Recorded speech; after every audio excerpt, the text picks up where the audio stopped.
Sound check. Test mic.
Hello and welcome to the stream. Hope everyone is having a wonderful day.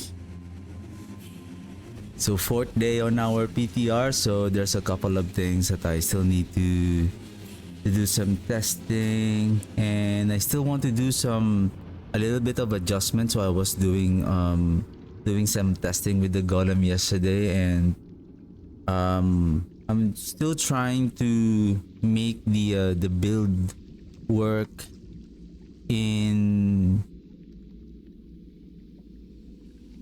improving its clear speed for like doing like Inferno Hordes. Inferno Hordes probably not ideal for this one because we're relying on its active skill, probably at least on Nightmare Dungeons, Hell Tides. So at least like other city. So at least if they are going to be efficient, then that's why I feel like instead of investing on more damage, it's ideal to go with the cooldown, so that usually as what we know already with the AI of our minions, so they are always trying to less prioritize the high valuable targets instead of prioritizing the weaker enemies instead of the high valuable targets. And like especially when you're dealing with the pit boss, like right now the pit boss now spawned, it doesn't have the arena anymore. So when you try to kill the pit boss, the pit guardian, and then there's so many trash mobs and there are still some elites around it, then it will prioritize not the pit guardian but other enemies. And that is why cooldown, I feel like cooldown is much more important, because at least when we cast them, they will deal the damage, plus we can direct them to the proper target. How much is my cooldown now? 4.42.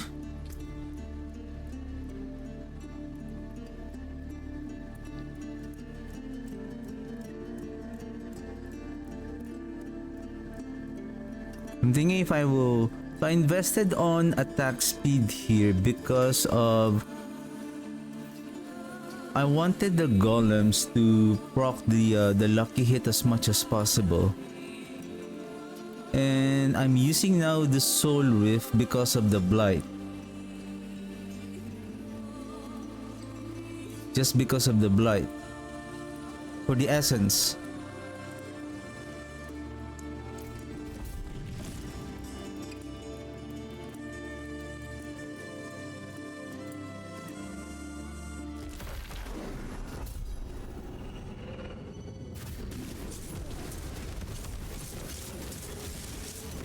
Or if I'm using the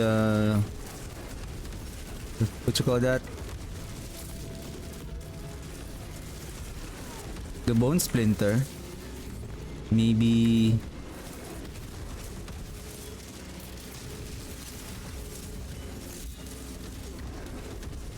because I feel like the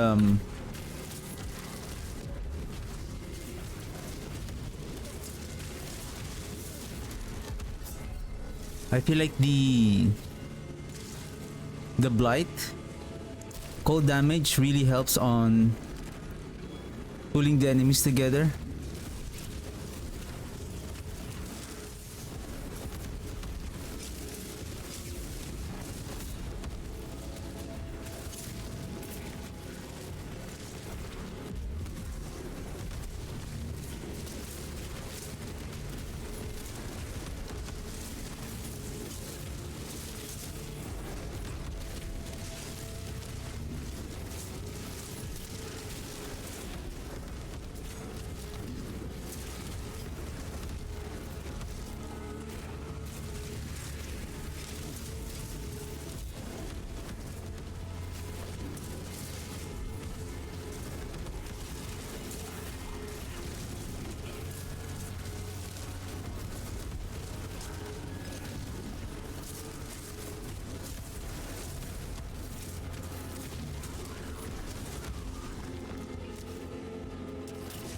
No shrine.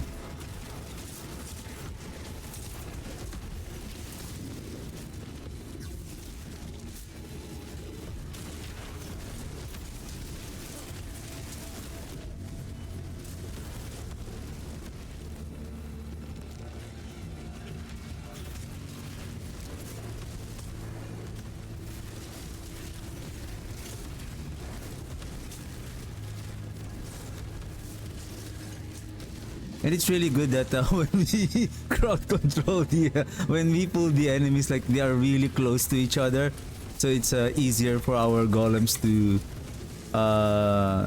deal their damage to them. And with the help of our basic skill, so the purpose of our basic skill, not just to help on for the essence regeneration, but for activating the aspect of might.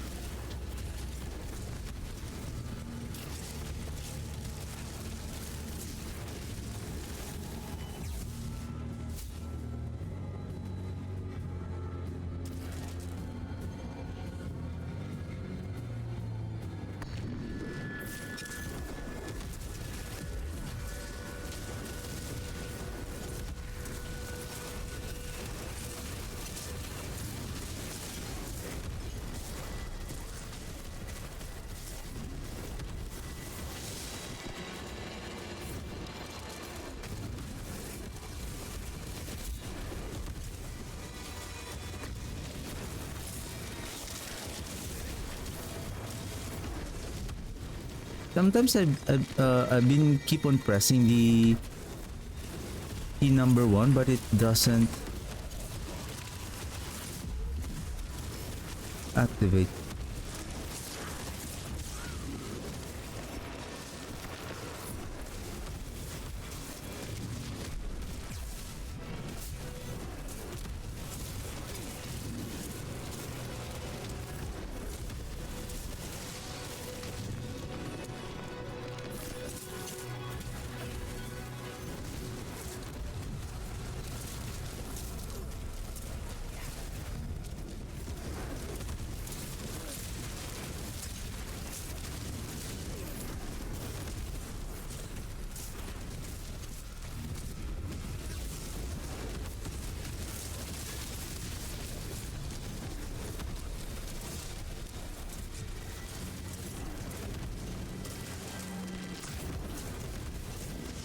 You can't kill me.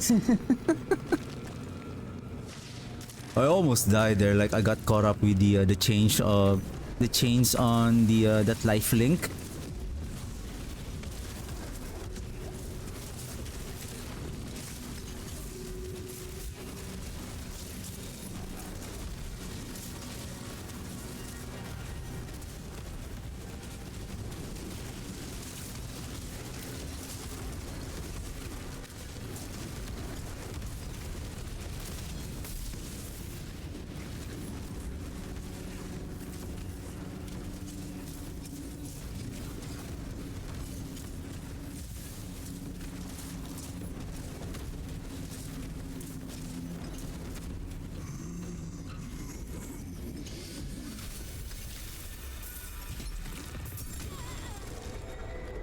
What the heck?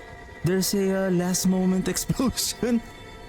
Though what I have noticed is I remember I was already dealing around there. I think did I see is it was already dealing around 1 point. I think I was already I already see 1.8 billion there. I mean 1.8 trillion. Though the change that I have made, probably if this will be my setup, probably I'm okay not to have the attack speed. The reason I have the attack speed, I was thinking that if I invest on the attack speed,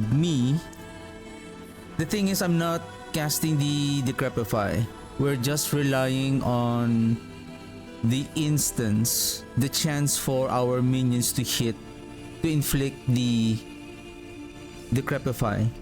And with our reduction cooldown on the Decrepify, even though we have a fast attack speed, unless we have something, either we manually cast the Decrepify, which I did on my stream 2 days ago, but I was not able to proc any additional damage reduction except from, though I see like right now I really see how even though with the capping of the Glint's Anvil I was able to see that that is already pit 105, and I think, did I die?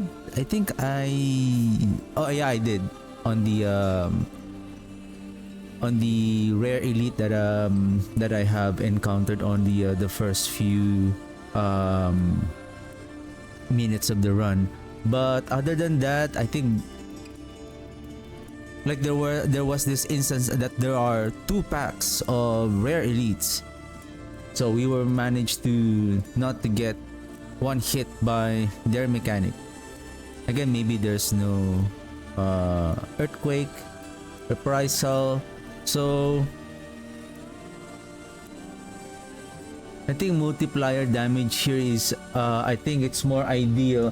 Basically it should have been cooldown reduction, I guess, so that we can cast the golem more frequently. Then this one is also cooldown. I think that will be much more better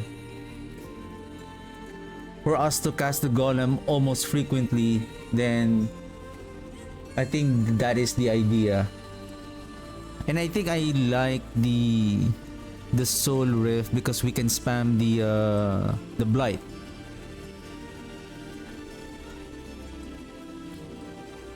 Or we don't need it.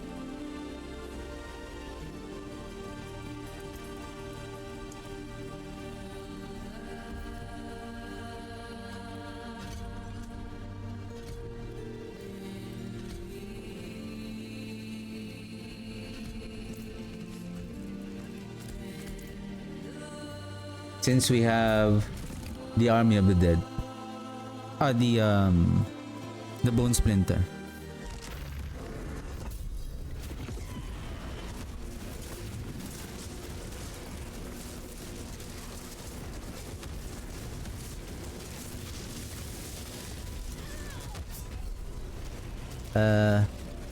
Why?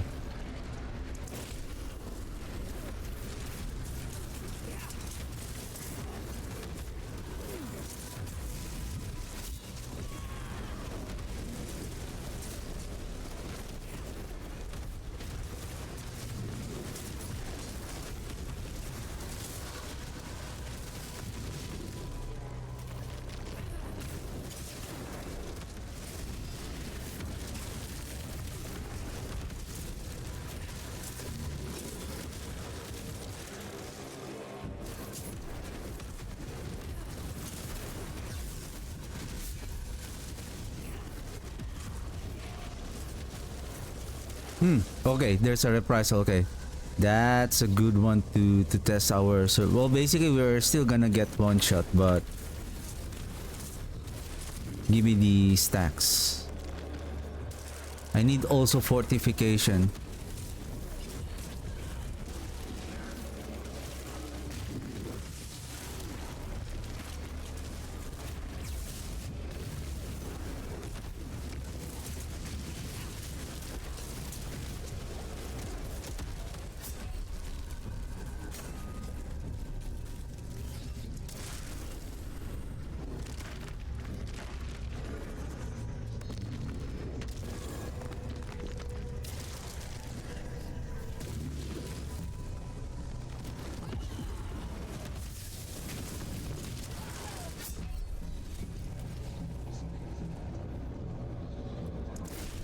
Oh, we can do it. It's just I don't have any room to maneuver.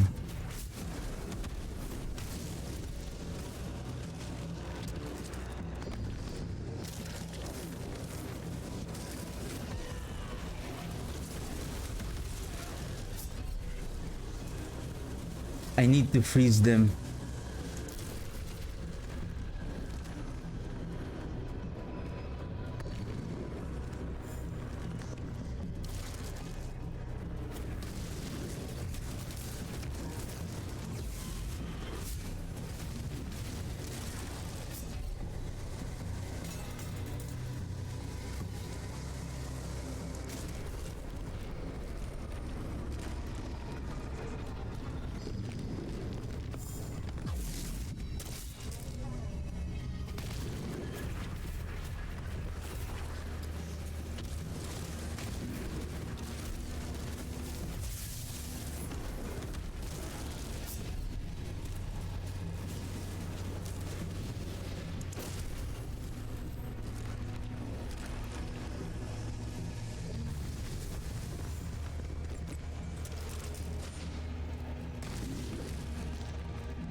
Do they have life link?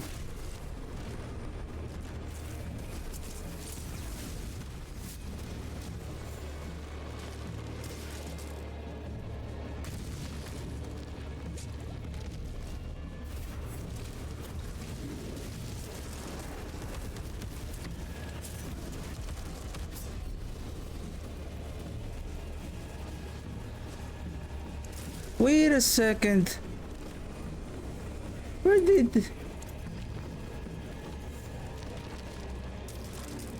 Right here is not here.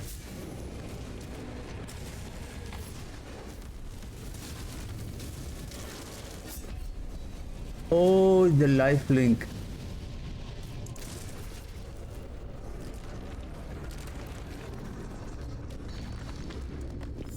No, we can do this. Let's piss off these elites. They think they're so powerful, huh?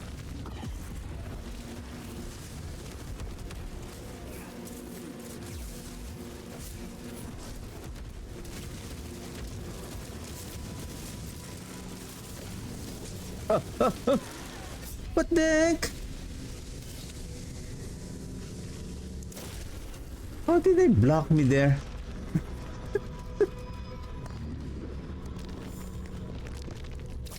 Oh, basically it's already broken.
Oh, okay. Oh, our weapon damage is cut in half, so there's no point. Okay. Oh, that is a very bad, like, that is a terrible...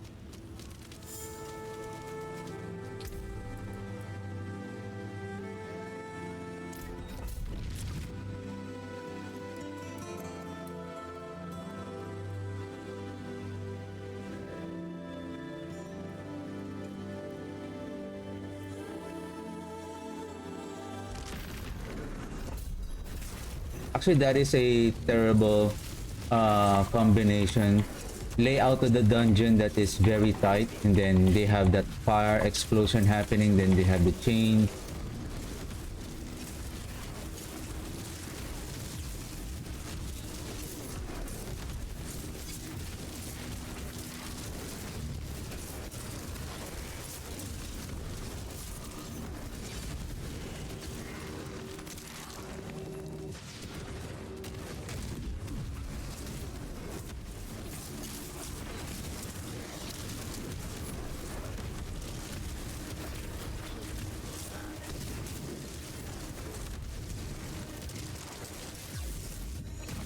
Yeah, I think ideally we need to bring down the cooldown of the golem to... Wait.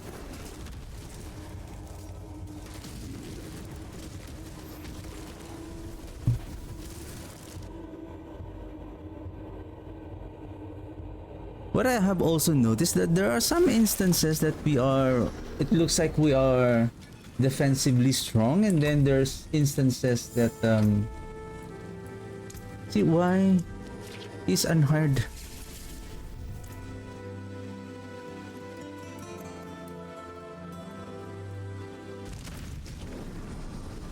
I don't think Subo likes me.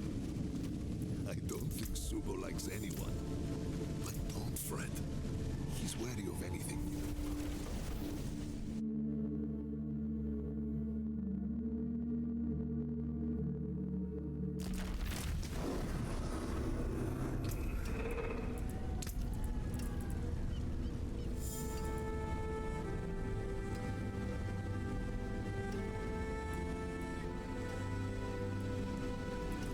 Well, I just realized it we were not able to masterwork this one.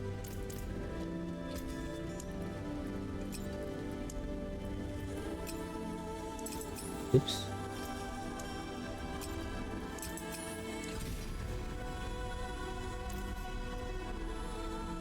That is Ascari craftsmanship.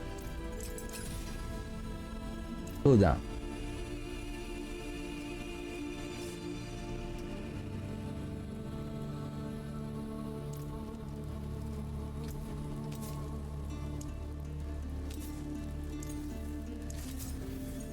Oh, that's it. 6. I can do maximum of 8.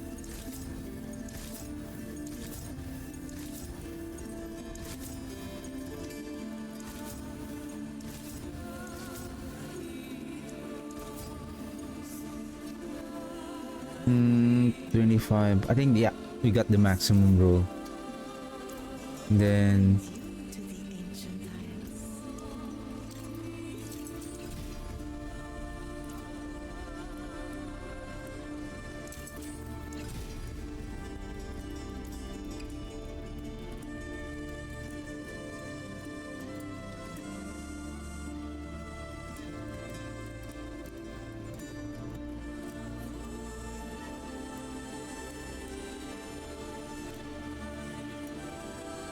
double cooldown. We can add one more cooldown here.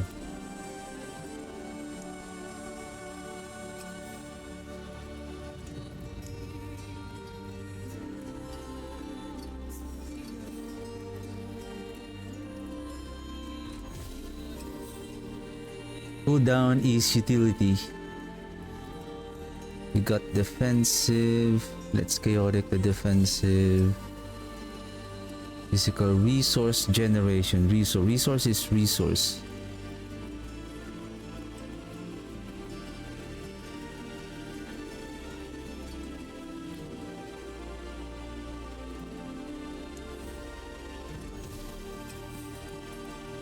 Alright, critical strike damage multiplier, we managed to bring it back. And then resource regeneration, this is resource, let's chaotic reroll this. Oh shoot.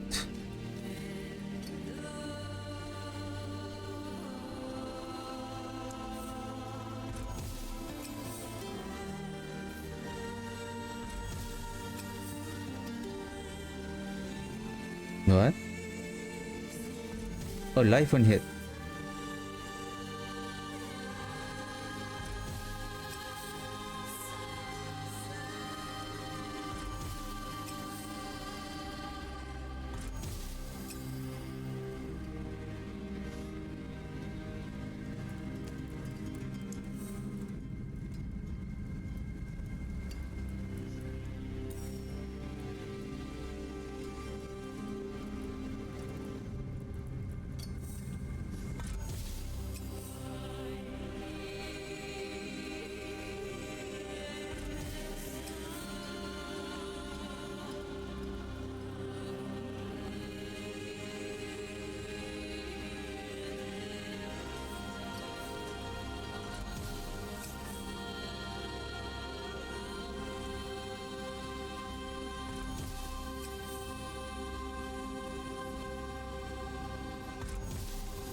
Resource cost reduction.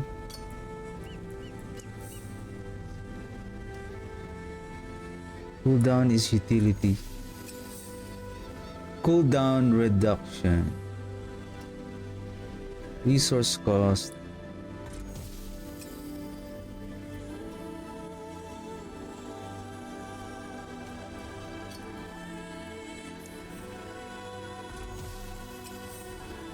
Intelligence, critical strike damage, shadow damage multiplier. Okay.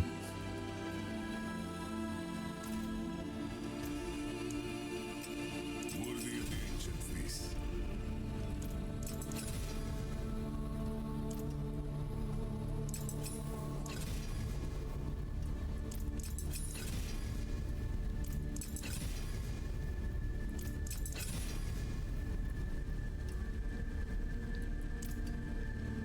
$3.49. So we managed to bring it down to like 1 more second. Anyone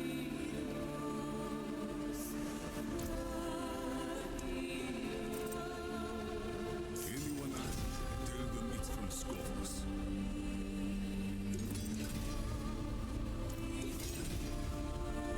It's not too big.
I have 15 reprisal.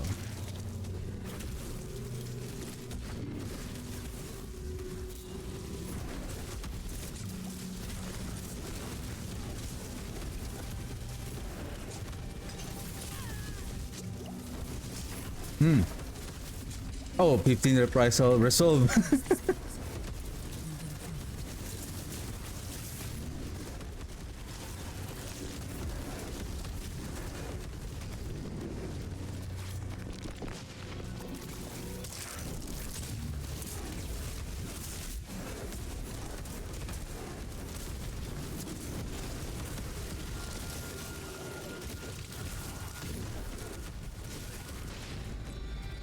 I am thinking, what if I bring in life on hit since I'm casting my skills, my basic and core skill.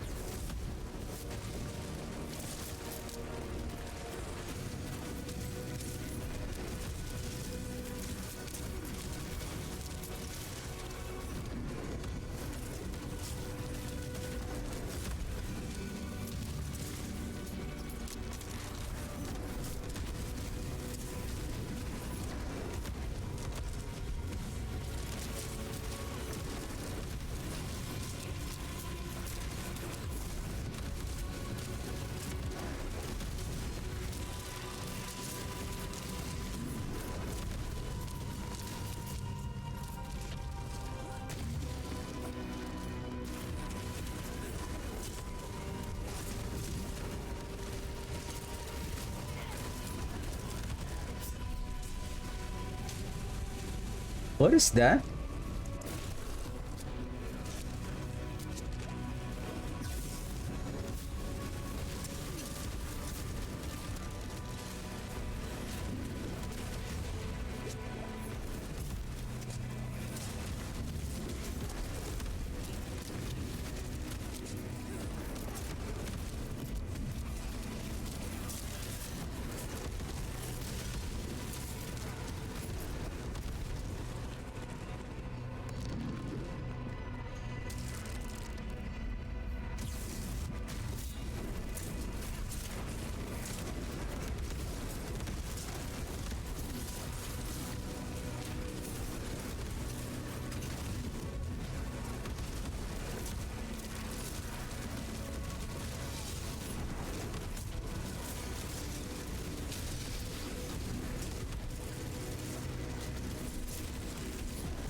I feel like it's weaker with the soul rift.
Not bad, not bad. Well, because there's no reprisal.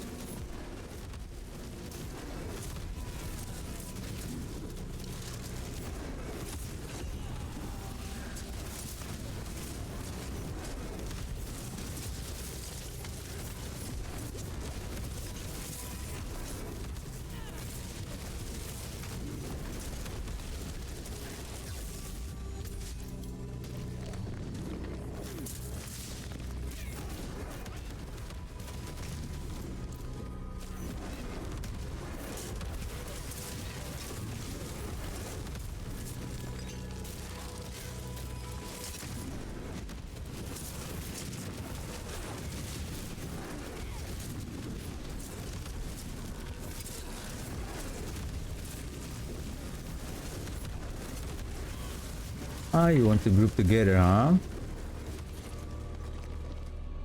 Huh? Nothing here.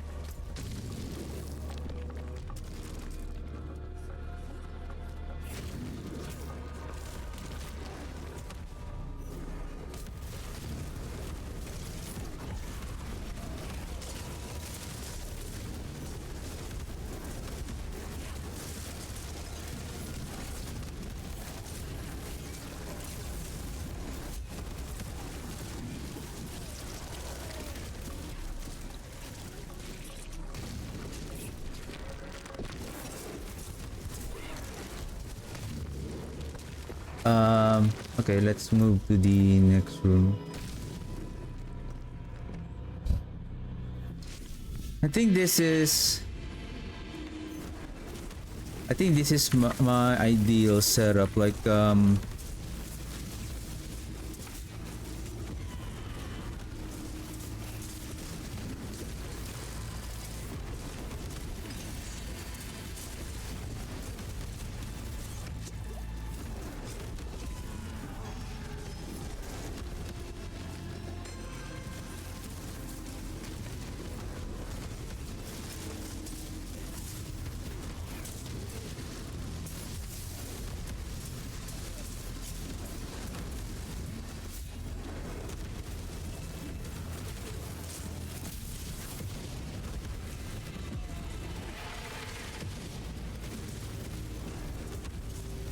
the damage on the pit boss is much more potent compared to a while ago.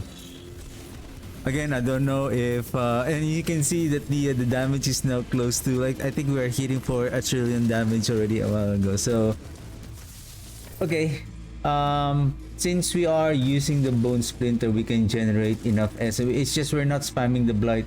It's just we're just gonna strategically cast the blight in order to pull the enemies and then blast them with our golem's active skill. Okay. Just give me a second and then let me open my planner's key.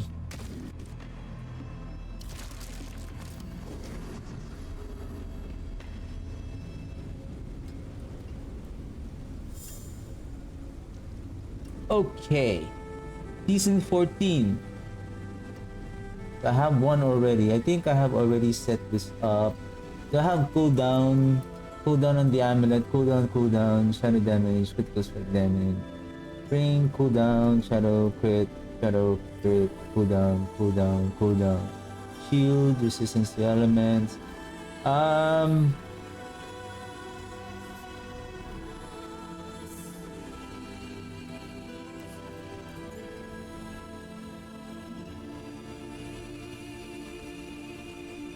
Okay. I feel like as much as I want, oh, why? Oh yeah, it's life. Or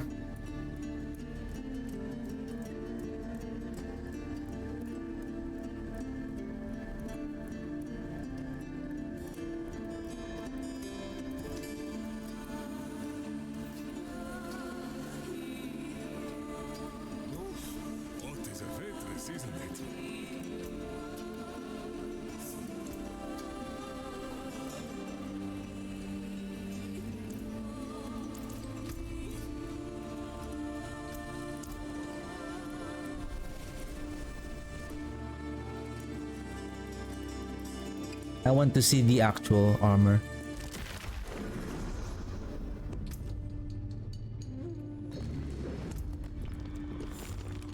Okay, so still 727, 5,000. We are around 76. I think that's... Maybe, I think life here is okay. If I'm going to remove the life here... Unless I'm going to roll the resistance with... maybe... armor.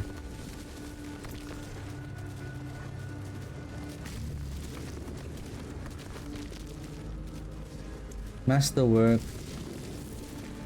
I think this is the ideal capstone bonus, the damage reduction here. But again, there's no point on having so much damage where You're going to die very quickly. So I think even though my what I'm thinking here is, like for example, if we get hit by that reprisal, if we have good amount of damage reduction, I believe when we get hit, let's just say we got hit and then it reduces our life, say 75%, then at least we're still there, we're still alive, and then we can recover. And then now we strategically, like when we see that oh, something is dealing a big amount of damage, then we can just step back, recover our life, and reposition again ourselves to before engaging on the combat again. Because no matter how big your life is, the damage of the monsters here, I believe it's like dealing around more than 100k. Like we have already 70-ish damage reduction here, and then there's still instances with that we're getting one hit. Let's just say that our damage reduction now here is, let's see, what's that? See, this is already 80.6. We have so many stacking damage reduction here from our resistances, from the elements. We have the armor, and then now we have this all damage reduction. So how much damage that we are already mitigating to the enemy, right? So, and then we're getting one shot at 15,102. So what is the... That's why this is what I have observed, that damage reduction is still much more important. Like investing armor resistances is much more potent. Like I don't care about the toughness anymore, to be honest. I don't care about this. I care about this value right here. And I think I'm just going and aiming for 5,000 and above resistances, so that you are sitting at around 76% and above. Then you have armor, right? Because this armor is also reducing the damage over time. Then after that, then we have the all damage reduction, which is now we are sitting at 80.6. So at least we can really, because the idea, because with regards to the golem build, we really need to be close to the enemy as much as possible when we cast the skill. Because the moment that we are here, what I have observed, that there are some instances, because you are far away from the monsters, your mouse is here. When you cast the golem, unconsciously you think that you have casted the golem, you have casted your skill to the enemy, without realizing that your mouse is here. So it's easier, like cast this, cast, and then move away, then cast again. Because sometimes there are some instances that, let's see, if we cast the golem here,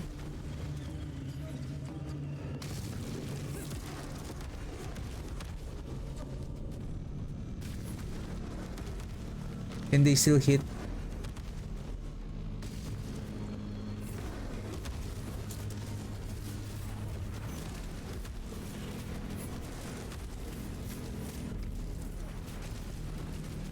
%60 lucky hit.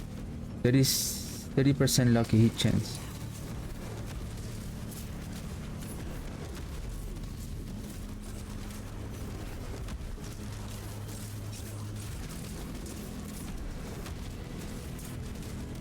How about we swap this, and then golem is here, that I can spam this.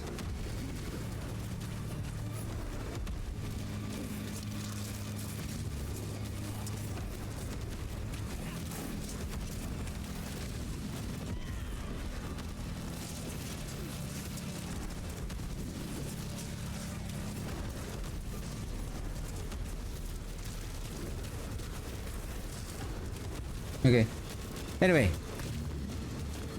I think this is the ideal setup now. In one stack of resolve. Not increased damage. Is it increased damage or blight size? And then, to be honest, this is just our mascot.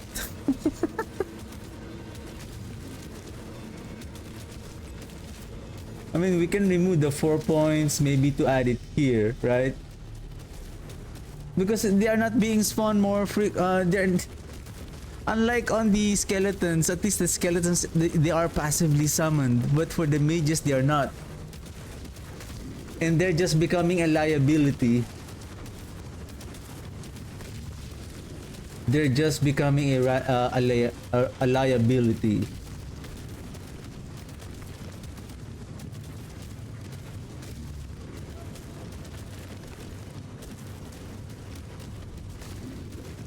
Okay, anyway. So yeah. Sirengar. Nagu and Q.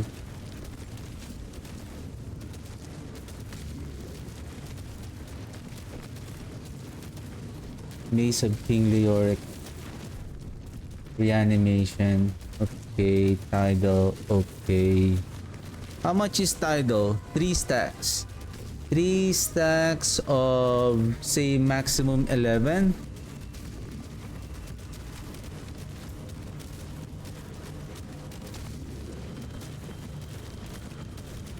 Ah, I'm not using Tidal, huh? How much? Okay, how much of 8? 7, 8. Okay, approximately maximum 8. Why 8? 4.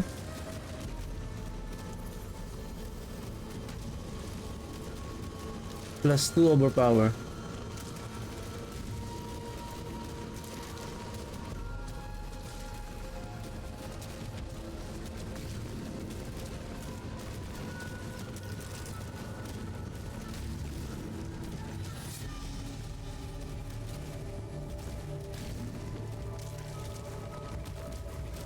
Why am I having 8?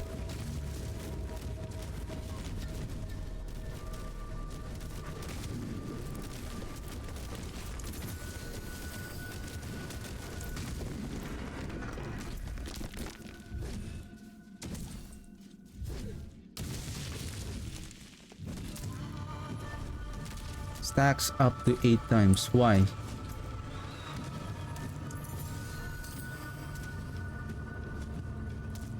What?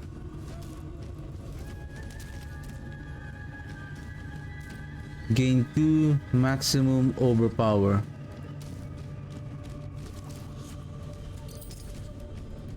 I feel like the red blessing is still having the 4 stacks.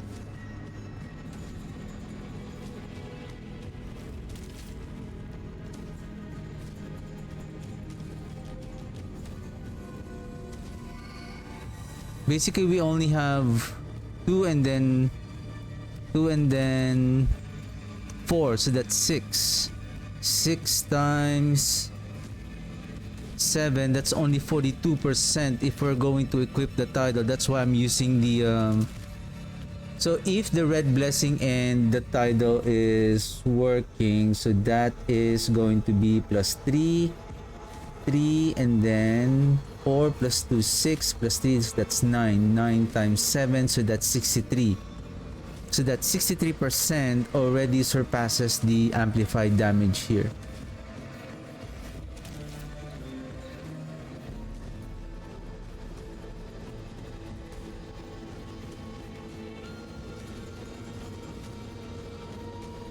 We have Hellbent here. We have reanimation. I think amplified damage here is much more. Give me a second. 3 plus 4, that's 7 plus 2, so that's 9. 9 times 7, so that's 63. Yeah, we could go with Tidal.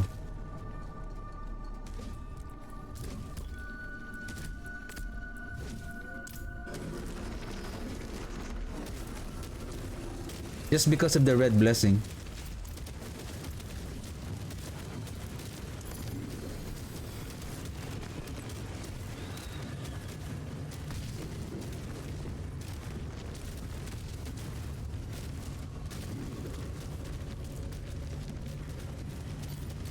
I think this is just a bug that somehow the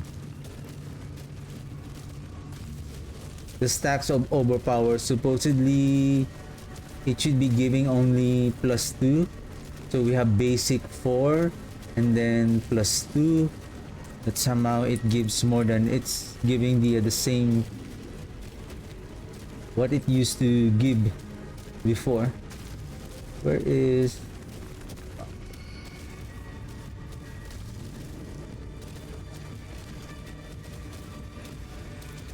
overpower increases your damage and this effect stacks up to 8 times and lasts for 4 seconds. I believe because of still that one.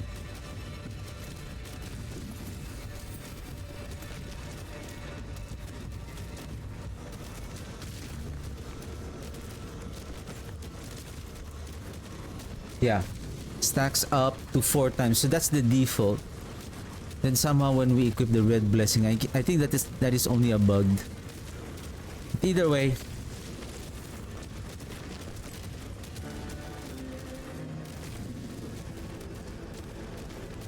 I hope they increase the area damage of the golem.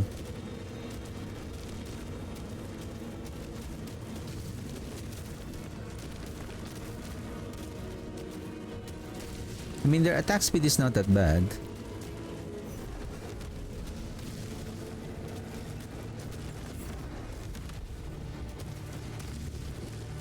$3.49.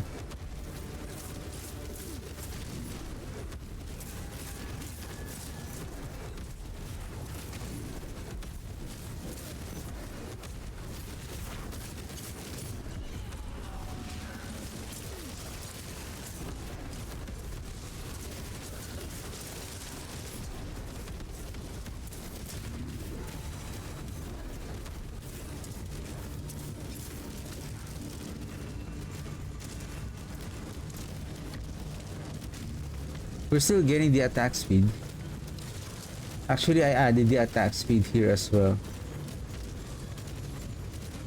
What if I bring the damage overpower stack again? If we have tidal.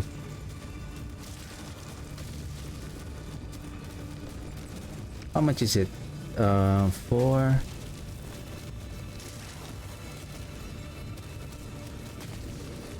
6.8 times 4 plus 2, so that's 6 plus 3, so that's 9. 9, 6.8. That's close to 63.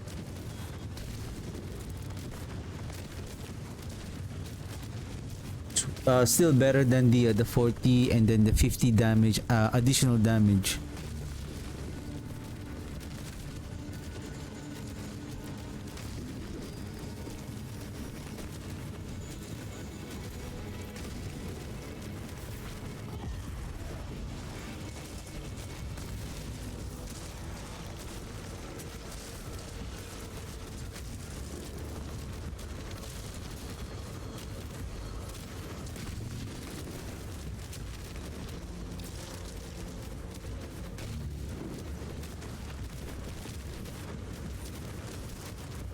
Wonder where is the priest?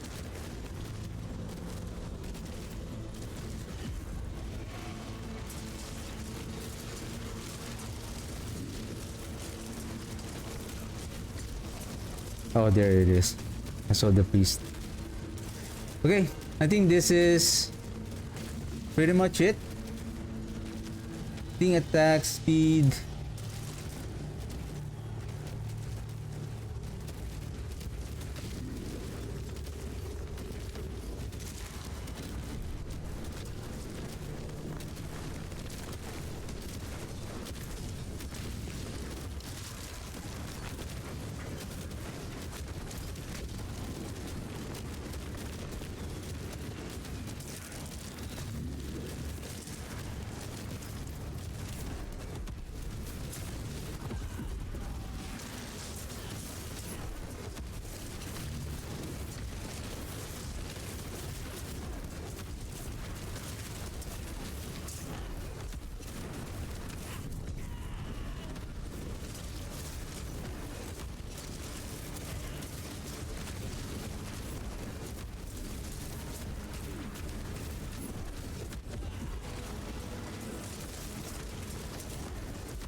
I think attack speed would be ideal there. Okay. So I'm going to place it here. Then you're there. Then you should be here. Then on one hand, let's go with attack speed. Then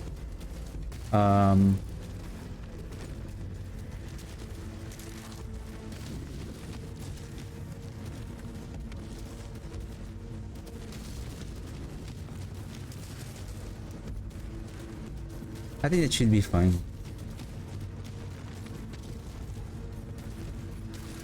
Okay. Now let's finalize the where's our singularity dark mages? Let's finalize this one too. Copy.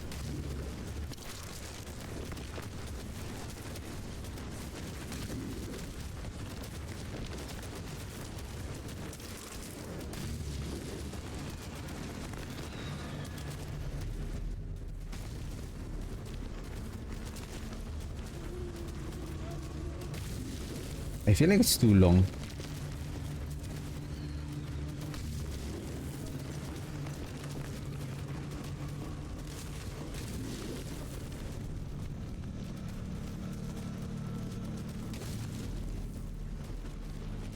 Okay, just give me a second. Let me be right back. Very quickly.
Okay, mages.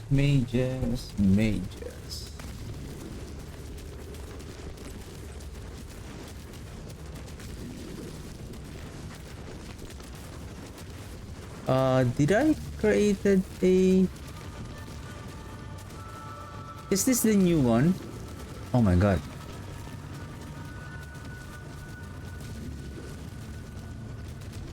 Singularity Dark. I think this is the one. Season 14. Then let's put it...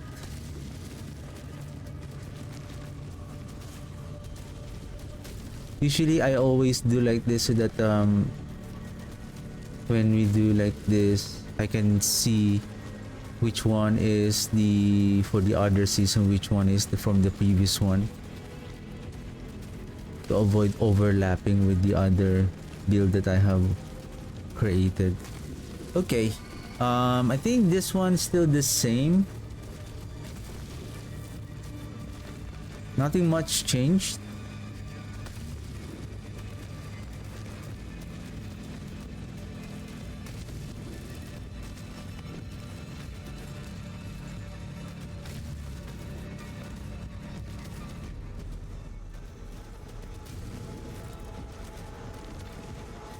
Okay, let's try the code.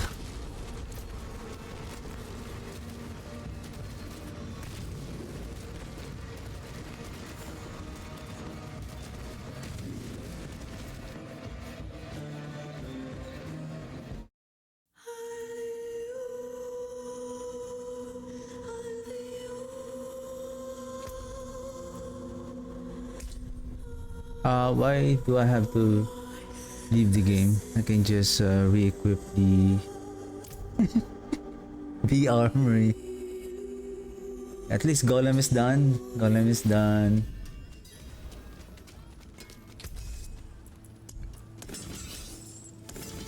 I'll be here, swinging away. They need more area coverage. They need more larger area hit.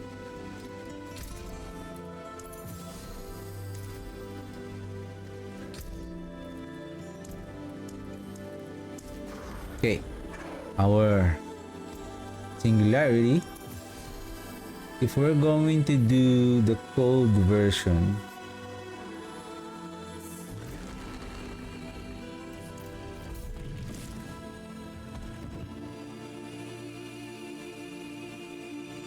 so this is still the shadow damage.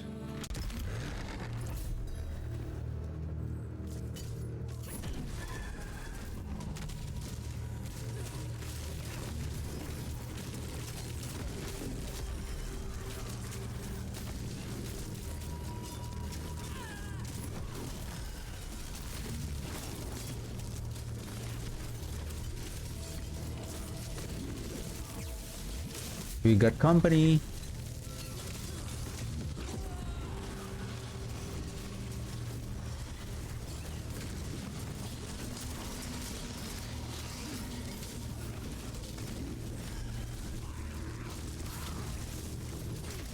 Did our golem just died?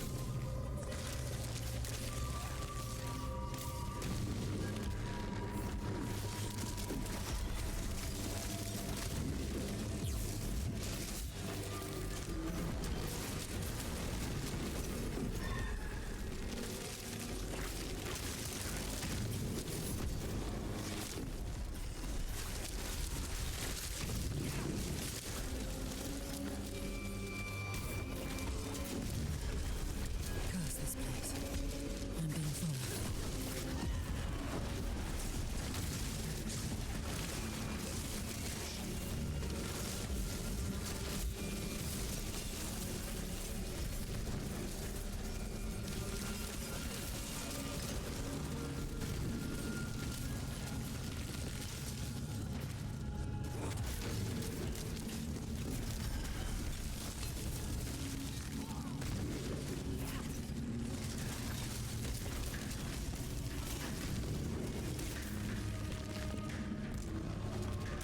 This is what I like about the mages, is that their ability to clear.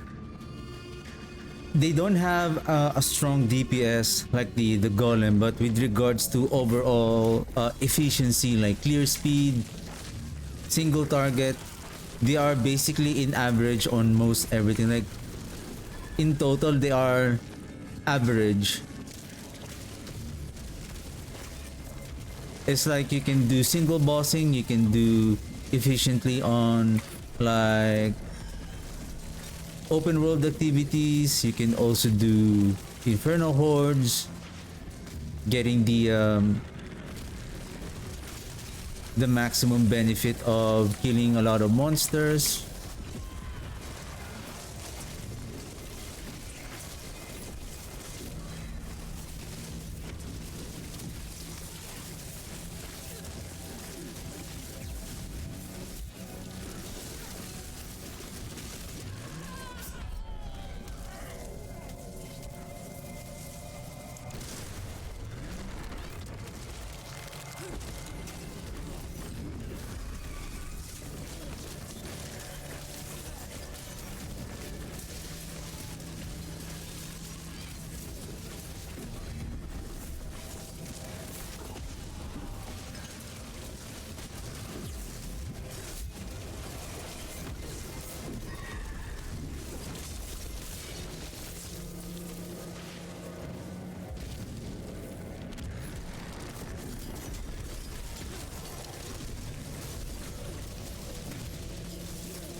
as much as I want also to incorporate the blight build here, it's just I feel like we're going to struggle with our essence regeneration, and basically we need essence, full essence in order to cast the mages. So that's why I'm not using the blight here. Even though we have a very good essence regeneration, but the blight may compete, not may, will compete on the essence with our mages.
And I think for our setup here, we're using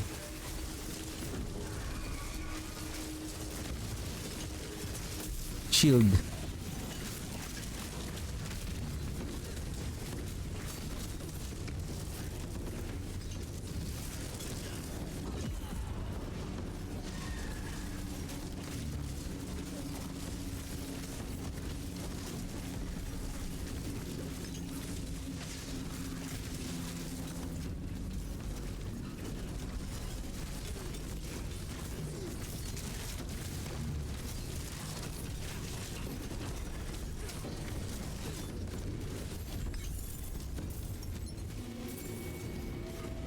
Not bad.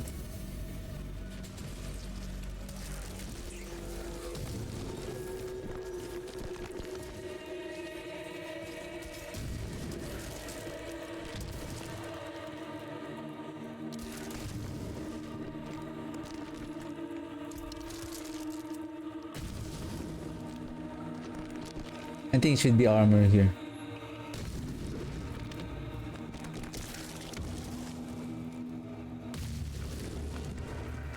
So supposedly cooldown. Well, I don't need the cooldown here. I would rather to have maybe armor. More armor. Requiem. Torment. We still need attack speed. We are now at 36.5 plus this one, so that's 44. 44. 44, 46, so that's 90, and then plus 20 on our ferocity, so we should be okay. Okay, so this is the shadow damage. Go back and then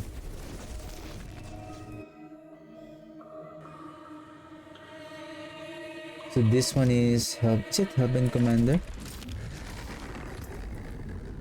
Yeah. But instead of damage over time, still the same with attack speed, maximum resource, intelligence, attack speed, offhand. Weapon type is shield.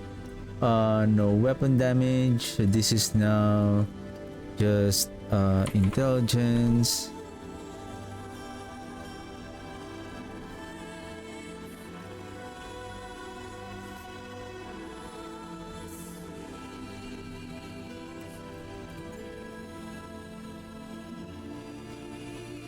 Critical strike damage no more, but armor, and then resistances to all elements, then damage, yes, maximum life.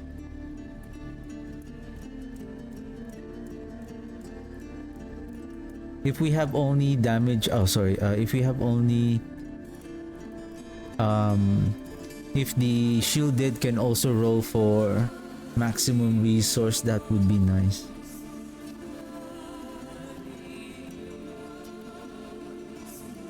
Weapon not damage over time, but attack speed. Okay.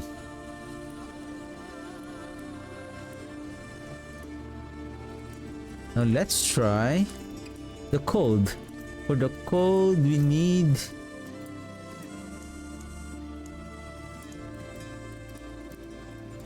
let's keep our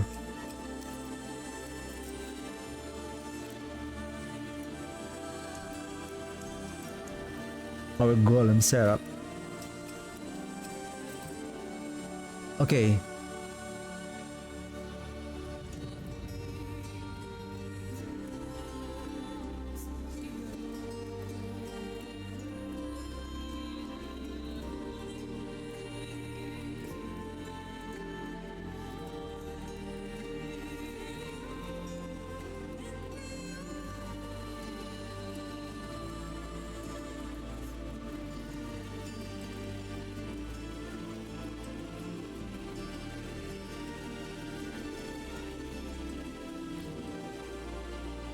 I can still use this one, except when replace this with cold damage.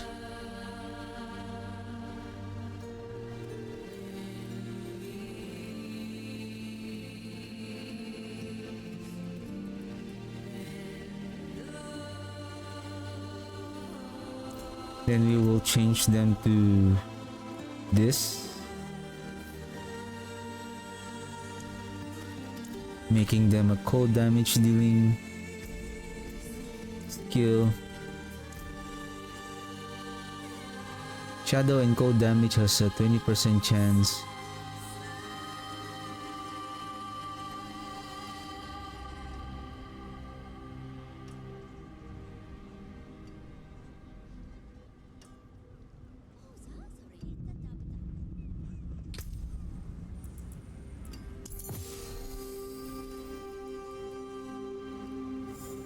Your darkness skills deal 75 of their damage. So this is still darkness, okay.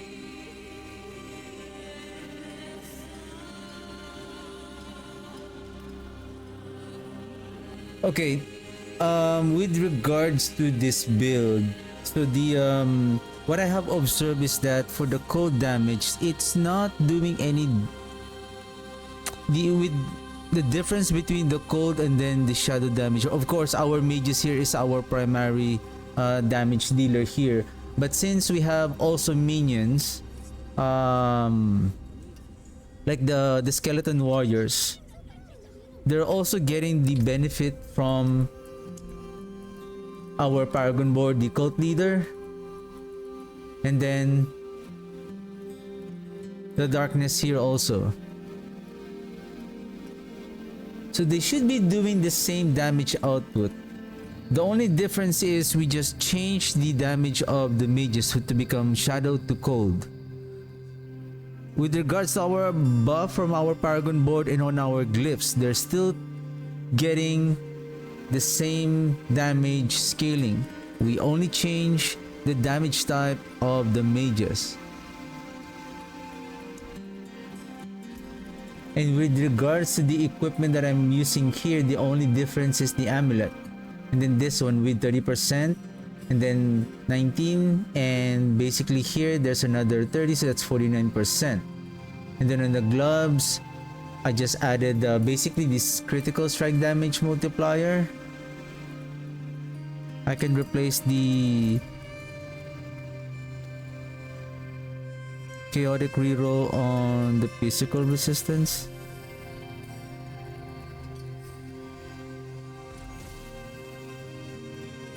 Life regeneration, so that's this. Hopefully it gives cold.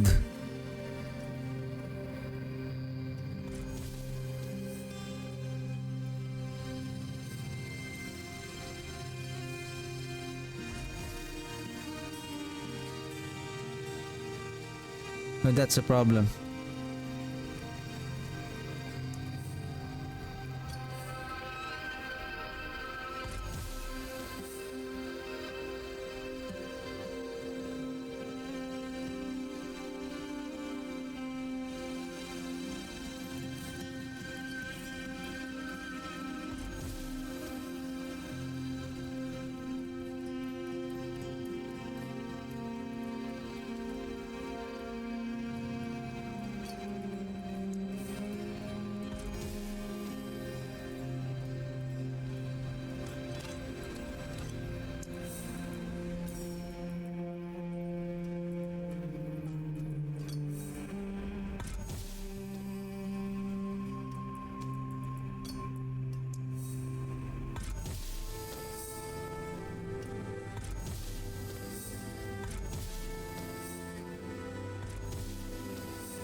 I'm just really afraid that the critical strike damage will be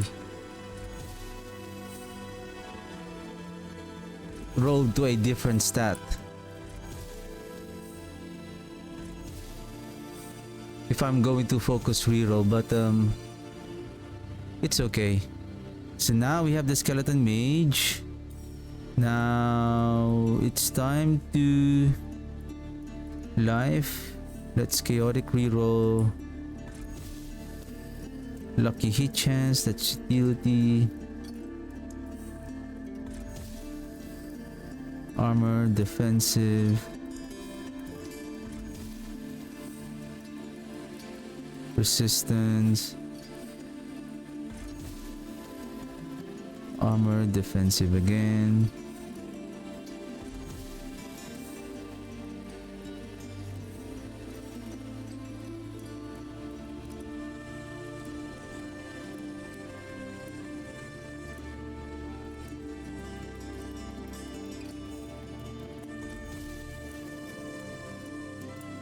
Okay, this is good. Intelligence. Now we can just focus on, well, hopefully, I mean, I need the shadow damage there. The cold damage. Okay, focus reroll on offensive. Goodbye, crit damage.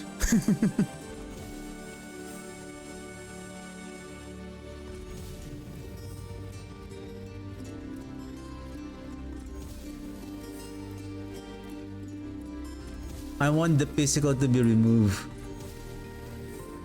Okay, now it's gone. Shadow damage. Oh.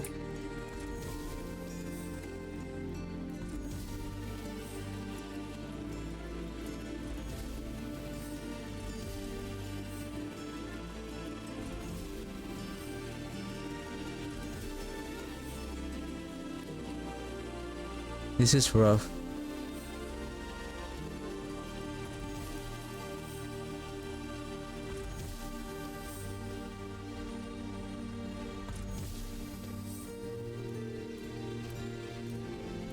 I mean, this one is okay.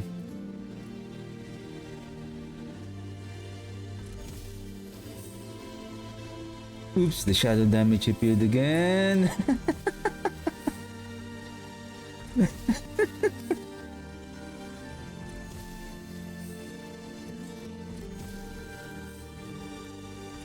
Oh, there's the code. Damage over time. Now give me critical strike. It disappeared.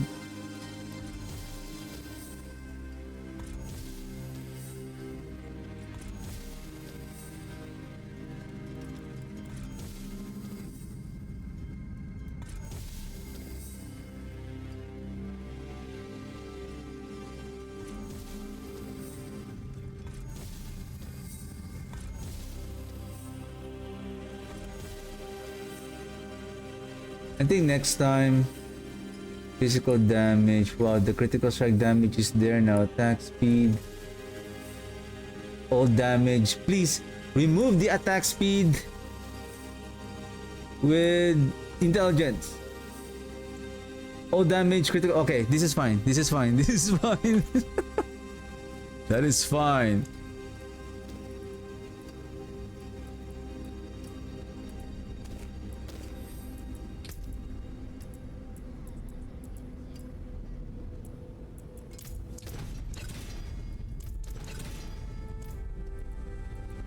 Now masterwork the Worthy of the ancient feast.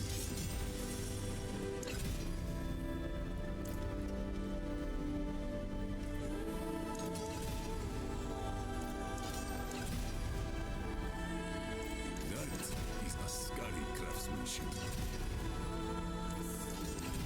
the ranks. Skill ranks. I know you're not going to hit that because that is a good affix. I know your trick. Anyone asks, tell them it's from Skovos.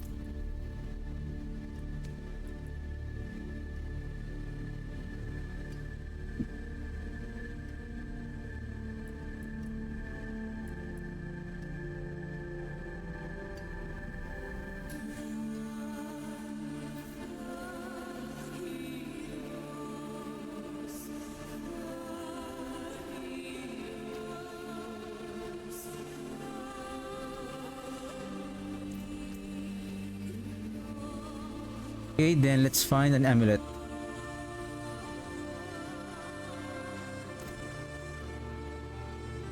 Equipment. Random legendaries.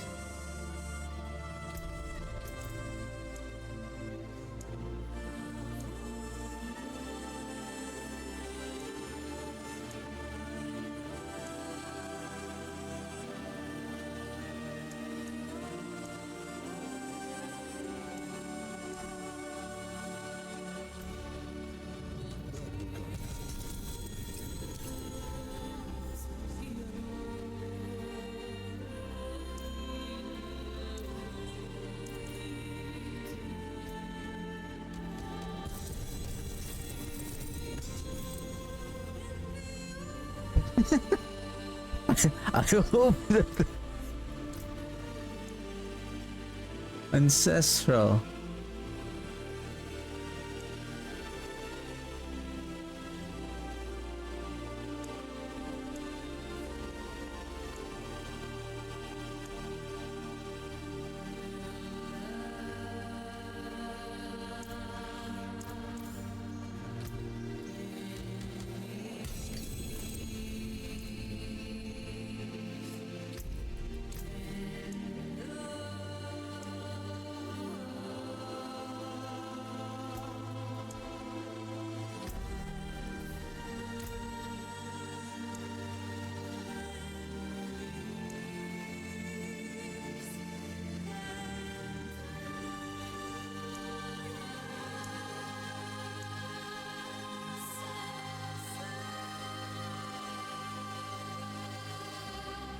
This is for the charm.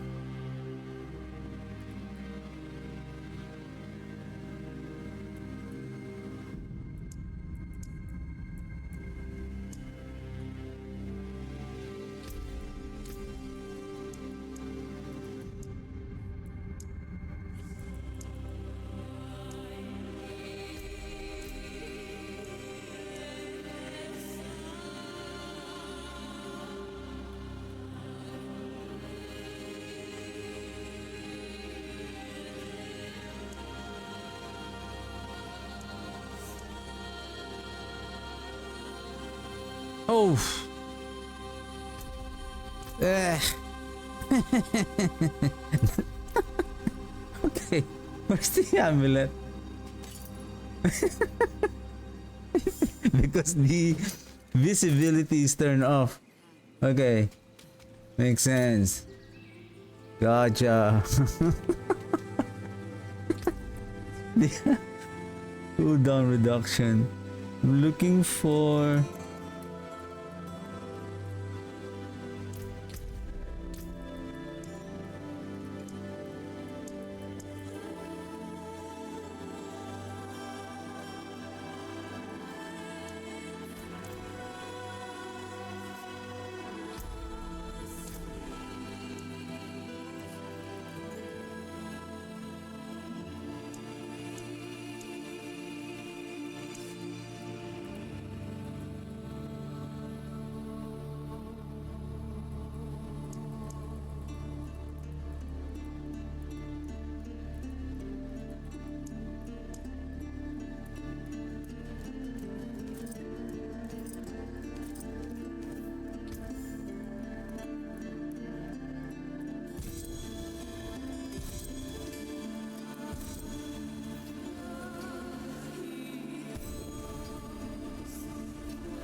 I'm just looking for amulet.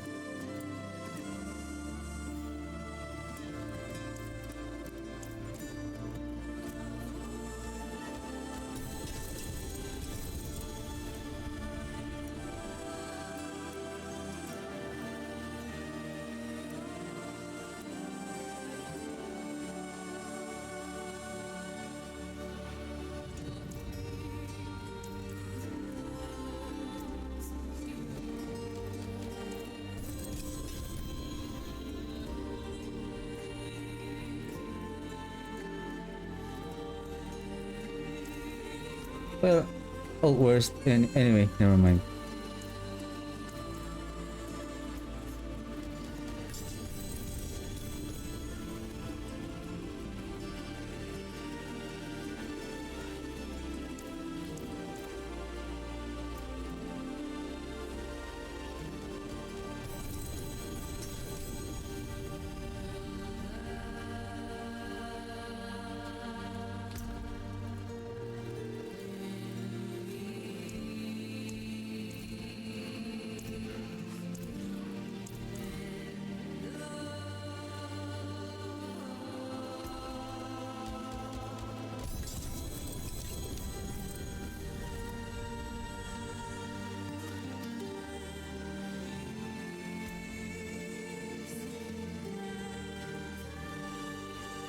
Okay, this is fine. Let's roll for the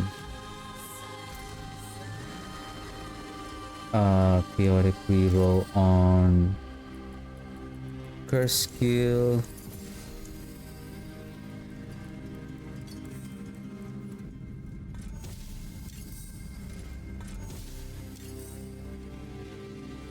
Maximum resource, life regeneration.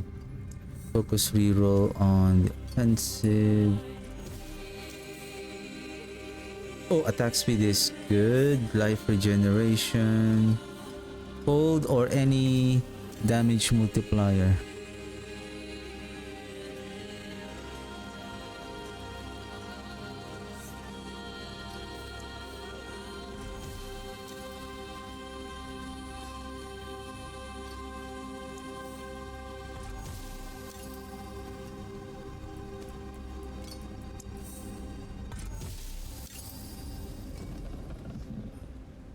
You know what? Let's roll this shadow damage, or Do you seek?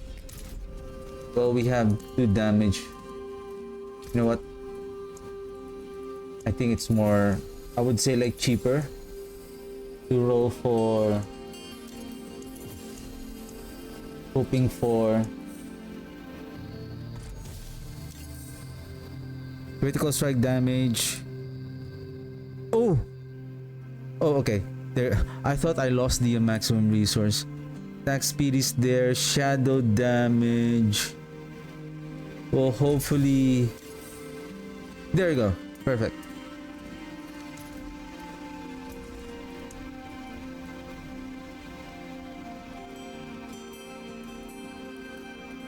Wait a second.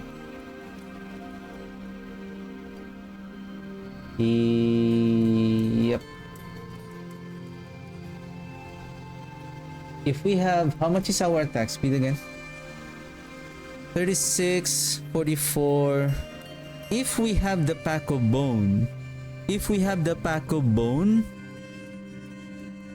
I think we are okay with our attack speed for our mages at 100%. This is 44 plus this one, so that's 90. Ferocity, that's 20, so that's over 110 already. And I don't have attack speed here as well, so I guess for this one, probably since we have almost 3, we have everything on this, so probably we're just gonna roll. This is now the best time that we have the best. This one. I mean, we can still roll for a higher critical strike damage. Basically, that's what we want, right? Another way is, I think, considering that you have, I think this is how we should do it. Like, we are going to, oh shoot, No, no, no. Not chaotic.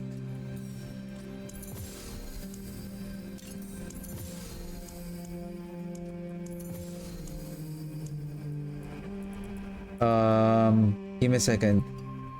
Defense. Chaotic reroll on defense.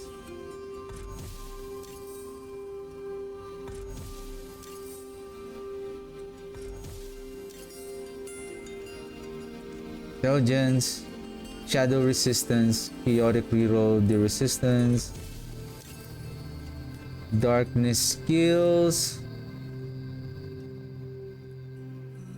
What? Oh! Oh shoot, this is resource. I always mistaken on this one to this one. Ew.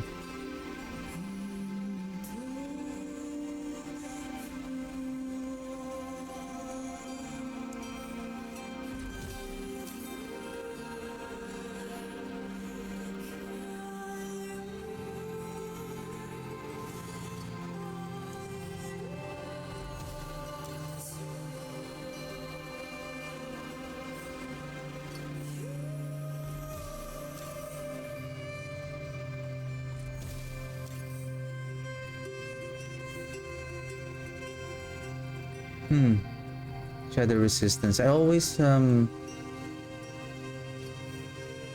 making mistake between the resistance, that icon over there. And I need to be cautious on that. Cold resistance, still this one. Poison resistance. Essence on kill. Resource. Now focus reroll and give me.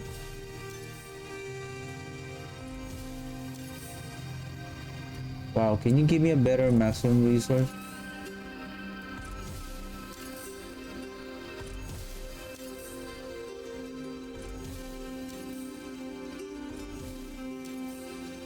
Okay.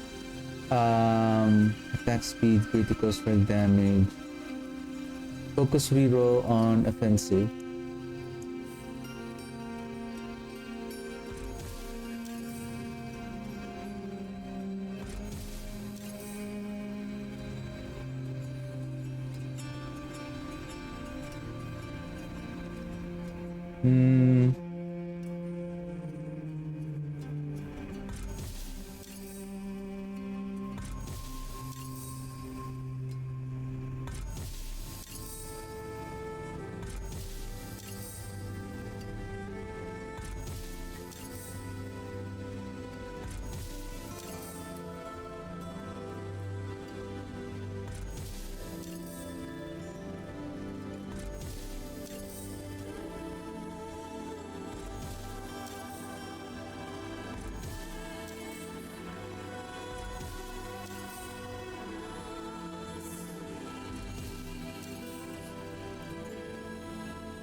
Give me a better critical strike damage.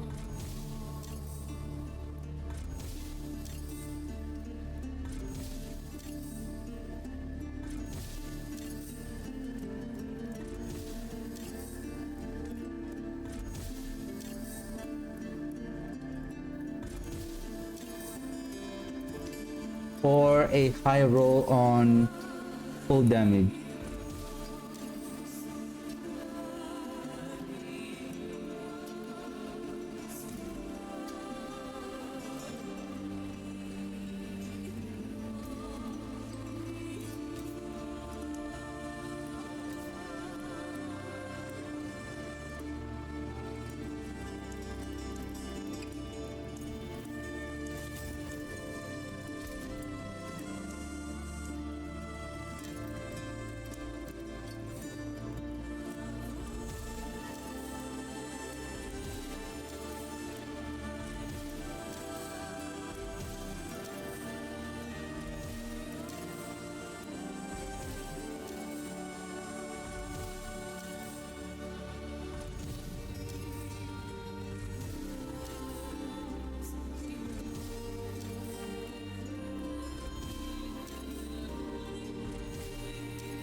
Wow.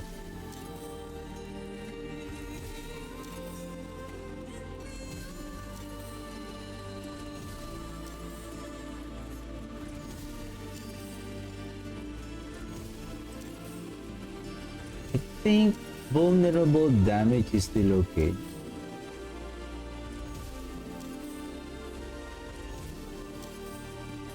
Oh, there it is.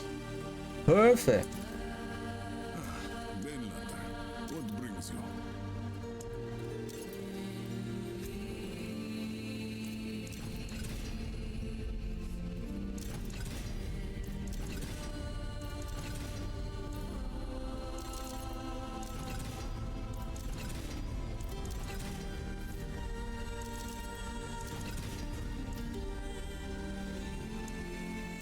Anyone else? Tell them it's some scholars.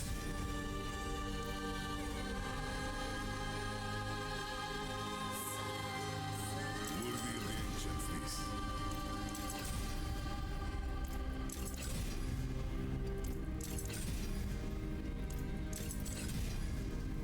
Hit the resource. I know you're not going to hit it because you know that is one of the important affix on this build. I know what you're thinking.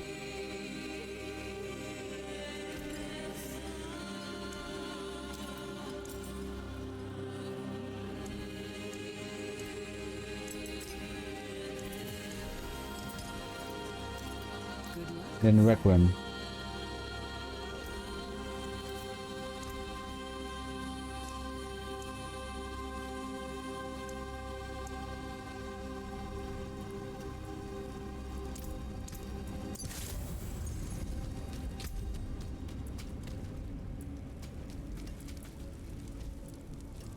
We good?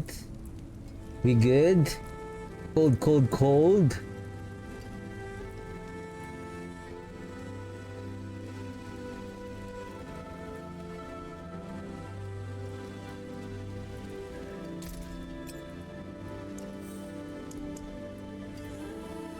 I don't want to change the because I want to compare it like apple to apple.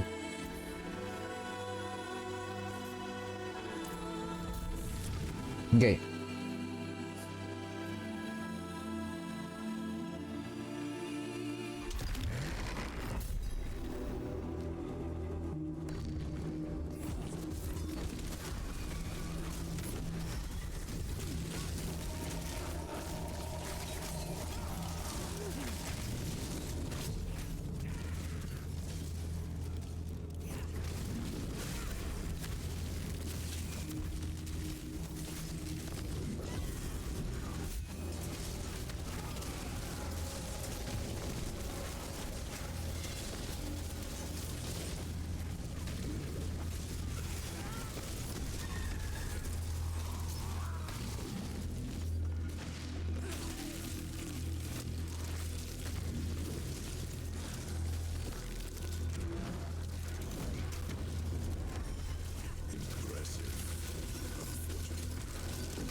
It's okay.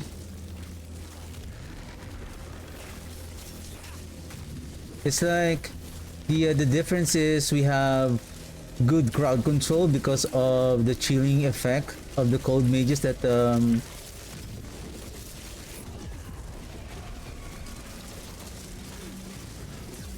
it can freeze the enemies more often.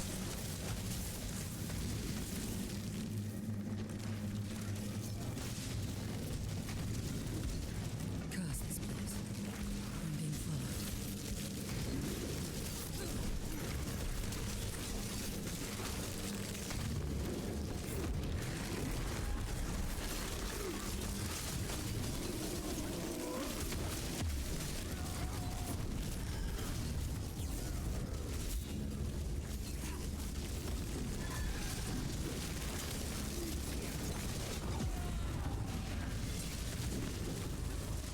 Whoa.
I'm stuck. I'm stuck on that very tight corridor. Okay. That's the game that they want to play.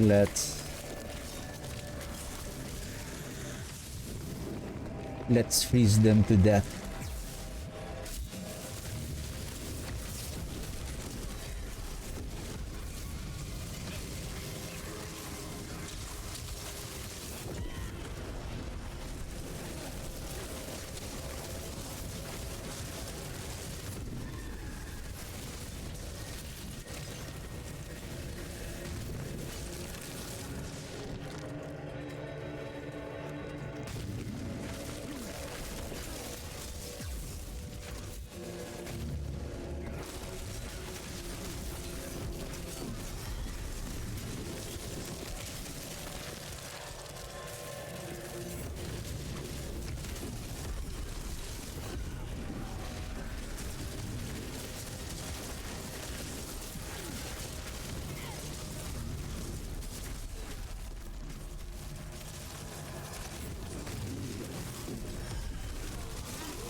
We're almost done. Let's find some enemies here and then...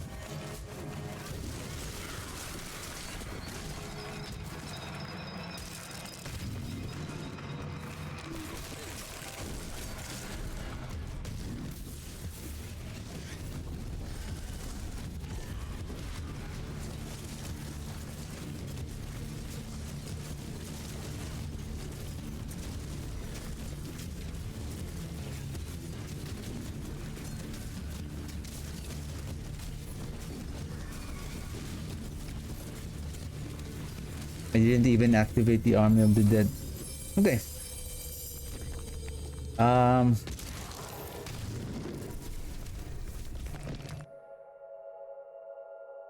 It seems it's doing okay. Now, let's see this. Amplified damage. Hellbent Commander.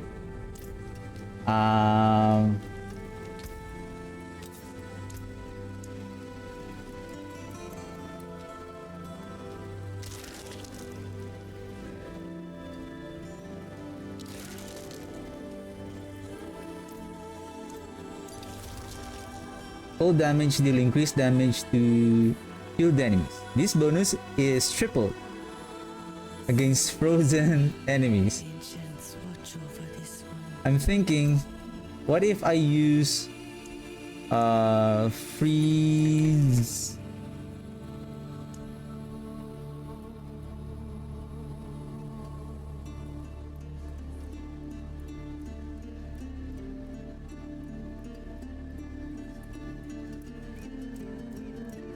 Or I don't know if it's here though. What's that?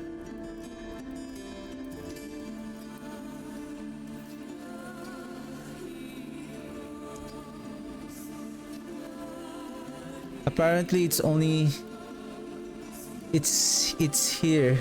It's a unique item. It's not a unique charm. That's the only thing. Well, how about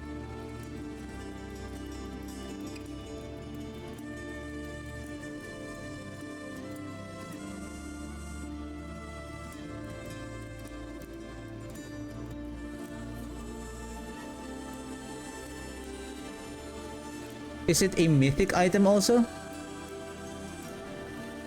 Can we check with MRAP? Equipment, grant all uniques, loot filter, signet of Belgain. Okay, charm. Okay, so it's clear here. So no charm on the signet of Belgain. But I'm hoping that maybe discard a signet as a mythic mythic unique.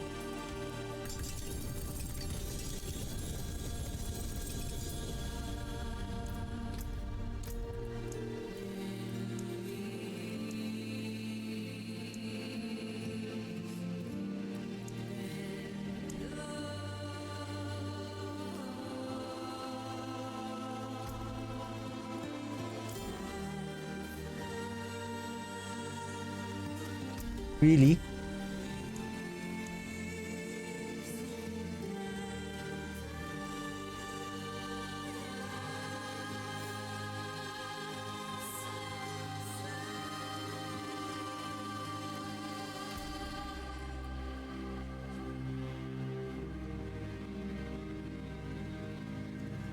A dark aura surrounds you, inflicting the Crepify and Iron Maiden on enemies around you and increasing your damage to close enemies. So the Omen of Pain now has a damage before it doesn't have. Class unique. Gloves, helm. The summon damage increase here was not here before. I'm gonna check when I go back to the live season. From what I know, there's no summon damage here. And I checked the patch notes. There's no mention that the underground, or maybe I have missed it, but for what I know, there's no update on the underground. Same thing with this one. The Omen of Pain doesn't have damage to close enemies, only inflicting the Crepify and Iron Maiden. Sever.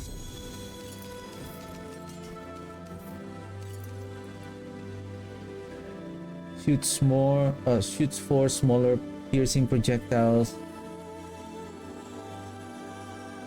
Basic skills gains all. Oh, hey, wait a second. Your basic skills gain all upgrades for free. Damaging an enemy with a basic skill causes them to take 38% increased damage from your other basic skills.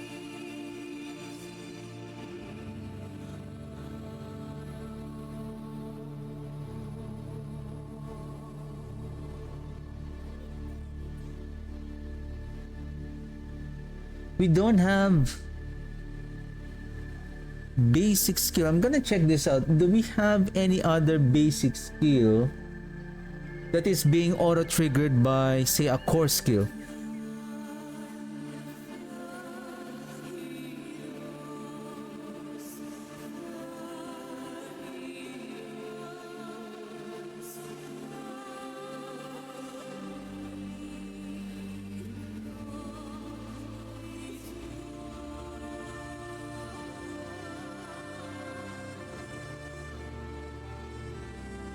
Gain all upgrades for free.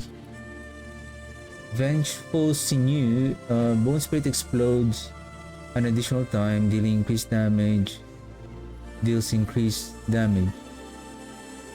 Gloom Ward, Shadow Blight. While you have an active Bone Storm, hitting an enemy has up to chance to spawn another Bone Storm. Each sacrifice bonus increases the chance by 25% and allow you to spawn one additional Bone Storm.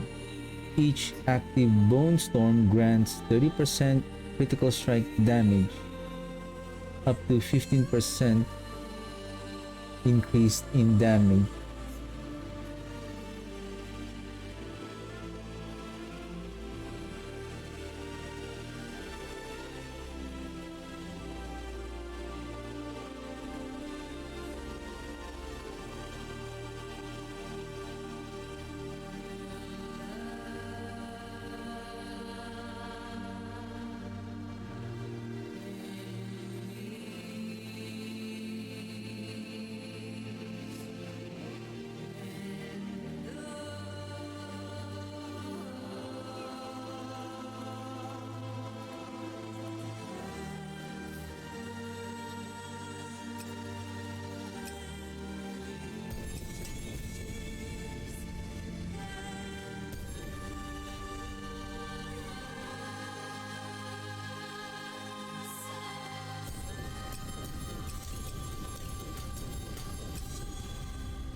Fist of Fate. Each overtime you apply explodes every second, dealing damage over 4 seconds to surrounding enemies. Apply vulnerable to distant enemies and weaken to close enemies. You deal increased damage to enemies that are both vulnerable and weakened.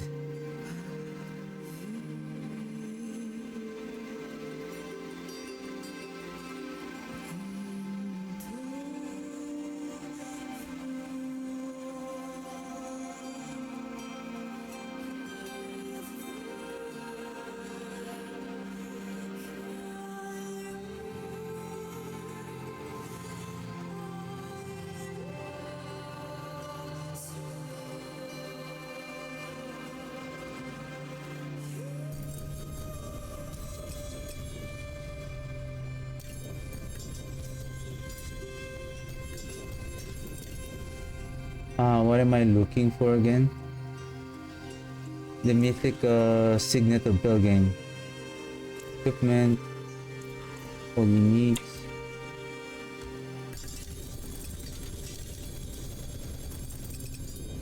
Ring.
57.5. Mutilator plate is Deathless Visage, dealing increased damage.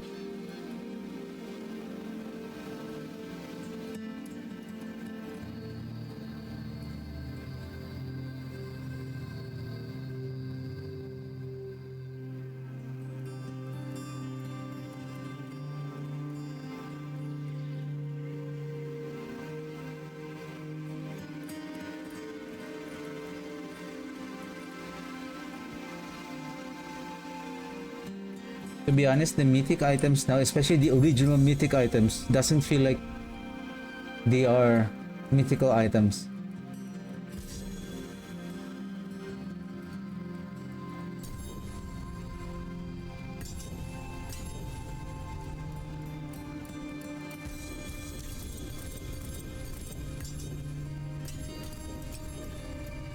Um,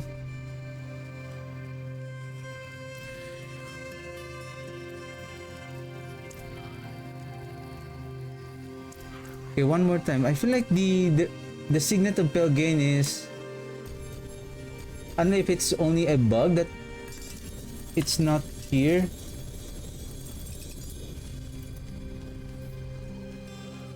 Ring, ring, ring.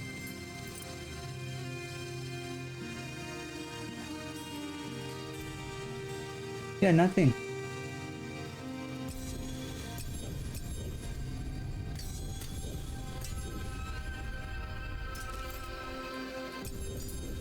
Anyway, don't want to waste my time if it's not. Okay, let's try this frozen memories, and let's see how it goes.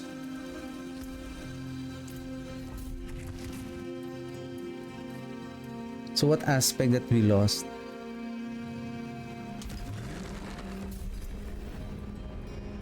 Amplified damage, which is 60% damage multiplier. We basically lost 15%, but damage to frozen enemies.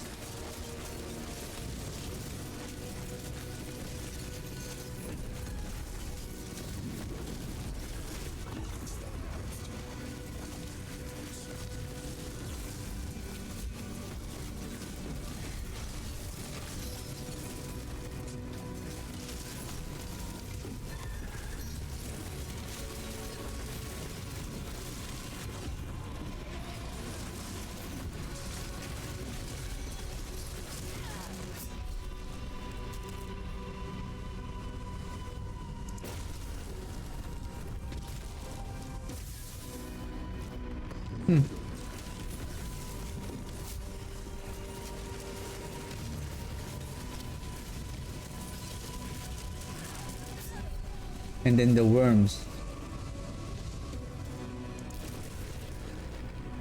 Okay, let's keep it steady.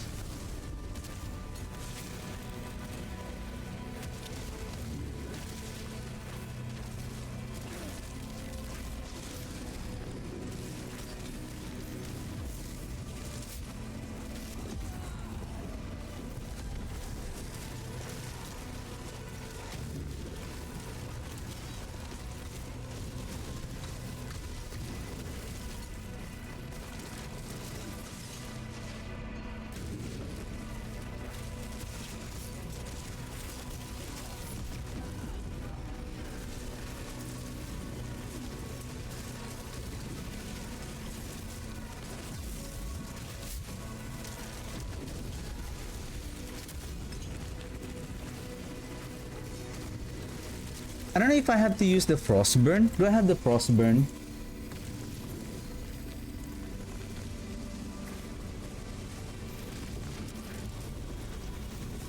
Let's try if we can use the frostburn, because the frostburn has a 50% chance to freeze the enemy, so that we can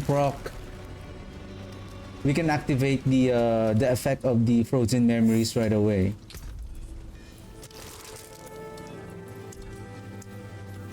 Was that frostburn?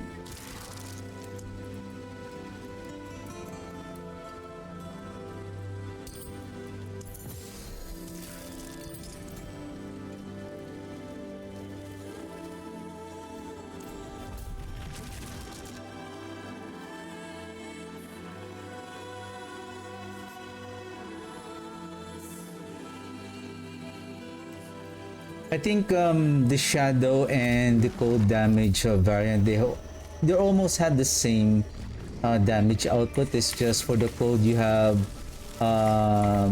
you can have an additional synergy like this frozen memories, and then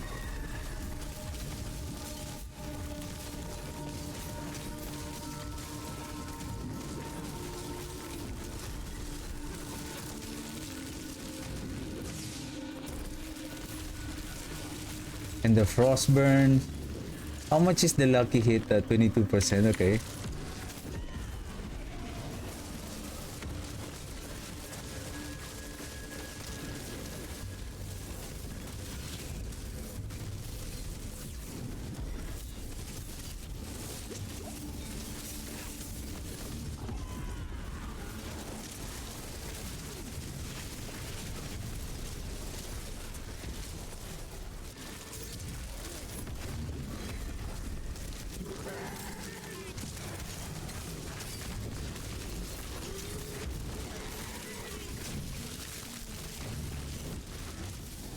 Okay, there's another way.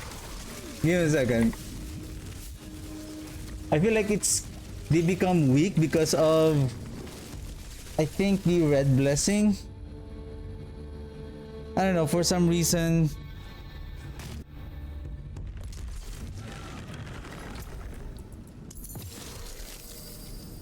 It's just we're waiting for the 47% increased damage here is only for the frozen enemies. Unlike on the red blessing, this is a stable, like a multiplier damage on without any condition, as long as you have an overpower stack. And it's going to increase the more overpower stack that you have. We have Tidal here, okay.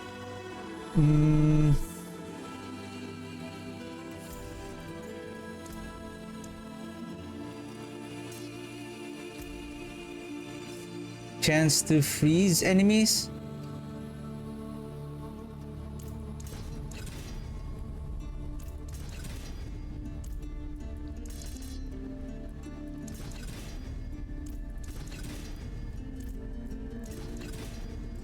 Oh, did we got the GA? I think it's supposedly. What is the lucky hit? 12.5? I think that's the one. 15% chance to freeze for 2 seconds.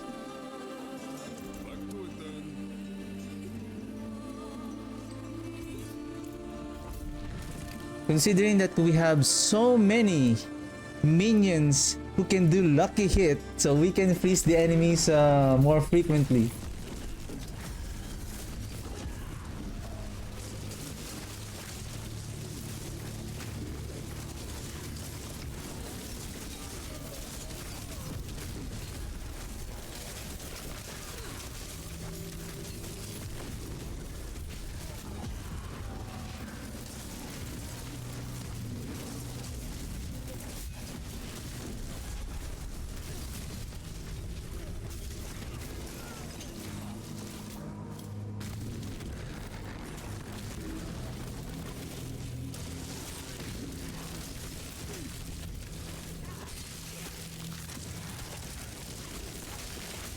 And our hemorrhage will do one freeze at a time.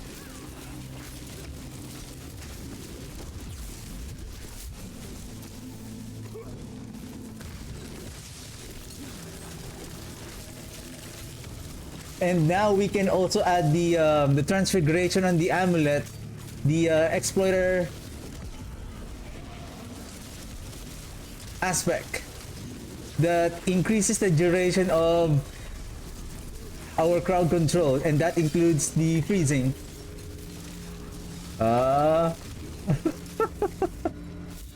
It's working. Okay, I don't need to continue. Okay, let's make this work. So let's add the Kulian Prism, increase the duration also. When they lucky hit also, 50%. So that's 3 seconds getting frozen. Transfigure, we need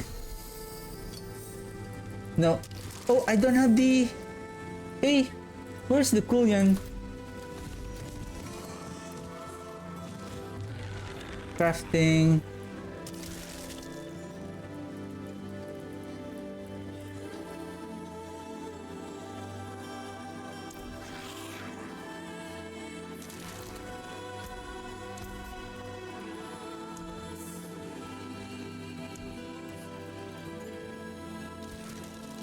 Whoa.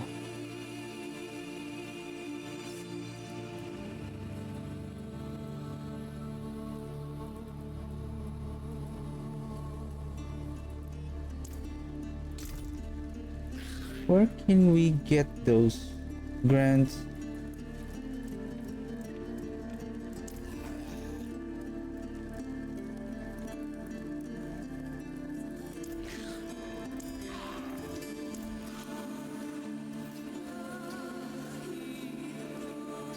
That's items, crafting and materials. Tributes, infernal compass. Ah. Well, that sucks. We don't have...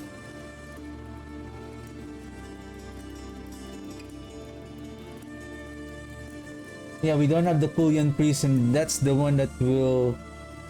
Do we have like a specific for war plans by any chance?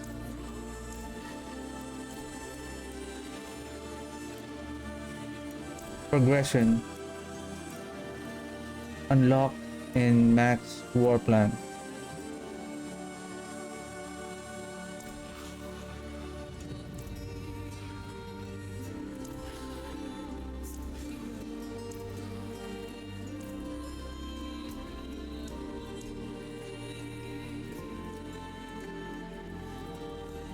I have so many mats here.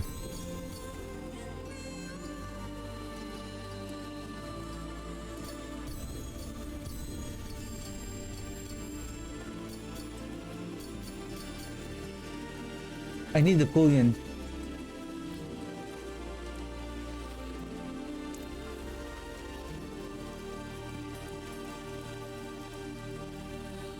Masterworking.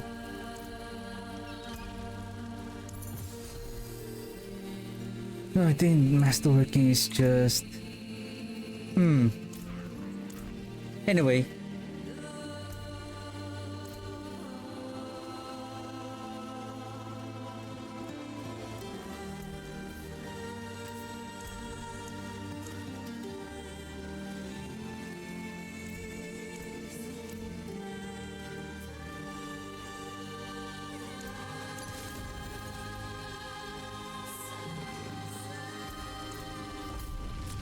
Well, if you don't have the 3, well, I would say the correct number of stacks of our overpower is 4 plus 2. Then with the title, so that's 9. So now we have 8. Close to the actual...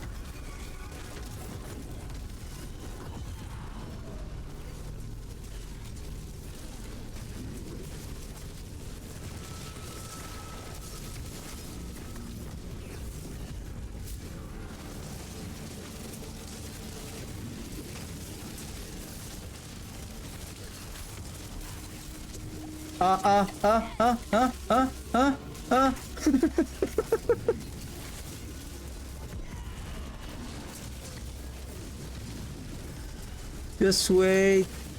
Just wait. Okay, let's go. Freeze, freeze, freeze, freeze, freeze. Freeze. Hit, hit, hit, hit. Oh, you are unstoppable, huh? Yeah, I have a big multiplier damage here.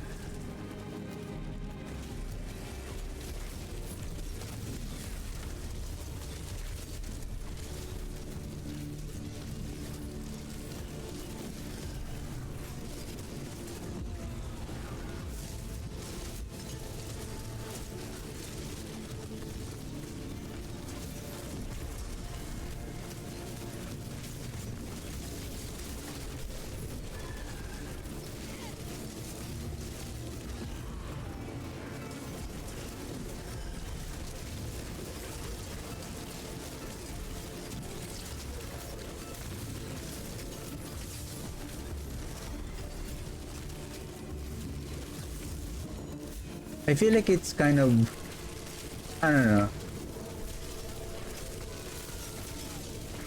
Is it a little bit weaker? Because of the basically that's only by basic. It's just we need, the condition is we need to really freeze the enemies.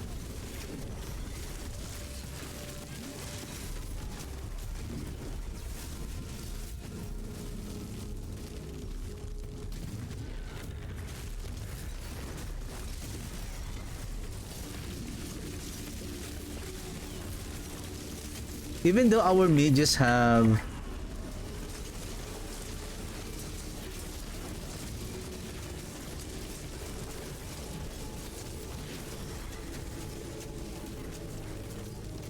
so the only good thing about this is that we have a very good crowd control here. Like, the enemies are constantly being frozen. That's the only thing.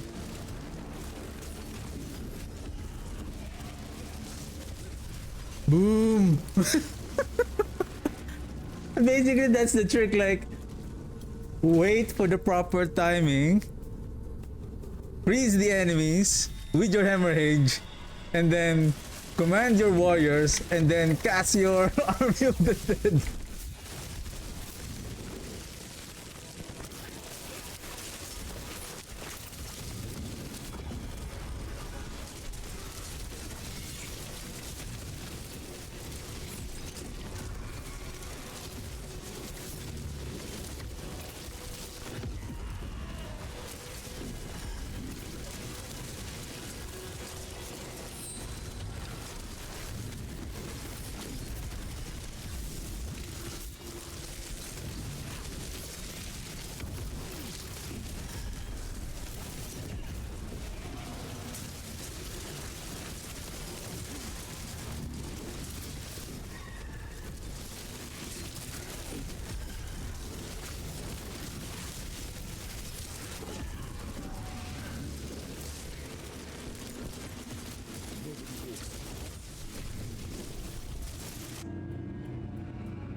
We need crowd control. We need to pull the enemies together.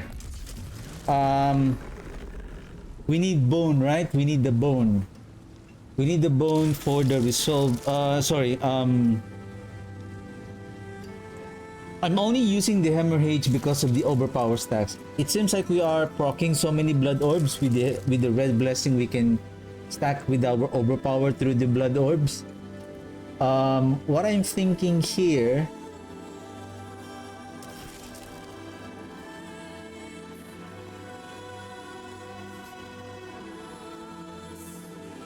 I need a bone skill to trigger the aspect of torment. That's the only purpose of the golem here.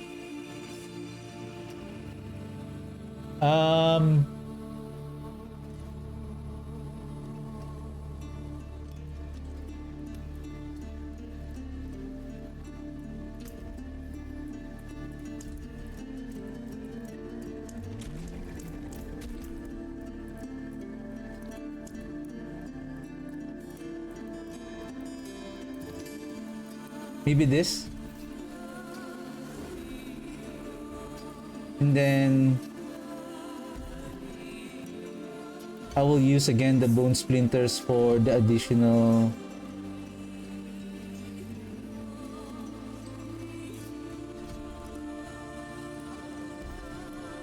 like that.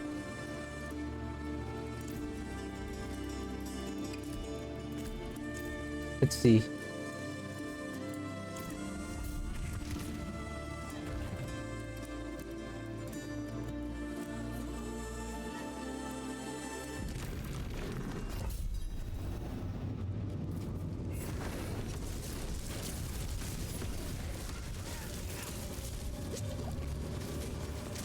What a good opening.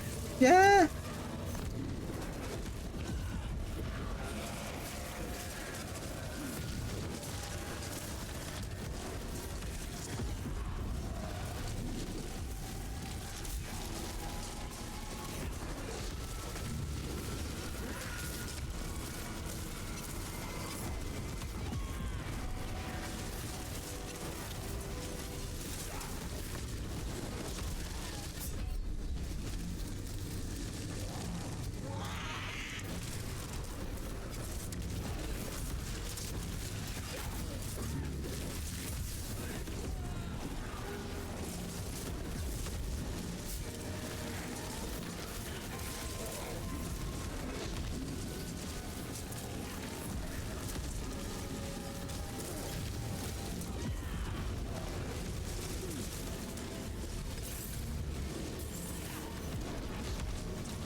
What I have noticed is that I'm having a hard time because I need to cast a bone splinter to trigger this one. Unlike with the golem around, as a bone, I can move around, still regaining the resource. What's happening is there are some occasion that I'm not gaining the resource because I need to cast the bone splinter.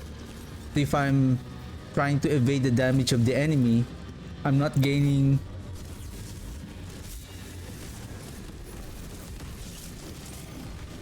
Maybe how about this?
Yeah, no, it's better to have the bone golem. It's better to have the bone golem.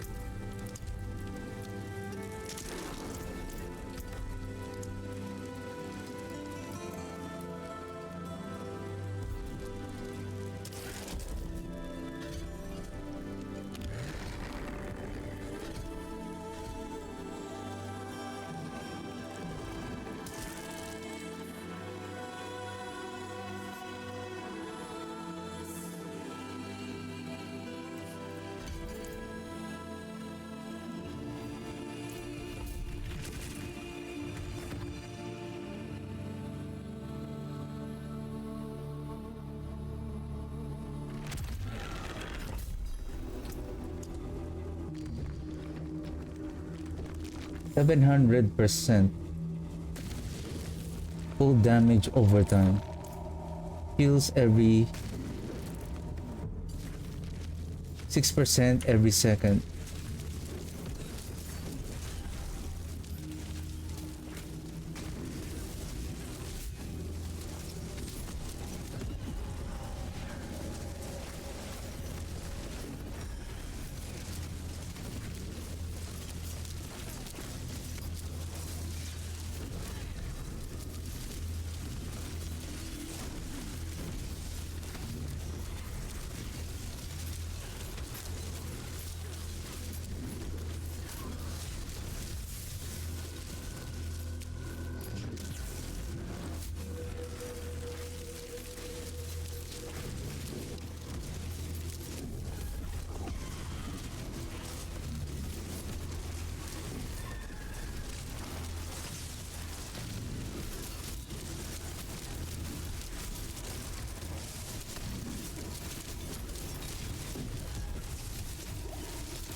It's much more weaker.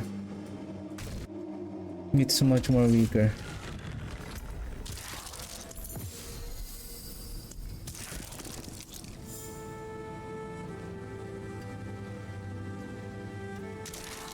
Unless you can really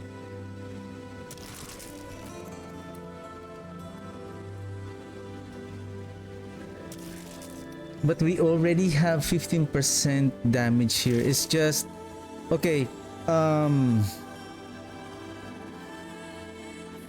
We lost some damage because only the cold damage dealer here, unlike on the like when we have the aspect of the the aspect of amplified damage, because our skeleton warriors were able to contribute on the damage, on the total damage of our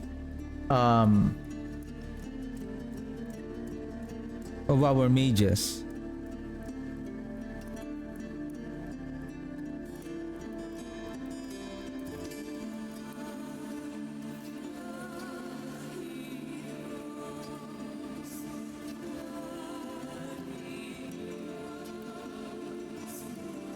Nine times 15, so that's almost 150 resource.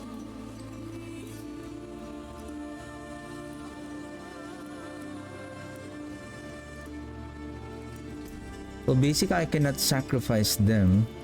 We're going to lose 50%. 50%, so from 9 it's going to go down to 4.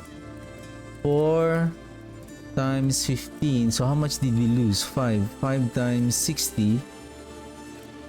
Oh, sorry, 5 times 15, so that's 75. 75 times 3, that's 225% multiplier damage. That's why having an all... We don't have cold damage, darkness skill, only the skeleton mages.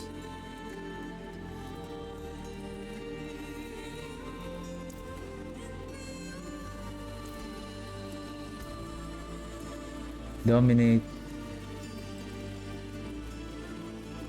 mage, undaunted, increase damage while fortified, essence.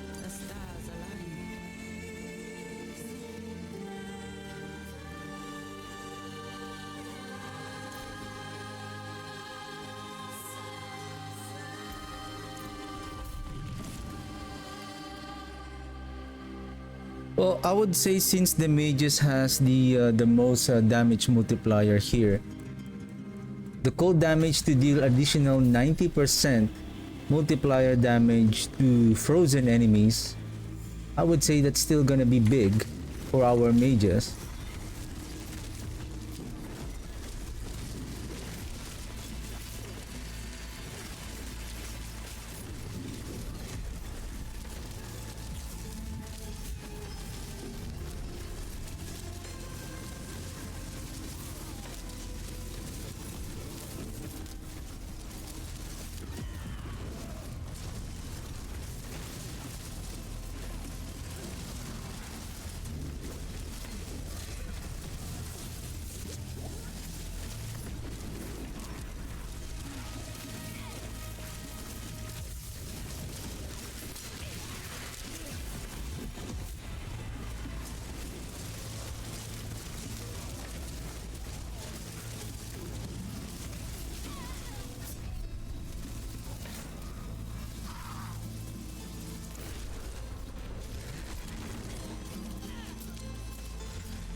The damage of the lunatic is kind of intriguing. Like, I'm really expecting for the vile lunatics to hit me.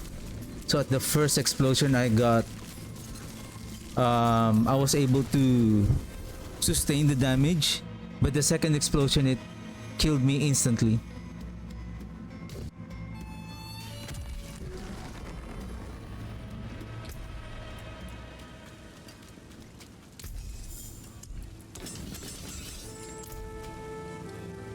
I don't know what's going on. I feel like there's some kind of a bug on the code mages here. The fact that this one, the corruption that we're talking about, just the corruption and then the chilling damage here. This one is double the damage output of the code damage over time. But somehow the shadow damage mages deals more damage to the enemy. Or is it because of the code? This one, it's not really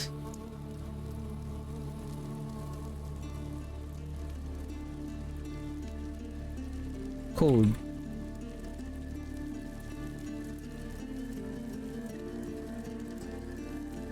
Freeze. Enemies take up to 90% increased damage based on how chilled or staggered they have built up.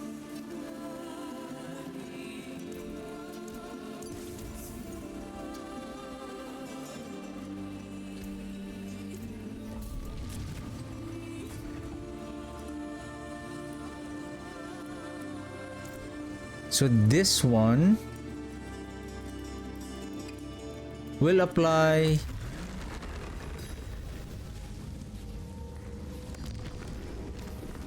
also to our warrior and the golem. It's just we need to apply as many chill as much as possible. But I think the more mages that we have, that we can rain the chilling effect.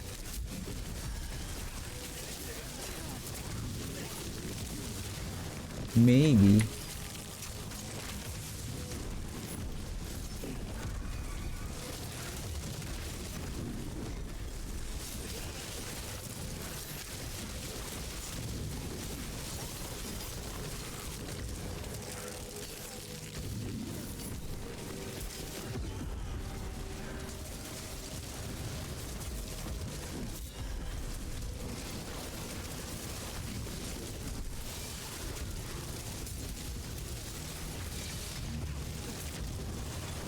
Okay, okay.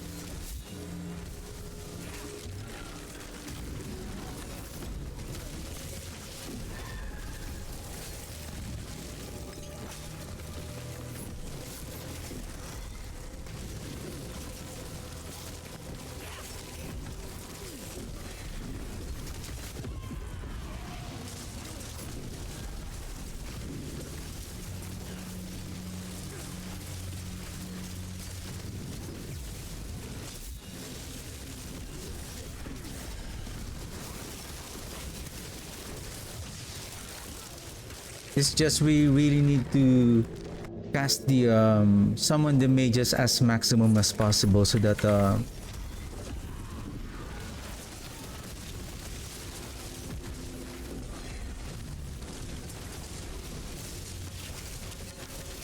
apply as many chilling effect as much as possible. The poison damage is there. The whatever that is.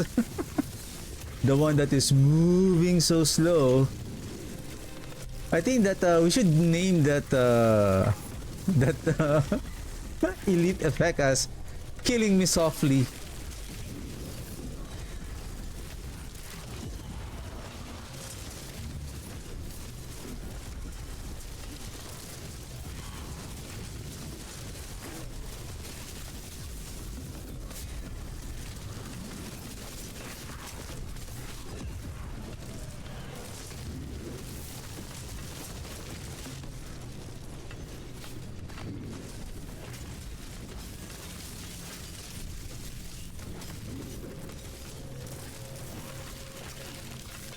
Sometimes I'm kind of deprioritizing on summoning the mages.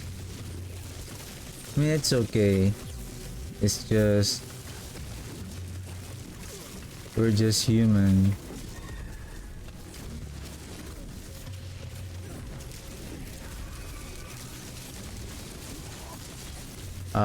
What's going on here? Let's move, let's move.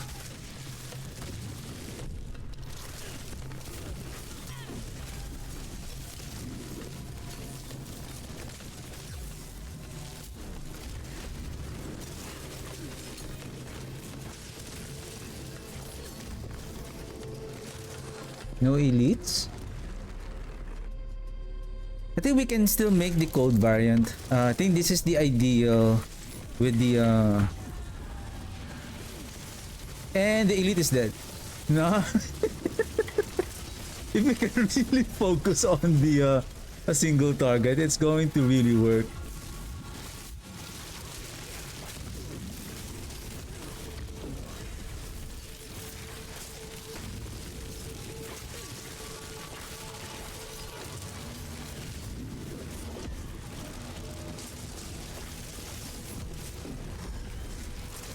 Hey, hey.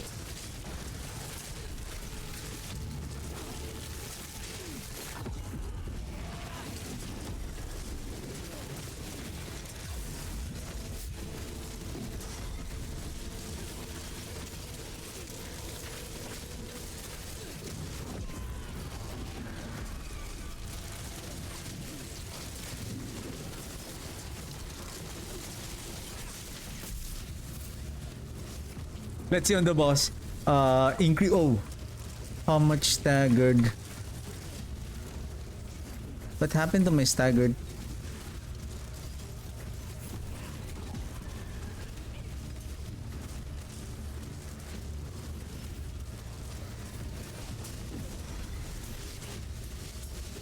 Alright, alright, alright, alright, alright. Alright. Old mages. Okay, let's make a variant of this. So the only difference is, I think the aspect. We can use the. So that's the ideal one. The aspect of the shivering. Enemies take up to 90% increased damage based on how chilled or staggered that they have built up.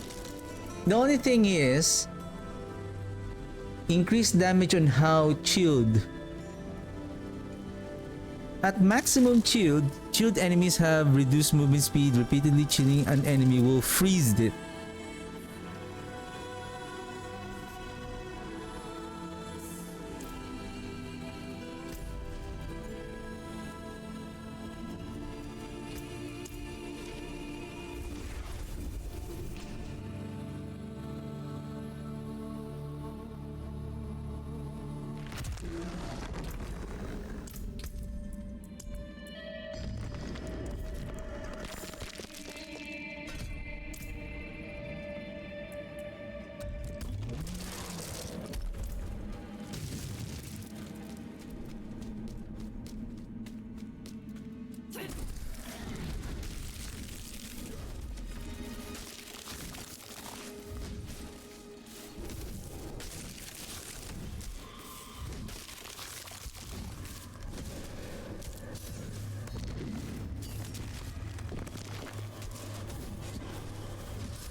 Three six three 433 100 100 378.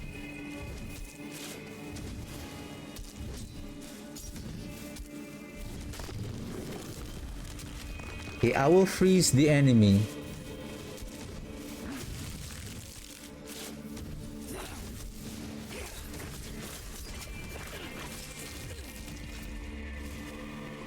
Oh shoot.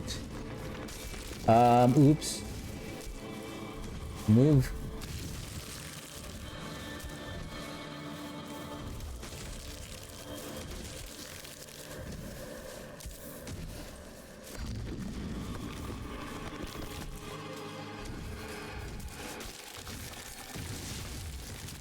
Or is it I'm gaining the overpower stack a while ago? Because of the our mages inflicting Iron Maiden. Yeah.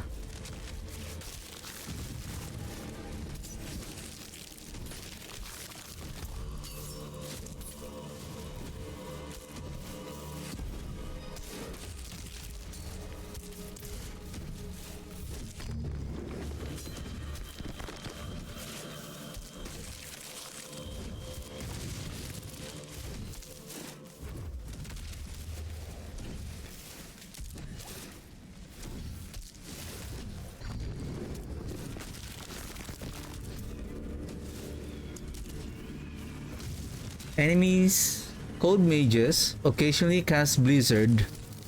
Occasionally.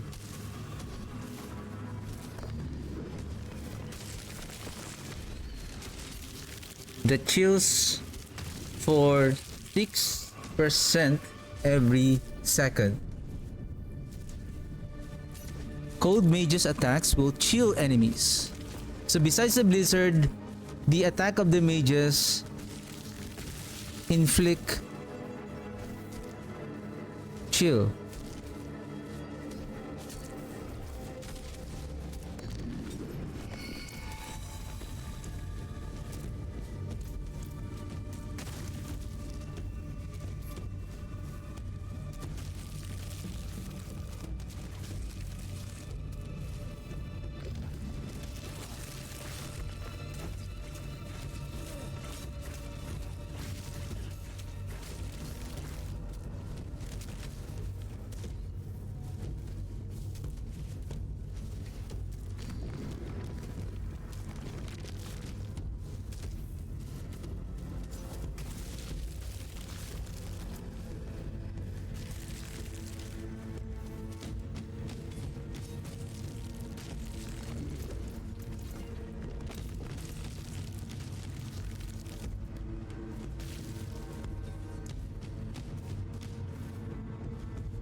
Yeah, it deals more damage using the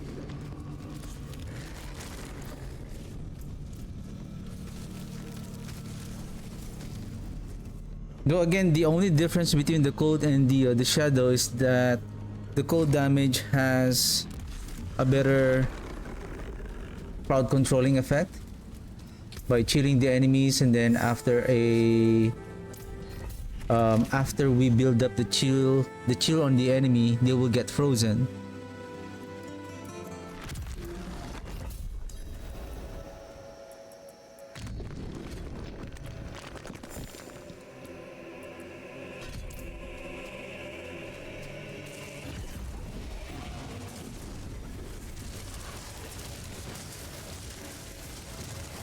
Oh shoot. That's why I have a one spare point. Or no, not spare point, but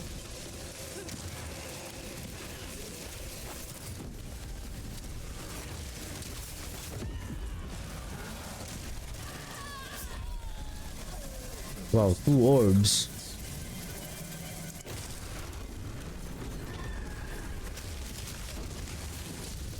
Wow, the golem is killing the tear.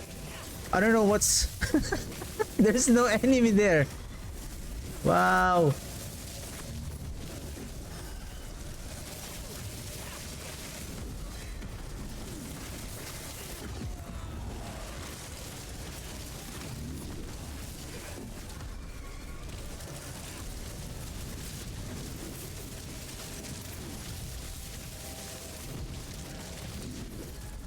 Oops.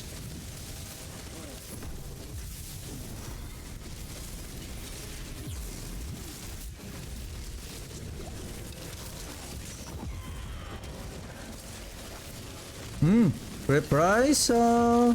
I see the reprisal. I see the reprisal.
So let's go.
Something is hitting me big time. I feel like reprisal. Or never mind. They're dead.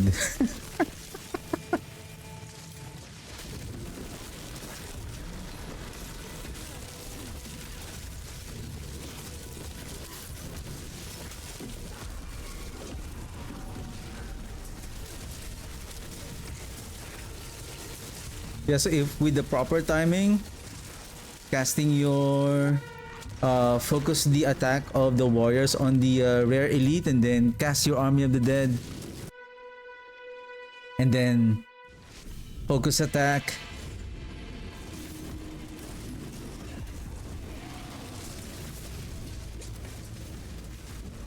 and they're dead.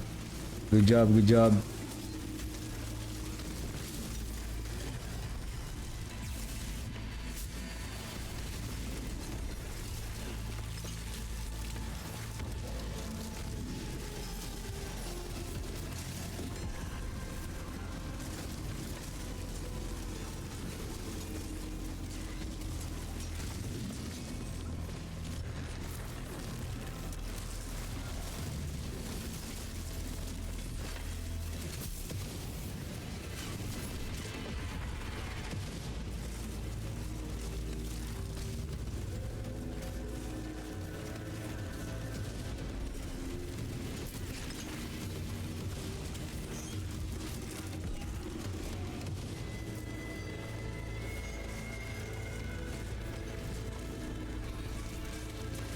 Right.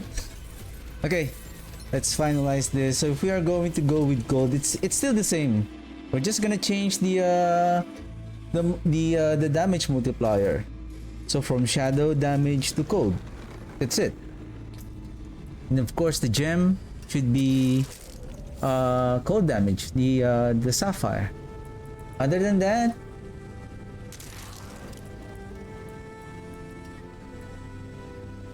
all good. Okay. We can create another variant.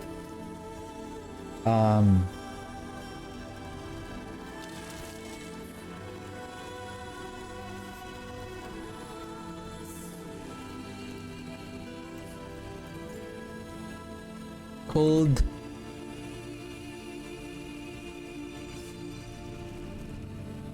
mages.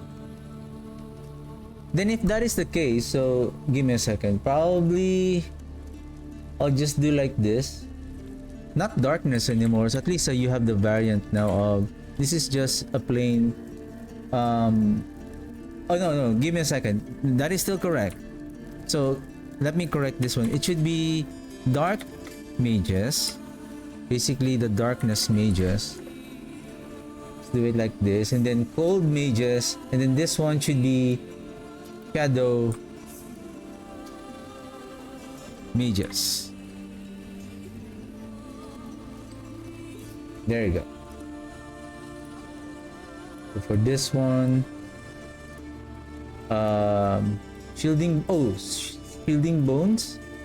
Okay, let me delete this one for a while. Delete. Let's polish this one. Give me a second. Be right back real quick.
Alright, let's update.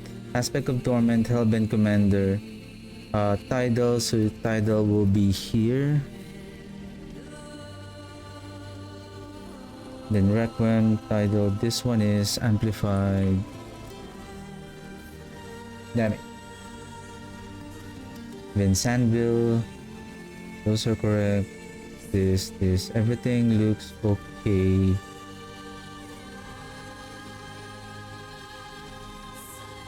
Sirgar, Nagu, and Q.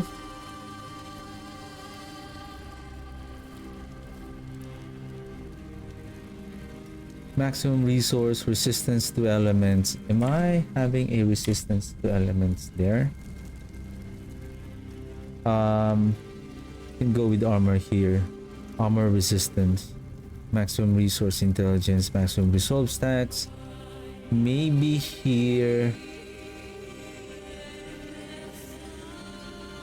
All we need is one maximum resolve stats. We can keep it one here, and then this one will be armor. Okay. I think we would go with life. Yeah, I think armor should be here. Armor, and then armor here. We need more damage reduction. Essence regeneration, maximum resource. So this is a good stats.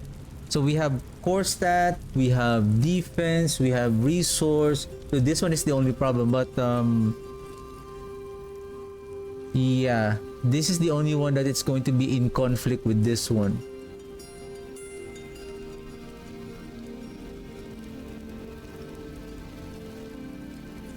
But I guess it's okay. If we are going to focus reroll, it's just we're gonna I think there's only 3 here. Resource cost, no, I think there's also essence on Q.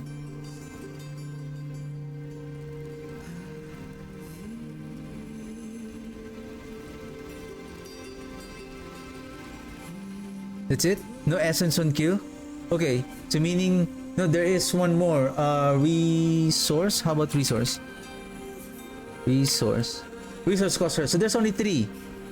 So at least we can just play around, like focus reroll on the 2 aspect, maximum resource, essence regeneration, until we get maximum resource and an essence regeneration. Though I don't know how much material this crafting is going to cost us, but anyway. Then this one is Intel. This one is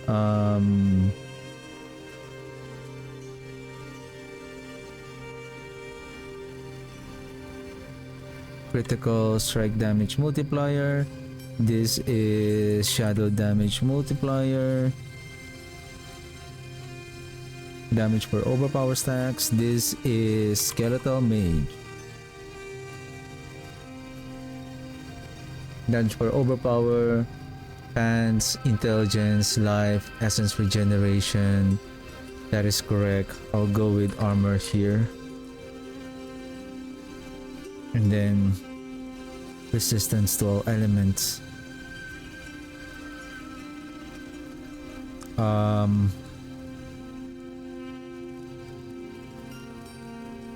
Maximum resolve stacks. Armor.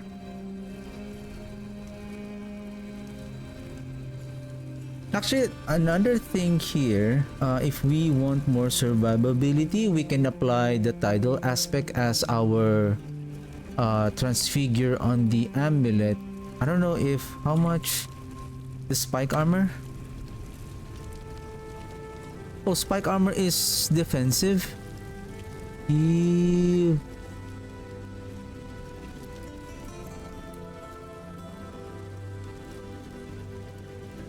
Anyway, never mind.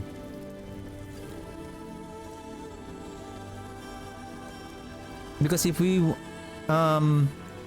want to increase, I guess if we want to increase our survivability, we can apply tidal here, and then this one is the, what's that, the bone something, the shielding bones for more resistances.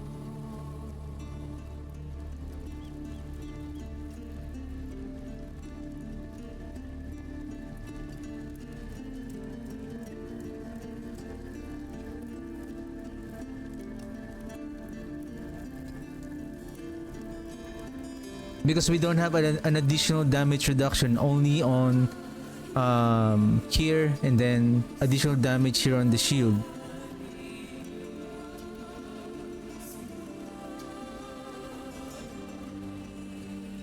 Okay, let's see how much. 77, so this is around 76 at 5,500. If we will add that shielding bones, 30%, okay, but we need resolve stack.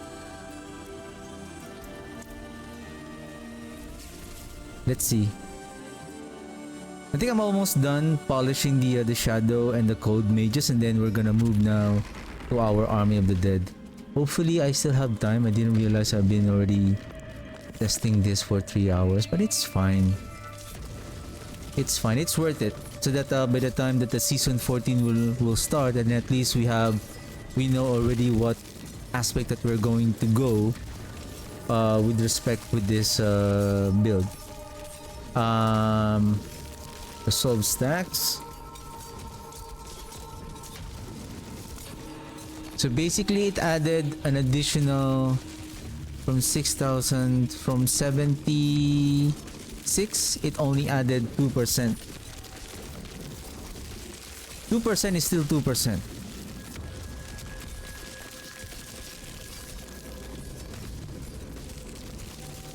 So if our enemies are doing 100k of damage, or let's just say 150,000 damage, okay, 150,000 damage, so that 2% is how much? 150 is 15%, is 15,000 is 10%, 1,500 is 2%, is 1%.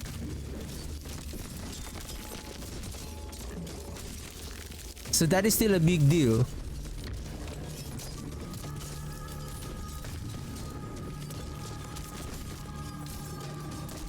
We don't have any other increasing in armor here other than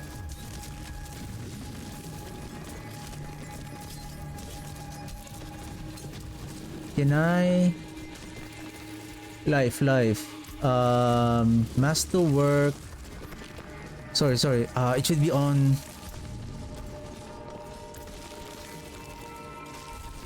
Let's see what's going to happen if we apply everything on armor.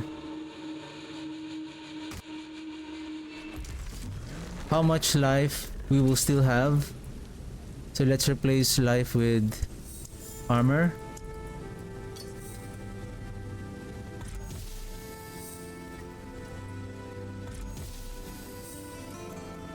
Okay, armor good.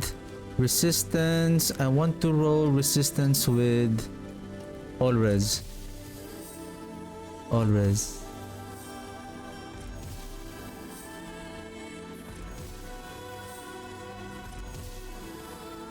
Oh, there it is.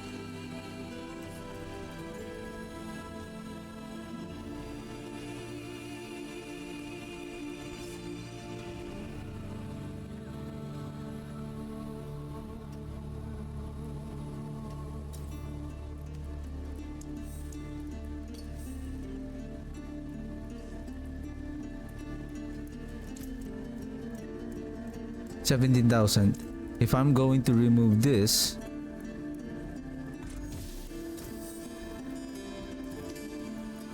focus reroll, resistance to elements. What was changed? Armor. No, it's not armor. Resistance to elements.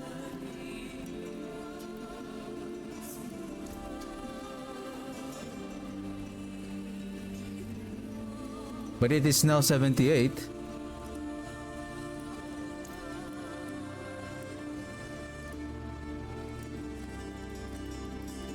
Let's keep it for now. Then here, life.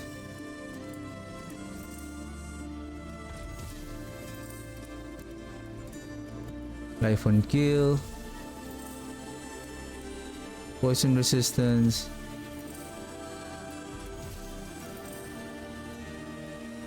Give me armor or all res. Armor. Okay.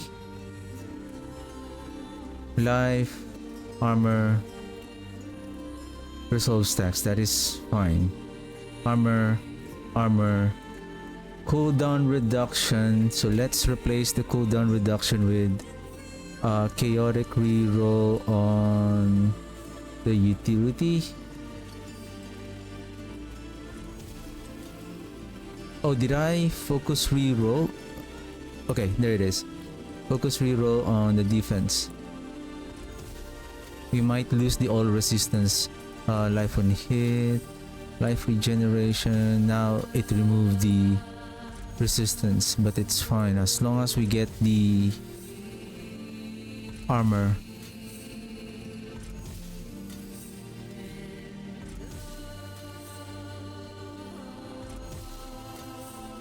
Oh, there it is. Life. Oh shoot, life on hit. Well, actually, we can lock in, considering that that is the wanted. Oh, the damage reduction.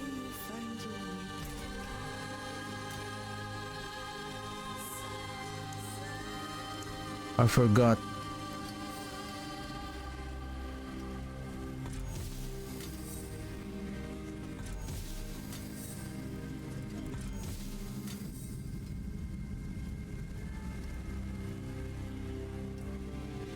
$15 times, what is 25% of 15? 7.5, 3.75, so approximately 18 to 19% damage reduction. That's the high roll of the damage reduction.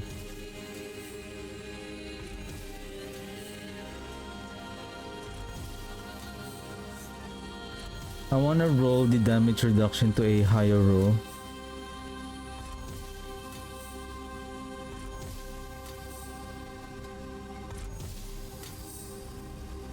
$16.5.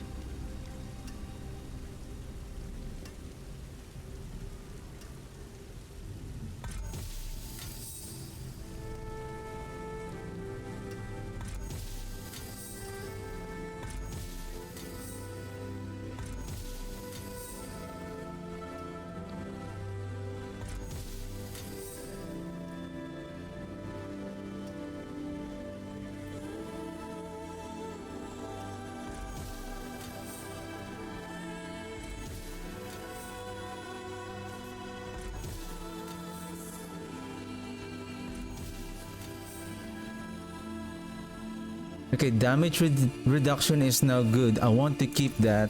So let's... No change. Let's lock that aspect, the affix, and then... How much life do we have now? 12,000.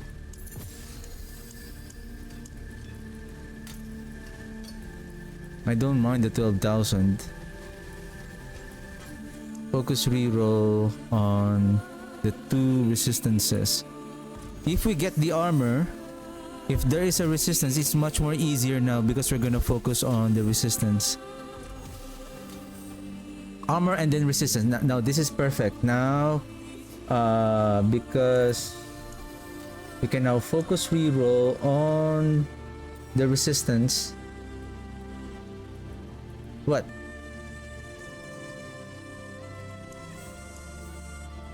What? Oh, sorry.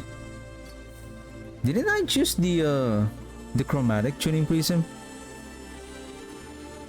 Give me all res.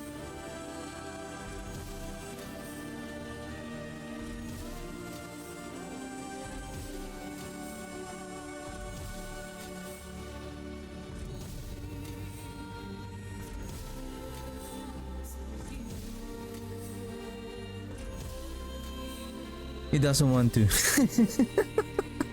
He doesn't want to. Come on. All res.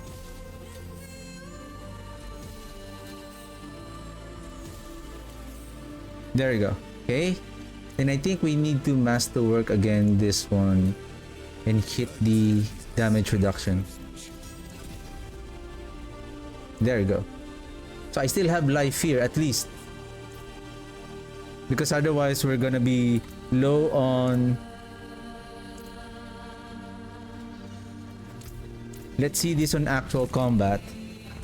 Considering that we have good amount of resistances, good amount of armor, it's just we don't have the title now. What I'm looking forward here is our defense is much more better. 27,000, so that's 75%, so that's 78, 78, 78. That's it. Our armor is only...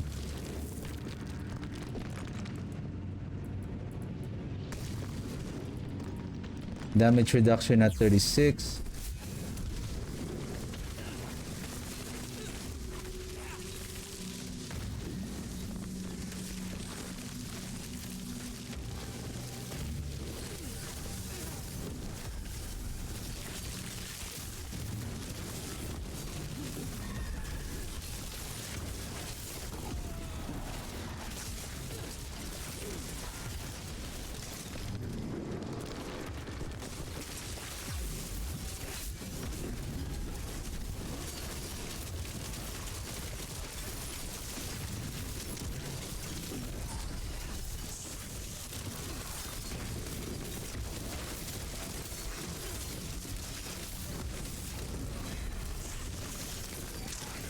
If we have a good overpowered generation, what if I use this one?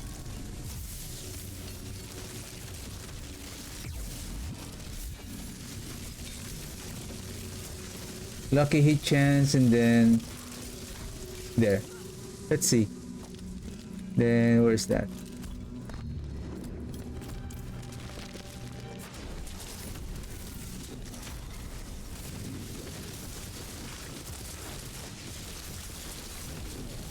Look at my barrier.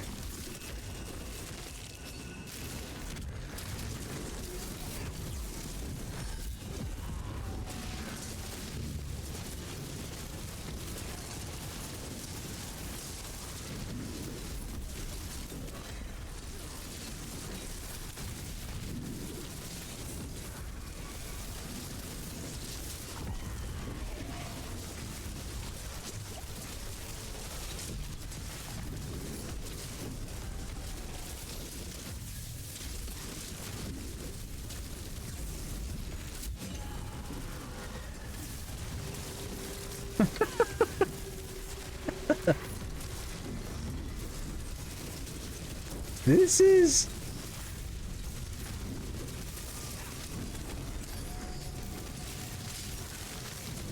interesting. We are still gaining our resolve, we still have the ferocity, we still have the overpower stack.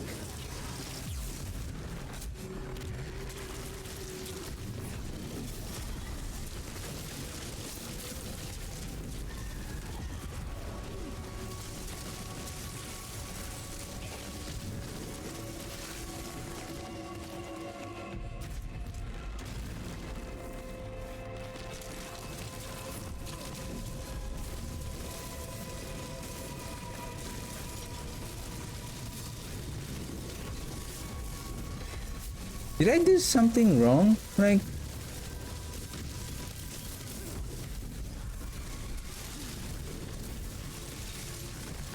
why they're kind of weaker?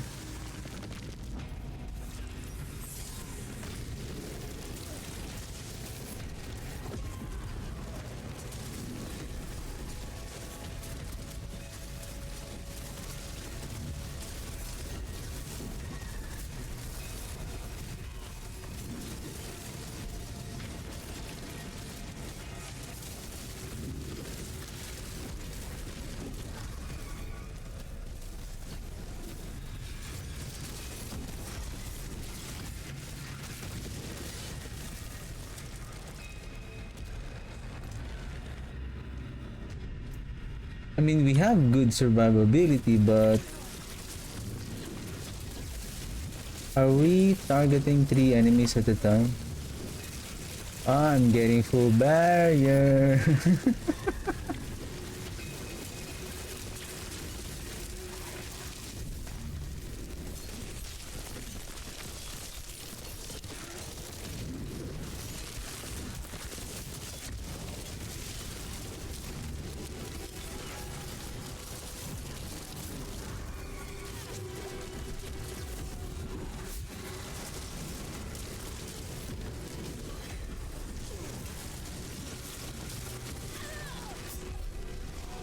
This one, of course.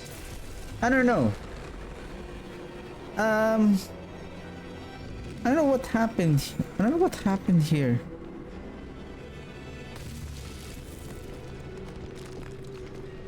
Did I do?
More reprisal. I see reprisal.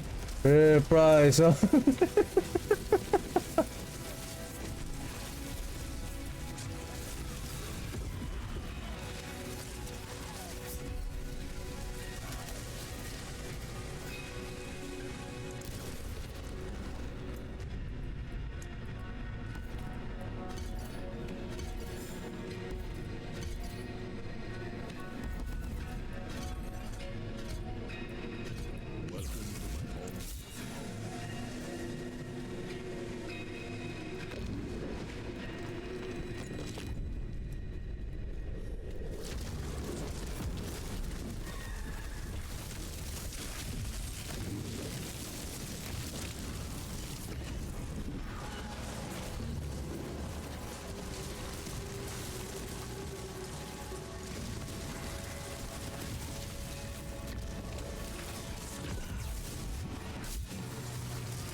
Sometimes I really feel weird that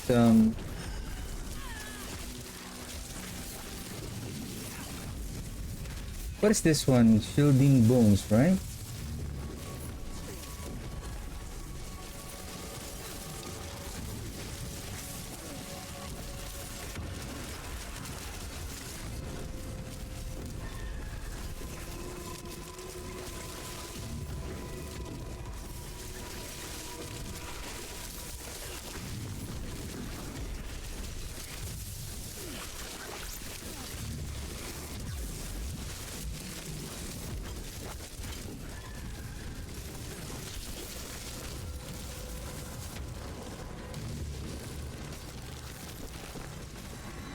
Sometimes I don't know if the type of enemies that we're dealing, like I didn't change any on the offensive stats, only our defense. Suddenly I felt like the mages are suddenly dealing less damage.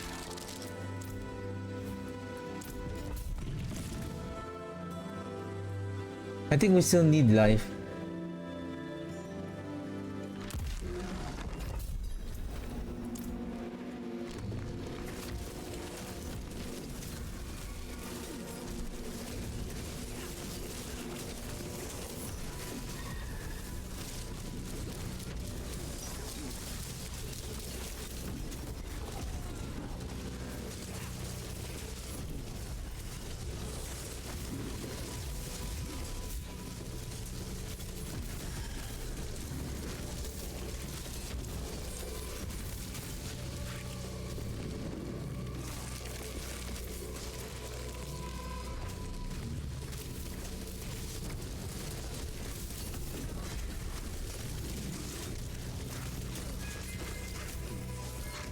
Well, I understand because of the bug on the red blessing. If we have the tidal aspect here, we're getting 3 more stacks, and that is based on the multiplier damage from your red blessing. So that's from 7 times 3, so that's 21% increase in damage, plus additional damage on the overpower stack.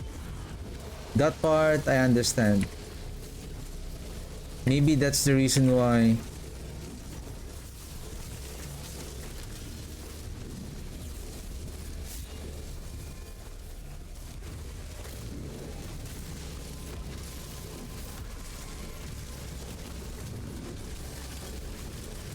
Well, technically at 8 stack, this is close to the reality of the total build-up of the red blessing and the overpower stack from the tidal. Basically, this is the real damage that we are doing. Plus 1 more stacks.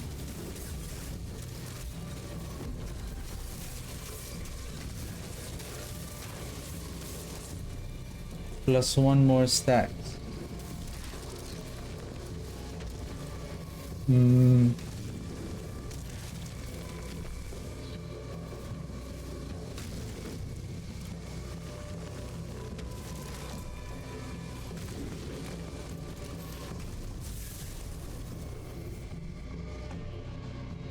Let's compare the two, shadow damage and the cold.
Well, it seems like the tidal aspect really plays a big role on our damage.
Wait a second.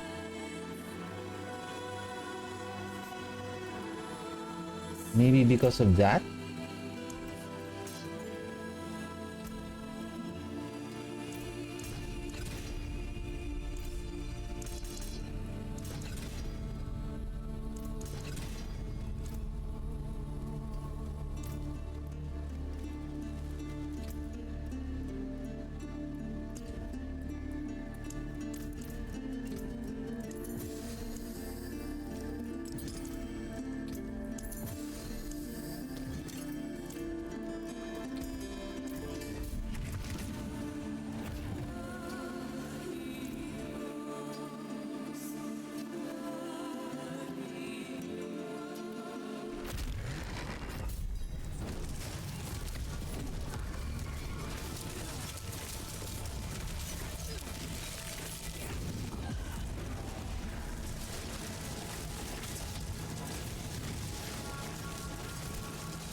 My god, the elite is really right in front of them, but they're prioritizing the trash mob.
I don't know if there's a problem with the response of my mouse right click. Like, I've been already clicking the right click. I have to release the key from my keyboard in order to actively click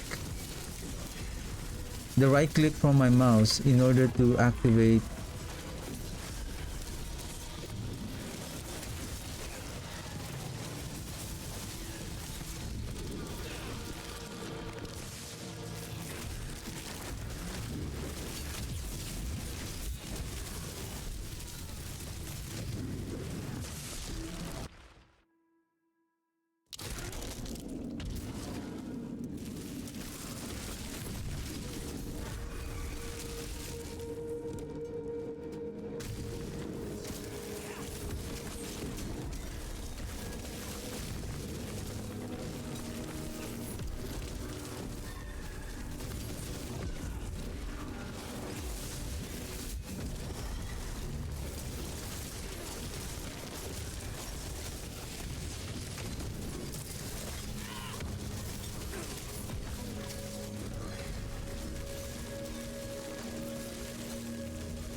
that additional, based on the number of stacks, right, like 8, and then that additional 6.8, it adds a significant role on our damage increase.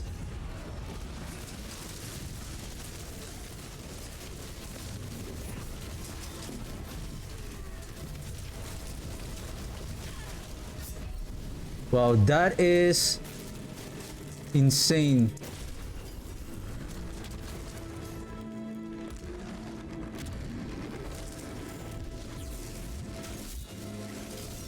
How many minions that have that affix? Basically, it bombarded me with that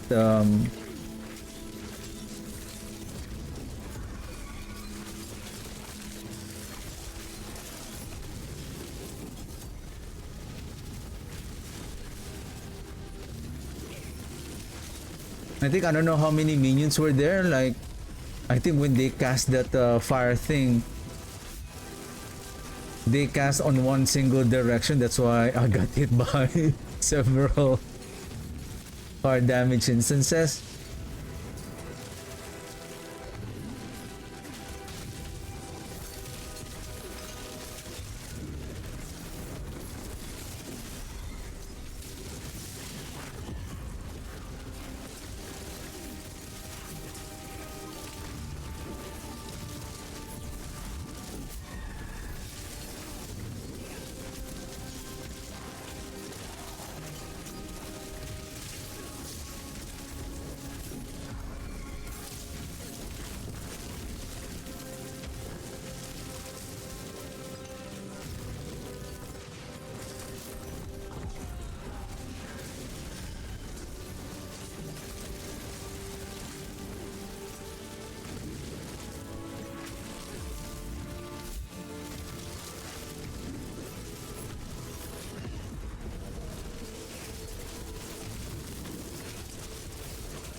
Before I cast the Army of the Dead, I need the focus attack first.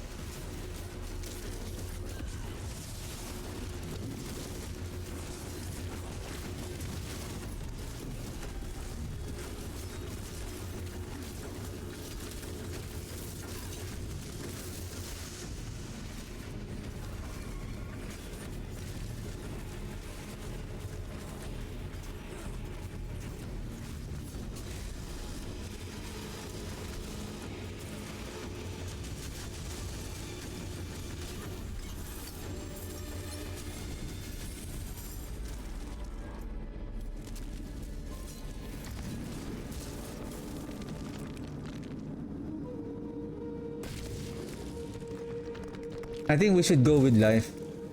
We should go with life. Okay. Let's finalize this. I think let's go with life here. Life. And then maybe life here. And on the pants, that's okay. Armor, armor. And weapon. Maximum life, armor, resistance to elements. And then I would keep the resistance to elements. It's easier to increase the resistance to elements. I think we will be reaching the like the how do you call that, like saturation point. Like adding 2000 armor, it's not really increasing your armor significantly.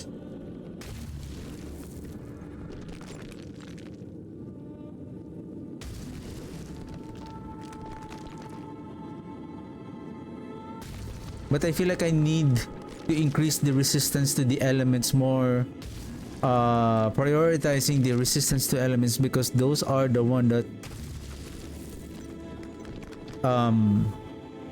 we can also get some more increased.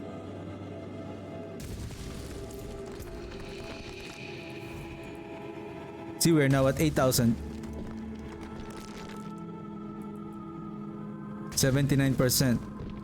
At least armor is now 77.9%.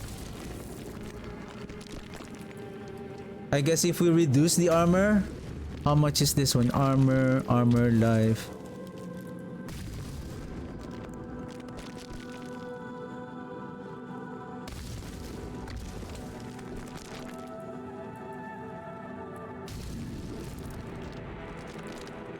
Yeah. Okay. Okay.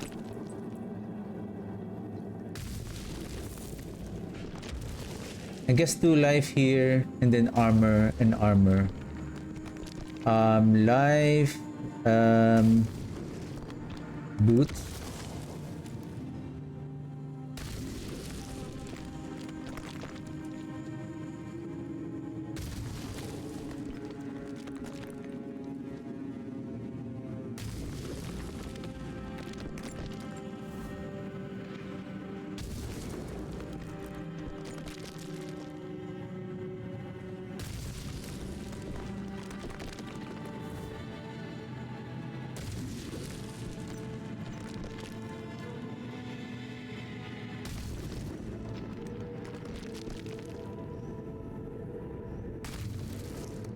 Attack speed, maximum resource, critical strike damage multiplier. Attack speed, probably we don't need the attack speed here if you have the mythic. If you have the mythic, you can replace the attack speed here with damage.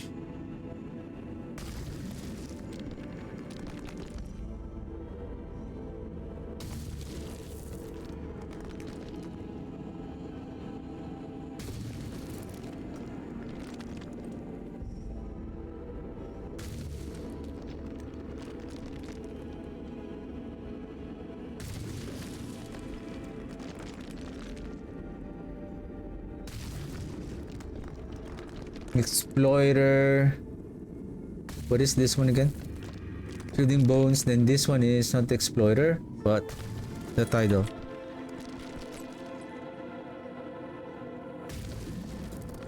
Okay. Now basically, if we're going to do a cold damage variant, cold mages. Probably before I continue with, I think I'm done with the mages now, the singularity mages. I'm going to start working now on the army of the dead. Hopefully I still have the time today because I'm planning to build 2 more builds at least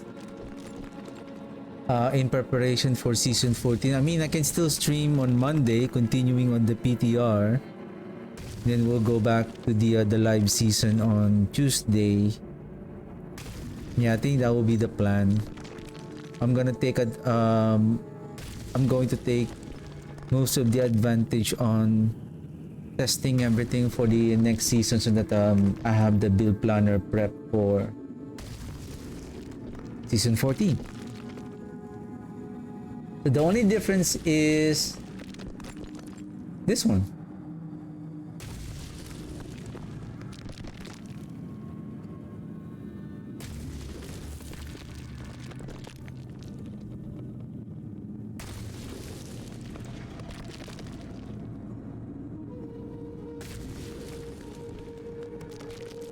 Oh, by the way, this is Topaz.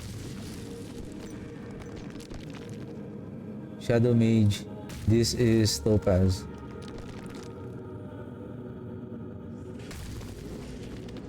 Yeah, Topaz. Because we're using a shield.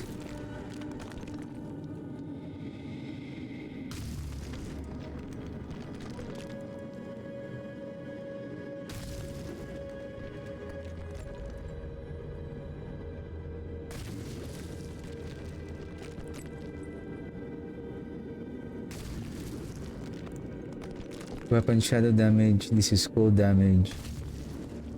I think we could still deal a lot of damage. It's just our weapon, like in our weapon here, we're still lacking 1 more multiplier, right? And then what else? Yeah.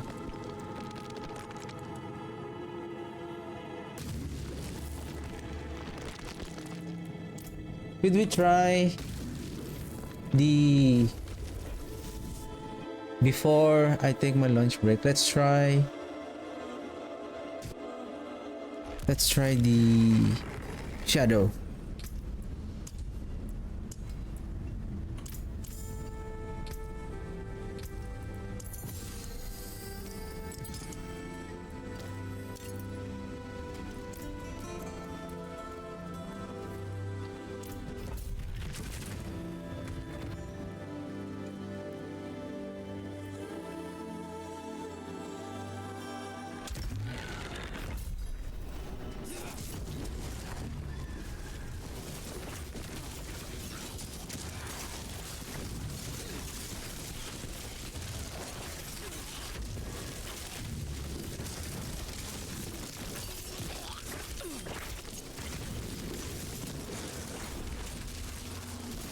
Because the difference with the shadow, we are also providing, we are also increasing the shadow damage of our warriors.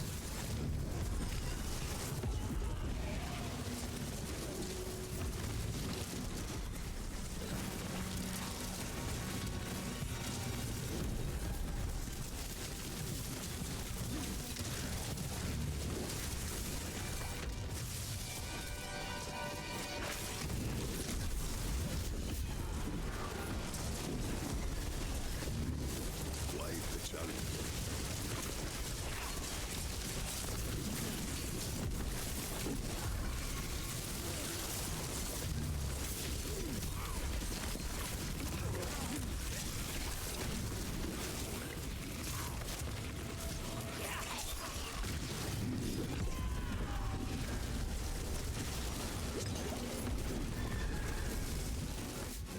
Did I see a reprisal?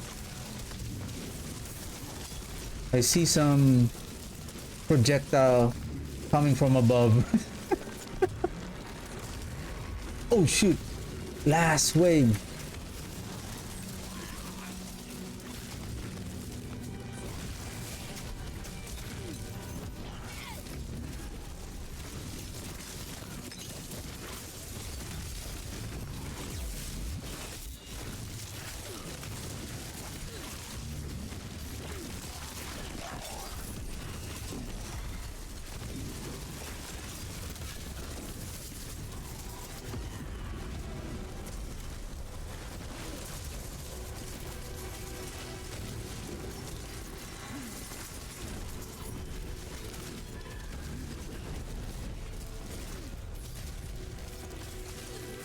Yeah, the cold mages.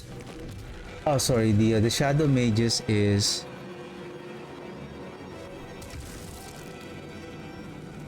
in terms of DPS, they are going to deal more damage because of we're giving also the benefit of increasing our shadow mages to our skeleton warriors as well.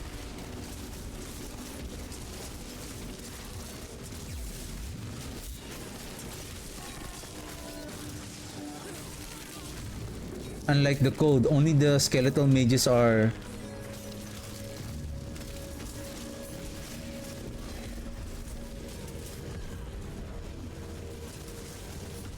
getting the benefit from it.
The elite are already like right in front of them, but they don't want to. We're close. Let's just kill some enemies here. I think we're done.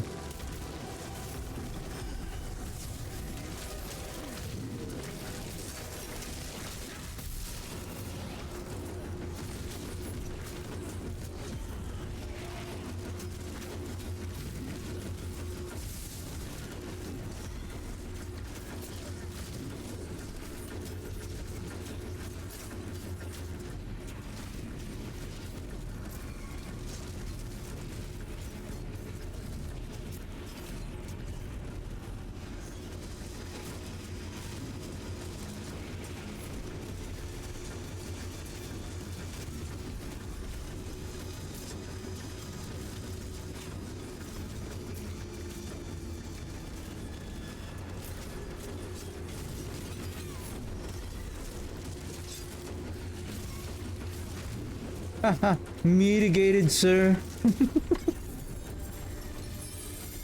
Well, with regards to single target, probably because this one, what is the difference between this one is what I'm equipping is core skill, shadow damage. Oh, because this one has +4 critical strike damage multiplier, all damage multiplier. Basically, I have a more damage multiplier here, +1 rank to skill. How about on the amulet? I have intelligence, the same, but even though I have less than 2 maximum resource, this one has more critical strike damage multiplier, and then cold damage multiplier, and then this one has more damage per overpower stack.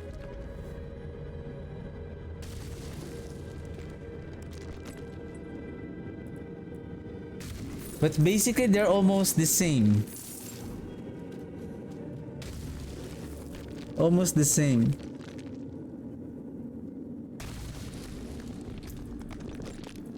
Probably it's just depending on the damage multiplier that you have. But basically the cold damage has a better crowd control because of their chilling effect. To freeze the enemies after they reach a 100% chilling effect. Anyway, so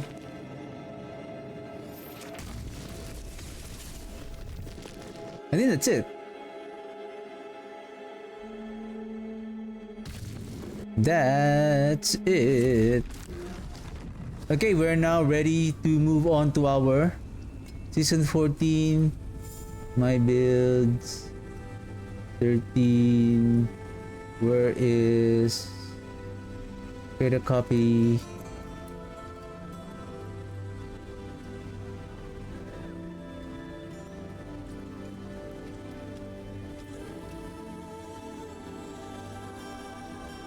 Season 14. Save. I don't know if Banish Lord Talisman here is still the ideal. I think we can go with more multiplier damage here.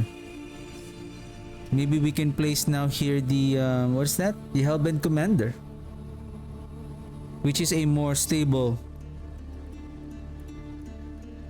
multiplier damage. But anyway, so we're gonna work on, I still need to get some materials, so we're just gonna, I think it will have the same Paragon board. We're gonna use the Dead Cold upgrade of the mages. Oops. We're gonna use the, I think it's the same Paragon board, Sign of Death, Wither for the cold damage. Bloodbath is still here. Oh no.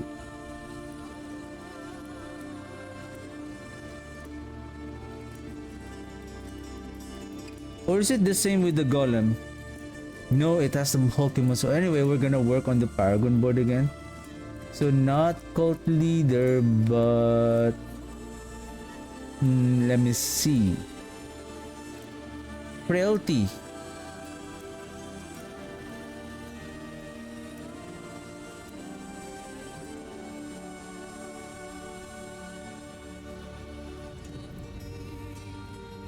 We'll go with Wither first, then Bloodbath.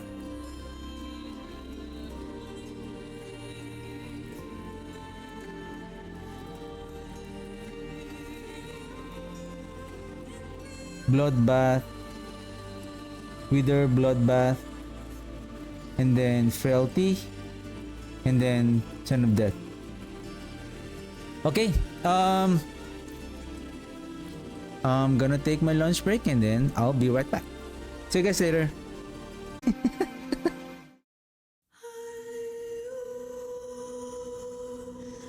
Okay, we need to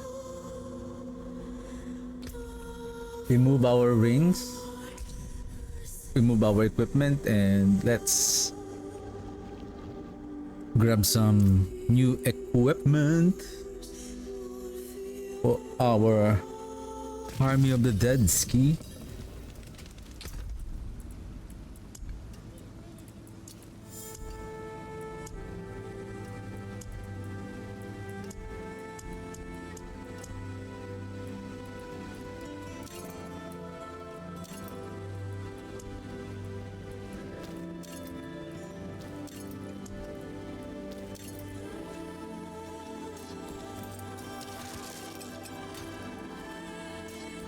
Thank you for your service, guys. Thank you for your service. Let's place it here for a while. Then I need the sword.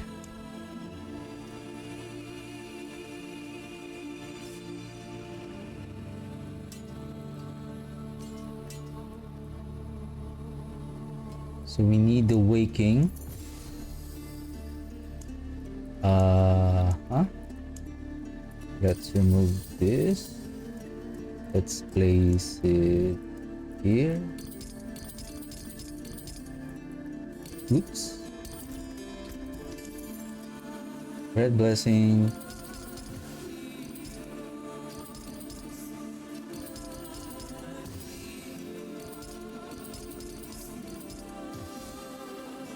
Still missing one. Where? Oba, Emlor, Emlor.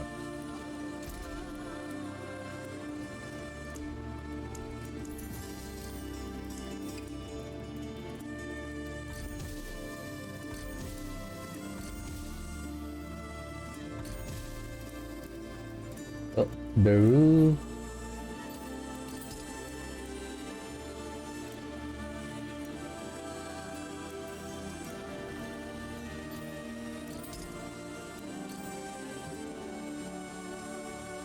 How's our Emlor?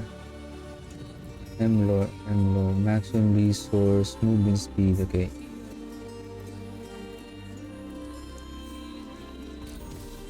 Minion skills, plus 40 minion skills.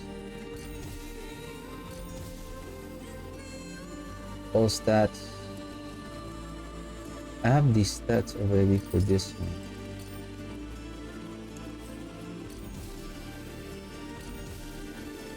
Oh, is that? Oh shoot, was that the fair?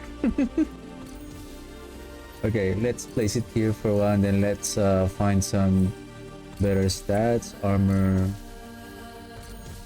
All stats on Phoba. Okay.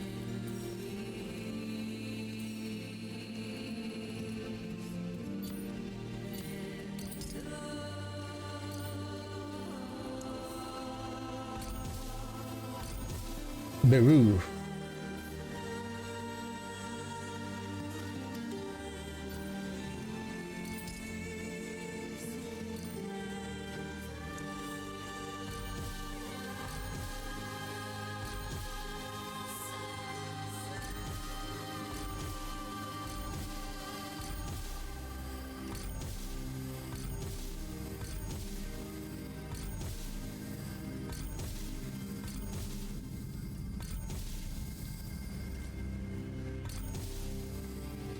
Linta.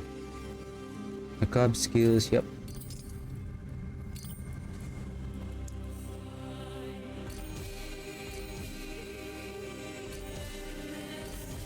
So what else I'm missing without the all stats? Fair and Emlor.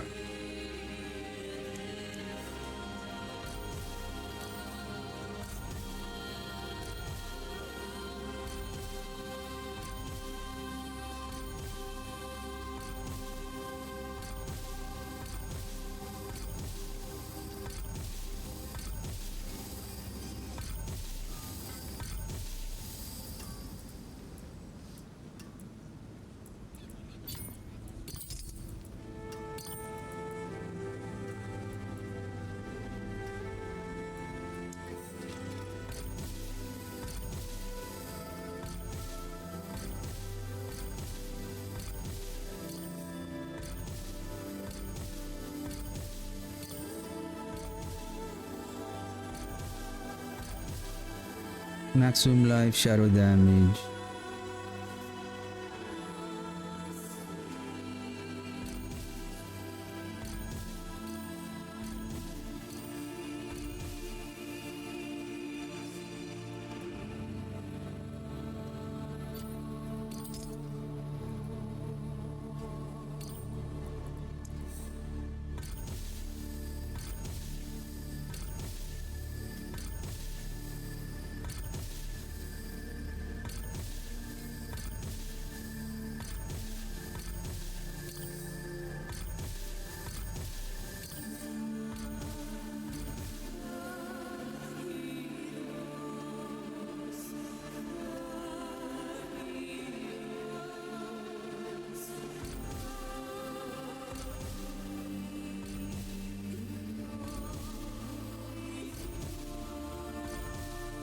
Hemlore, 982 stats. Okay.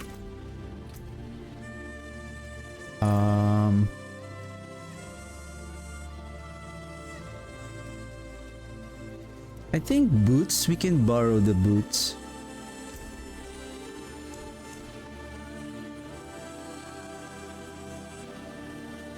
Or let's make a new one.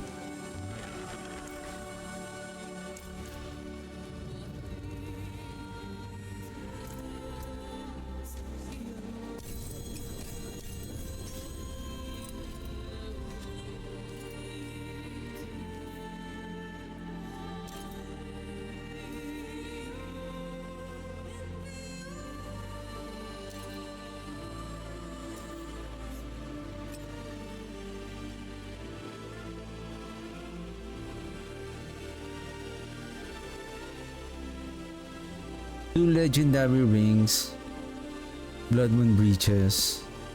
Then we will go with Green Sandville, Red Blessing.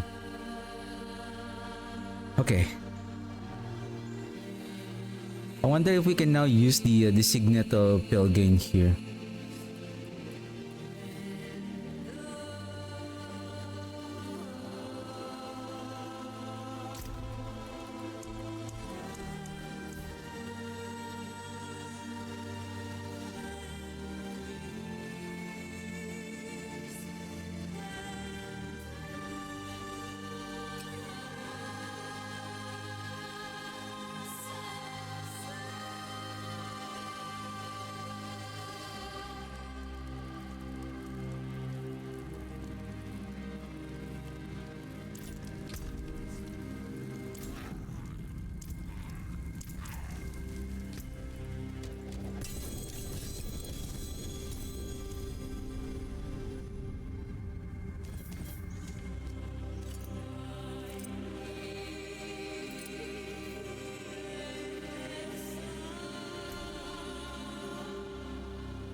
Gloves.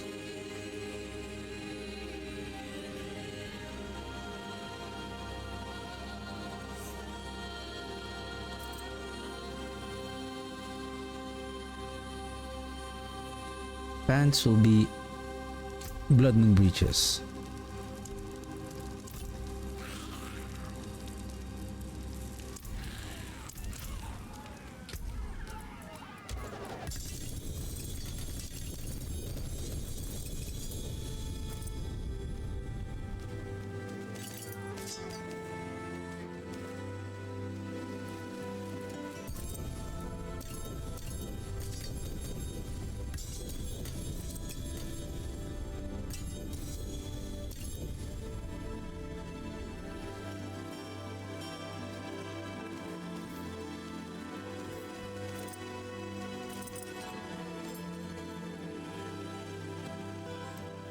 Hmm.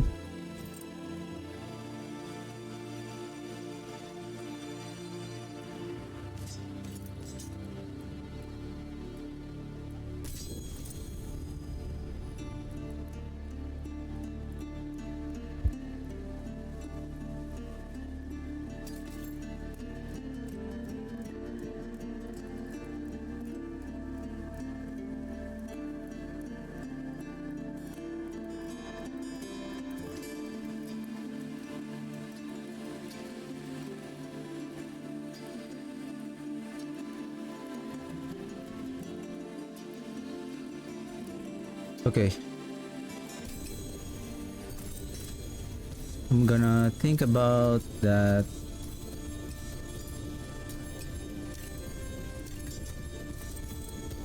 Okay, let's fix our skill. 3.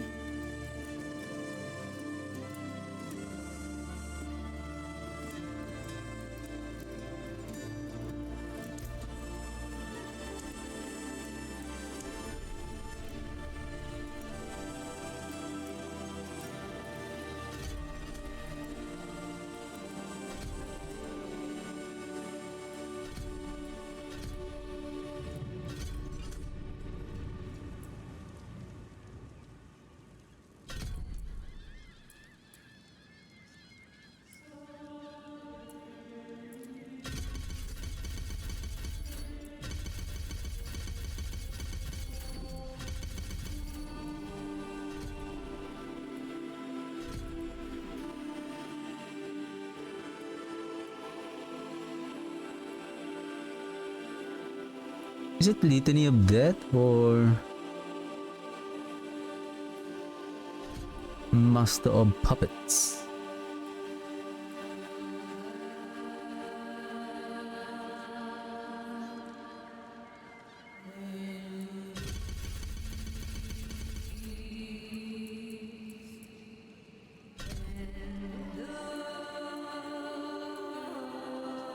Oh, Gluttony.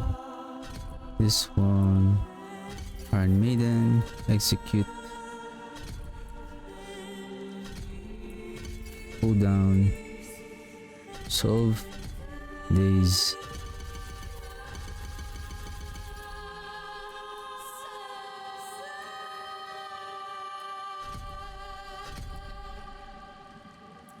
Army of the Dead deals increased damage for each minion that you have. If we're going to choose this one, and then in conjunction with the Undercrown, additional 8 more minions, 8 times 2, that's 16. Not only that, we have an additional damage from the summoning damage of the Helm.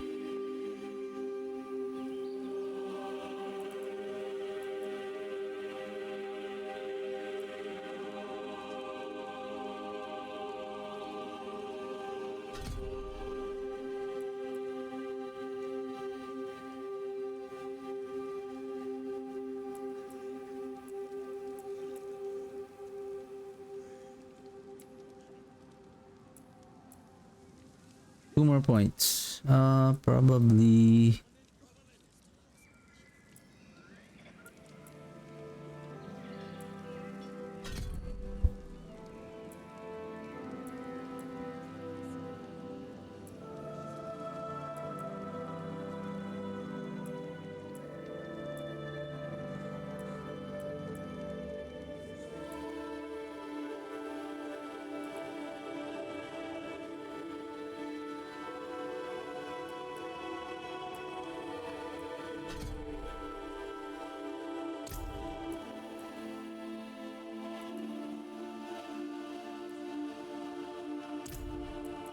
Confirm.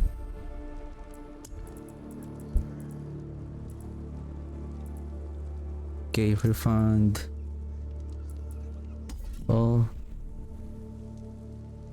Welcome to my home away from home.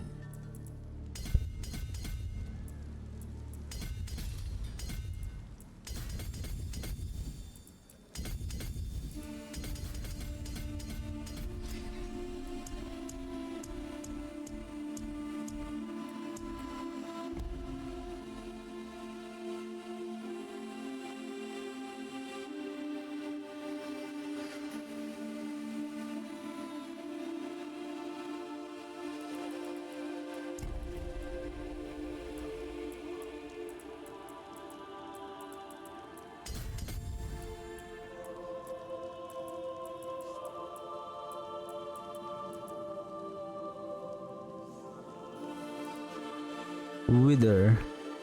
What did I place on the Wither? Or I didn't. Probably same thing here. Go with Essence. One more point.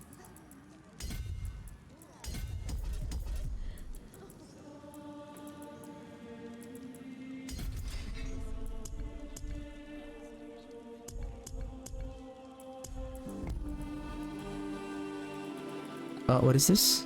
Blood Oath.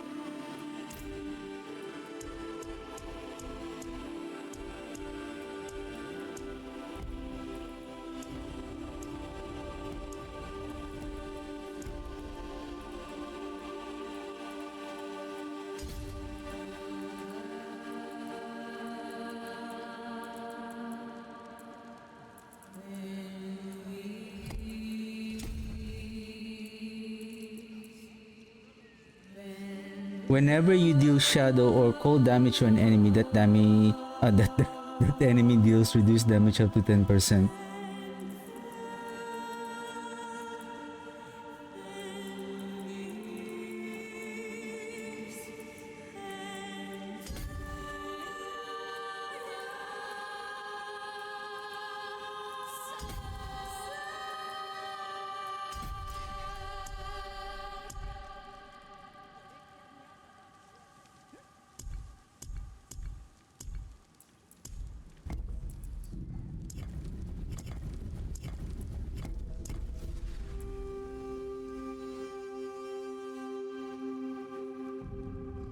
Oh, I did Gravekeeper, amplify,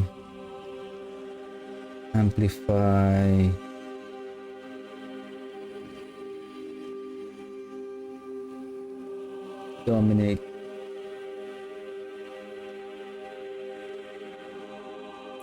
Guess this is the dominate.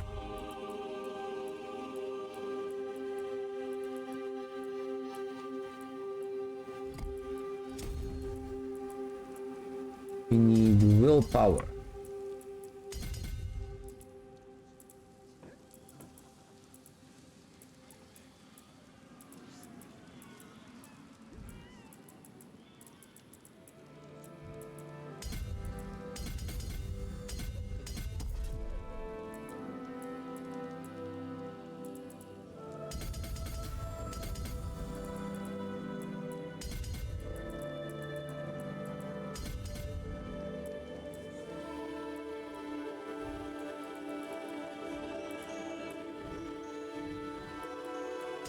I'm thinking what will be here.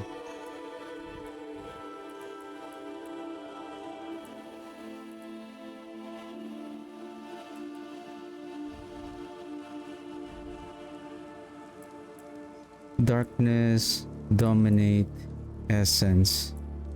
We can go with Gravekeeper. And then amplify.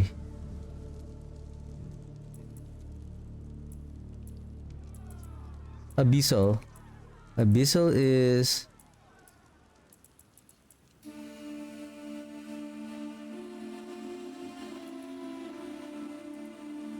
it's just this one is shadow damage.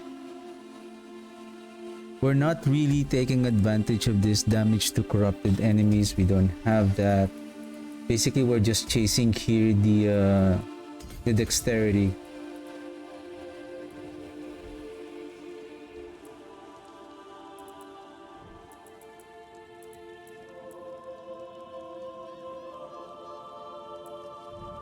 Okay,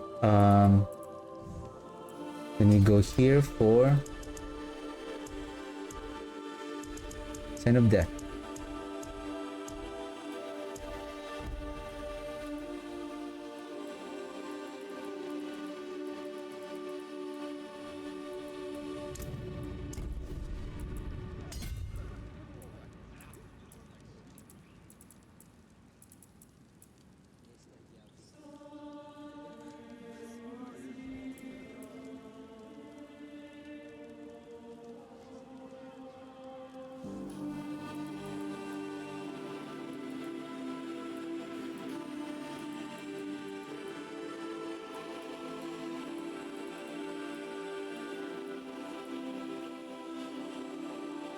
We can go with Undaunted for more damage reduction.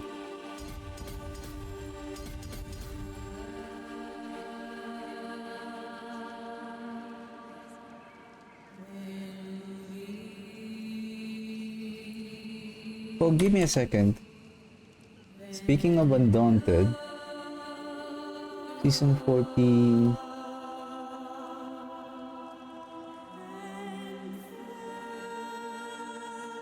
Did I fix the Paragon board? Mage, Amplify, Darkness, Essence, Dominate. Haven't I placed a Undaunted here?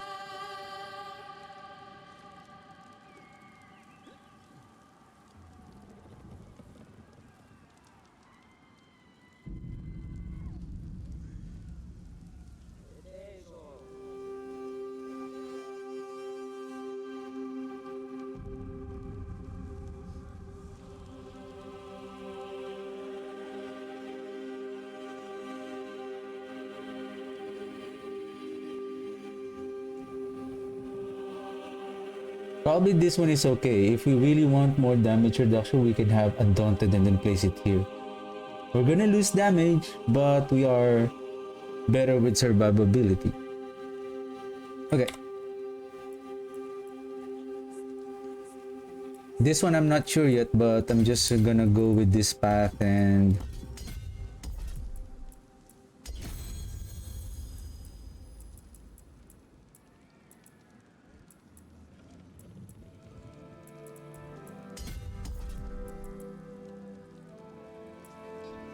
damage while fortify. Where is our... This one is...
.3 damage.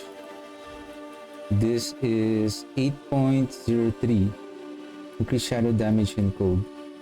This one has more damage. More damage additive. Okay. Now Paragon is now good. Skill tree is set up. It's time to optimize our... Then we'll go with...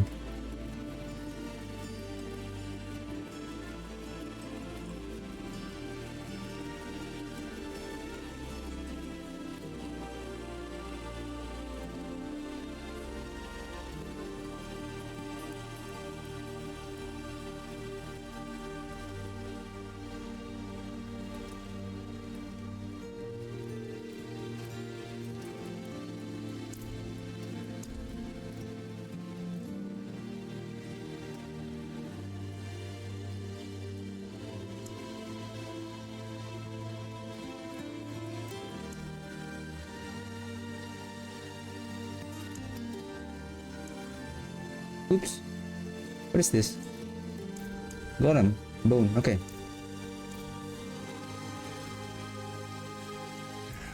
Step up to my anvil.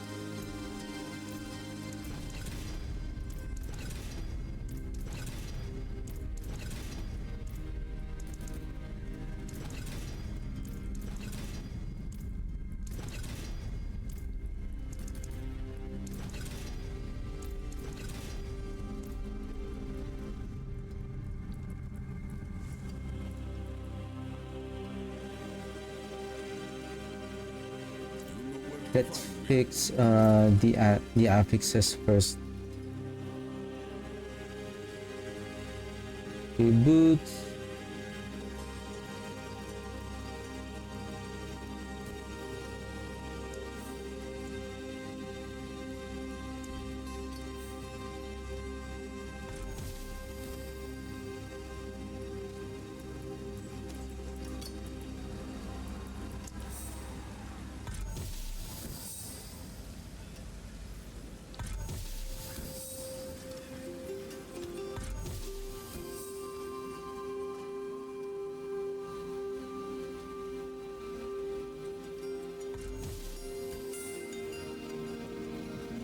Okay, we have armor, fortify. Let's focus reroll on the defenses.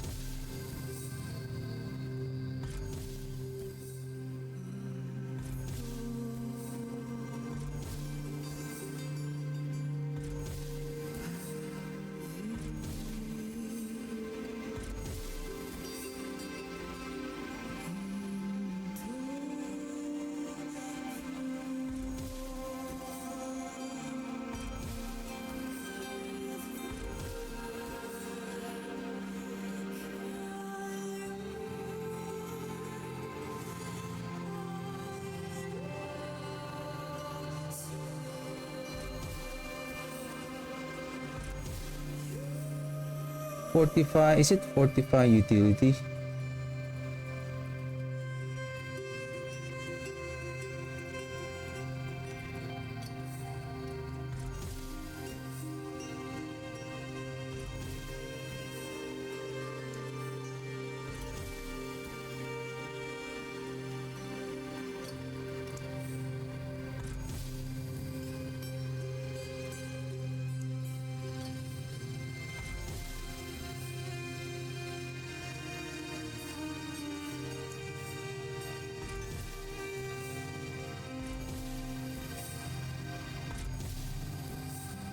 The dodge chance is defense, huh?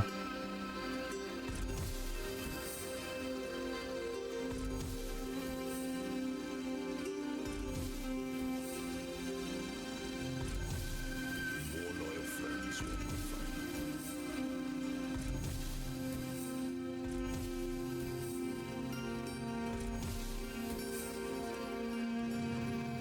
Okay, I'll take this because healing receive.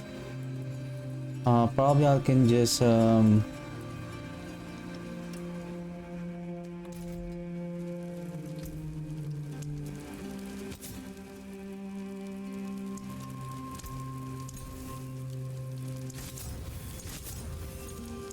all res.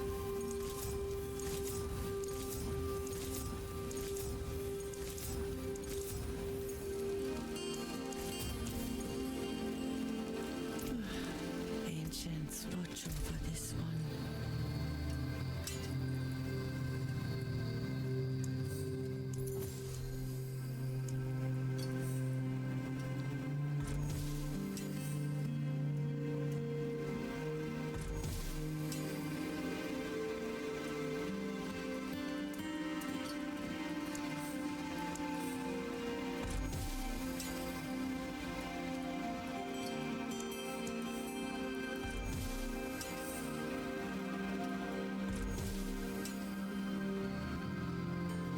Damage over time.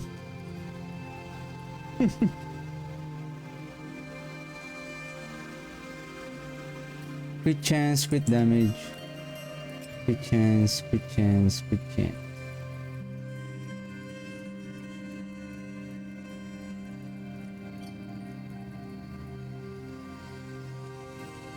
I think I'll have to lock in the critical strike damage here.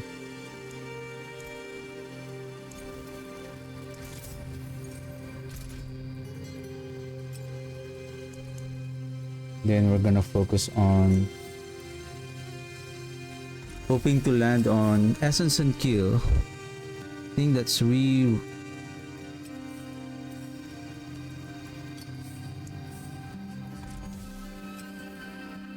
okay. Focus reroll on the offense. Crit chance.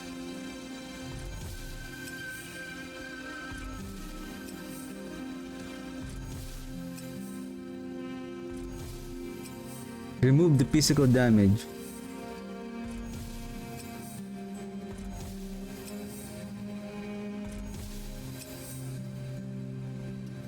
Cold damage, crit chance. Where's the intelligence? I also need the intelligence. Come on.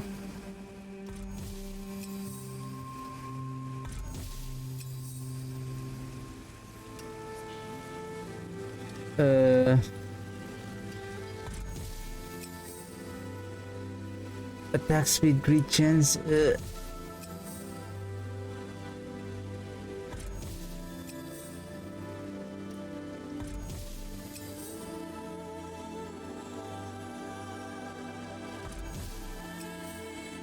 Okay. Cold damage, intelligence, critical strike chance. Okay. That's enough. Cool down. So that's utility.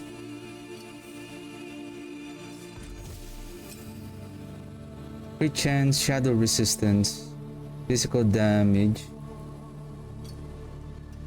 Let's remove the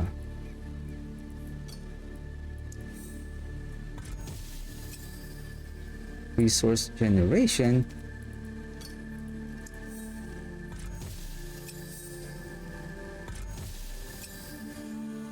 Crit chance, life on hit, physical damage multiplier. Focus reroll. Okay, let's now. I don't mind if I lose the intelligence. Life on hit. That defense.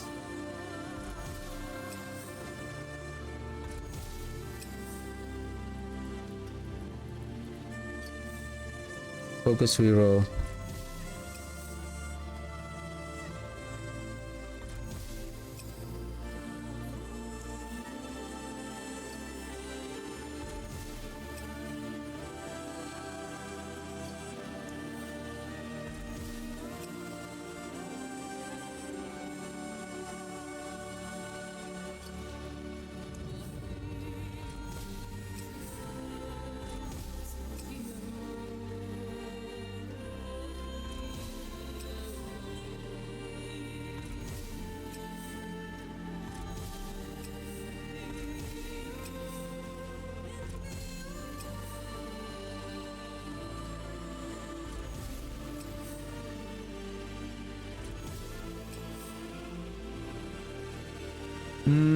This one is okay.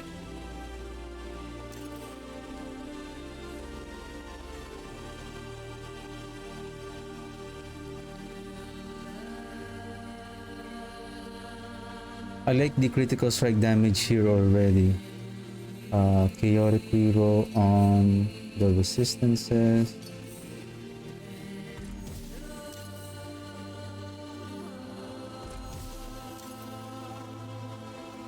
Resource, chaotic reroll, movement speed.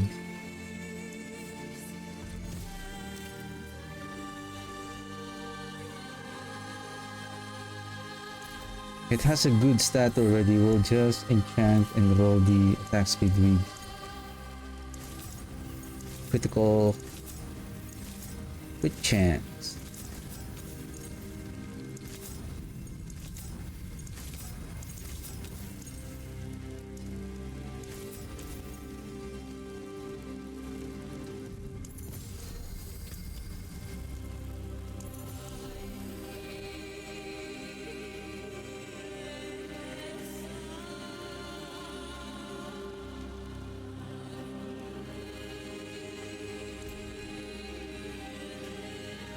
%.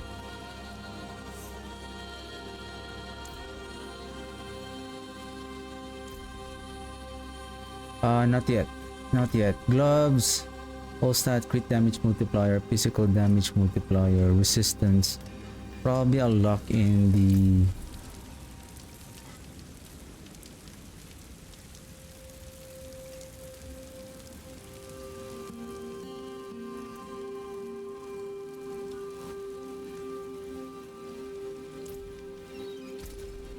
I'm kind of worried about the intelligence again. Anyway, let's lock in the critical strike Mainland, multiplier. what do you seek? Goodbye. It has been a pleasure.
Okay, vulnerable, crit strike.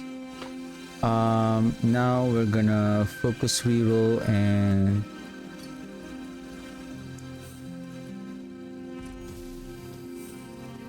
critical strike chance, intelligence, crit chance. This one is okay.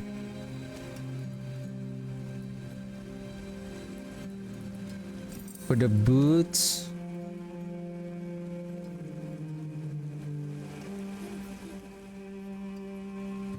we need resolve stacks. Life. I need armor here.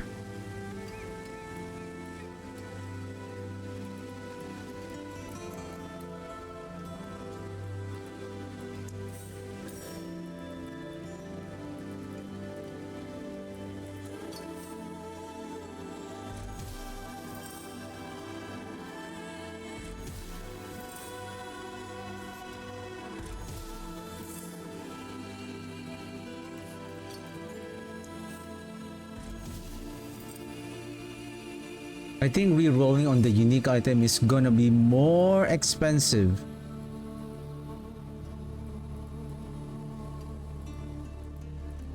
And we need this one. Yeah, twin primordial dust. So anyway,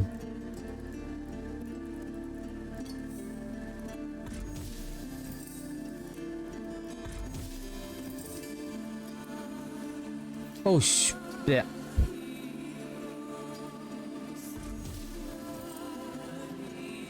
I should have okay with that.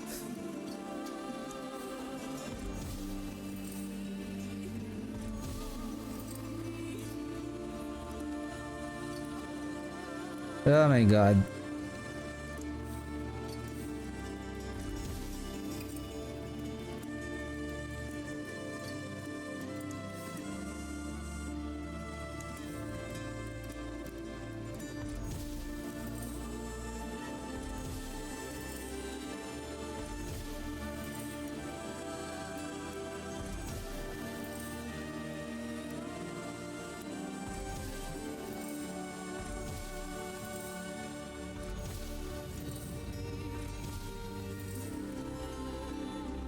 Okay. I want the basic skill to roll for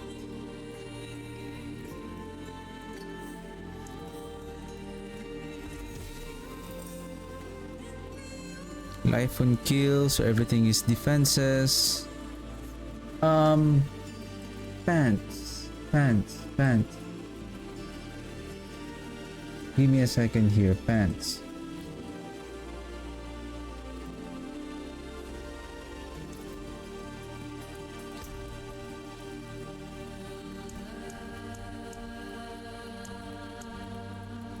Can I borrow?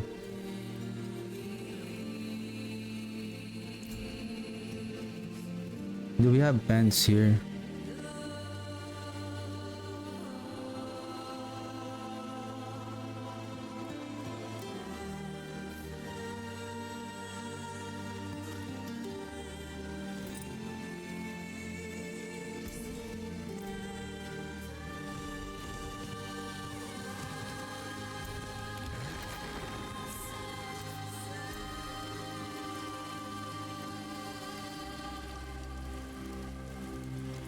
Okay, nothing. I'm thinking if there's well, basically our ultimate skill is ultimate and summon, so okay, never mind.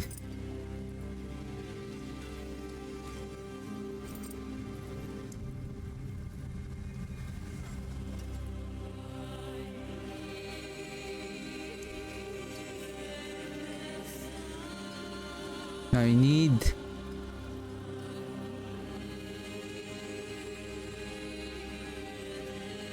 I have the resistance. Hopefully I can get the armor.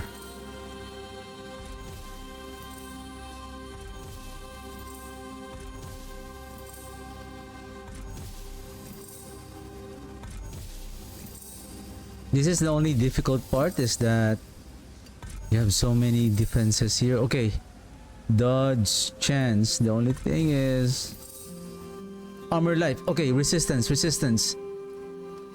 We can now focus reroll on the resistance. Hoping to get the all res.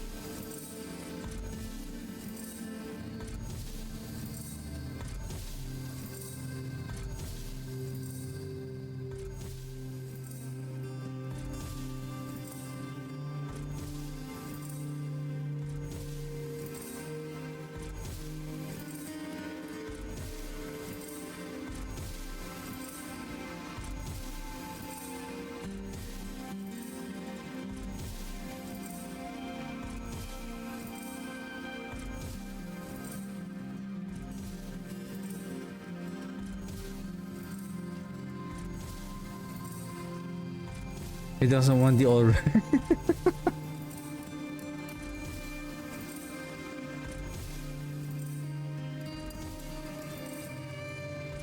Wow, I'm imagine if you're doing this on the live season. This is going to burn your materials just to roll for the perfect affix. Okay, this one we need intelligence, armor, so basically all defenses.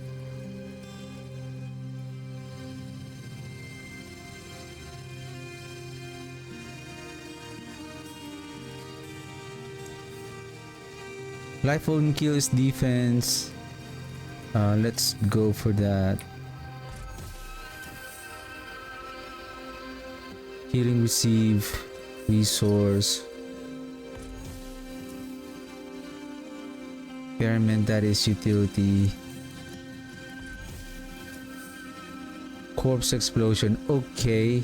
Okay. Life on kill. Maybe let's roll for that life on kill. Corpse explosion. Life on kill, thorns, fire resistance, impairment.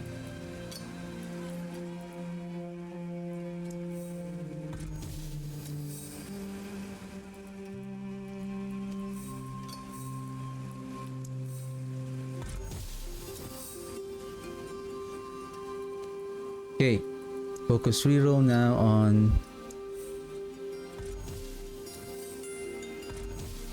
I think impairment is utility. Poison resistance, life. Okay, we are now on all defense.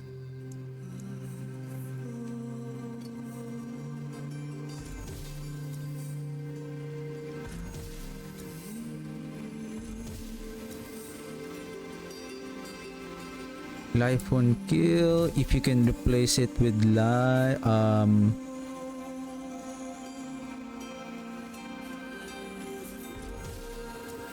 Life won't. Oof.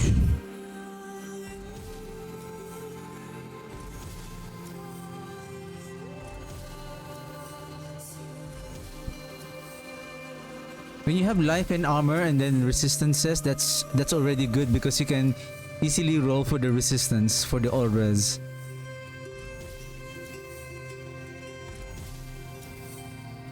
Okay, here we go. So focus on.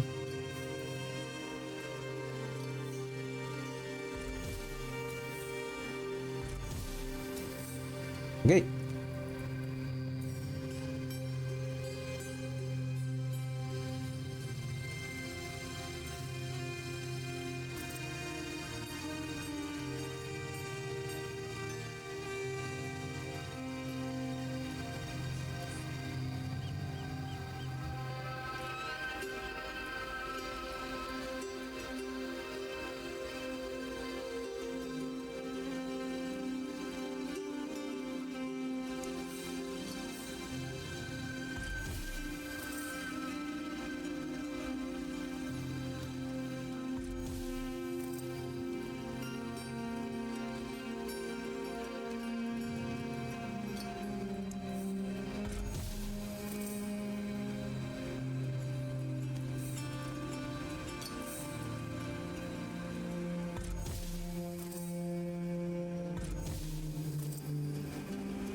I should have focus reroll that. That is silly.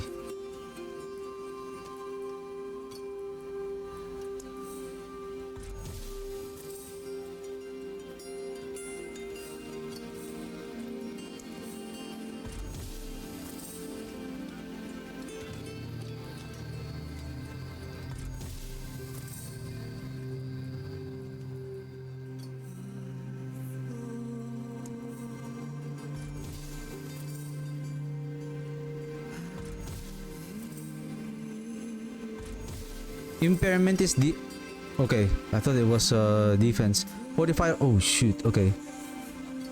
Focus.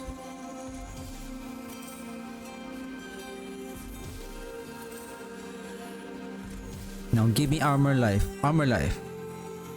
Oh shoot. I need resistance. Armor life and then resistance. Armor life resistance.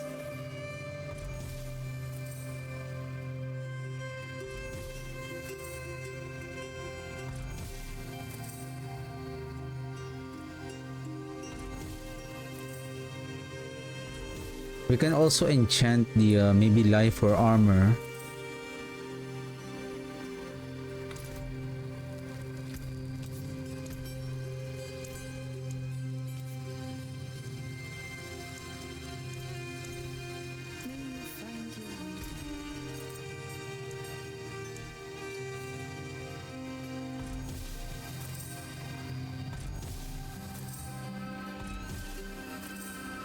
Welcome to my home away from home.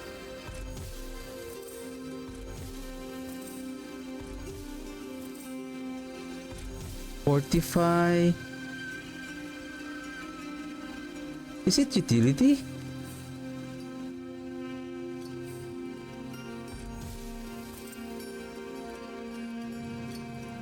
Where did you come from? Barrier, that's also utility, sir. Resource.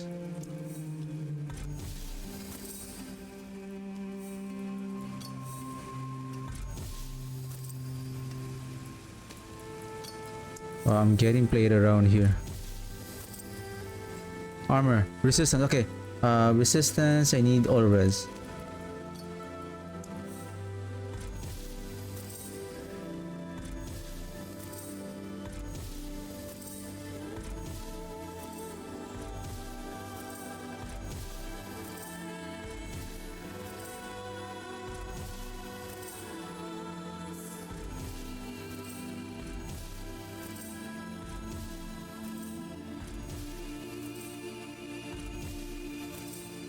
Okay. I think we're ready for masterwork. So let's start with this one. I need crit chance.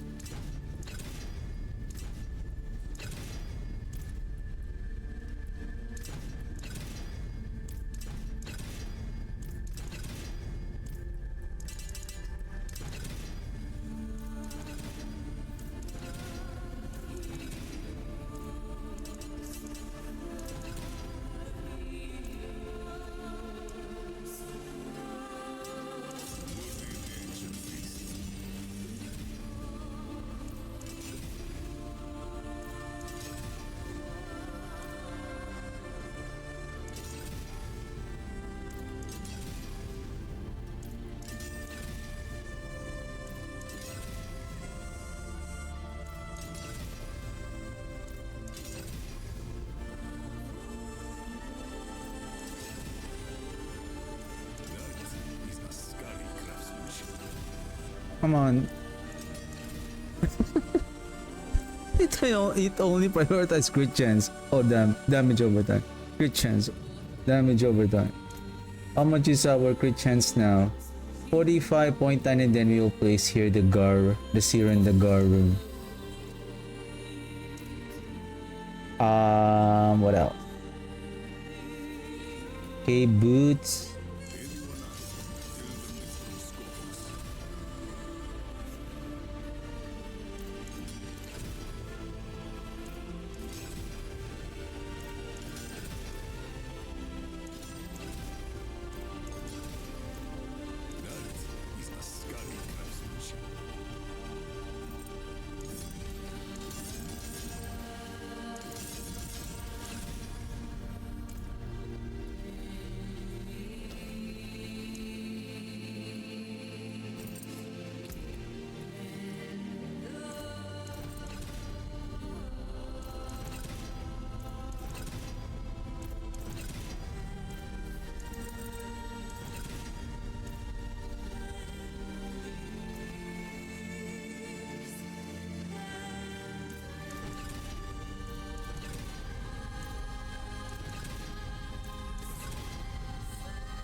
Come on.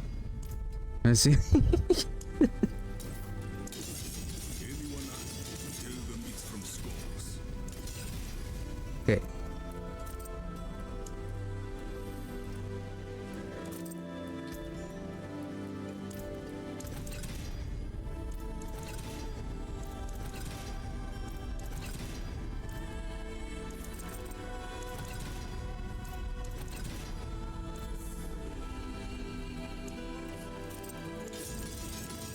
Anyone asks, tell them it's from scores.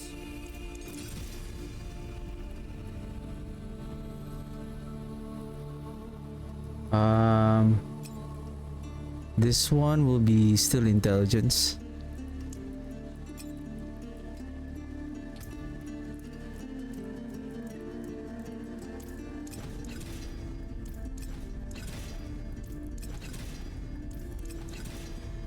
Imagine I have to do this again on the blight. Probably I'm gonna borrow the shadow damage on the other build that I have.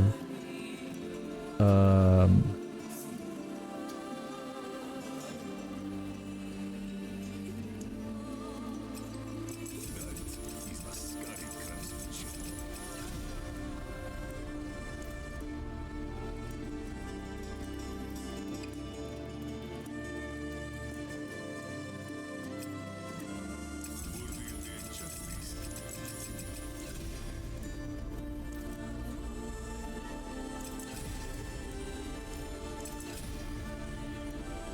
Worthy of the enchantments. That is Ascari craftsmanship.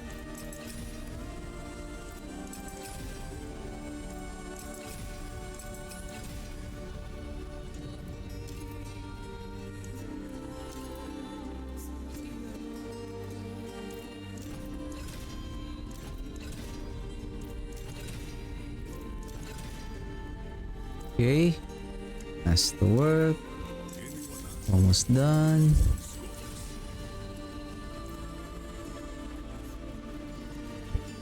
Okay,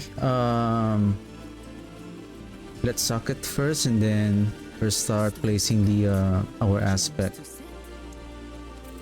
Suck it, suck it, suck it. So we're gonna go with gold. So we need sapphire and one more.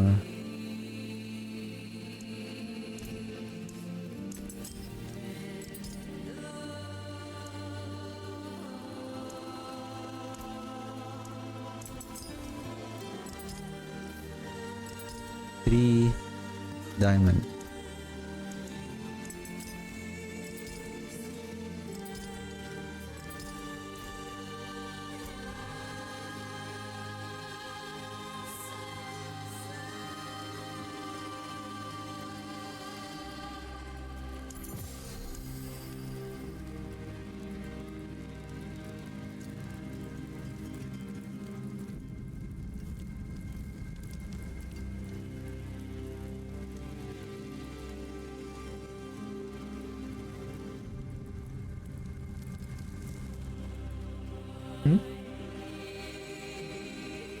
I'm missing more runes.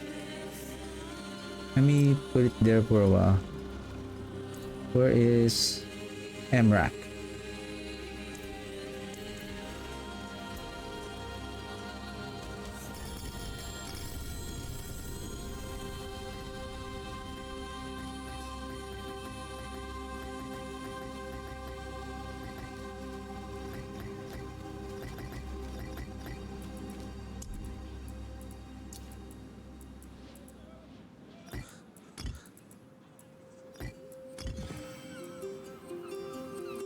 Nagu. Thank you. Oh, not Nagu. Zanrun.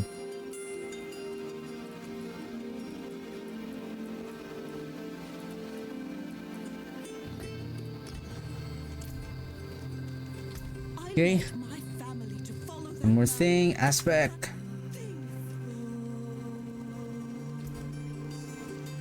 Amplified glints. Goodbye. It has been a pleasure.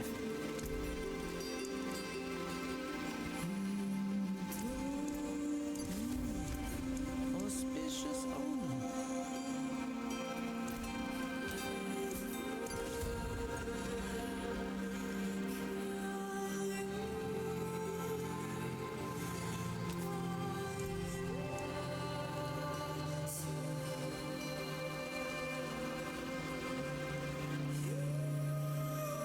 Oh no, no, there's another one. What is that? Two-handed weapon.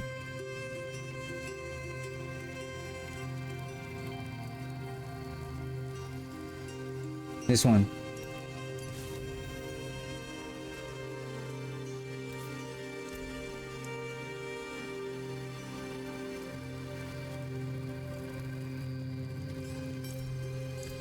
Fate must have plans for you.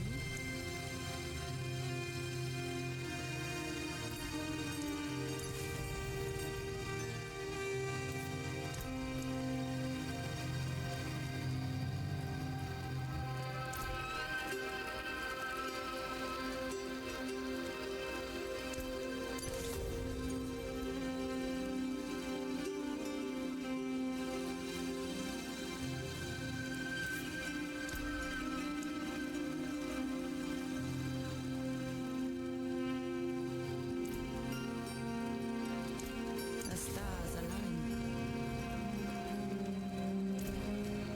Okay, let's see. Check. This one, Skeleton Warrior, Army of the Dead. Should be here.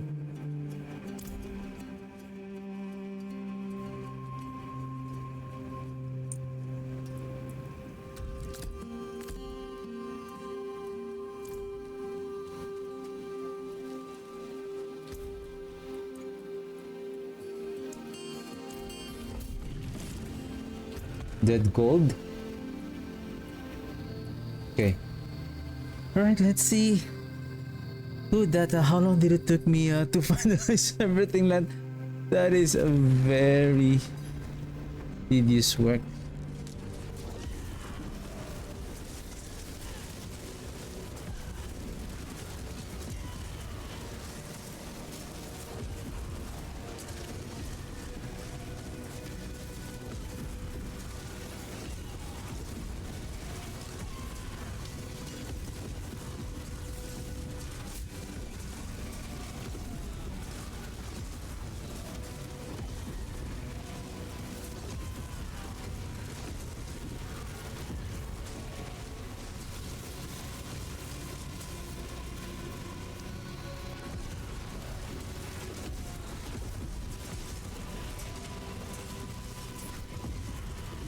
Um.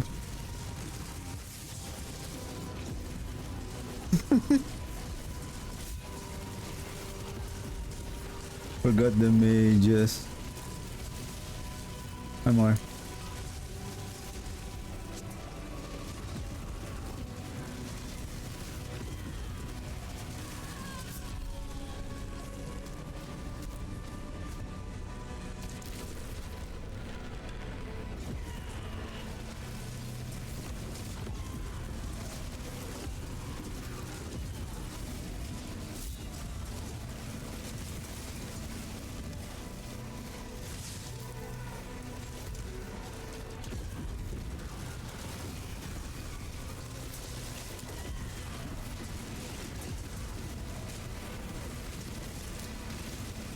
What?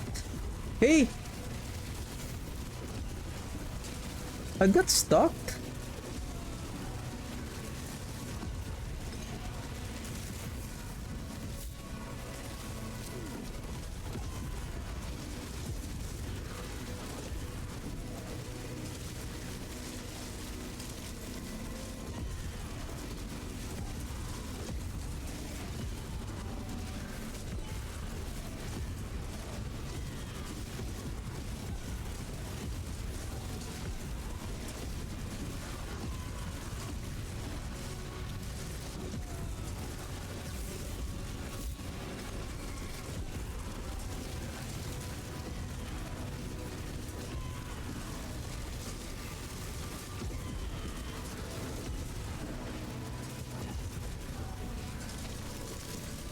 %69% per overpowers that.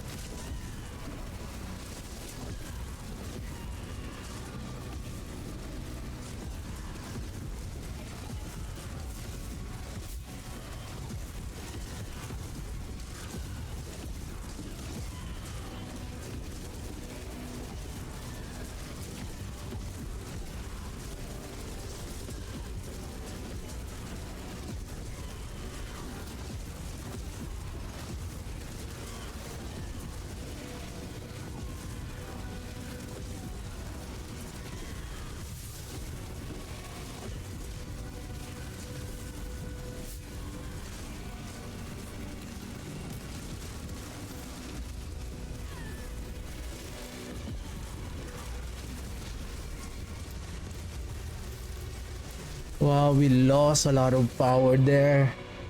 Oh my god. God.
We have overpower stack here.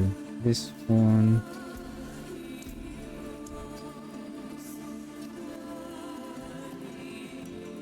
This is what, Gravekeeper.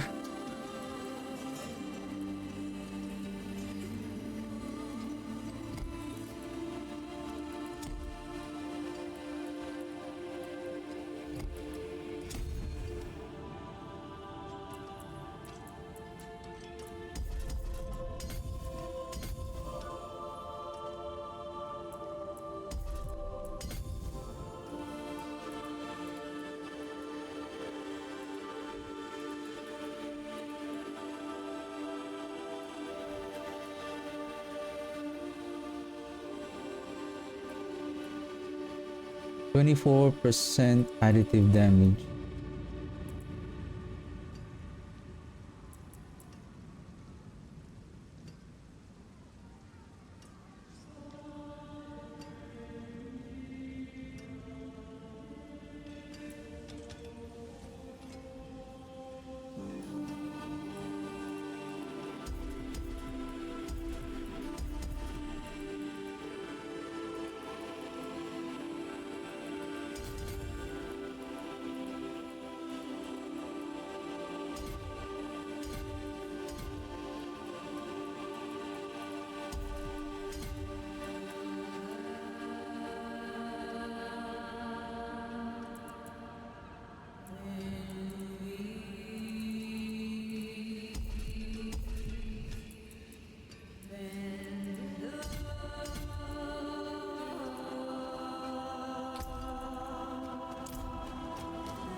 I don't know about this one.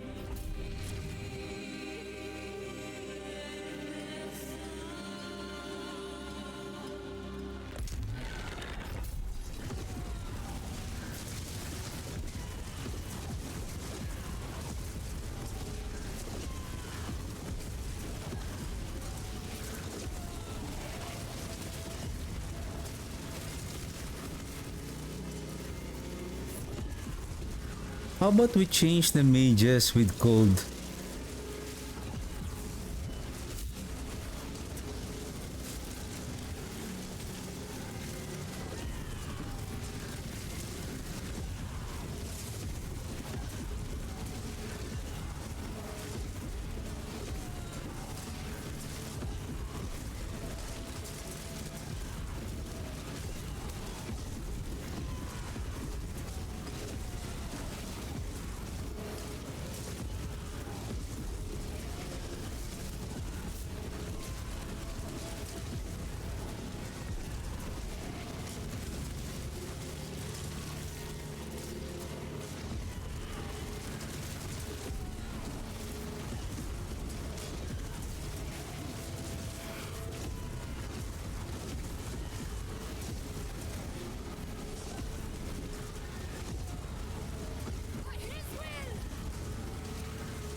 Okay, okay, okay. Okay.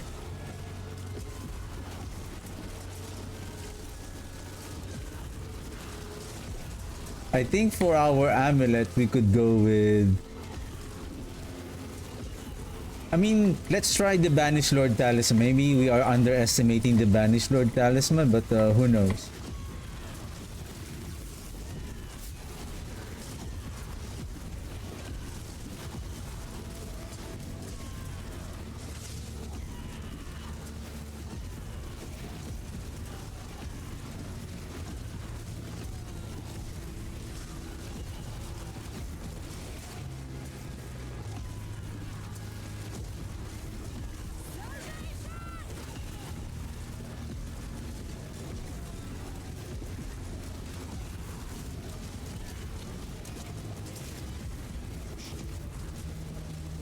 I wonder what is our... I wonder who is... guys? Are you hitting the elites? Or the tear? I feel like it's the tear.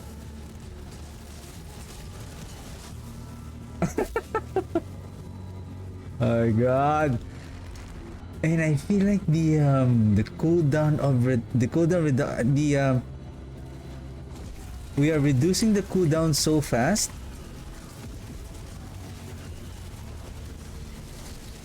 I don't know if we were able to stack a maximum of...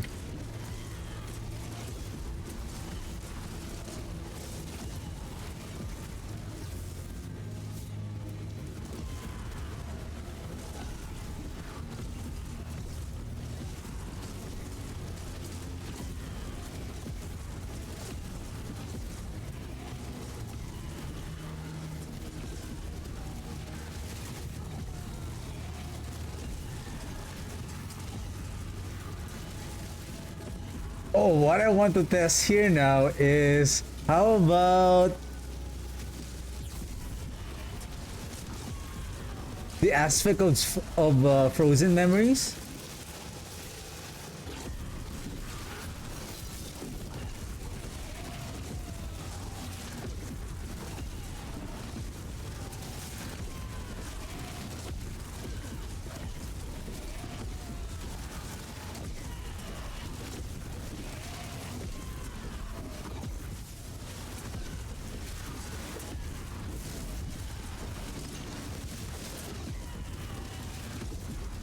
Yeah, the volatile skeletons are confused.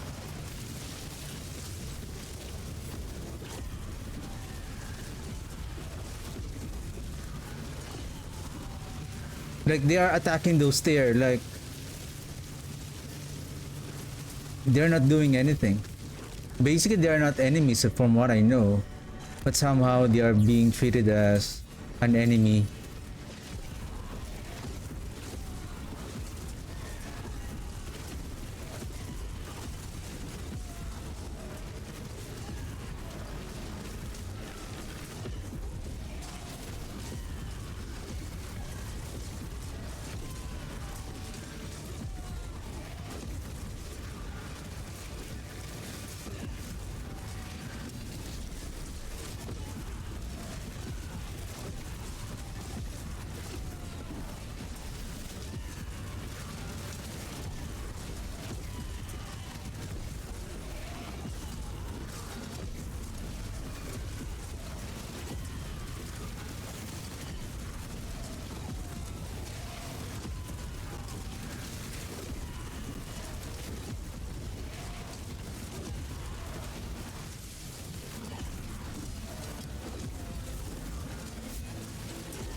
Oh my god. Is this really happening that those stairs are here also on the pit?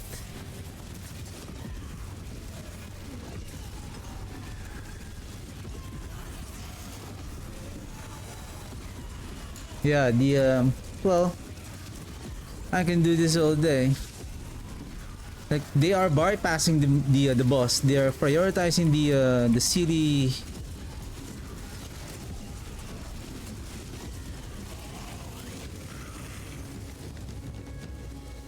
They're prioritizing the city tiers. I mean, it's doing okay.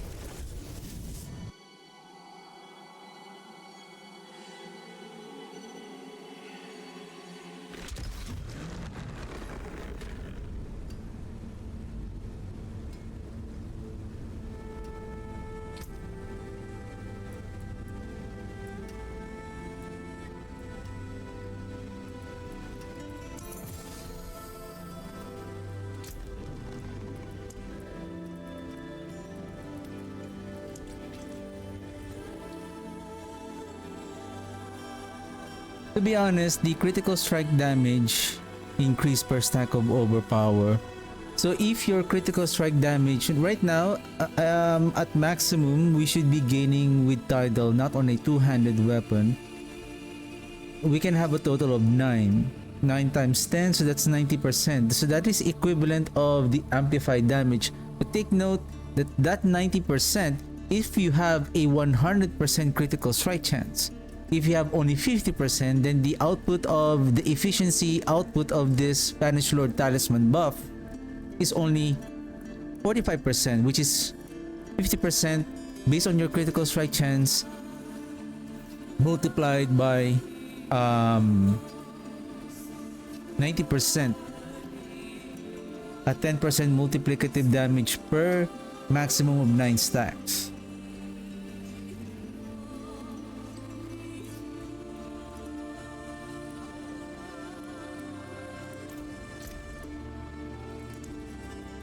Can I borrow a ring?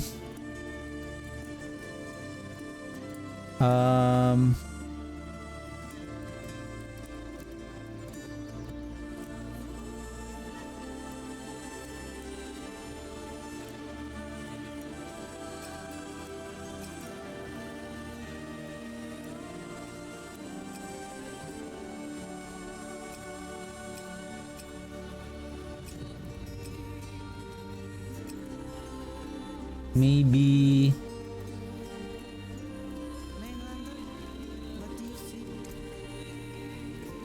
what can we add here?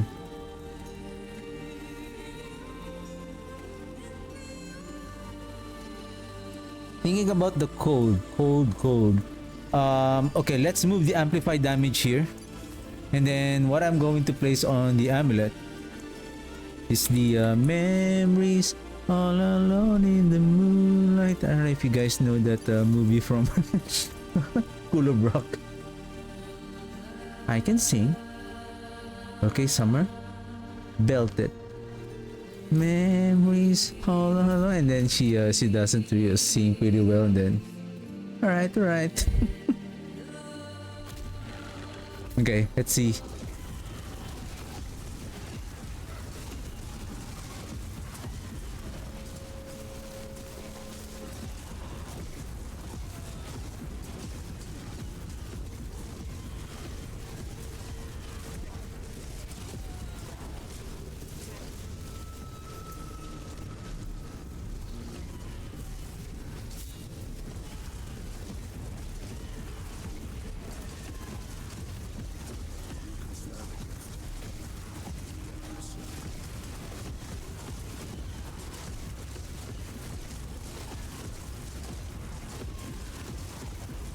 Jeez. The cooldown of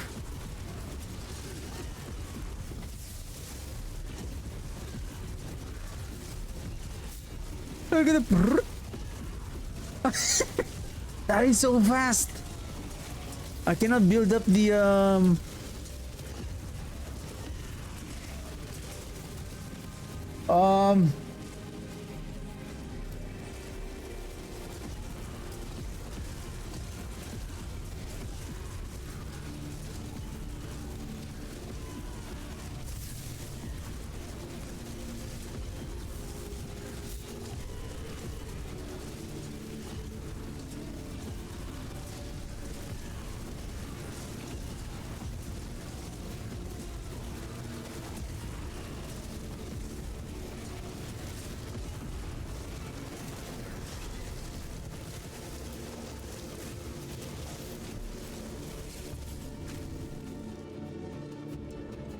I wonder why the signet of Pelgen is not.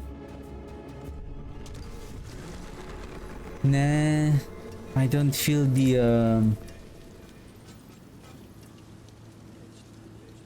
cold damage deal increased damage to chilled enemies.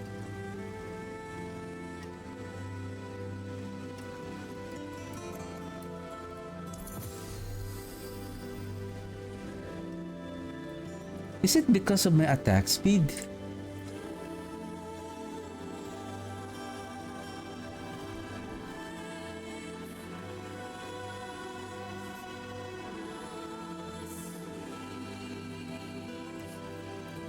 Give me a second.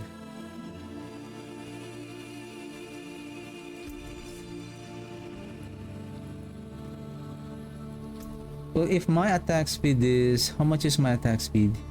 30.7. 30.7.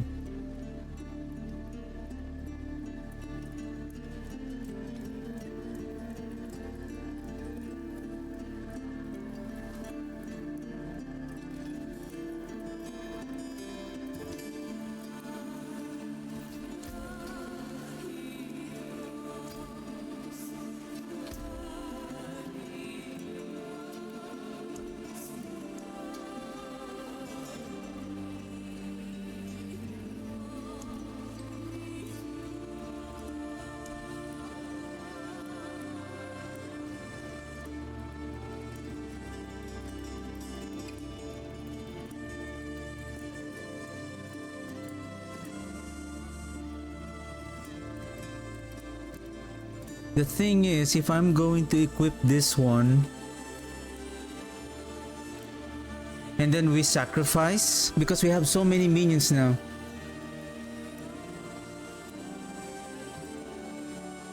We have so many minions.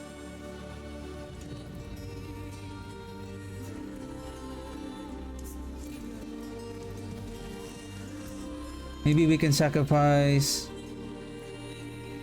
this damage, mages.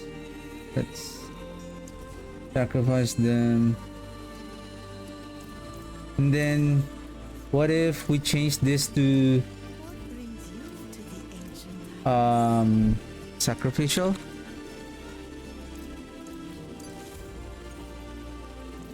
And then we will also sacrifice. Oh, we need the corpse. I think that's fine for now. So how many is our... Oh, let's see if we have, because we're using, we have 4 plus 4, so that's 8 plus 3, so that's 11 divided by 2, so basically round it down. It will be round down, so that will be 5 mages around 3 plus 4, so that's 7 plus 2 plus so 9, so gonna be 8 and 5, 4 and 5, probably it's okay. Let's see.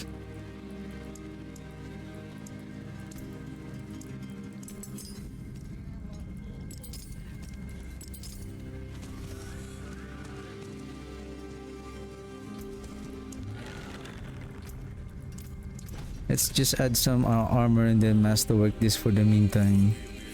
Then we're just gonna upgrade it. If this one is gonna be okay, then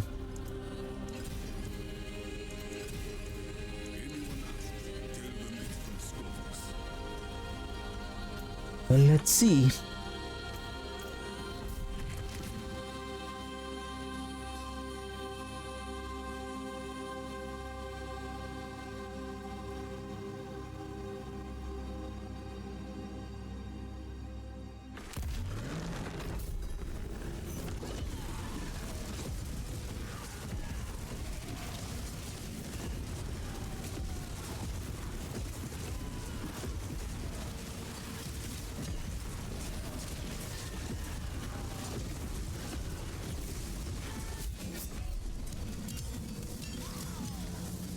Am I doing any damage?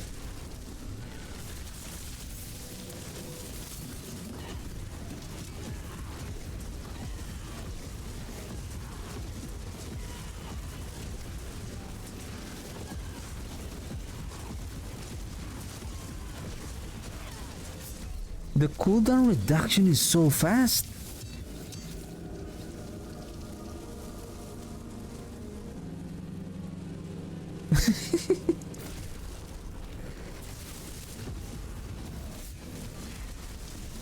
I feel like I'm more weaker than reanimation. Why reanimation is why reanimation?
Yup, attack the tears.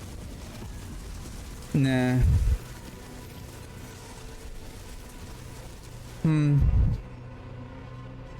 That's the only problem.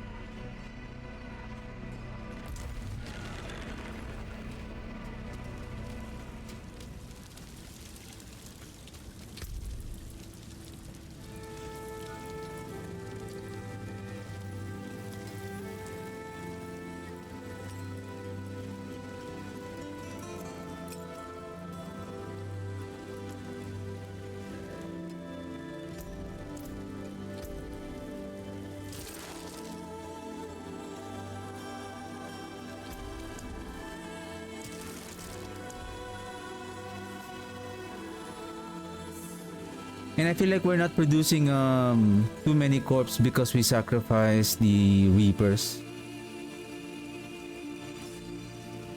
I think I'll go with this one for more barrier. Mainlander, what do you see?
I don't know why this is not working.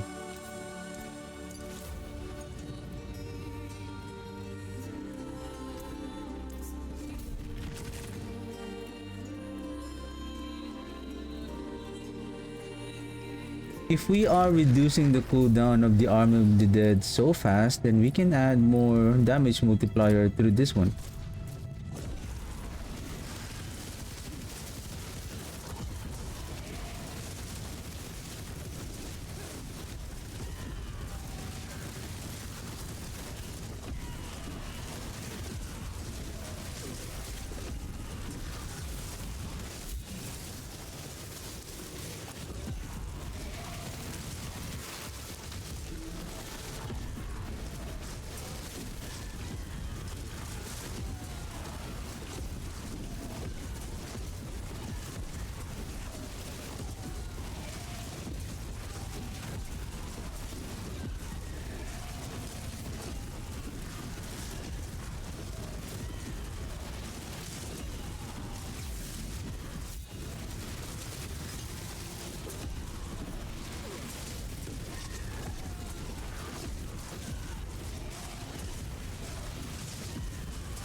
Reprisal!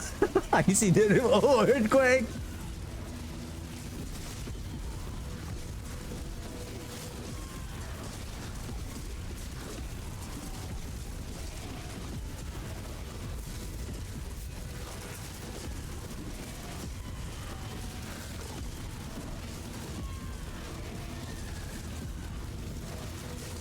Come on, bring it on!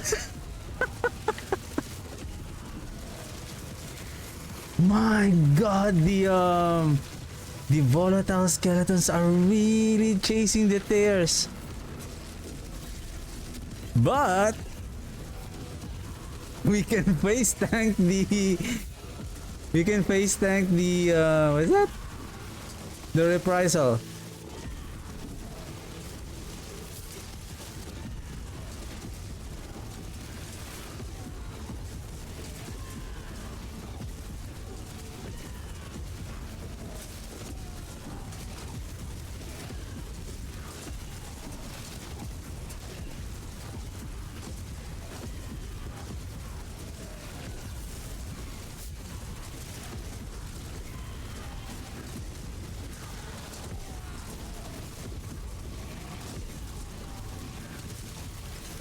What?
I'm not satisfied with the damage. Oh my god. Let's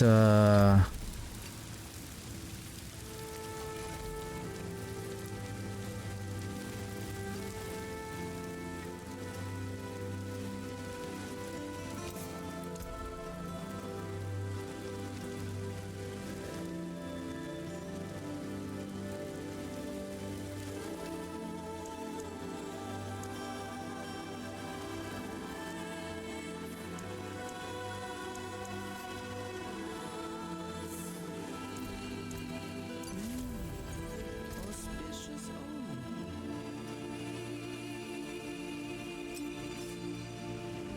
Oh. Can we?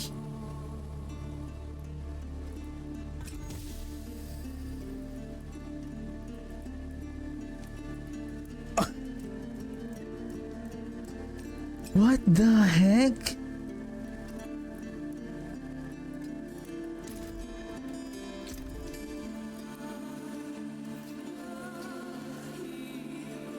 What does it mean?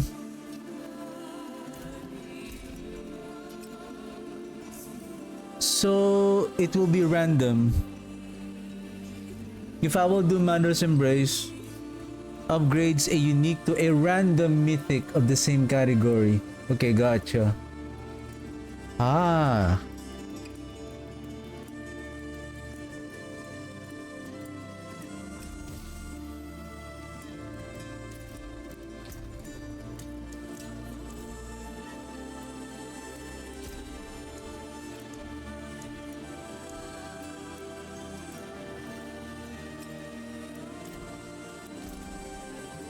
Now I lost my multipliers. Oh my god.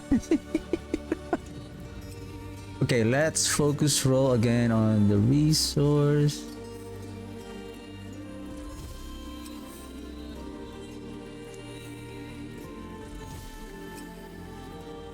Attack speed, shadow damage. Focus roll on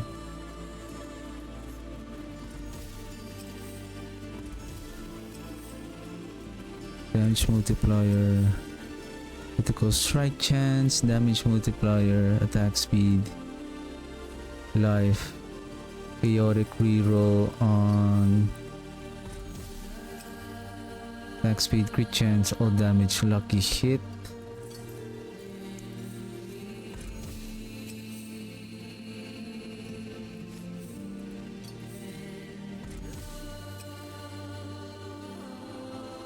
Okay, now focus on full damage, vulnerable, crit chance, attack speed, crit chance, attack speed, throw chance, no attack speed.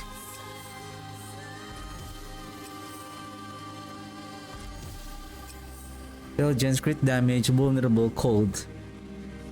Well, where is my crit chance?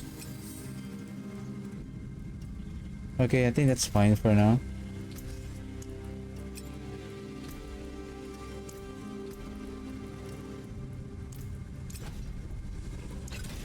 And take note, the thing is with this build now, it's not as powerful as it used to before, and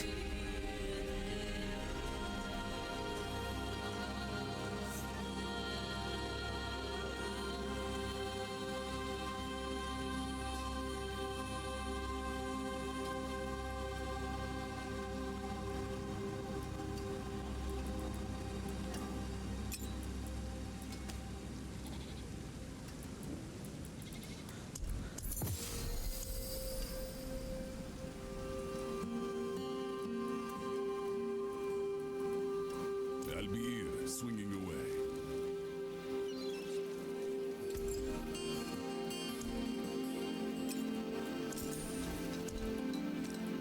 Bring me a challenge next I'm kind of worried that it is not as powerful.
Look at who is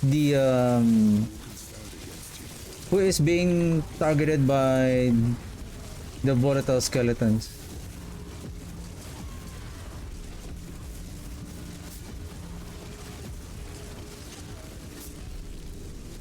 It's the tears. Tears that doesn't have any enemies.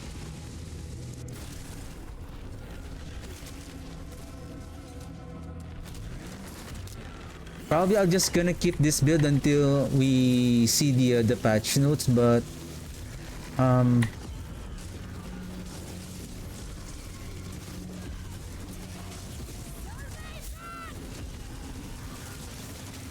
if the volatile zombies doesn't know how to prioritize the enemy, it's like we're losing more. Because if they can focus their attack on a single enemy like this one, this elite, see? It's not taking any damage. See?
Well, see, the damage is okay as long as there's no tears.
Wow, there's so many. I have no choice but to remove those stairs. Tears or tear? But basically those are not tears.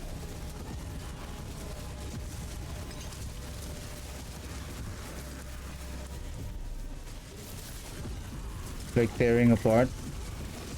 That tear. Not the tear coming from your eye.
What?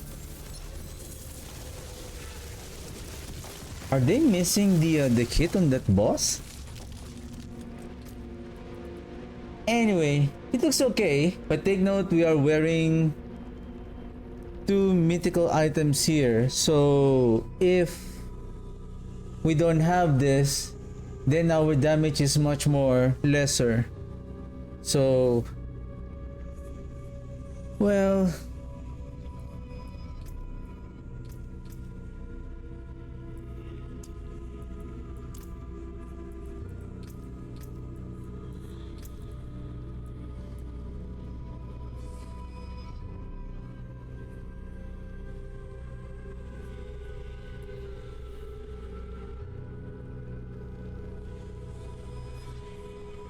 so this is 12, 13, so that's 36. Oh, sorry, 26.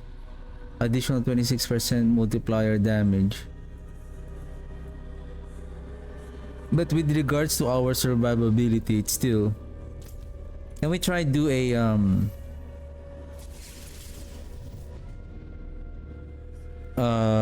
is there any hell tide? Let's try a hell tide on torment 11.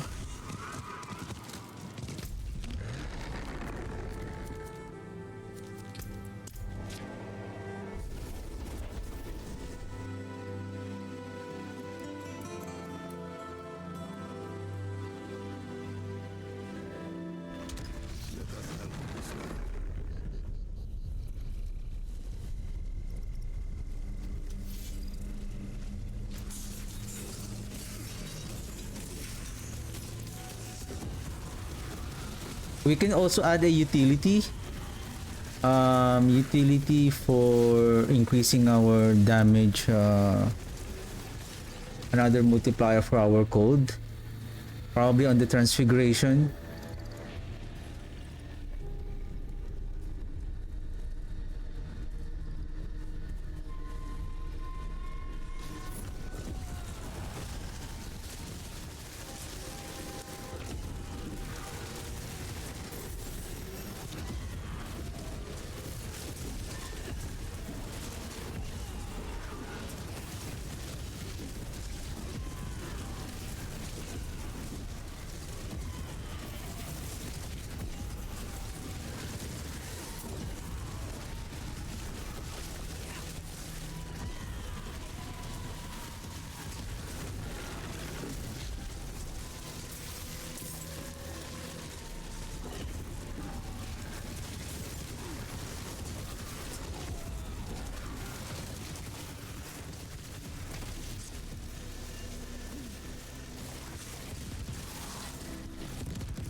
I mean, it's doing okay.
This is the favorite activity of my volatile skeletons.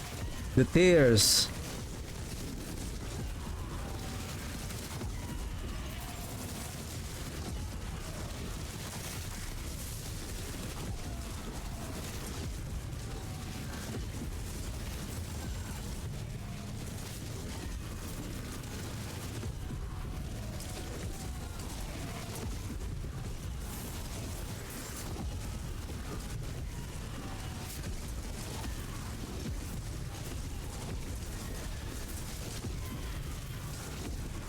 Whoa!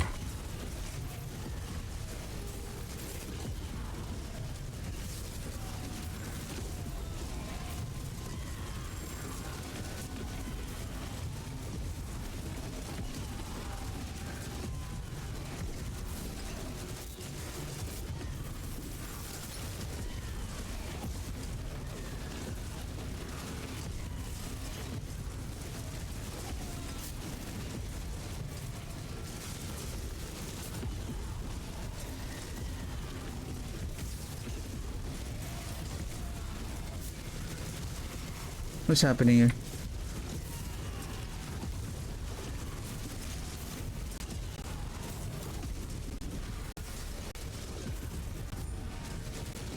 Then, okay.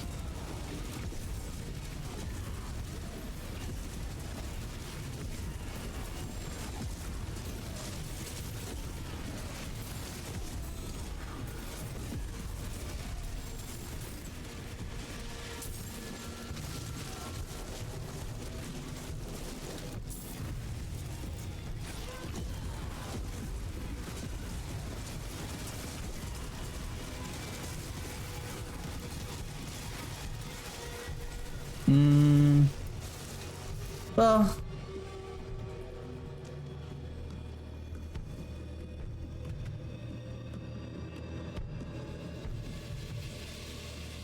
because of the overpowered damage on season 13, it's not, we can really see the difference. Anyway,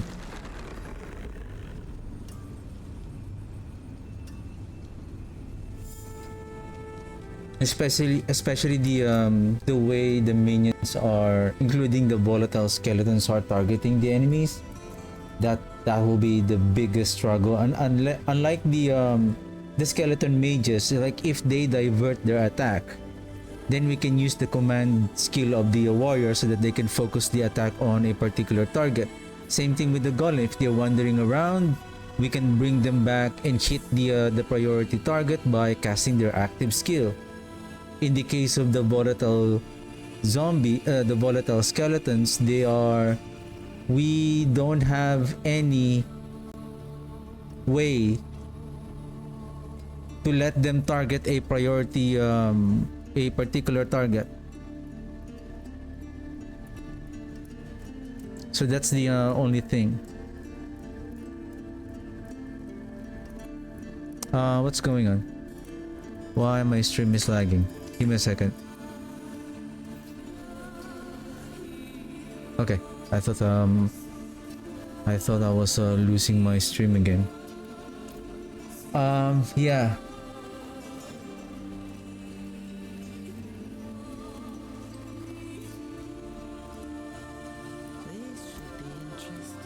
It looks like it's so powerful in season 13, but now on season for the next season, because of the poor AI of our minions, including the volatile skeleton from the Army of the Dead, we are losing much of our DPS because of it prioritized non-threatening enemies like elites, bosses. And on the PTR, there's this tears that spawn on the even though there's no enemy there, they keep on hitting that tear, and then let me do one more run.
they are not hitting the elite. They're bypassing the that rare elite, and then they just keep hitting the trash monster that are being spawned.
Is there any multiplier damage that we can use? I don't think that we still have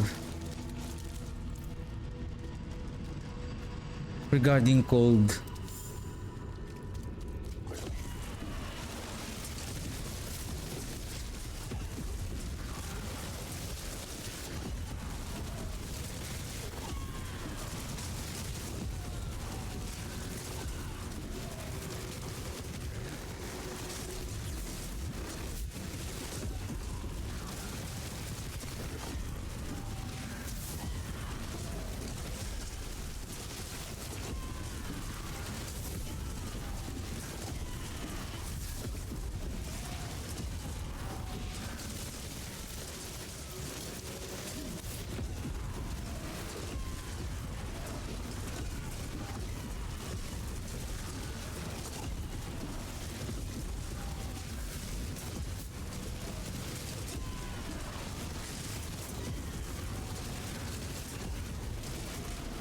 Well, with regards to survivability, what was word is? Hey, come here!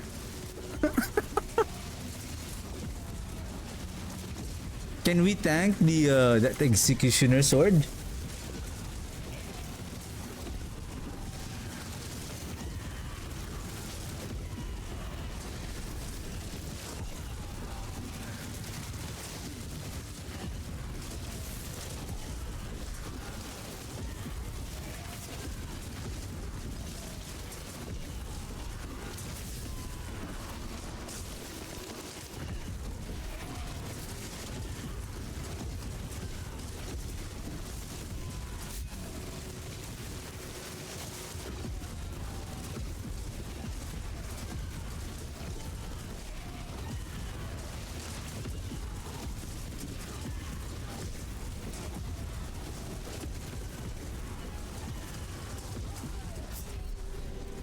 The fire explosion, we cannot tank it. Oh, that is far away respawn, sir.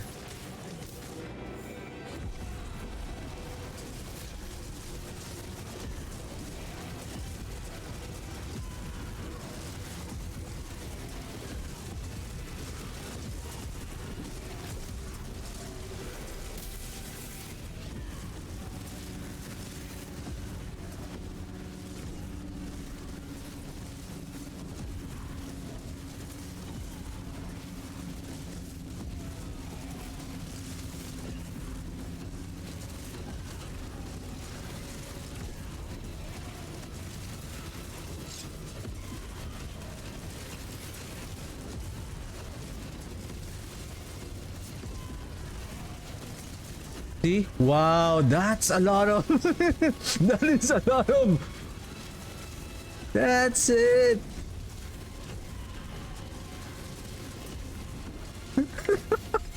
They focus on a different target. Who are you targeting there? Trash monsters? Oh, we like trash monsters.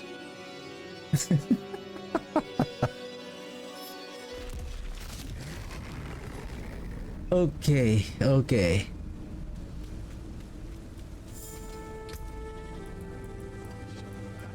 This is rough. This is rough.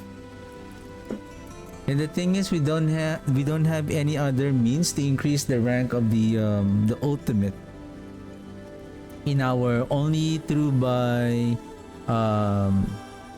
stats.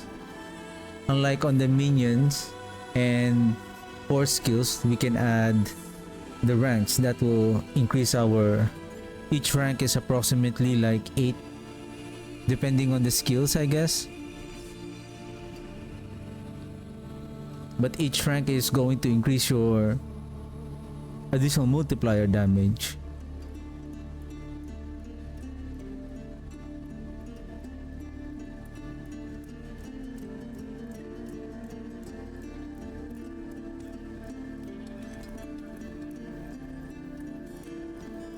%35% of the damage you take is redirected to your minions.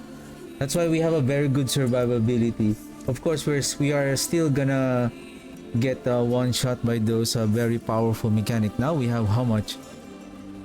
78. So now we have really good amount of defenses.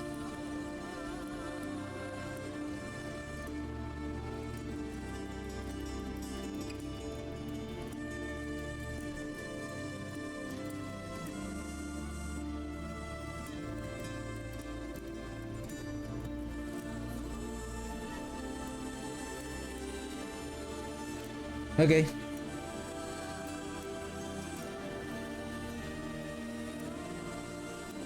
Is there anything that I missed?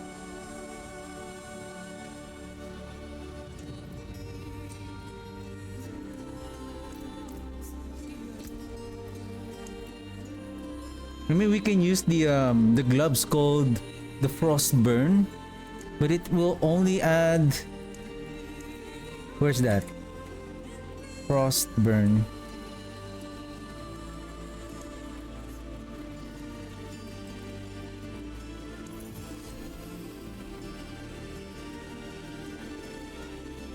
%50% chance to freeze enemies for 1 second, and our Army of the Dead has a very good freezing. You deal increased damage to frozen enemies. So this is a multiplier damage. This one is 60%.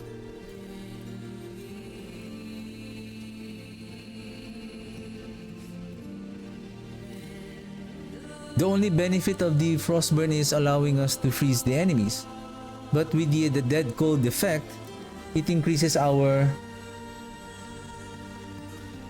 damage.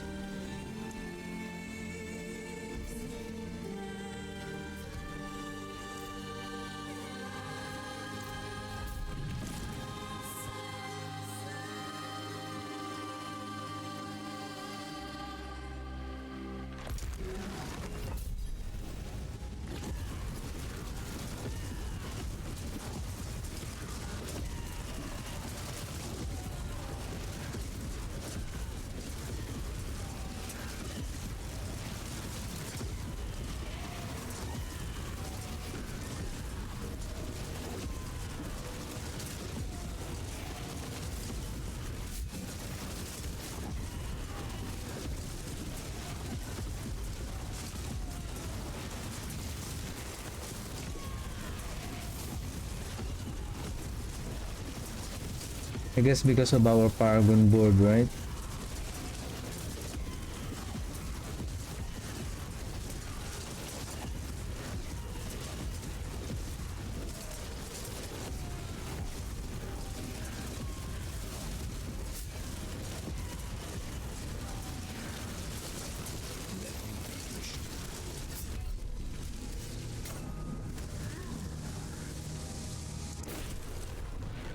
I don't like the tear. I don't like the tear.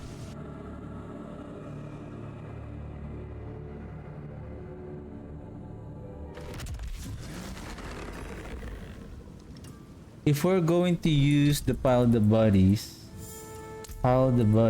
is that we're not going to use the wither, bloodbath, frailty, Son of Death, and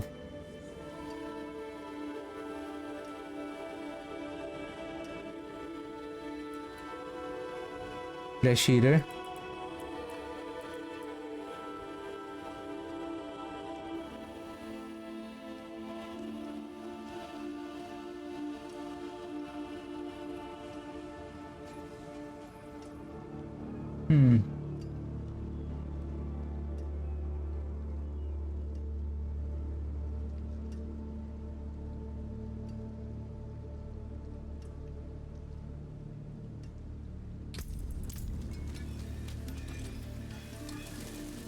What brings you to the ancient? The ancients watch over this one.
Next is Frailty.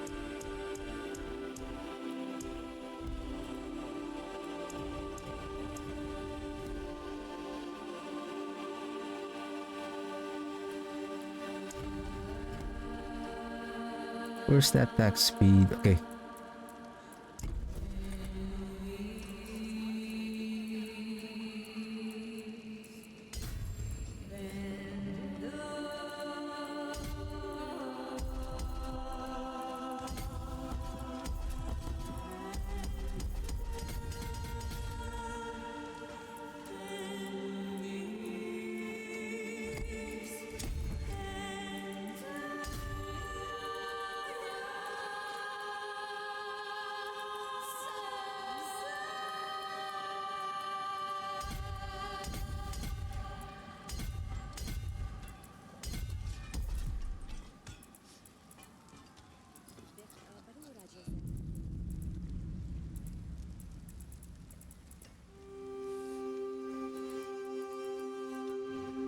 $64, I believe it's 79. I'm missing two more. This one.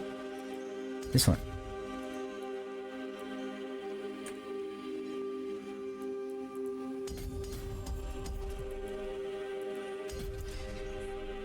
Next is Flesh Eater. Legendary node there. Then we go here. What is this? Essence.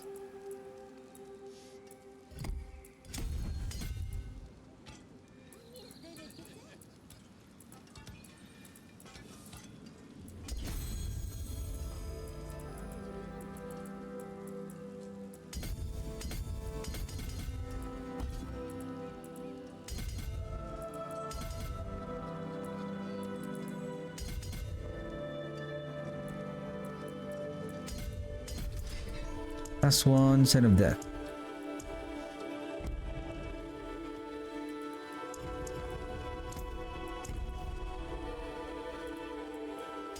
And what is this? Eliminator.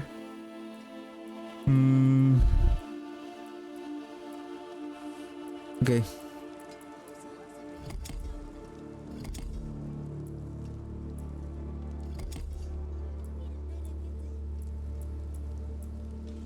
How about Undaunted?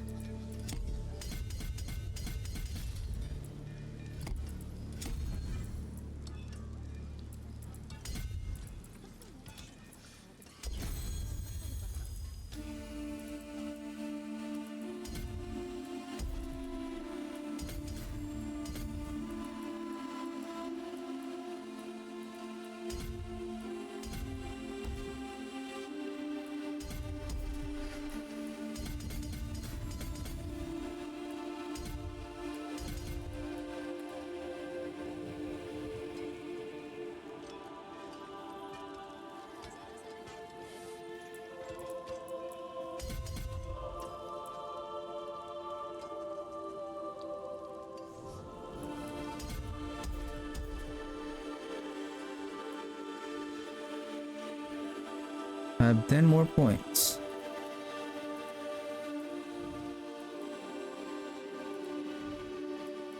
Oh, this one is... What is our... what is our starting board? Gravekeeper.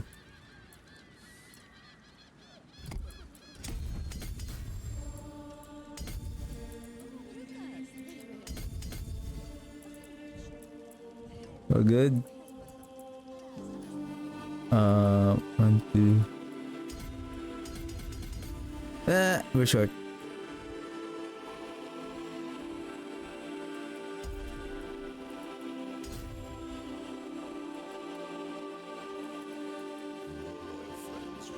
Okay, let's try this one and let's see how it goes.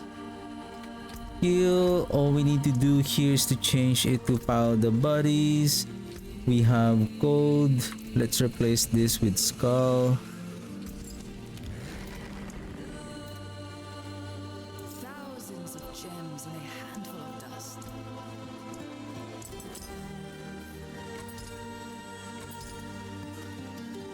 Vulnerable. Crit damage. We don't have so much cold damage here, so we should be okay. Well, we have some, but I'm just assuming that this is going to be performing much more better. Then we'll see. I mean, if we're not really...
Huh?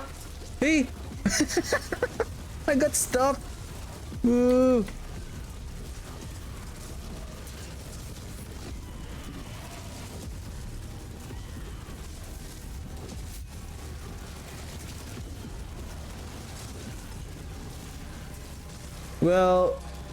Well, I don't want to judge the setup yet, but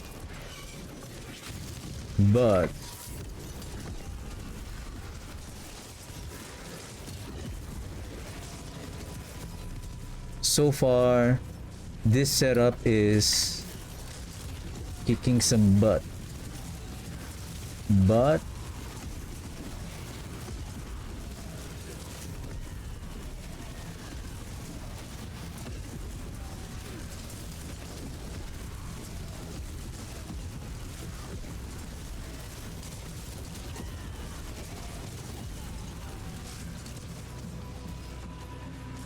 Dead end.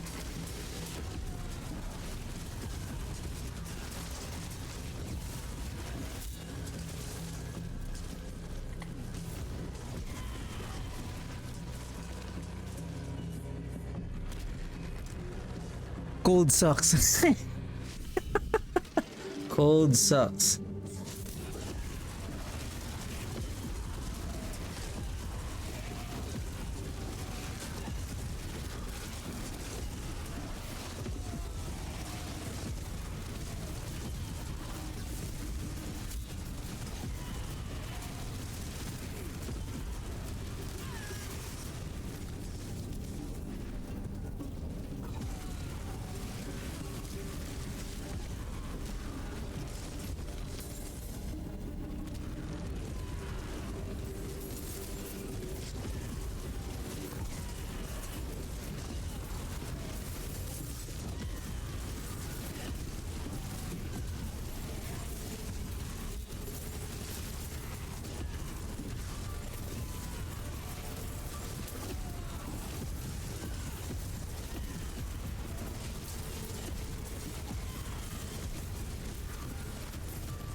Ooh! War! What it is it good for?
A little bit better.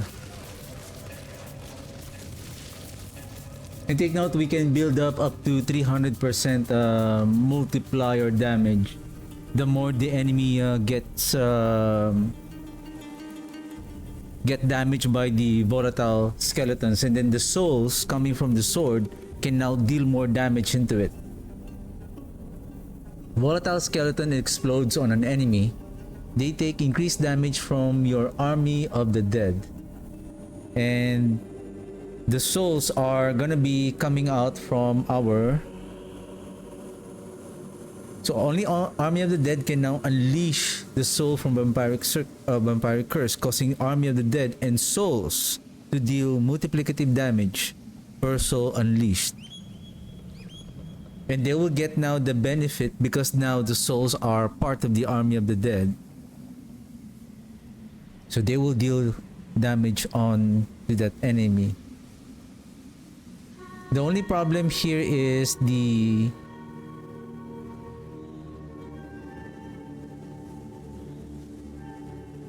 AI of the minions. Like, that is the only problem. That's the only problem. And I don't know if the tears are really appearing on the pit, because if that is if that is the thing, then I don't know. But so far it's doing okay. But I'm hoping that it could clear like around 5 minutes before the pit guardian appears. But it's still doing okay, and take note that we are wearing a mythic items here.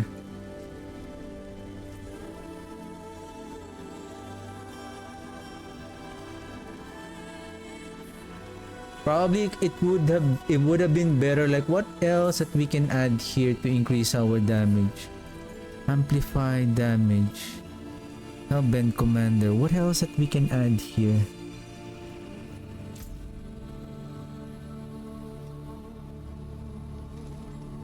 Well, again, we can add the tidal, supposedly.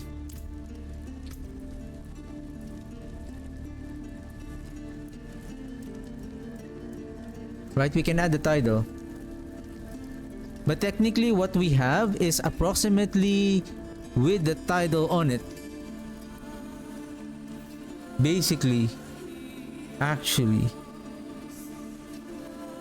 So if that is the case, if we're going to use this one, it's like the hued flesh is here and the tidal is here.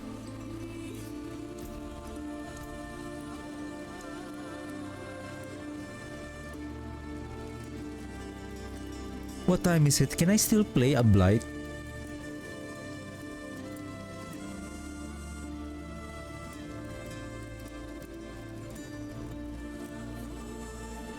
And the good thing about this build is that we have this heavenly strength.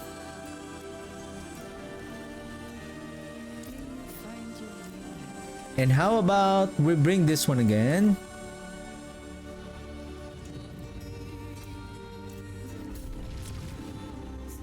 With more summoning damage.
Oof.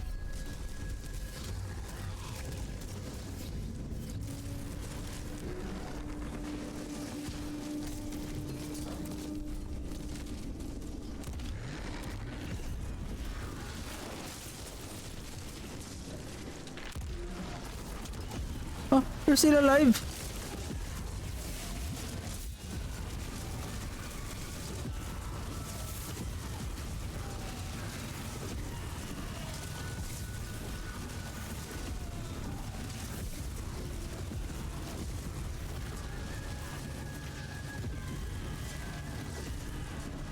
Maybe we can add the Great Feast.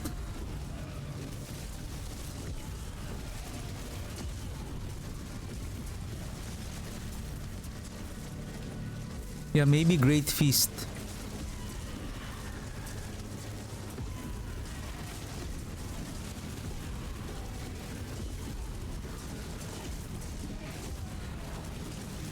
My original build setup is still much more better than the cold damage apparently.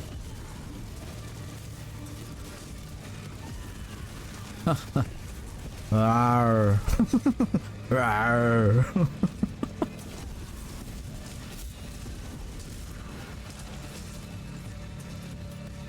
Probably we just need the...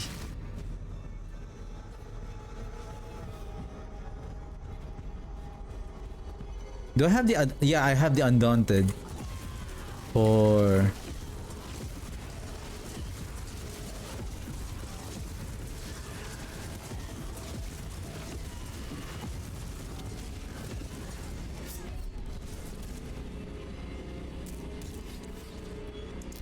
Come here, you.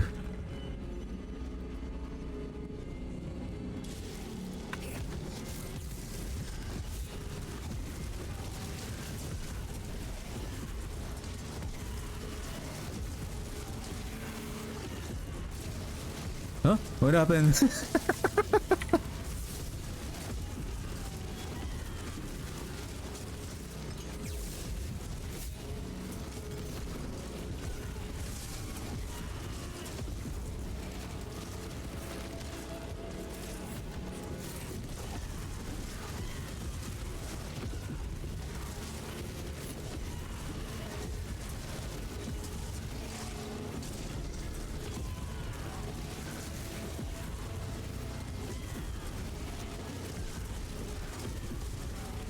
Are we there yet?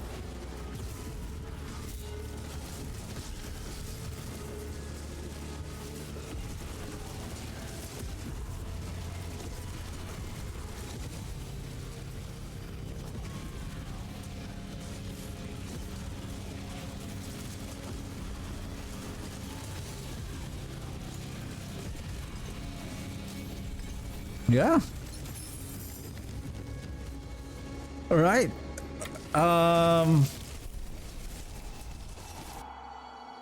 What other multiplier damage that we can use rather than the Signet of Pelgain? Because we're not getting any benefit from the Signet of Pelgain anymore, so we're losing another multiplier damage.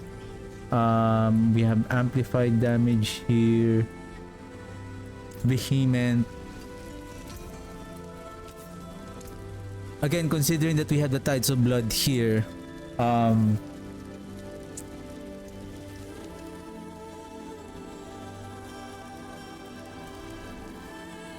say let's increase damage.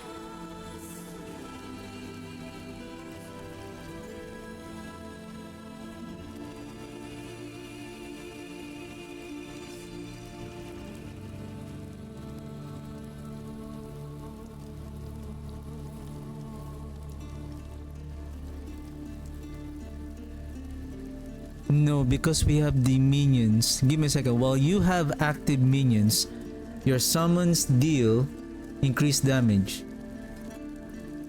The only thing here, how many minions do we have?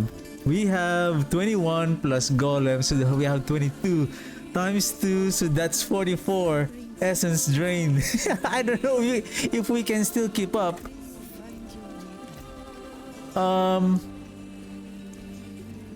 Well, we can use, but we're going to lose 2 mages.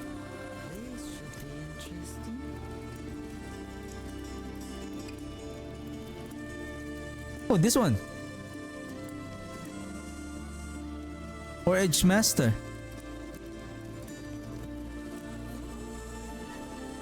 Because we're not using our essence.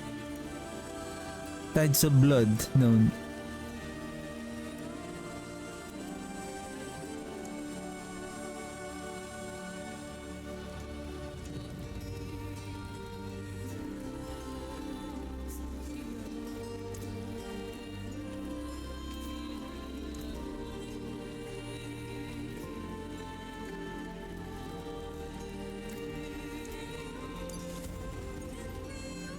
Let's see.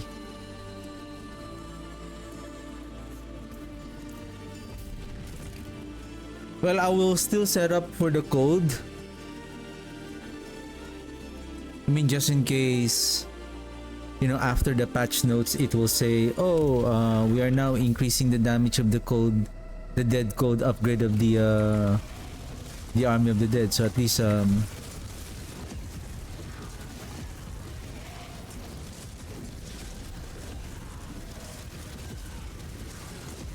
man.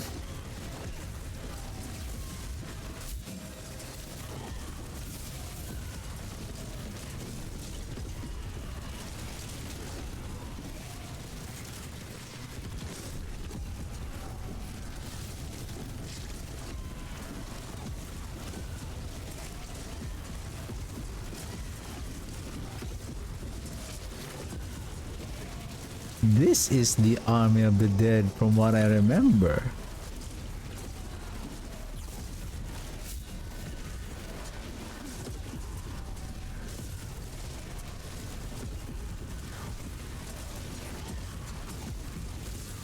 I have no choice but I have to do this there in order to get our souls to be able to focus on targeting. Well, seems like we're doing good so far.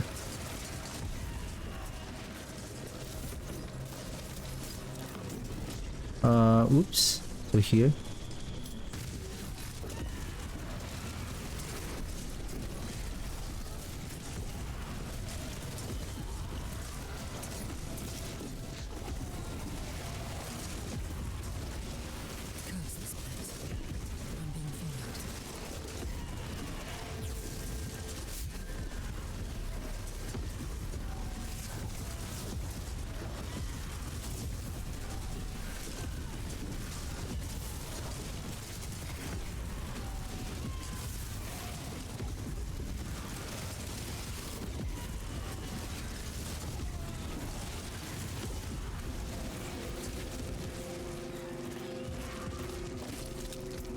Where's our golem?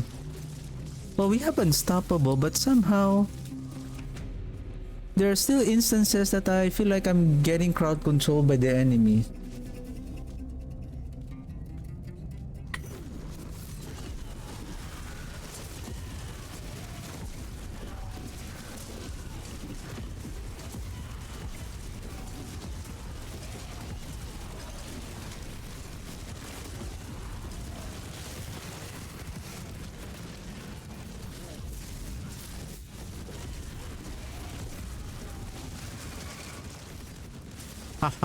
Rawr.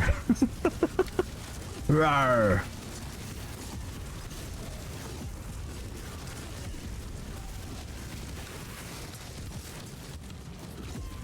I'm just eyeballing the I'm not holding the Army of the Dead. I'm just like, when I cast, I'll just count 1, 2, cast, 1, 2, cast, 1, 2, cast. It's just the right now we have 21 minions, 22 in total, so we can quickly reduce the cooldown of the Army of the Dead, and casting the Army of the Dead will be losing the multiplier damage if we keep on casting it, that to the point that our soul stack is only like 4 or 5.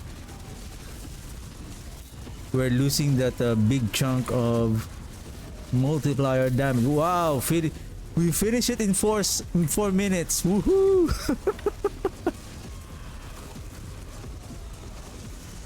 Come on, bombard the Guardian. Executioner's Sword. This is better. This is better. Okay. I was going to kill the rare elite. Okay, this is okay. I think this is ready.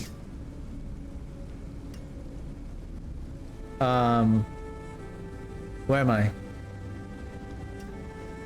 You're done. Okay, we will do a two variant. One is um one is the Pile the Dead. Pile the Dead. So this one is still the original setup without the Banished Lord Talisman. So we're gonna place here the Amplify damage. I mean, either way, Amplify damage or Hellbent Commander, it's gonna be the same. Then this one is, I think Hued Flesher is important. If you cannot place the Tidal here, then we have to place it here. Amplify damage. This is Hellbent Commander. This is not Tidal but Conceited.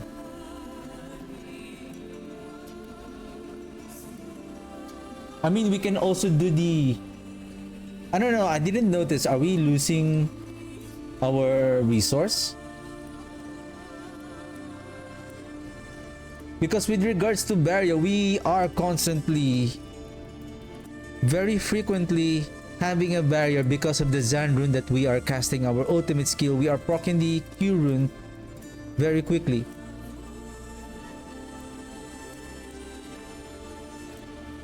And now that we have more mages, more barrier for us. It's just we lost a big amount of damage reduction. That's the only thing. And I think I need to place the Undaunted there for more damage reduction. Yeah, that is huge. That is huge.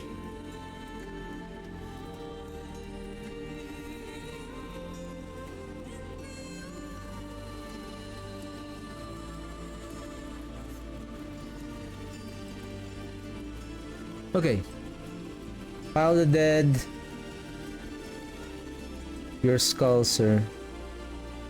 Skullski. Sirengar. I think Vex Rune is quite expensive now. 300.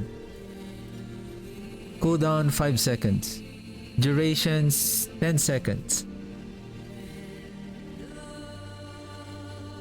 Actually, we can also input this Vex Rune. Rune, then after 5 exhaustion at 5 seconds, and then we cast it again. I think the cooldown will reset. And then now, oh no, wow, the only way to overflow this is just you keep on getting +1 rank. That's it. It doesn't stacks. It didn't say that you can stack. You need to overflow it, and the only way to overflow is either you go using Nagu and Vex so that you will get +2 ranks. Can we try? Do we have Nagu and Vex?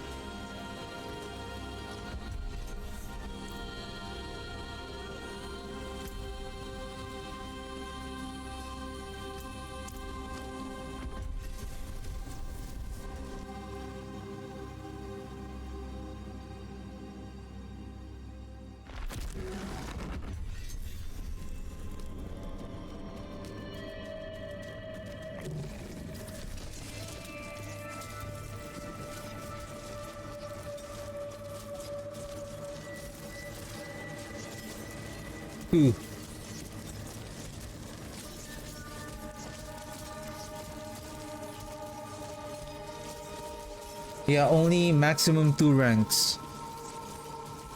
How can you get a... This is silly. How can you... Is there any way that you can have 900 invocation?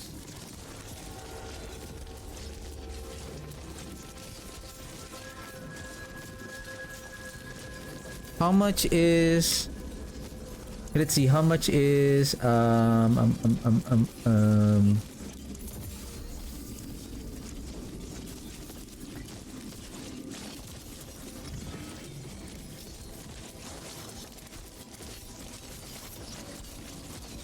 330 if we add this.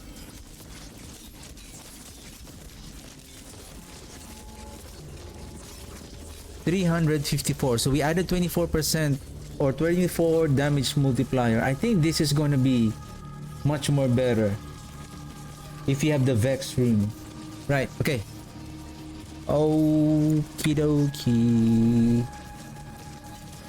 Seer, Nagu, and then Zan and Q, and then Wake the Dead.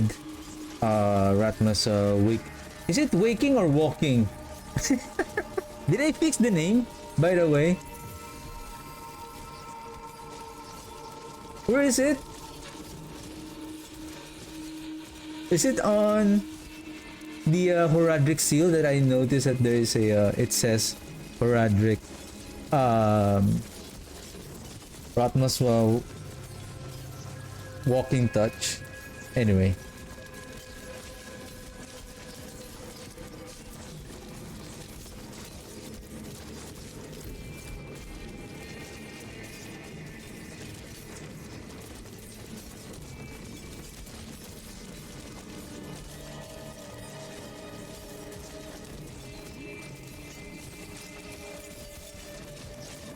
Okay, give me a second. How about, is there anything about corpse consumption? Corpse.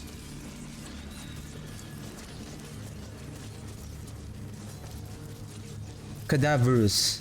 Consuming a corpse increases your damage dealt up to 65%. Well, this one is much more better than this.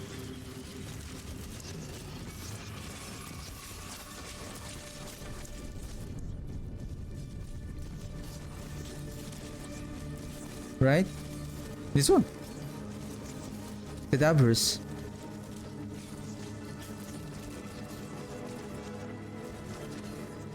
Okay.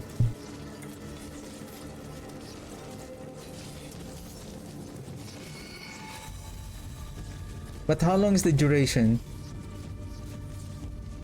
5 seconds. 5 seconds is not that bad.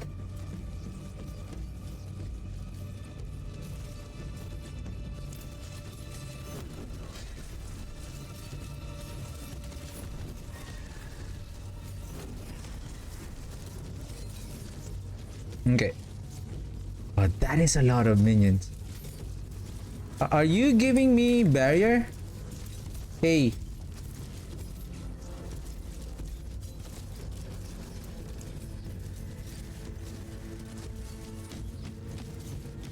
Where's my... Oh. Up to 43%. So I guess this is the 43%. 43%. 1,500. That 40 is that the 43%, and then we add. There you go.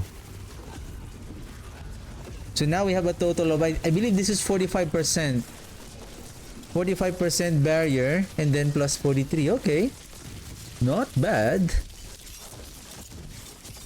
Well, how about we add barrier generation, right? So that we can increase our barrier, considering that we are very good on barrier generation. Right. Right.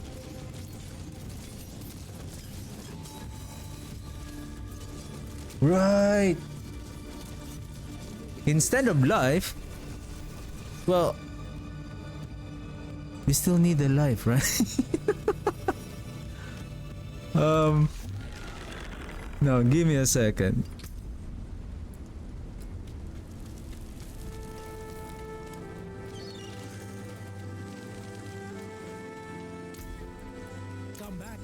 I think there is a gem here. Is it sapphire?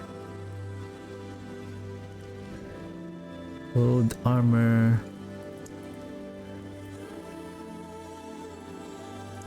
Or there's no more. I think they have removed it. I remember it was the sapphire who give... Oh, this one. Ah.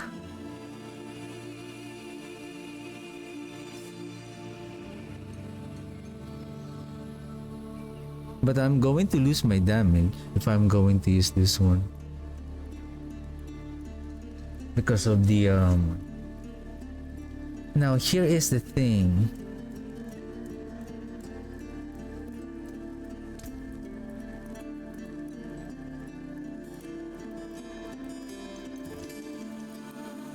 Which one are we going to sacrifice?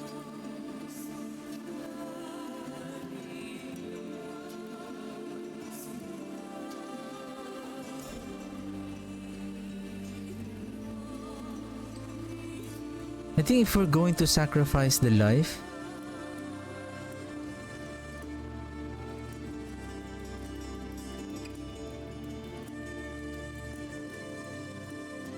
so if we are generating 45%, right? How much is the barrier generation, for example?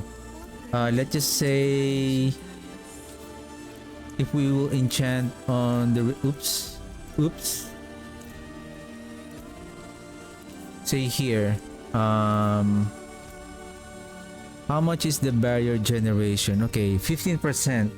Masterwork, 15% times 15, 1.5, 25 is around 3. Let's put it like around 18% barrier generation. If you have one, at least 2 on your armor, so that's 36.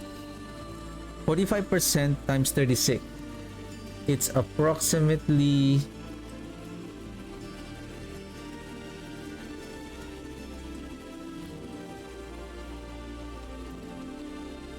14.5, approximately 14.5 additional barrier on a 45%.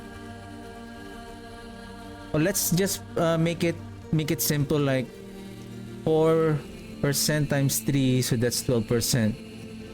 It's not that much. We're just adding like 10%, 10 to 15% on the barrier in the sacrifice of one of the armor or the resistances. Considering with our setup, we don't have the additional damage reduction. So that's the thing.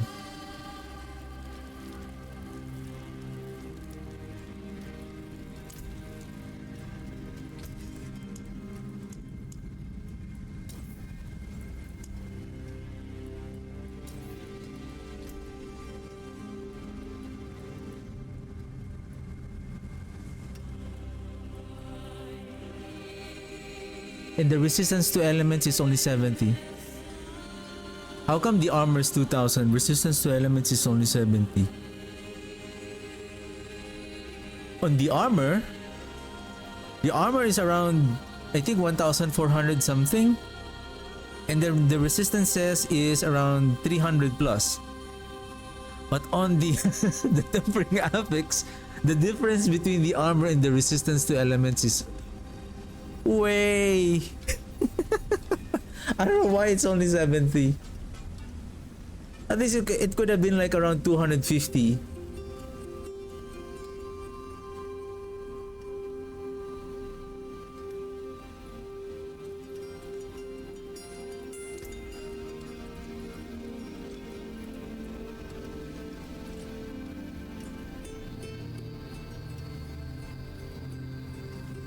I think that's fine.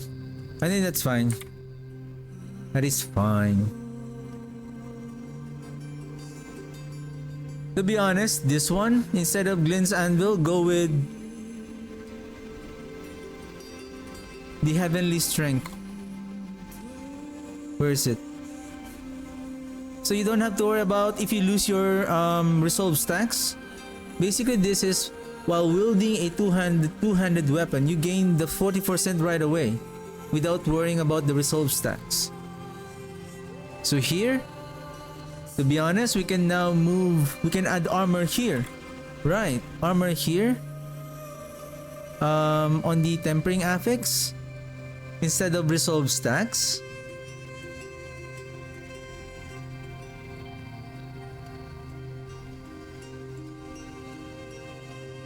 Now we can add at least one barrier generation here.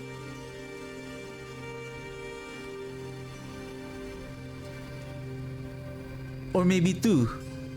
Remove 2 armor and then replace the barrier generation here, like 30%. Still, I feel like exchanging the armor for more.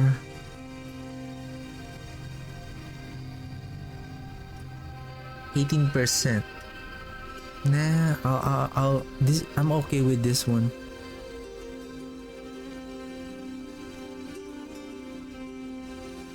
I'm okay with this one.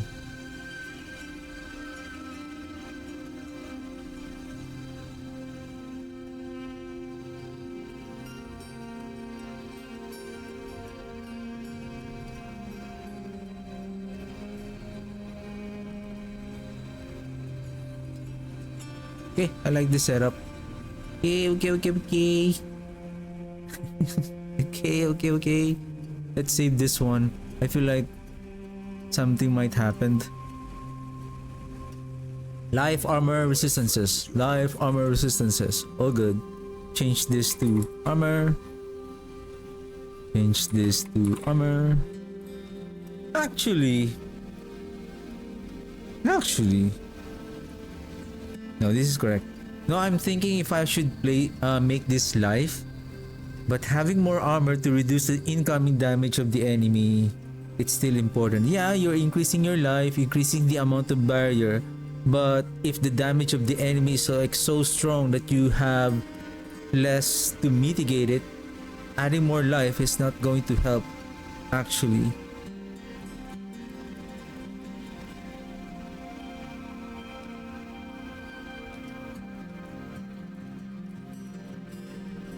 Okay. All damage. Crit chance. Physical damage. Is this gold? Follow dead, okay. Okay. Critical strike damage.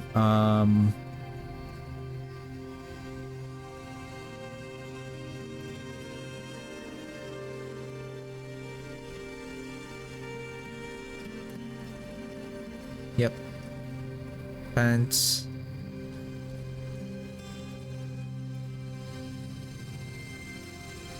Armor. Resistance to elements. Maximum life. Armor. Yep. Intelligence. Armor. Maximum life. Resistance to elements. Yep. Amulet. Intelligence. Crit chance. Crit damage multiplier. Physical damage multiplier. Damage to overpower. Damage per overpower. Crit multi. Intel. Crit chance. Crit multi.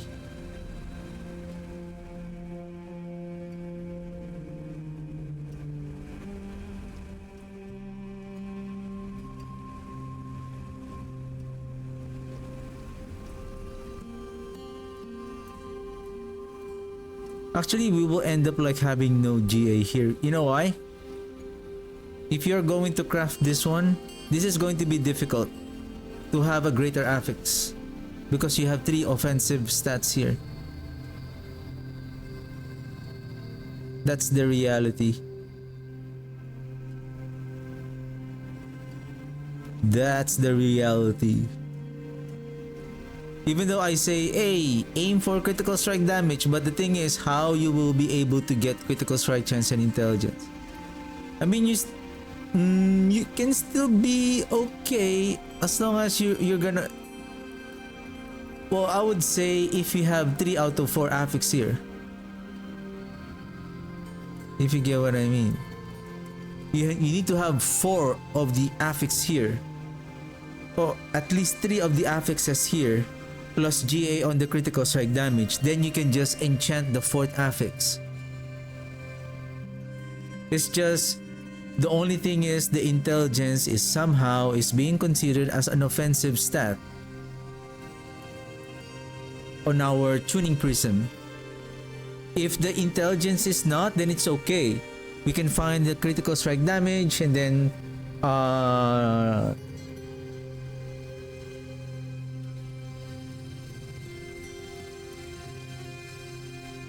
we can just gamble for the second one, enchant the other one, and then add intelligence.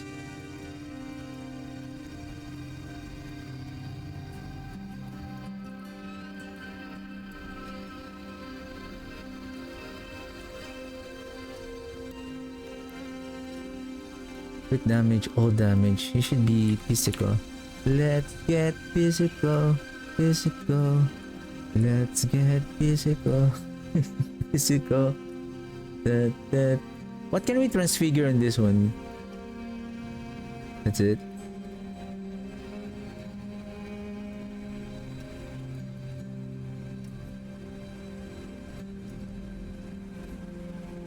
Intel.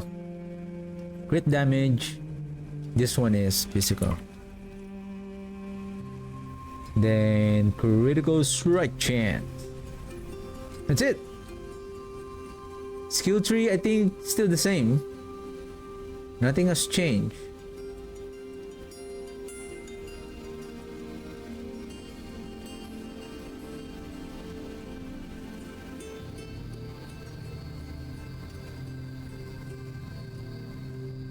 But this one, then this one, solve cooldown days. This one, multiplier damage, Pile the Dead, corpse, maximum rank.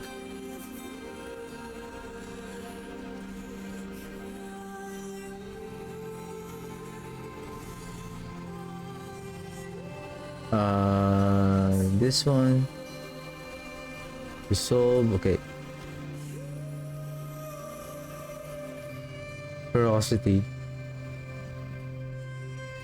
Okay. Dragon board. Gravekeeper. Am I using amplify?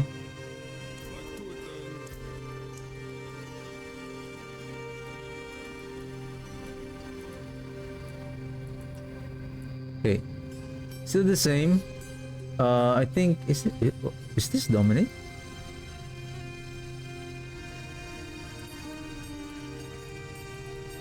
Okay, dominate and then essence, and then eliminator here. I think we add. Do we have all the dexterity here? Okay. This one is missing Undaunted here because we will need damage reduction.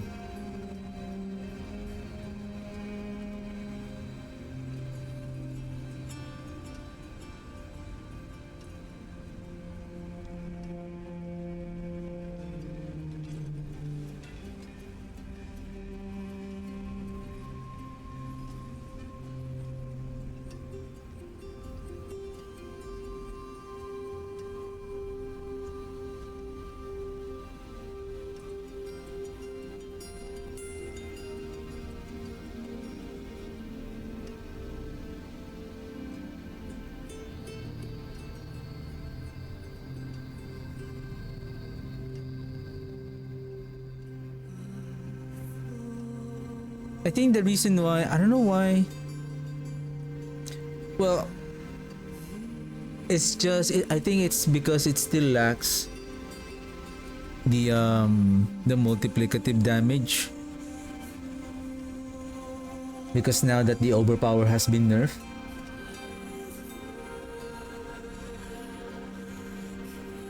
What I do hope is that they still bring back the I hope they don't push on. Maybe they can reduce 20% of the mythic items, the original mythic items, to keep reduce their unique power, but keep their original, like the original, even the affixes. Don't make it like craftable affixes. That's the purpose of the mythic item. Like they have their own unique affixes and mythic power. If we can craft them, then basically they're not mythic, they're just a simple unique item.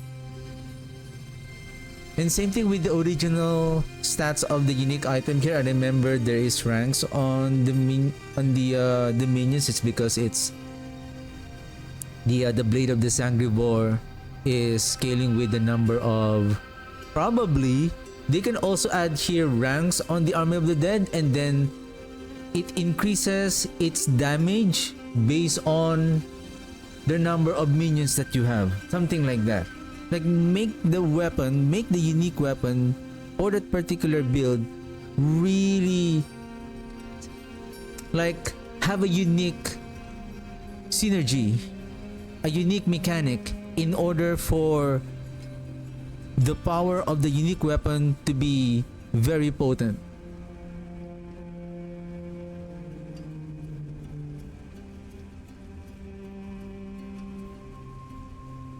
Like maybe consuming 5 corpse, something is going to happen or something like that, right? And then the affixes, like more ranks to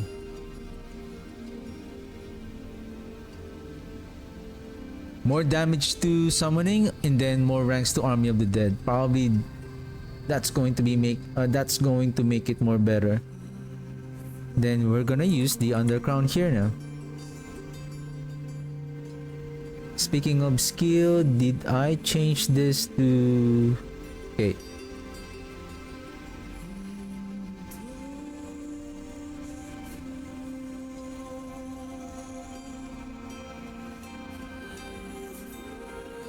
I'm still not sure with the Signet of Pelgain. I'm still not unsure with the Signet. Probably the Signet of Pelgain will be better if you are pushing on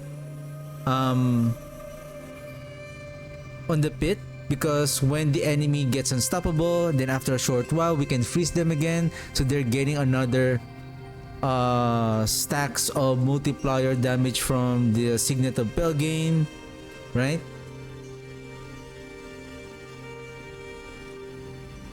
But for pushing or like regular activities, I believe it's better to use like a flat an instant multiplier damage.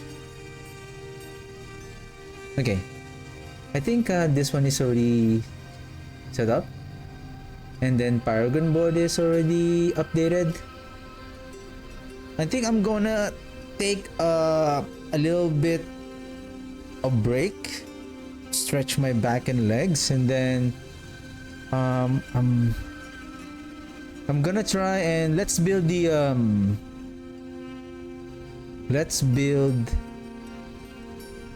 I think it has the same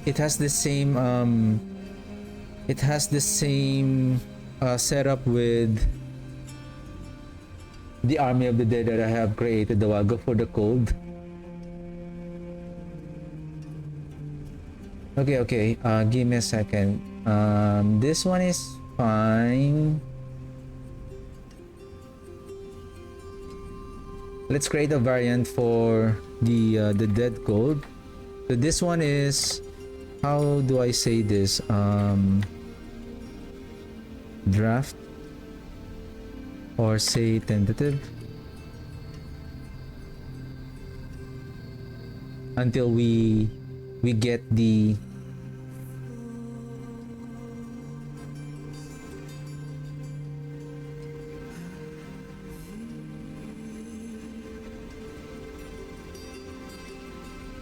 final patch notes. So this one is now cold. This is cold.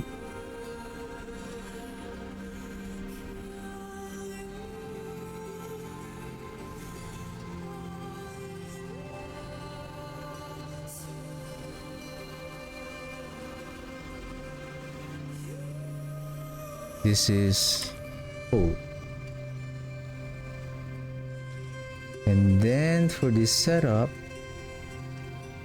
the Paragon board is frailty I think this is change wither. Welcome to my home away from home.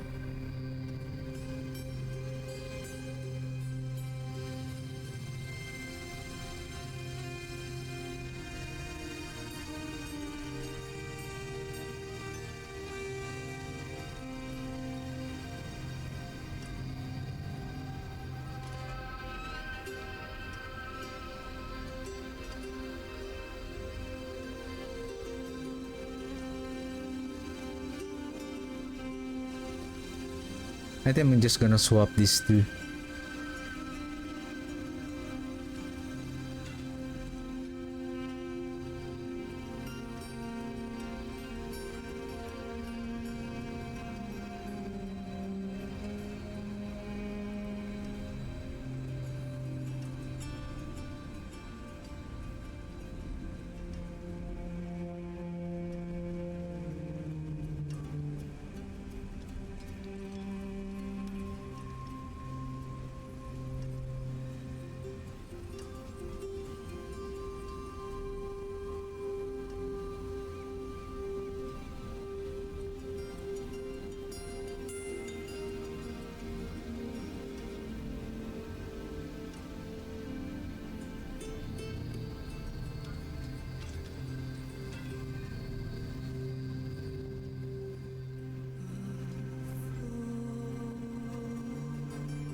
Okay, that's the setup, and then here we go up. I can add one more board here, and then we swap this with bloodbath. There we go. Delete.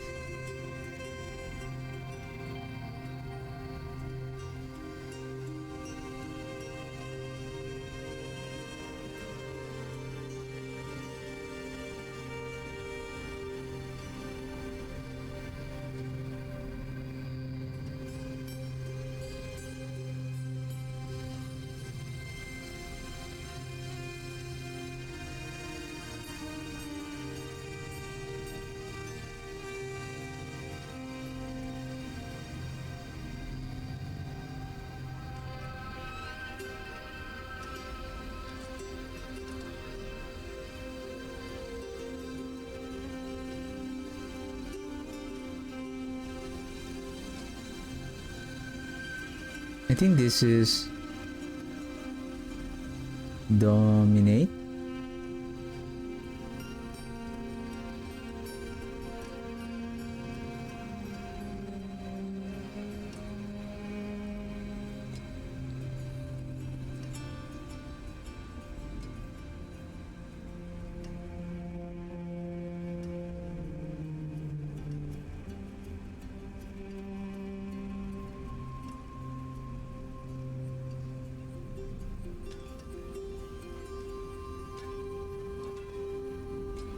This is Undaunted.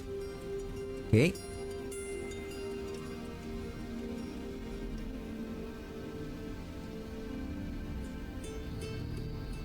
I hope this is shadow and cold damage. Now with that said, this is also the part that I'm also now worried about building the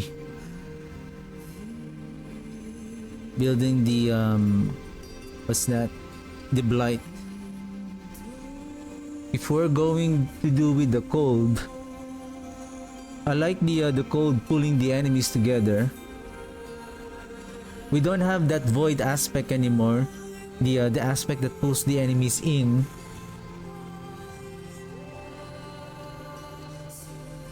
I think this one is gonna be much more better. Blight pierces one time and can spawn one additional defiled area.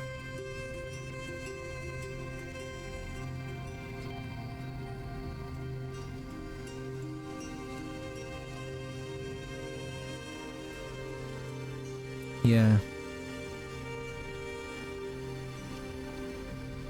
Yeah, if this one has a cold damage, probably. But we'll see. We will see. Okay, I think this one is already okay. Then we change this to dead cold. Okay. I'm gonna take my... Just gonna take a short break and then I'll be right back. I'll try to continue with our... Let's see if I can build the Blight build.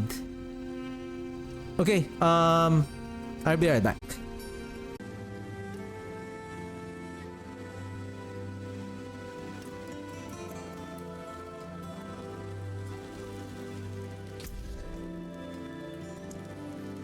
Save my name.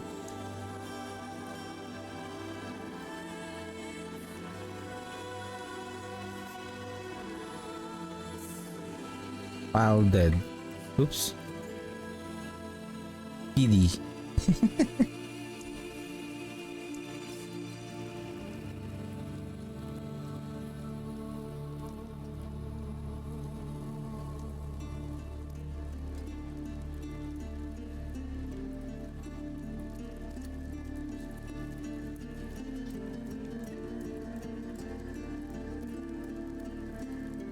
Equip.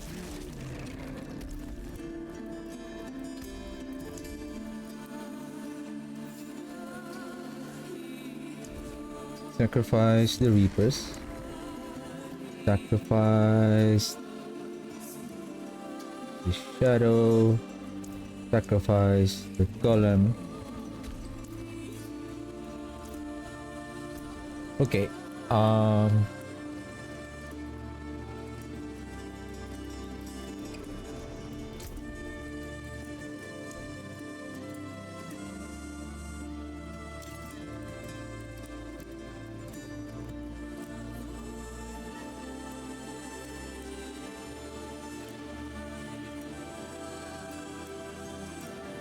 This one is still okay.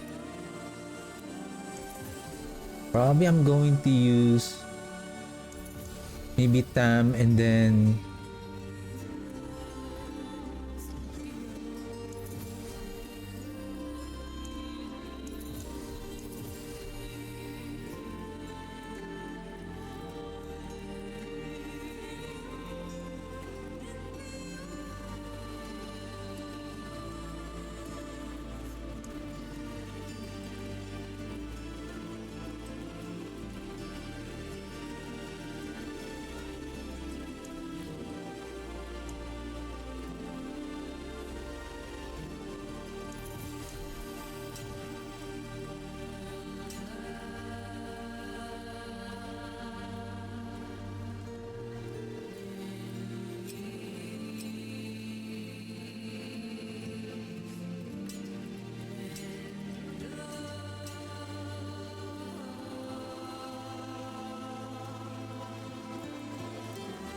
I need a ring, physical damage, attack.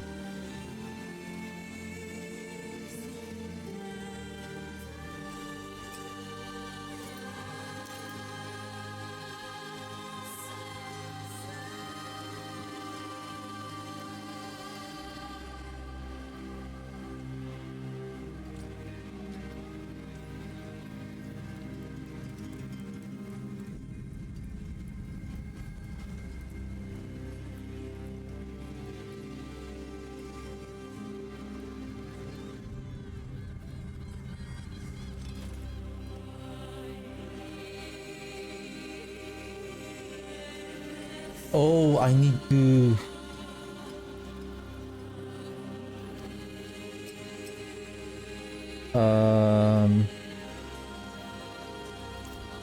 I need damage over turn. And then I'm thinking if I'm going to use a one-handed weapon and then the gloom ward here.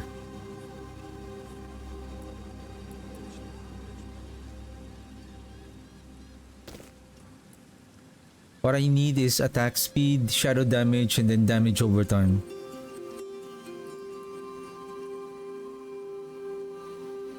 And I need resource here.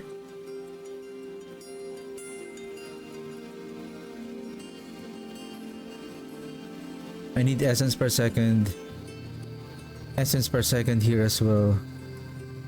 I think that one is I can get it from, give me a second.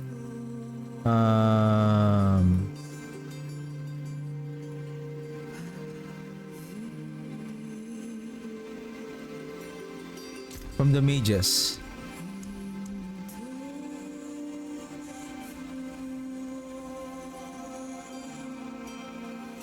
Oh, there's a maximum resource. Anyway.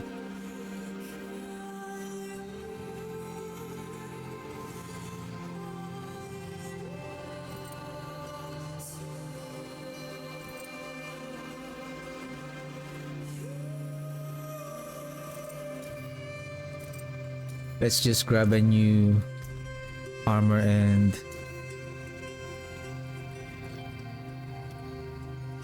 a helm.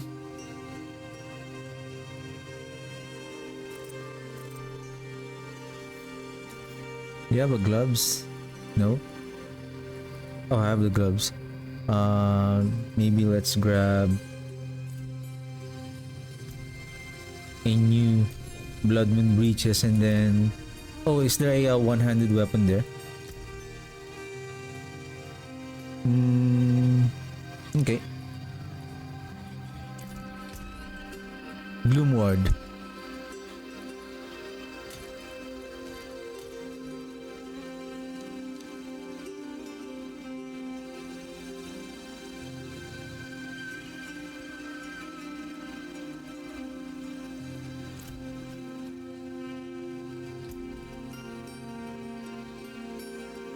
Yeah, we need damage reduction here.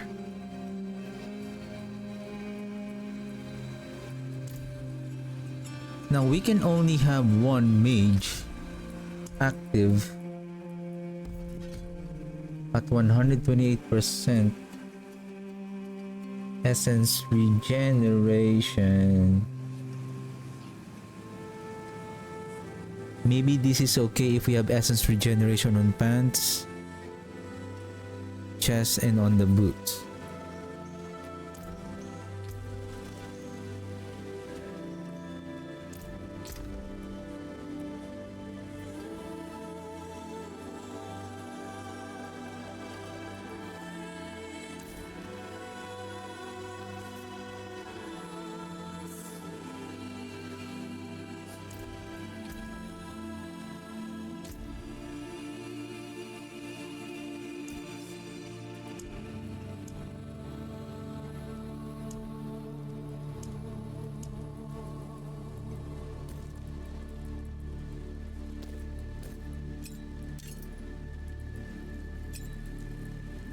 Let's craft a new set.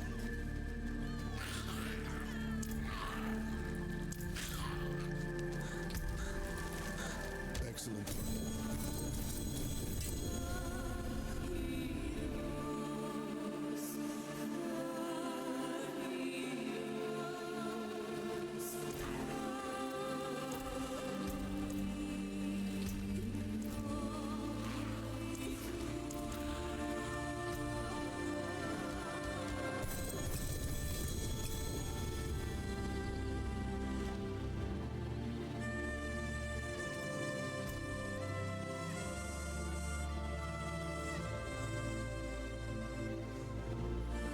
Resource generation. We should go with resource cost reduction. Let's fix the skill tree.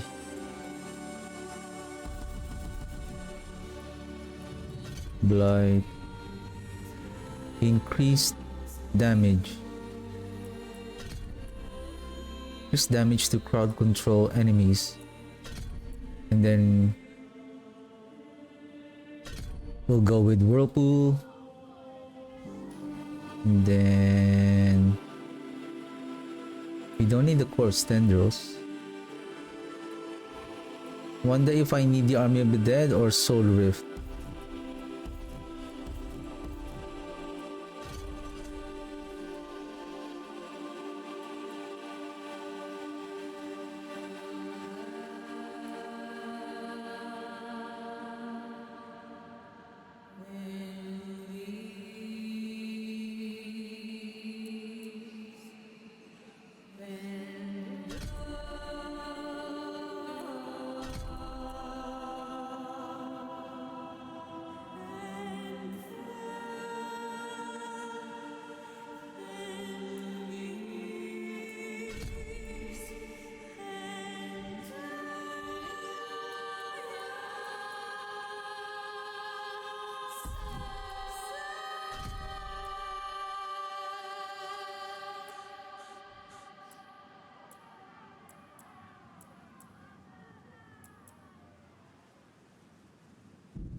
I feel like we have so much skill points here.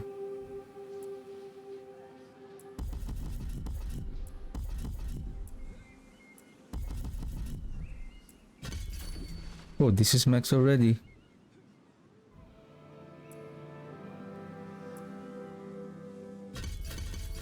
Since this is darkness, then let's increase the or you know what? Since this is also darkness,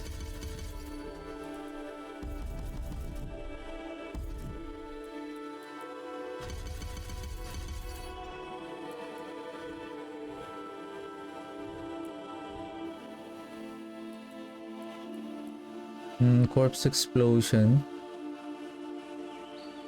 Am I using corpse explosion? Flesh eater. I hope not.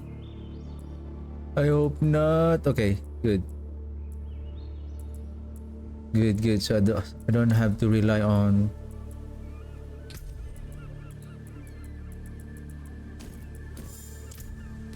Now for the blood moon.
I need the aspect of decay. Then Glint's Anvil. Then what else? I'm not using any basic skill.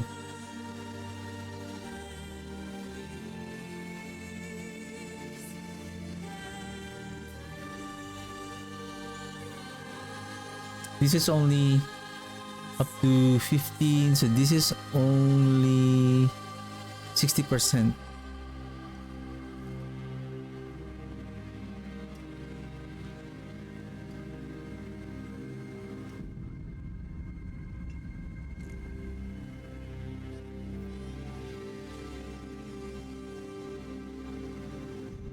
Again, tidal on the boots.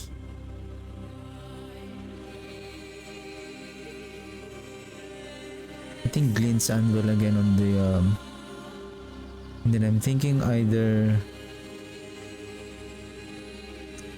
I don't have any basic skill to trigger.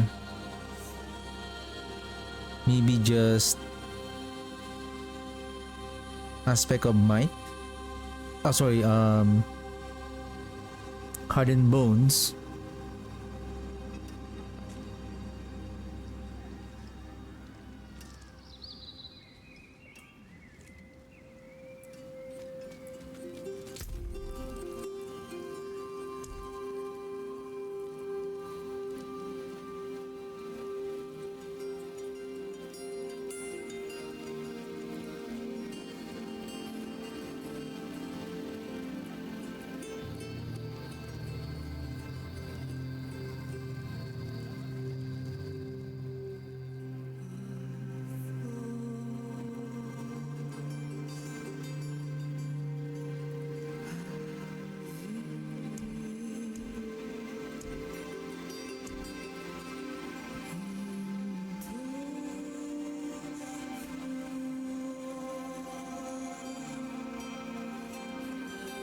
We can also use the Signet of Belgain.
Essence regeneration, then focus reroll on barrier regeneration is utility.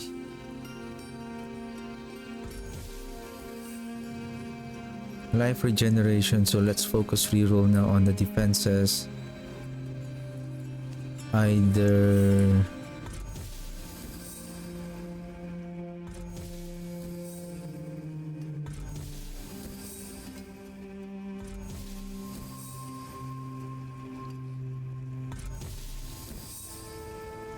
life, cold resistance with all res.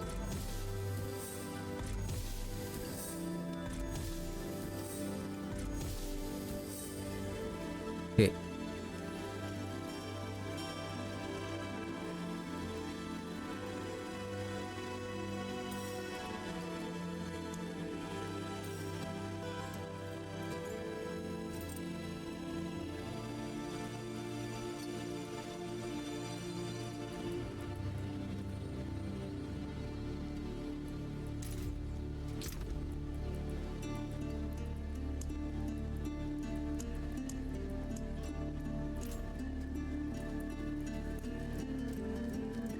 Can you temper me and movement speed? I'm so slow.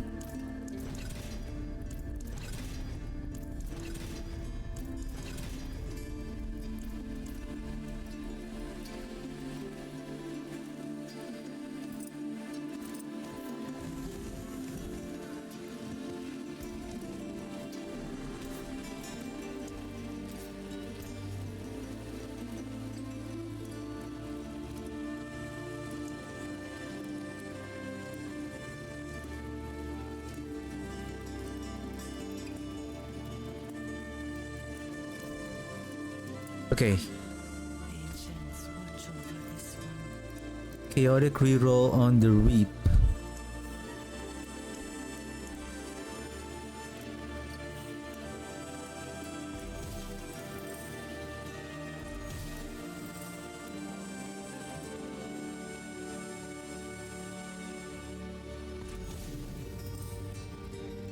Intel life regeneration.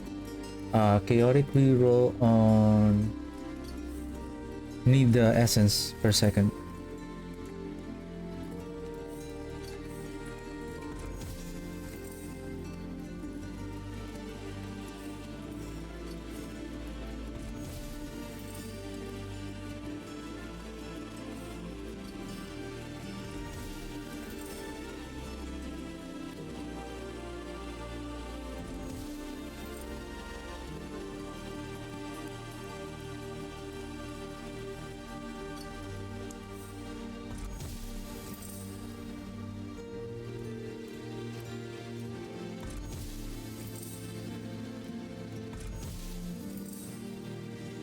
More loyal friends you will not find. Okay.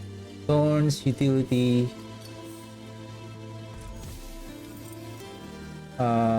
Okay.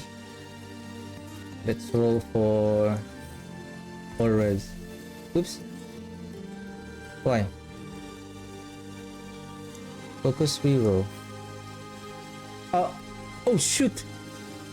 This is resource. Oh, ooh, that was close. This one. Good thing it's a focus reroll, not chaotic reroll. Otherwise, the essence regeneration could have replaced with another affix again. I'm always getting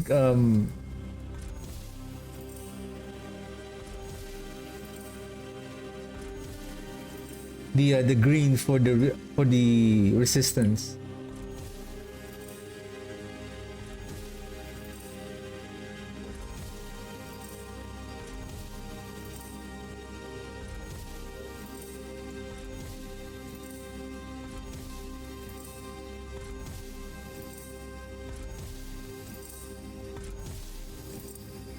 Oh, there you go. Okay. For the armor, what is our any? Okay, nothing.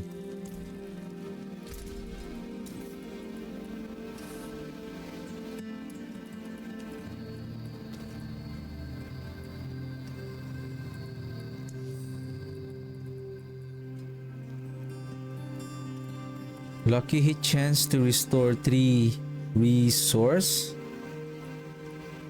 Maybe.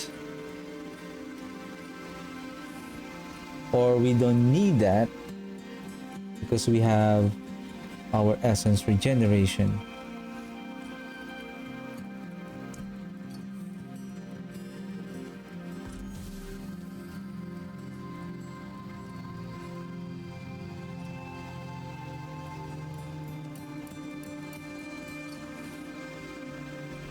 Maybe it's okay to have life.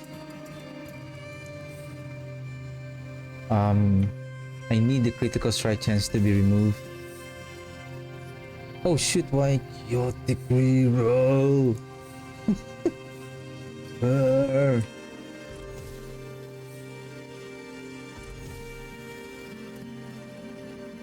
Attack speed. Now give me a good offense. Damage multiplier. Overtime. But the critical strike chance is still there.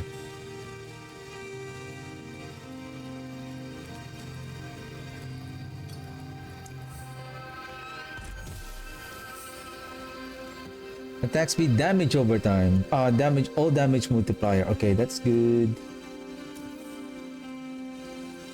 This one, chaotic reroll for the rank. Oh! Right. Oh, the critical strike chance is still there.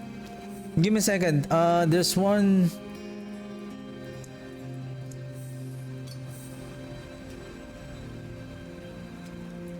I need the ranks to blight.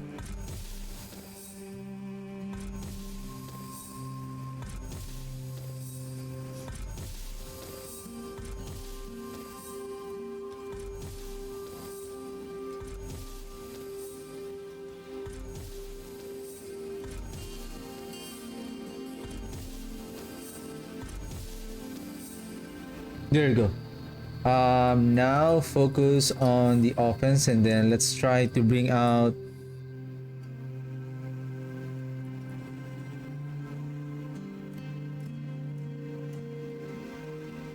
I forgot the technique. If we have the ranks, force the intelligence, then you go back to the ranks.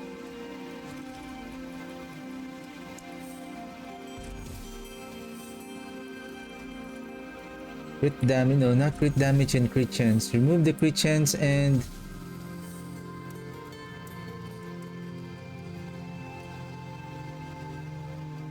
hold damage, intelligence, blight, attack speed. This is okay, but I need the damage multiplier. Damage over time though. Wow.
Give me a second here.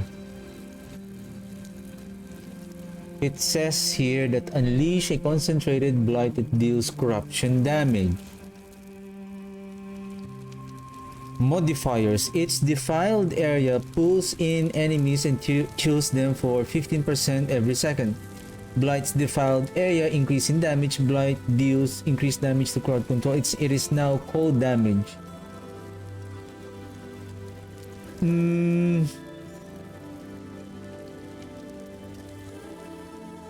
What happened to the original damage of the blight?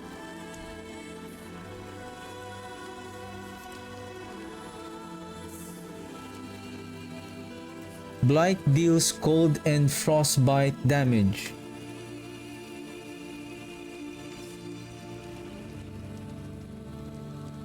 So does it mean that the damage here of the corruption damage here is now a frostbite damage now?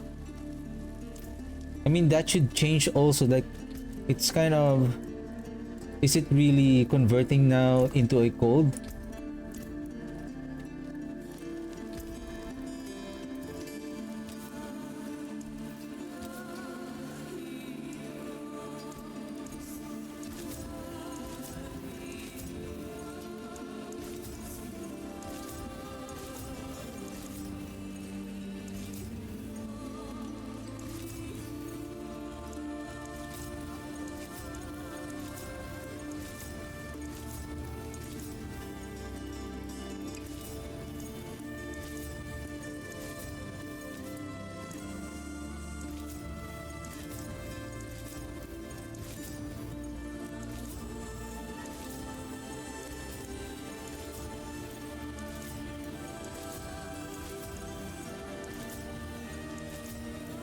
You know what?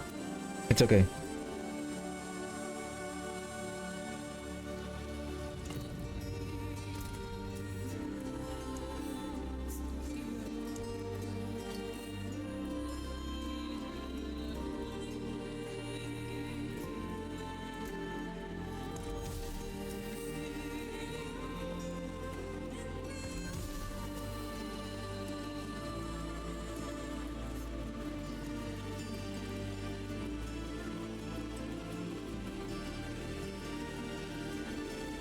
Oh, in the armor, how can you roll for the intelligence? I think you're gonna force first to have an intelligence and a rank. Then you can start rolling the rank for a specific rank that you want.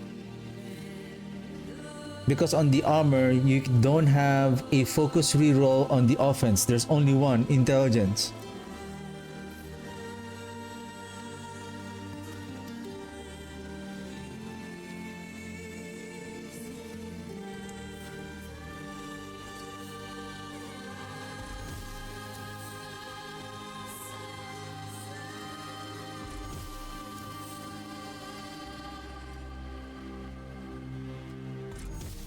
Oh, right. Give me a second. Resource cost. Focus reroll on the resource cost for the essence per second. Give me a better one. Wait, there you go. And then all res.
That's how much is the resource cost.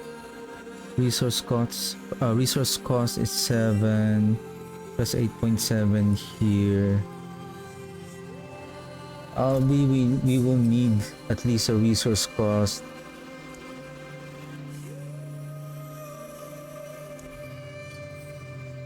reduction.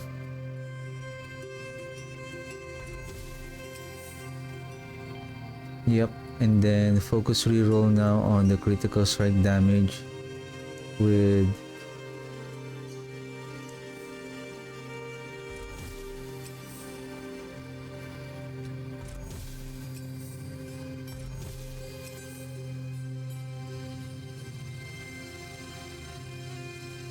give me damage over time. Damage over time 21, physical damage, ew.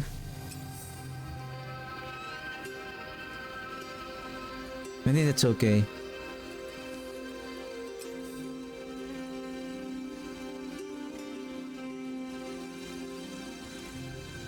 Resource cost damage,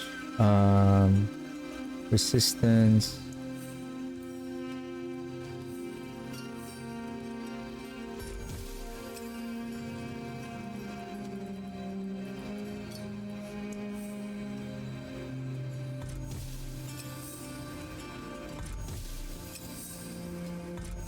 Did I see damage over time and then it disappeared? Oh, I forgot I need attack speed. I need attack speed.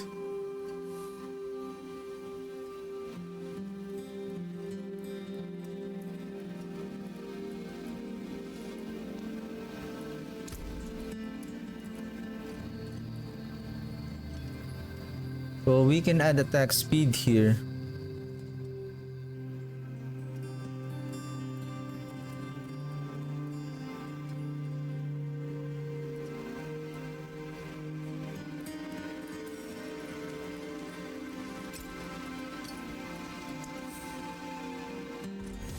Welcome to my home away from home.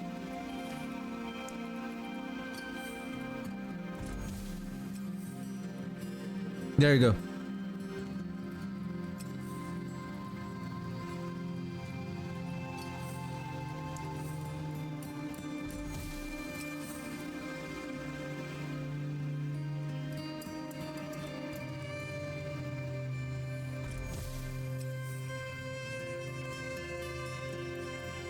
I'm chaotic reroll the life. There you go. Focus reroll. Damage over time.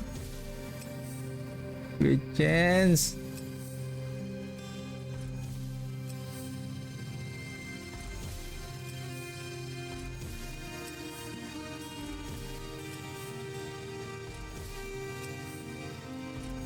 Attack speed.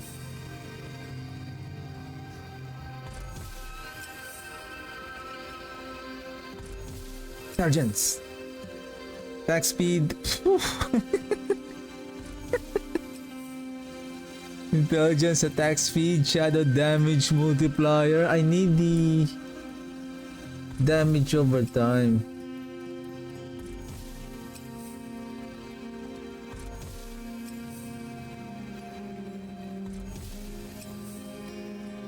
Okay, I think I have to lock in the damage over. Okay, Mainlander, what do you think? it's time to lock in. Goodbye. It has been a pleasure.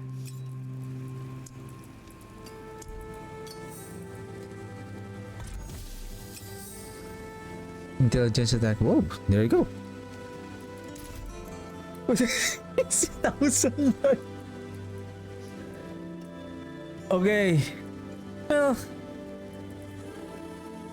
how much is our armor?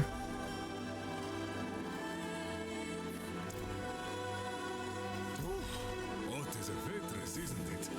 I think we're done. Oh, the amulet and then the shield.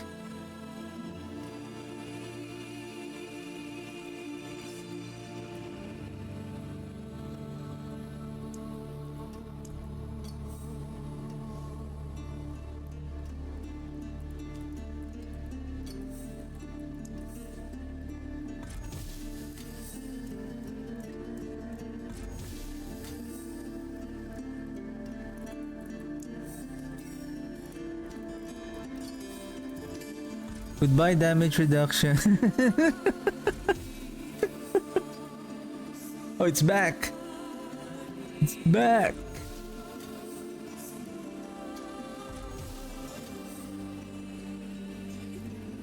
Remove the life regen. There you go. Armor, physical resistance. I need life though.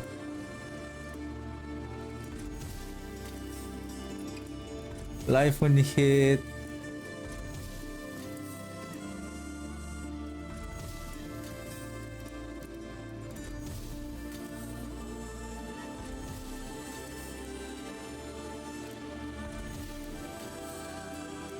Now this is difficult because we are rolling for 3 important affix here of the same category. We have damage reduction, we have life, we have armor. Oh, this is going to be terrible.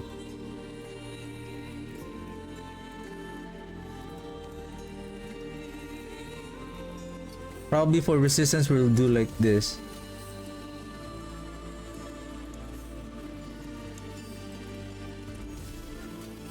Nah, right. Ah.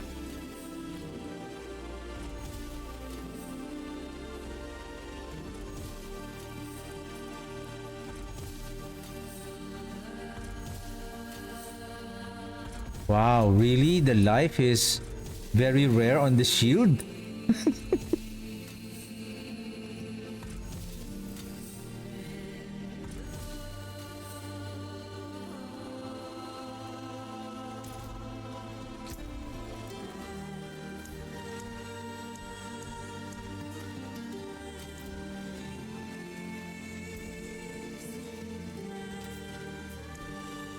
I have a suspicion. There's no life here.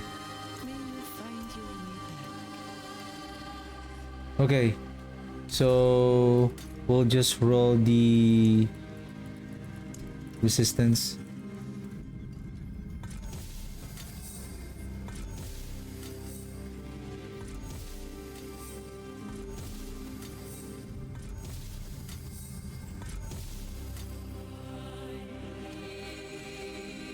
We can add life here.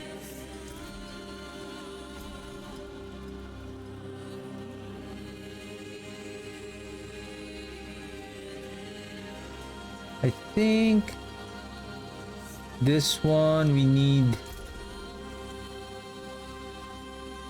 probably for the weapon. This is going to be difficult because we might roll the weapon damage. Shadow damage is fine. We're just gonna roll for life on hit with damage over time.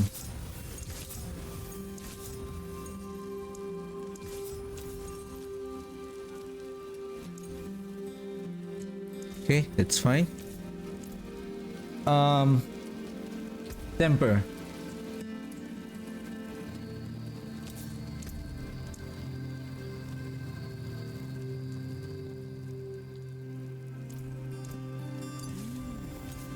Auspicious omen.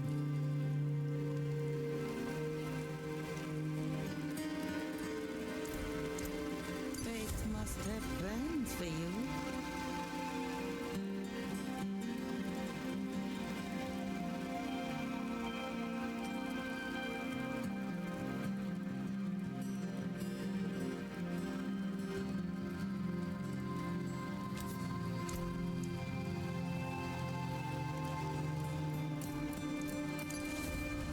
Goodbye. It has been. What brings you to the ancient isles?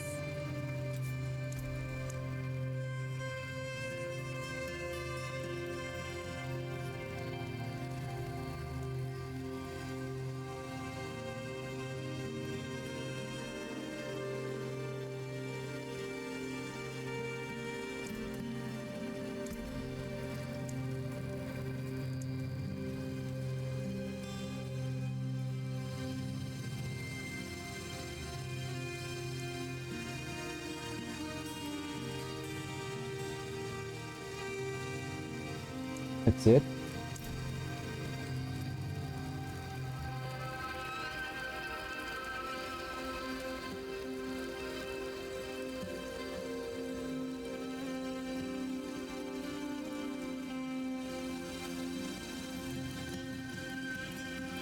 How much is my attack speed now? 24.2. Then we can add one more attack speed here.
Ancients, watch over this one.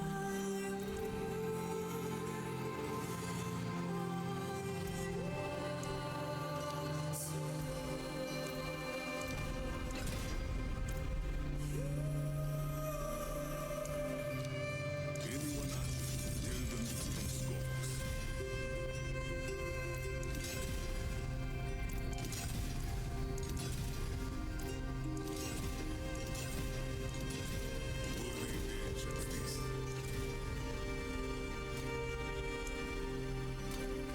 I'll be here, swinging away. 6,000 life. Oh my god. um Guilty. How about, I'm thinking,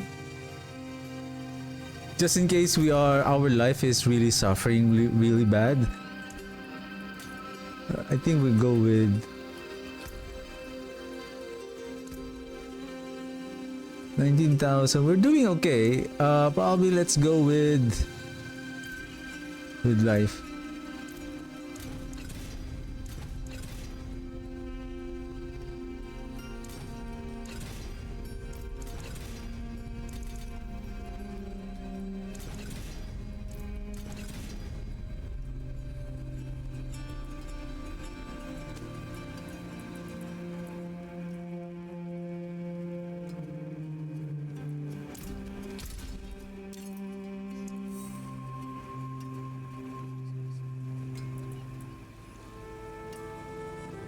Oh, this one I need the ranks.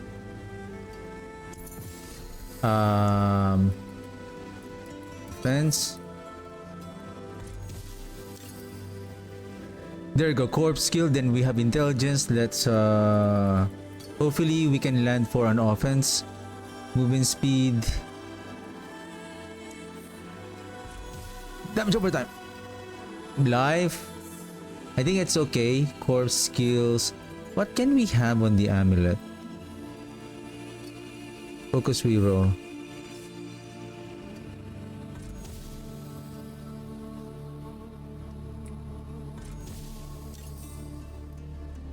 Darkness skills is okay, but what is the highest? Do I have an amulet? Can I borrow an amulet?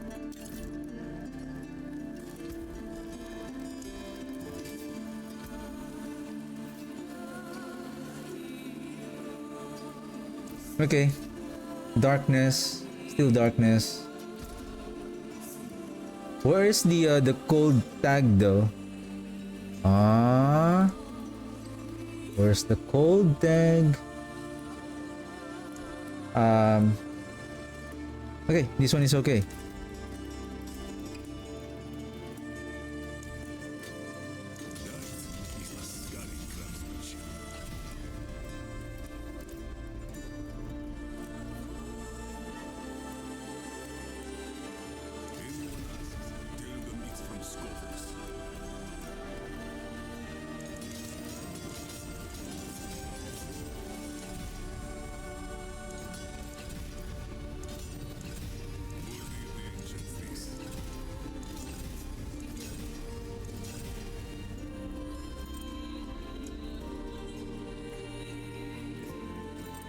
We need at least one resolve stacks.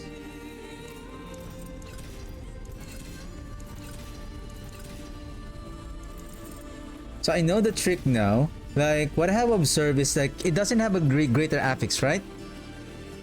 Instead of looking for the affix, you can just skip when it, because we're rolling for the resolve stacks.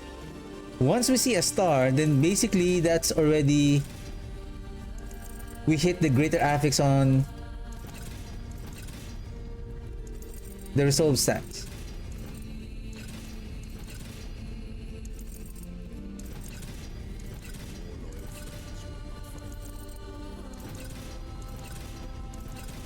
There you go. See, that's 100%. And then offense.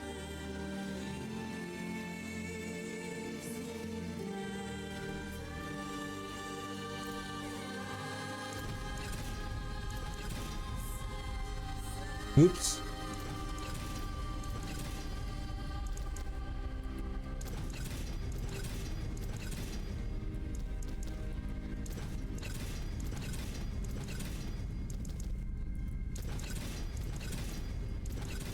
There you go.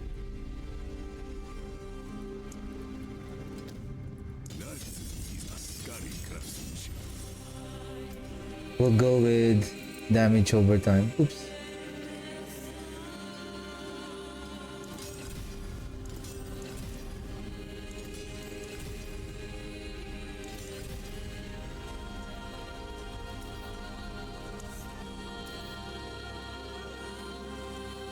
Life.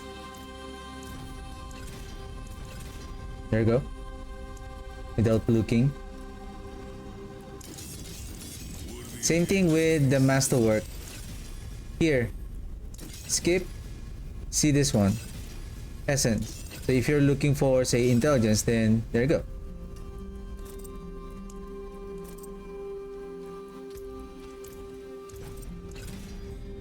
Oops. Okay. Because we have also a GA here, so that's the only time that we're gonna look for to watch out if it's if we hit the right affix. Masterwork.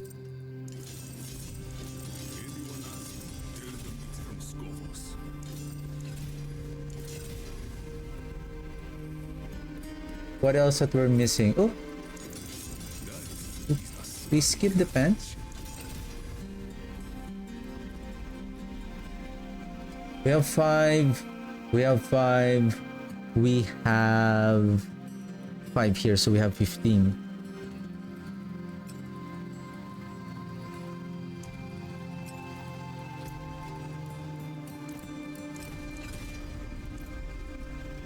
Okay.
$315, so that adds 90.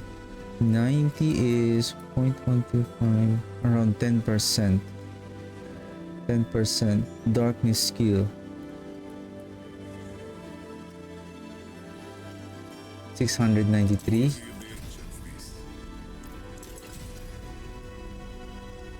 693. Well, this ranks is much more better. Alright. Socket. How's our life? 23,000. That's too much. That's too much.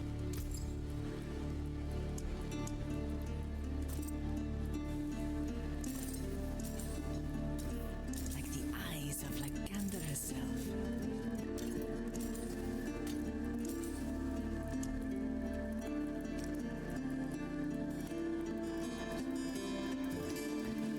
Here. Give me a second. Do I need that sapphire?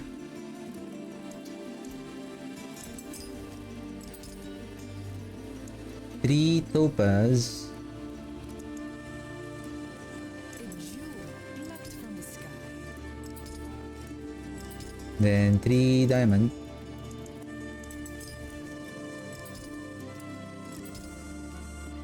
And then and then seer, not gar.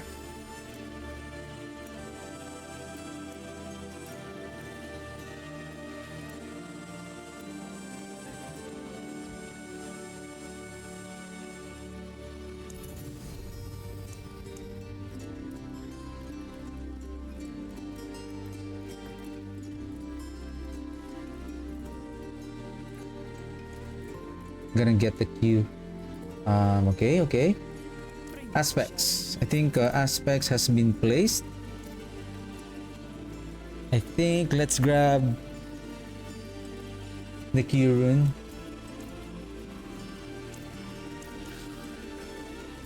Just the invocation.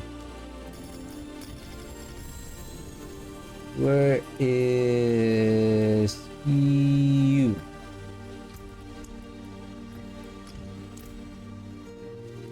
Right, let's go.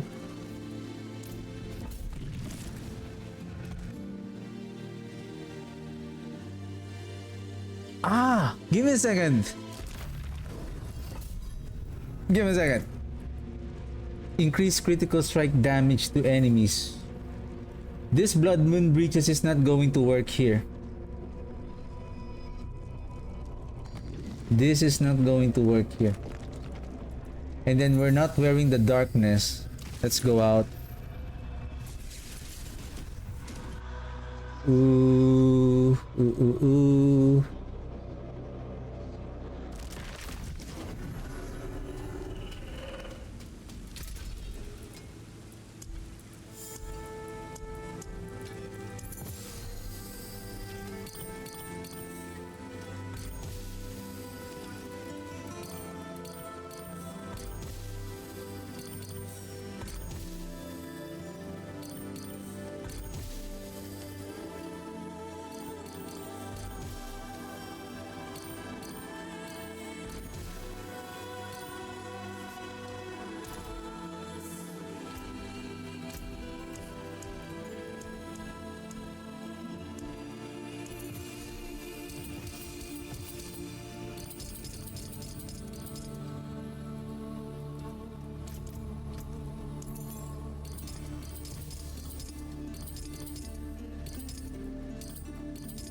I need darkness.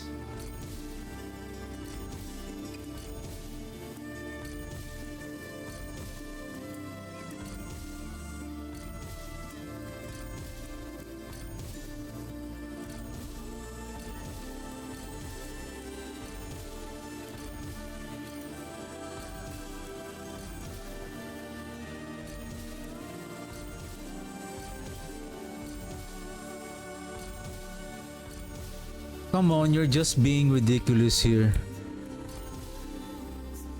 Well,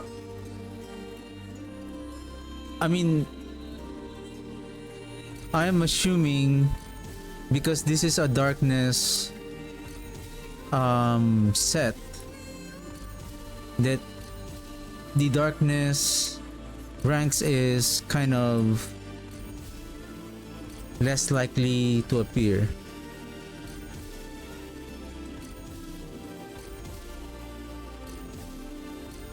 Wow. Really? Though usually when you see, I think when you have the darkness skill, then it's going to start appearing. What is this one? Lore.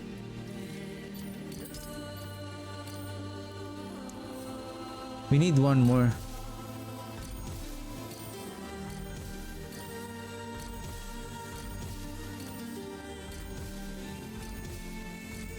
You know what? I'm okay.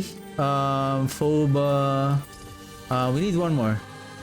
I'm just gonna pretend like if we are going to play this fresh on a season, like what if you don't have those darkness rank? Can it beat the Torment 100 with our current stats? Give me a second. Talisman.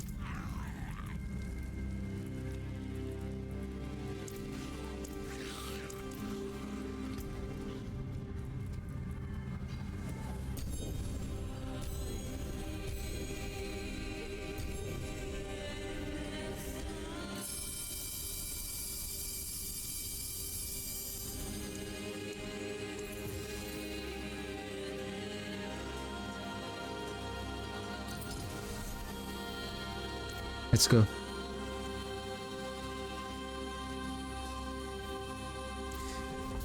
Right, let's go. Let's see.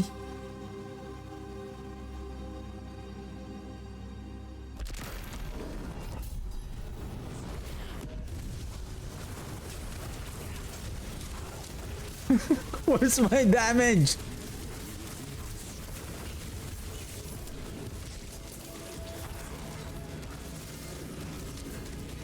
Where is my mages, sir?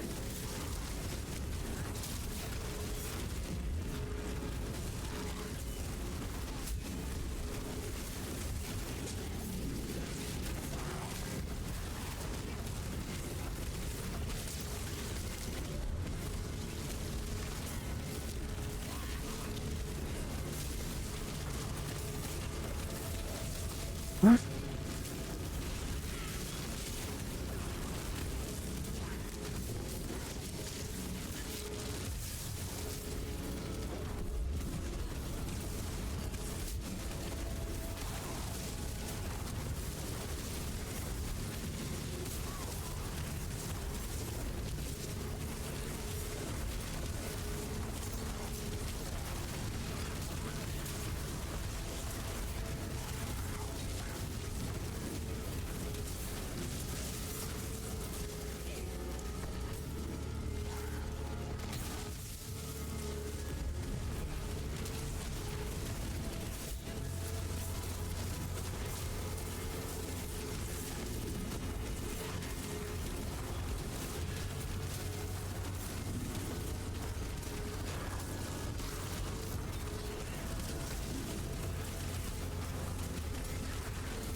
Of course. Where's that? Why do I have the essence?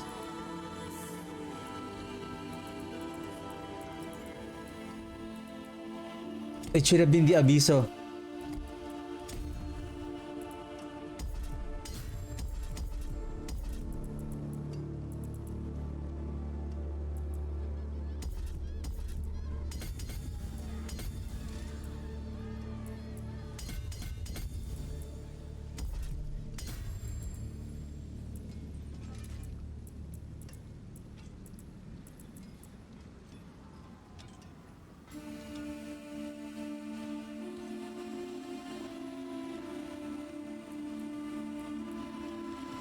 It's just, yeah. Um, because we're not really taking advantage of that. We're not doing any crit. Maybe let's open this. Let's see the damage output of the damage over. Basically, the damage over time doesn't crit.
We can also use the was it aphotic or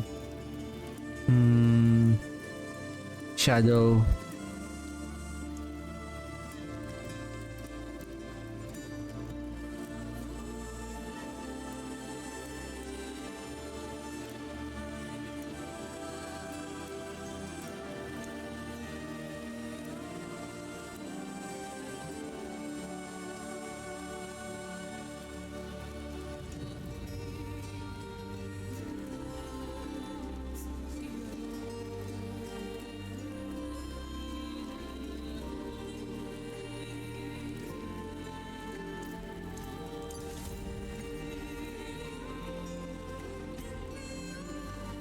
What other multiplier damage that we can use here?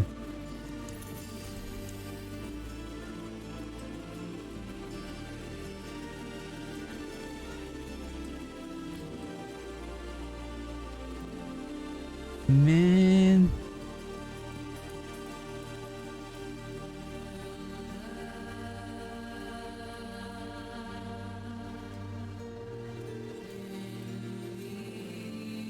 They take an additional 780% of that damage as corruption damage. Shadow damage infects enemies with Shadow Blight for 2 seconds. Every 8 times an enemy receives shadow damage from you while they are affected by Shadow Blight,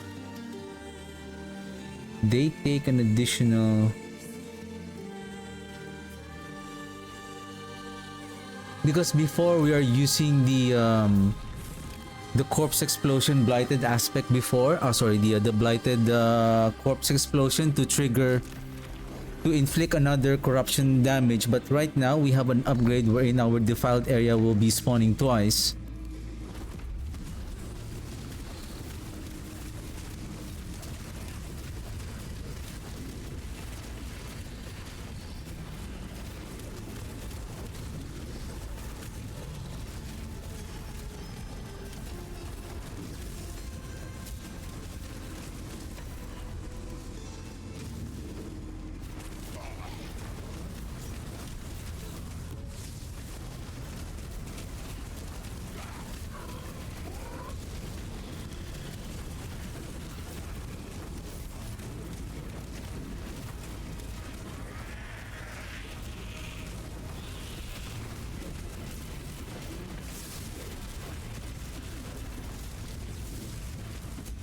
It's not that strong.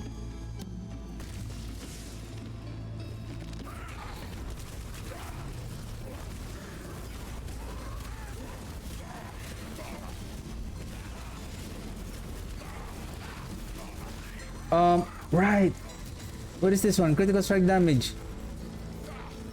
Yeah.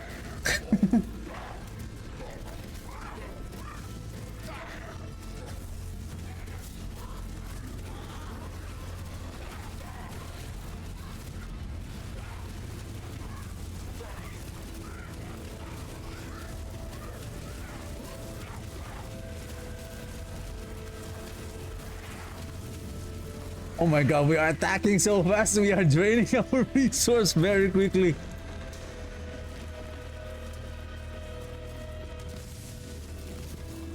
$18.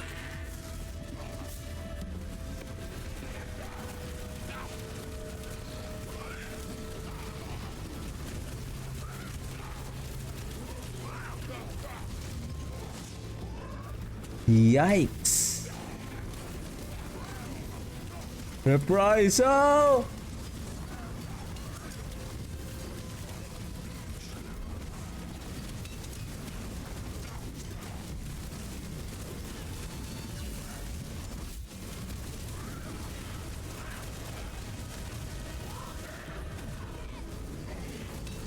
I don't know what's going on, but we are so tough though. I don't know how we are tanking those damage.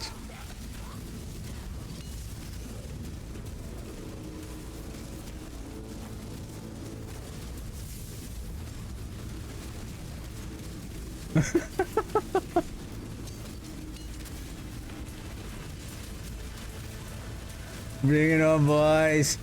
Bring it on.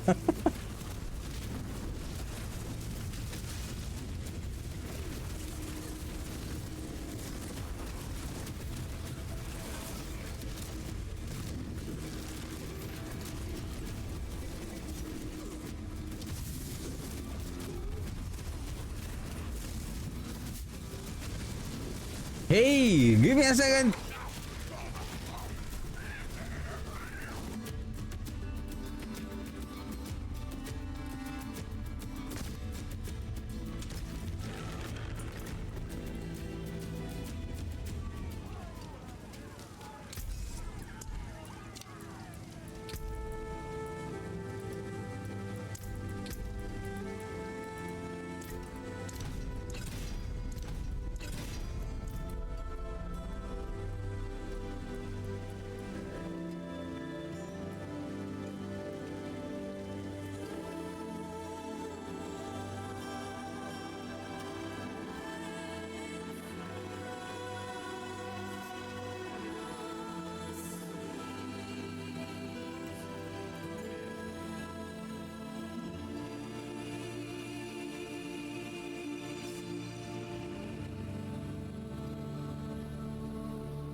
I'm just kind of intrigued on how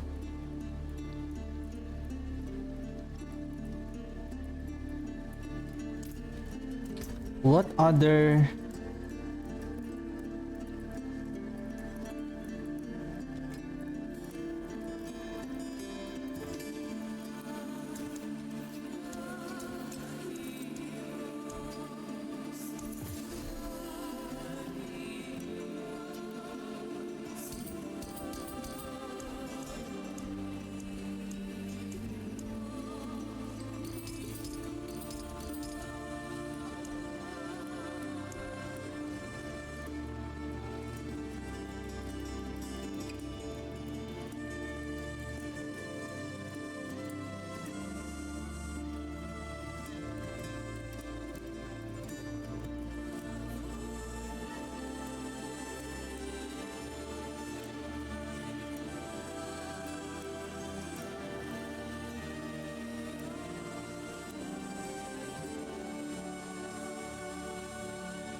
because what if I use a two-handed weapon?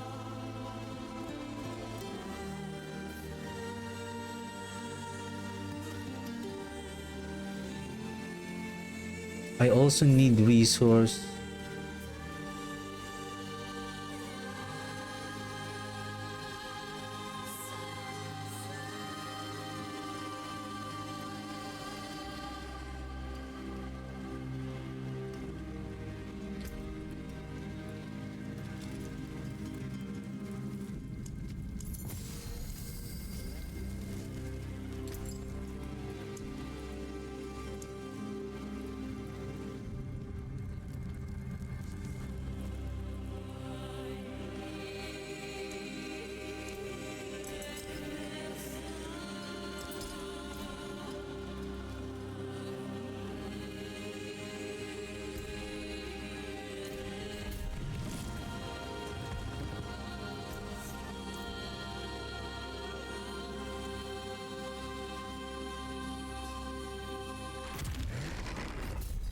I want the gloom ward on the shield as a mythic item because it has.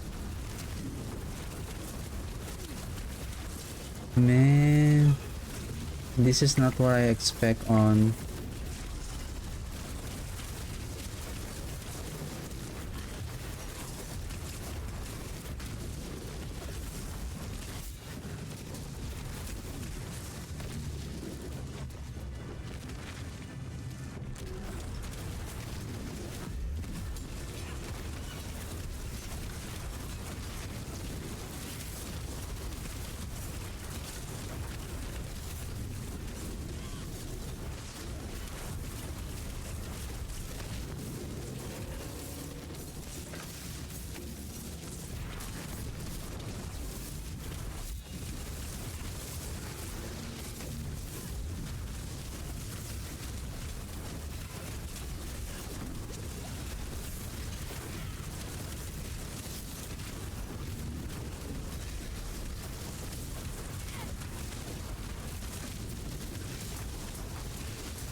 In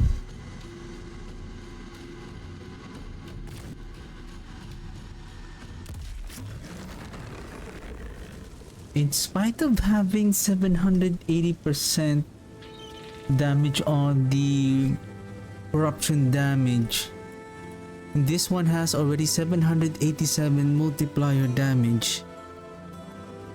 Ooh.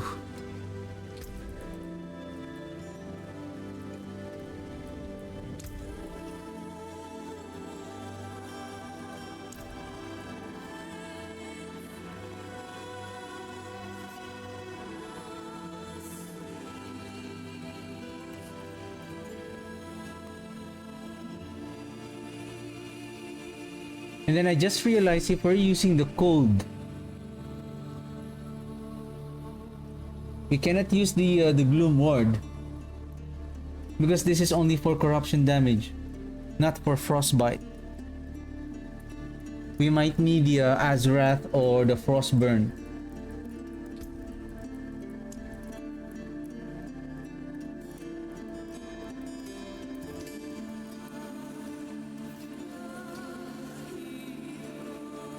But if the basic damage, even that corruption damage, even though if we convert into code, if it's not doing that much damage, like jeez.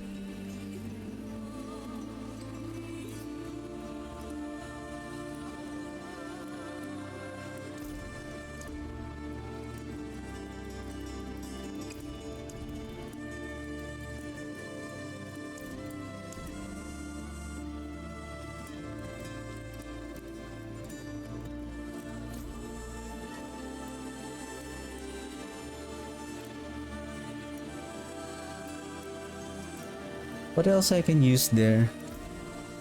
It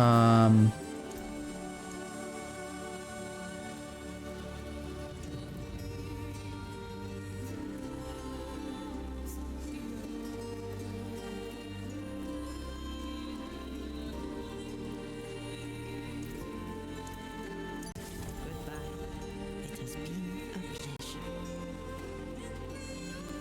What brings you to the ancient Gloom. Basically, wow, I didn't expect that it's not that strong. I mean, for the Blood Moon breaches, we can replace this with let's see what other pants or armor that we can use. The bolts will.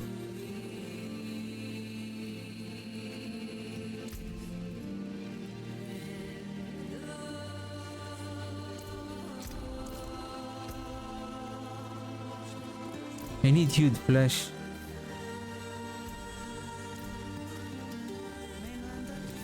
What do you see?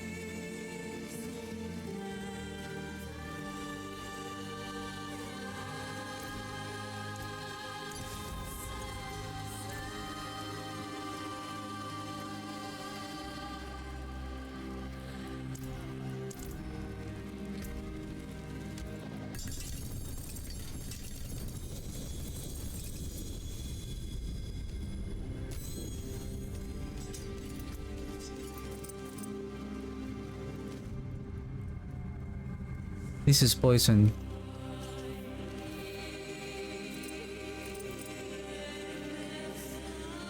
Sever. Death grip.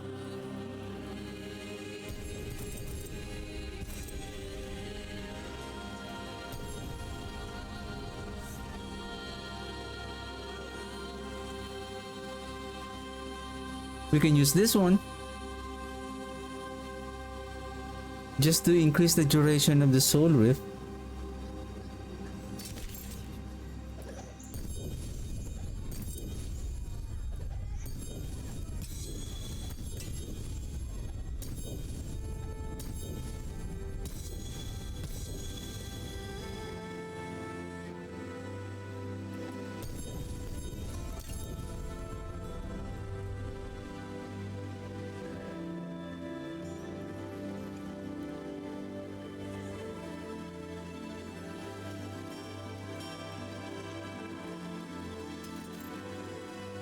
Is this the one that we need for the cold?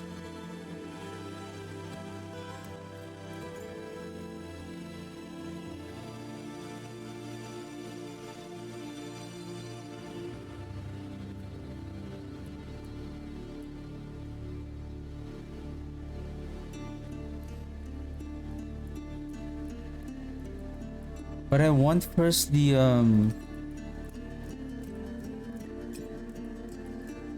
okay, let me try again and then we'll try again the cold. Thing is,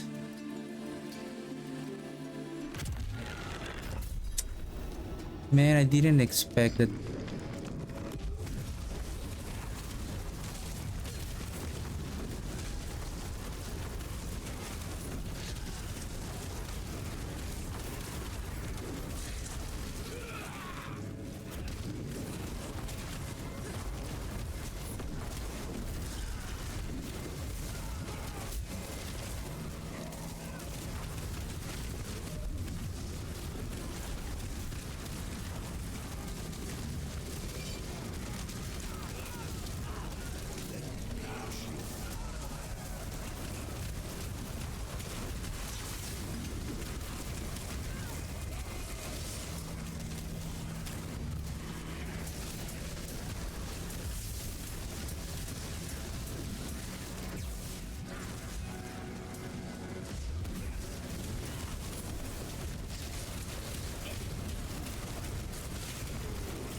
Wow. Wow, wow, wee. Wow, wow, wee. Wise to seek an What escape happened? I'm almost done with my stream today. So probably on Monday I'm gonna try to check if what else that it's just if I'm going to do it on the stream, it will take me just to optimize a gear. Probably I'm gonna prep some character tomorrow and then I'm gonna play it on or if I have the chance to just to play them on tomorrow off stream, if whatever build that I find that oh this is pretty much strong on this season, then I'm just gonna show it on Monday. Ooh, I didn't expect that the blight is or something is wrong with the equipment, like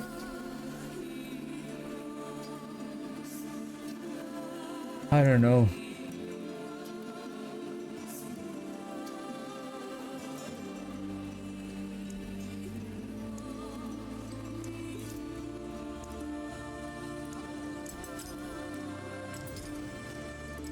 Good luck, Mainlander.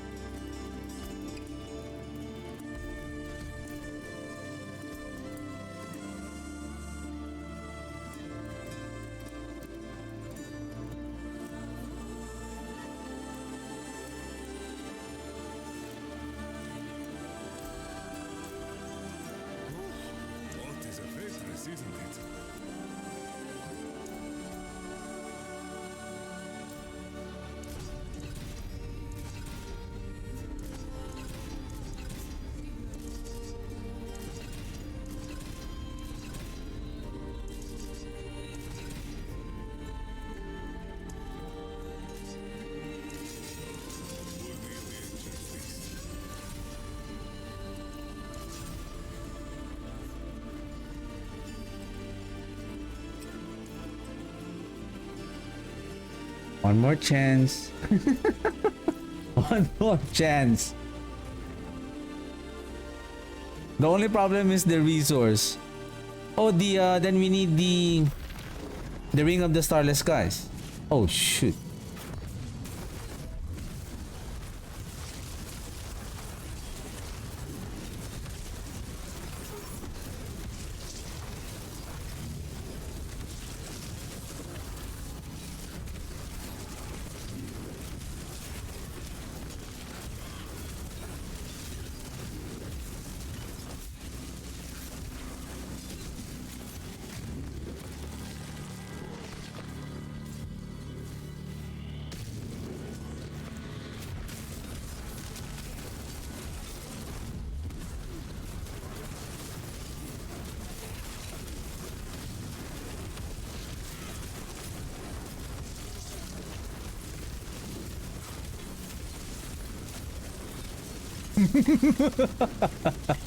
Come here, guys. Come here. You cannot escape from my pulling effect. Come here. Come here.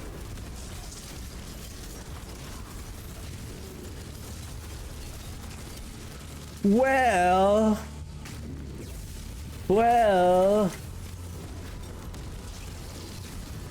something is going on here.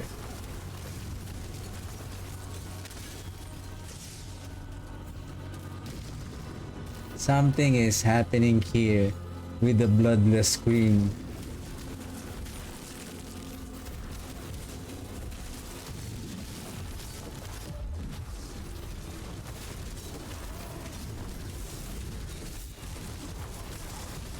Can I open the crit damage?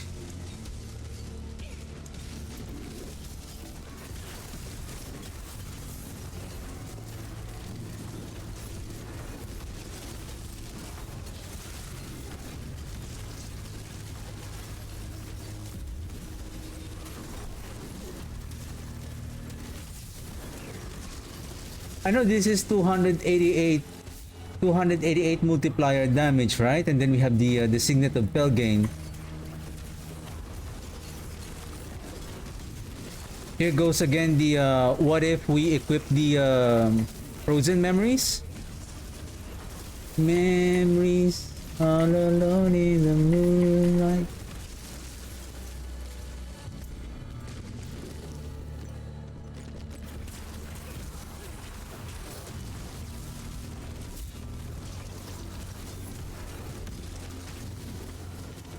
I'm still not satisfied. Still not satisfied.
Get frozen, get frozen.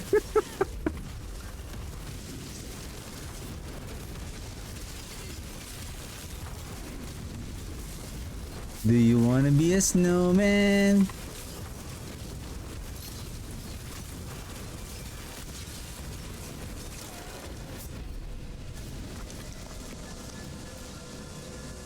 I need more firepower. Need more firepower.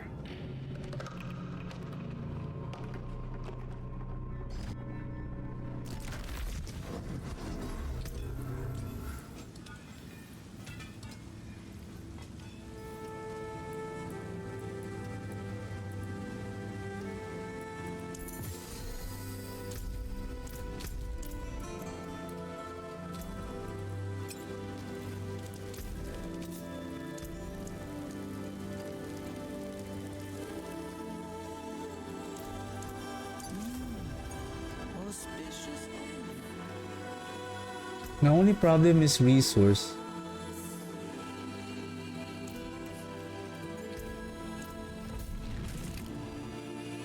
I mean, if that is the case, should I go with damage reduction, resource cooldown reduction?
Thank you, Rahir.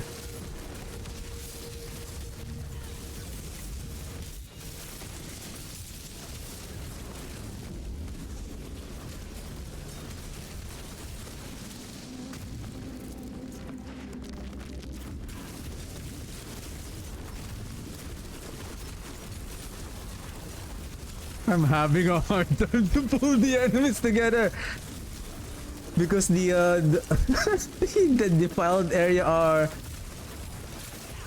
spawning everywhere.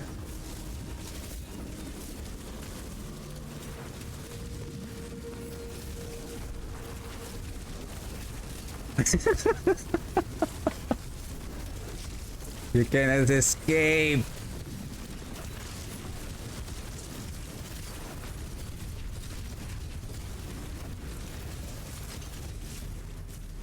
I think this is going to be a good combination for... Let's try that. Signet of Pelgan and then the memory.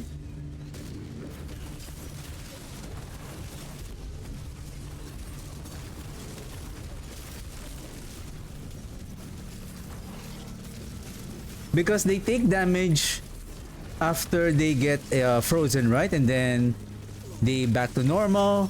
And then they got frozen again. So whatever duration that they have on the initial freeze, so they have a permanent multiplier damage, and then on another freeze they get another damage. Let me wear this one. I feel like I'm losing my DPS because of the corruption damage.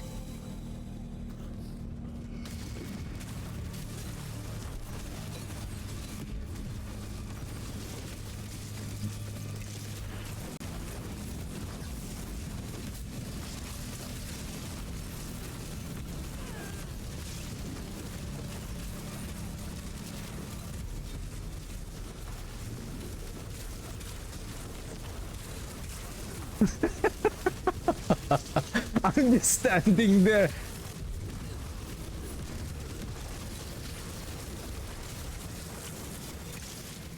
Let's go, let's go. Pull, pull, pull, pull. No one escape. No one escape.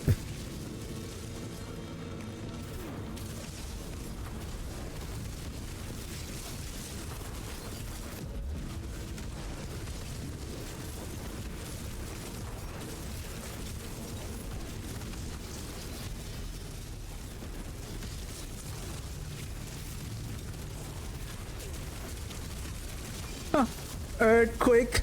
Huh. Huh. Huh. Earthquake. Earthquake who? Okay, I'm not going to waste my time here. Hey, let's try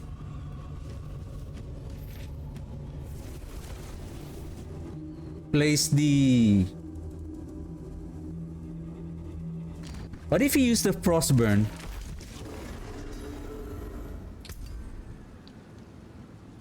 Is this the frostburn? Oh, do I have a frostburn? Do we have frostburn? Frostburn. Frostburn. I don't have.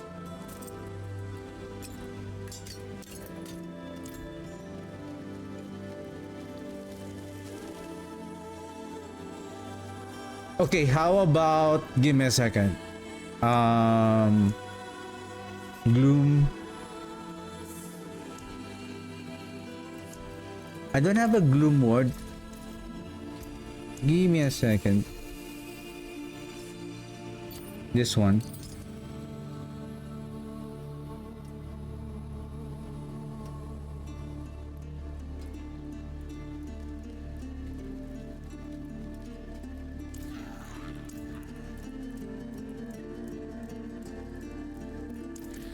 Oh no, not the random legendaries, unique.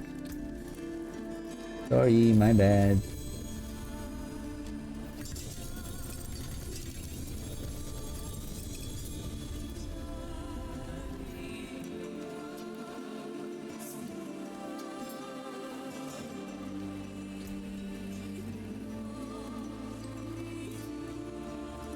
Don't tell me there's no frostburn on the gloves.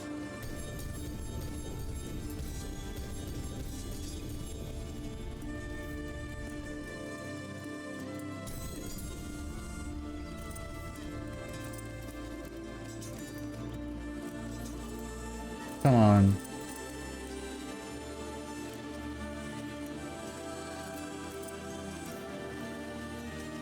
Ow.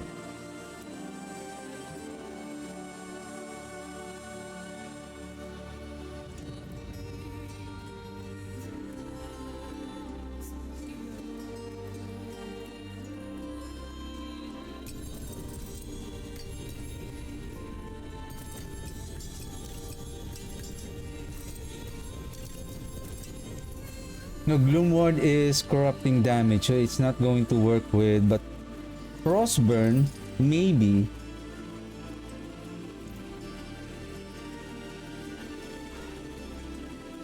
And then let's swap. If you are going to use the Signet of Belgain, and then we're gonna place Decay here. And then this one is the memory. Okay, let's try.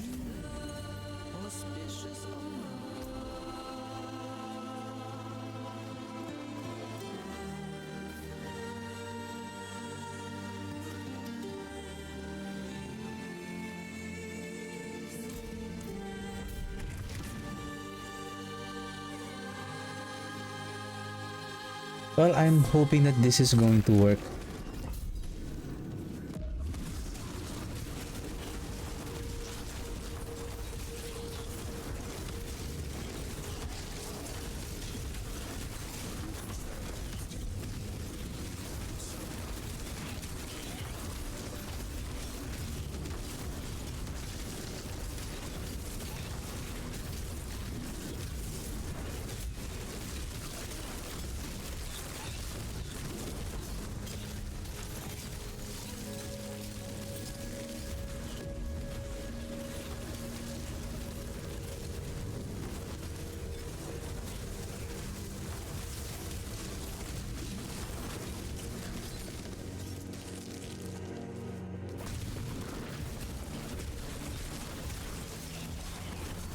So this is the only fascinating thing about this build, is that the ability for it to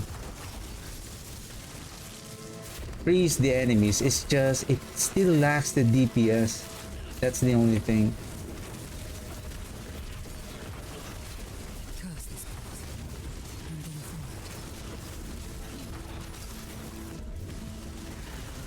Can I test this on...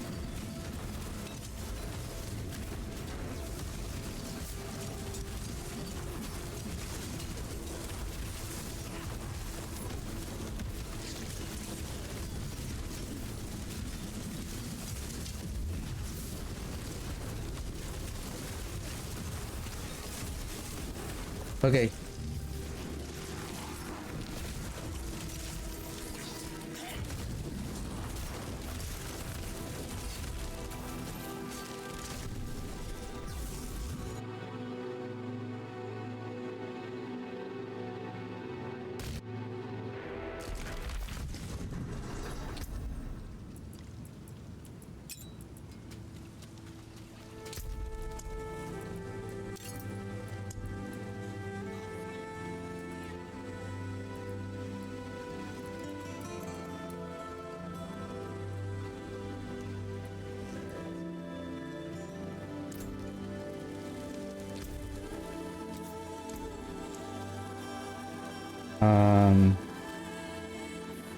Amplify.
I see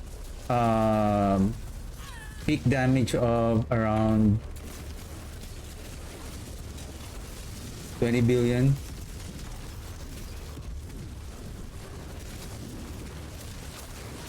It's still not enough.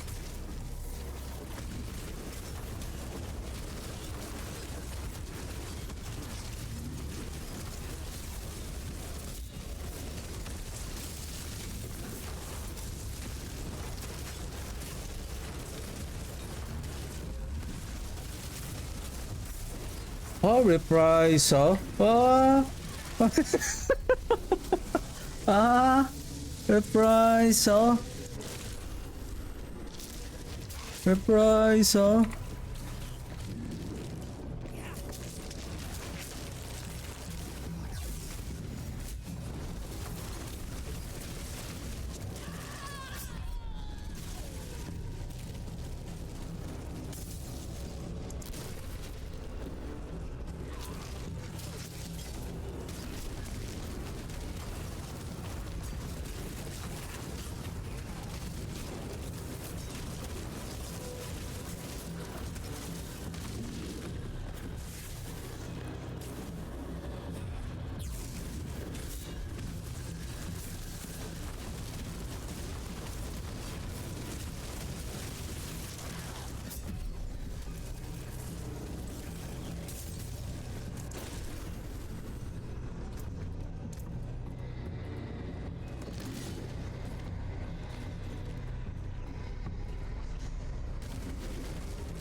Get out, get out, get out.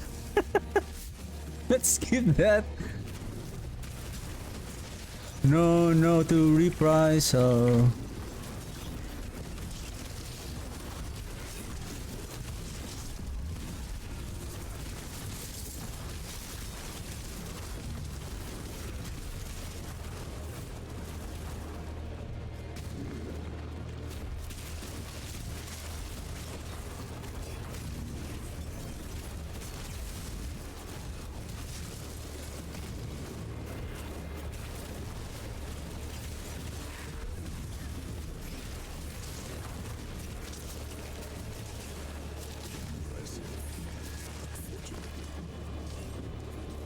Is this the one that carries the damage?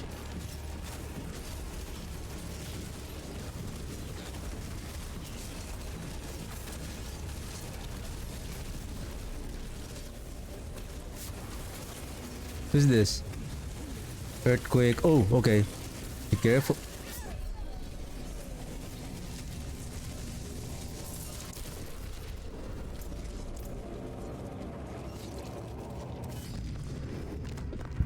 I feel like also it may be depending on the type of monster that you're dealing with.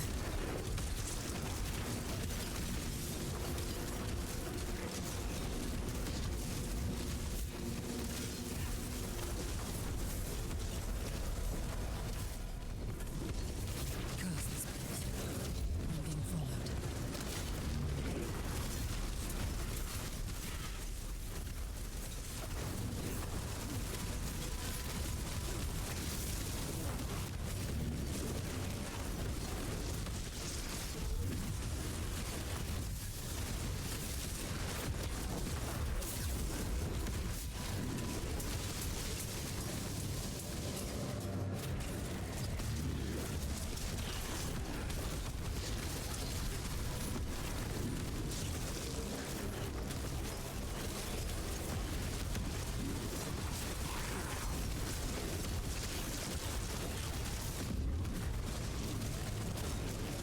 I think this is just maybe good for like T10 speed farming, but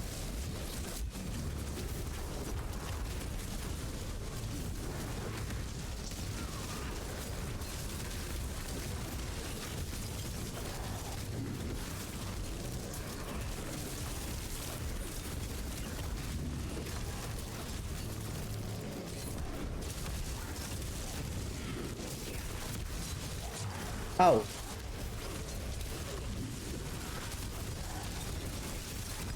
We still have one reprisal.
Okay, last try.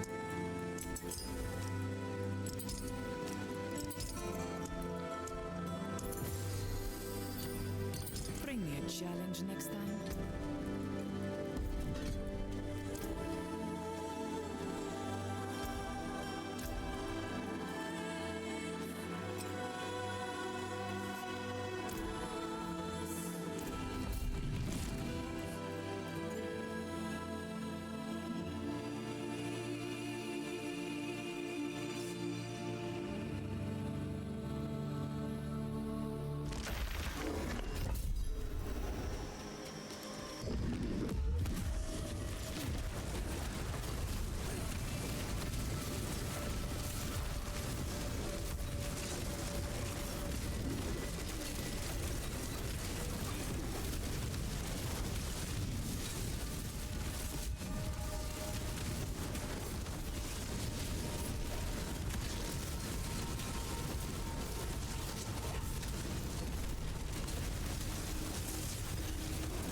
What I don't understand is that the effect of the Gloom Ward that gives our corruption damage a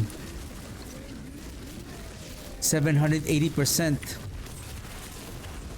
multiplicative damage. Like we're only dealing like 32 billion only.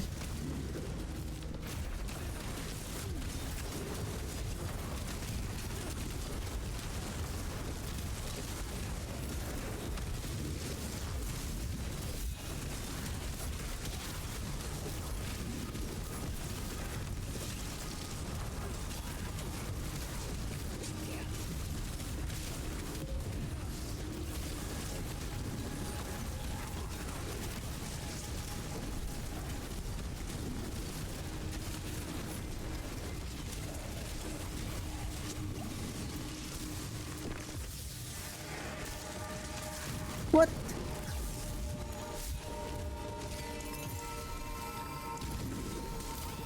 You guys are such a cheater.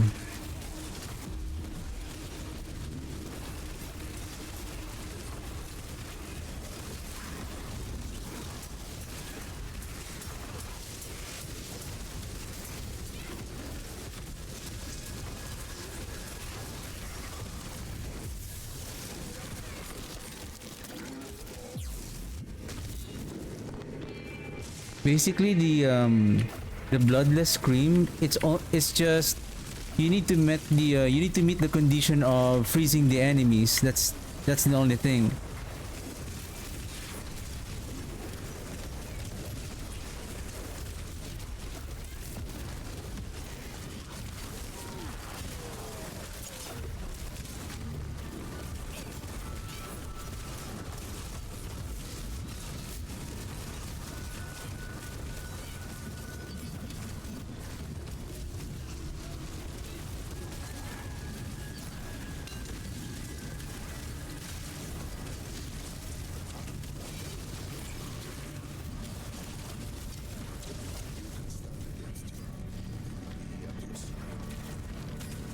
Dude, this setup is much more potent than the other one, than the cold version so far.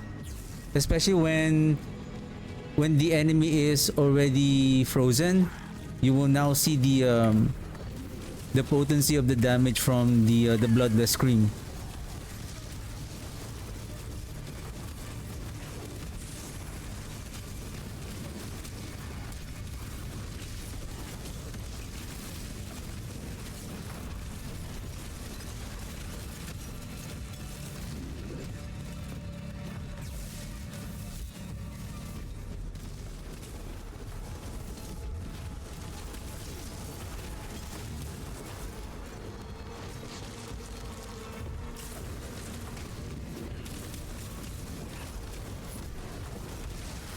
Whoa! Lunatics!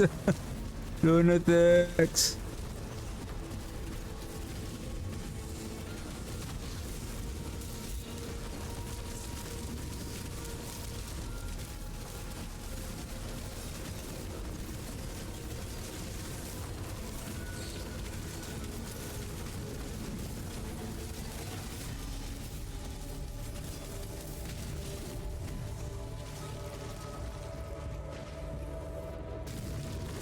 The surprising part here is the Gloom Ward.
What is my sacrifice called? Okay. Because I also want the mages at least.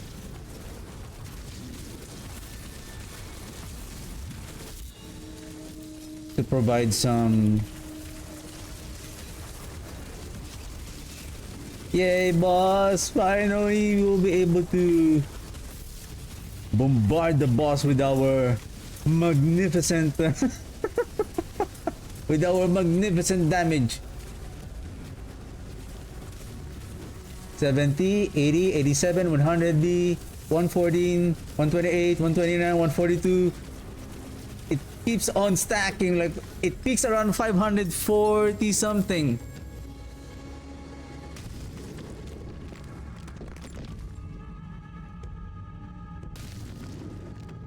Well, with regards to single target, it's like the build-up of the damage. That's the amazing thing about. It's just the first initial damage is not that potent, but we can really see on the boss, like it stacks on. With regards to the corruption damage, it's like how much is the duration of the corrupting damage here? It's 6 seconds, right? So 6 seconds. You inflict the blight again, and with the Ebon Piercer and with our upgrade on spawning one more defiled area. So in one cast we have 2 defiled area dealing corruption damage. If our attack speed is at around 200%, 2 attack per second. So we are placing 2 defiled area, 4 defiled area per second. So the duration of the corrupting damage is 6. So if we're stacking 4 defiled area per per second, so we are adding basically, it's like this. At 6 seconds, we have built up 24 defiled area placement. After 6 seconds, on the 7th second, we are now constantly inflicting and placing at a constant 24 defiled area, and that's the reason why for single target like the boss, at first it's the damage is not that much, then it starts to build up the damage, and based on the effect of the wither, that there's a 20% chance that your corruption damage, shadow damage or cold damage will triple its damage. And we can see like 100, 100, 124, then boom, we see almost 500 billion damage, and that is because of the triple damage effect. It's just, it doesn't deal much damage on, it's just I think the way I see it, the Bloodless Scream here is doing much more damage compared to the Gloom Ward.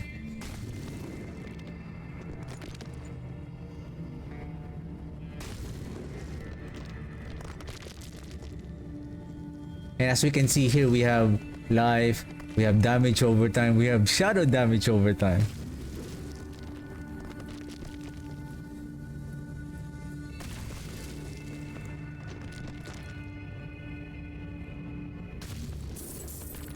Is there any... Well, we can add more darkness skill ranks here.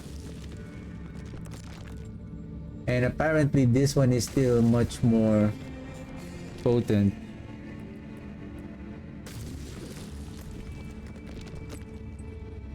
And the reason why I'm using Tebrun, because I can manually cast the Decrepify. I need to ensure that our skill is inflicting the Decrepify and the Iron Maiden, especially for the Iron Maiden, for the execution.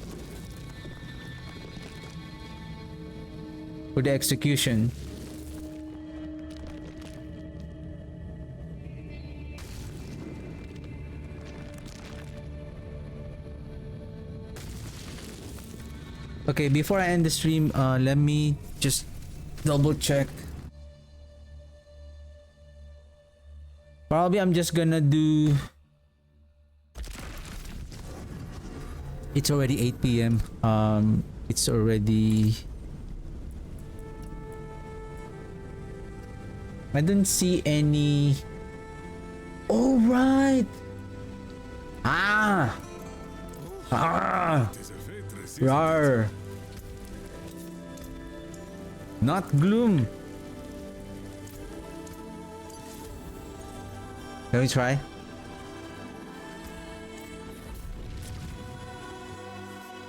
Rar!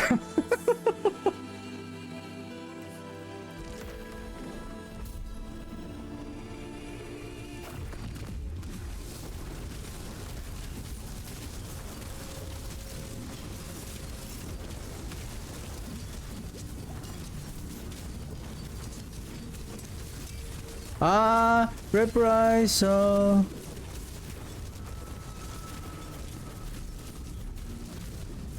And then they have shielded.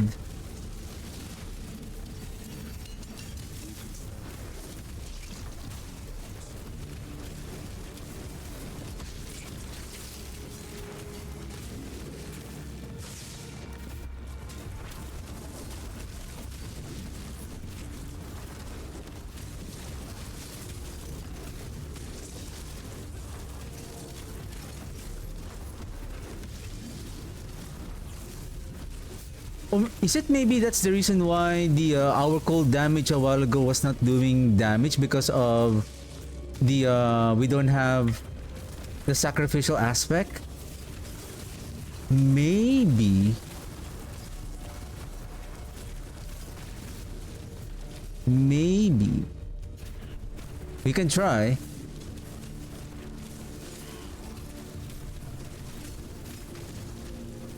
Maybe that's the reason why. We feel like, oh, we're not doing any damage here.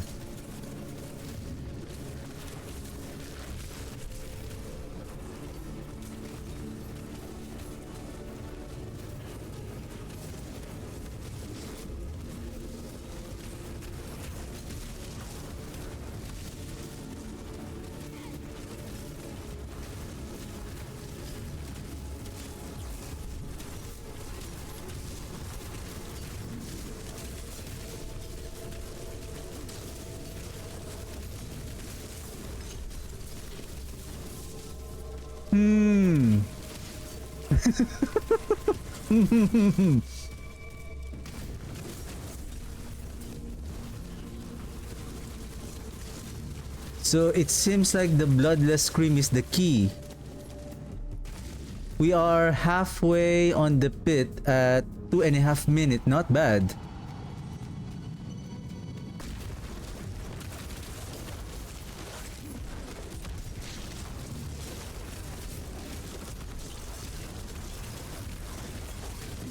Let's go, let's go, let's go.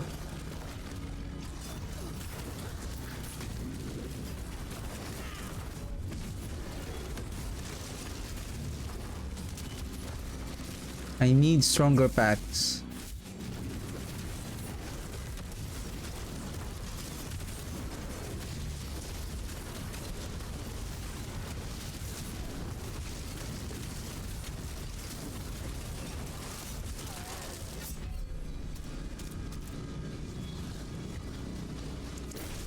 That is very strong, that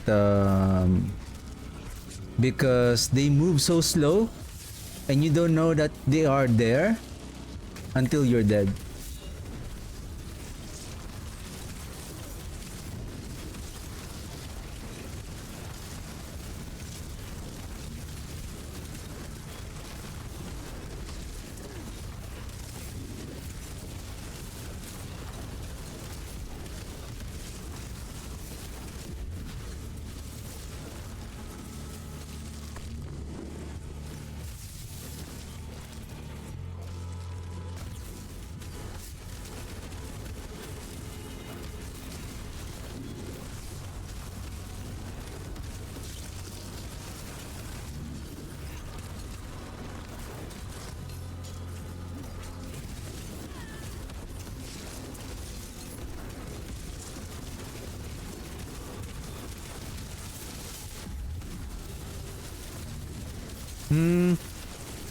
Be careful.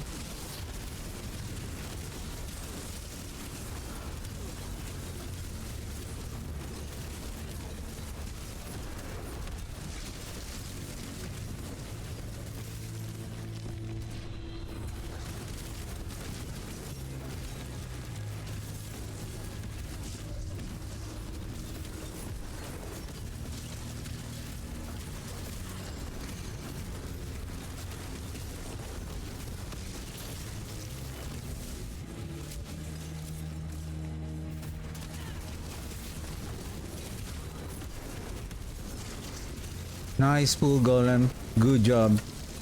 Good job.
Mortar frenzied suppressor. Okay, we're good.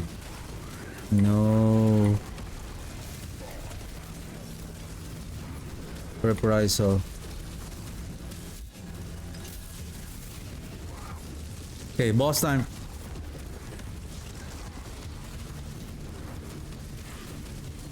Wanna see the damage? I can't see the damage that we are inflicting on the boss because there are so many enemies here also.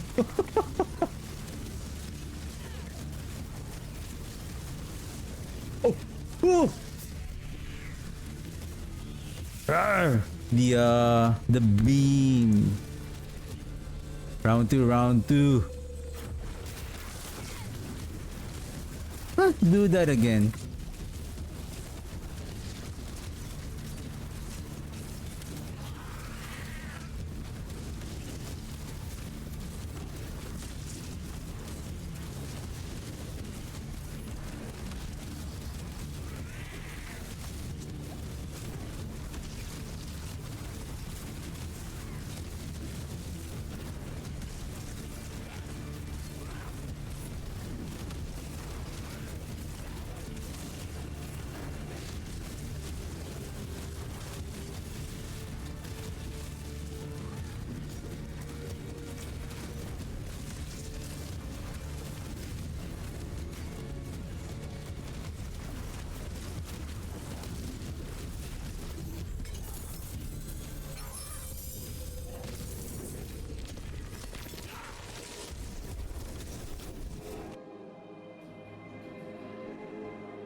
Okay. Let's see what you got.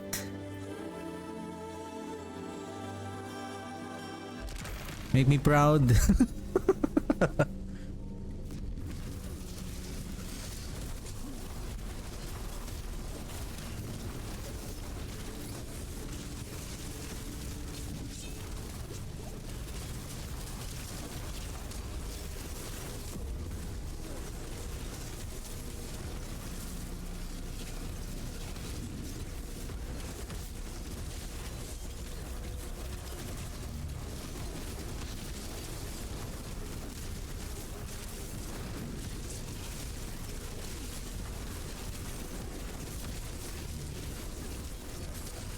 Nah, the other one is much more better. Or is it well, let's see. We haven't finished yet. We're judging the build already. Come on. What are you doing?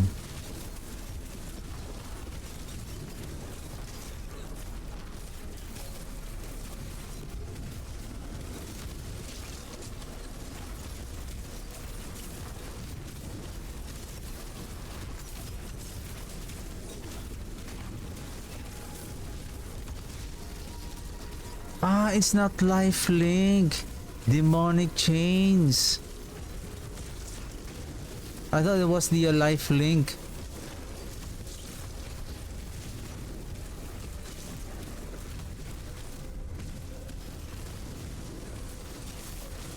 No.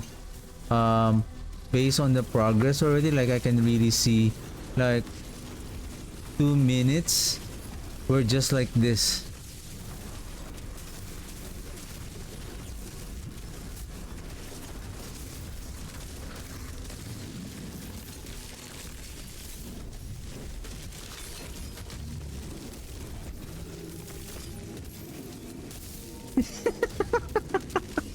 Can you? I'm leaving, I'm leaving, I'm leaving. Come on, come on.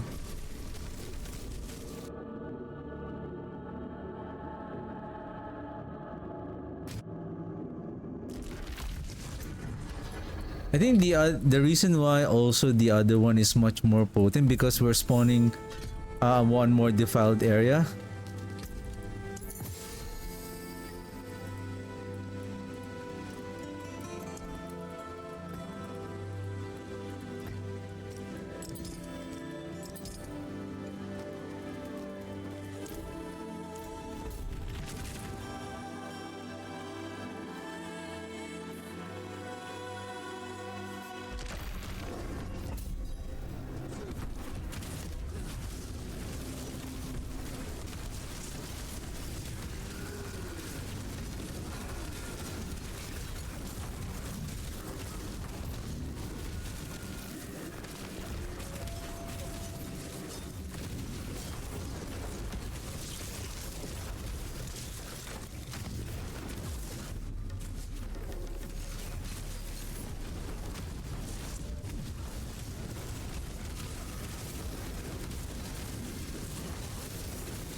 Oh, reprisal!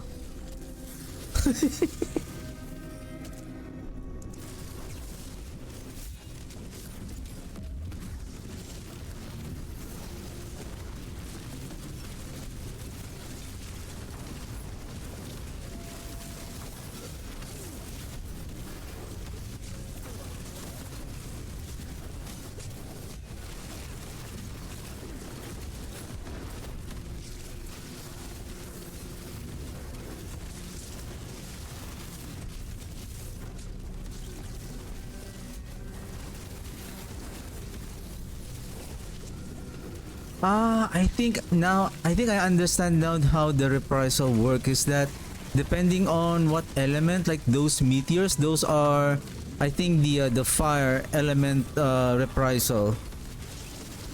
Is that how it works? And then the stone, I think that's the physical, and then there's also a lightning, I guess. Like in a form of lightning balls. And then the other one is I was able to see the cold version wherein it throws a snowflake like ball.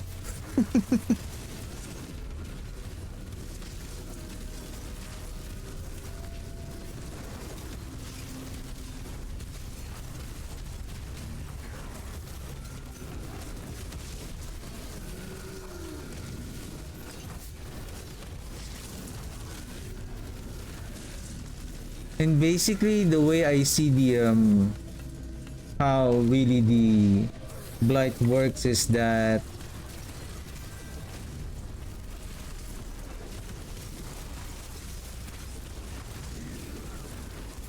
to stack and place your defiled area on one single location so that the enemy will take a large amount of damage over time.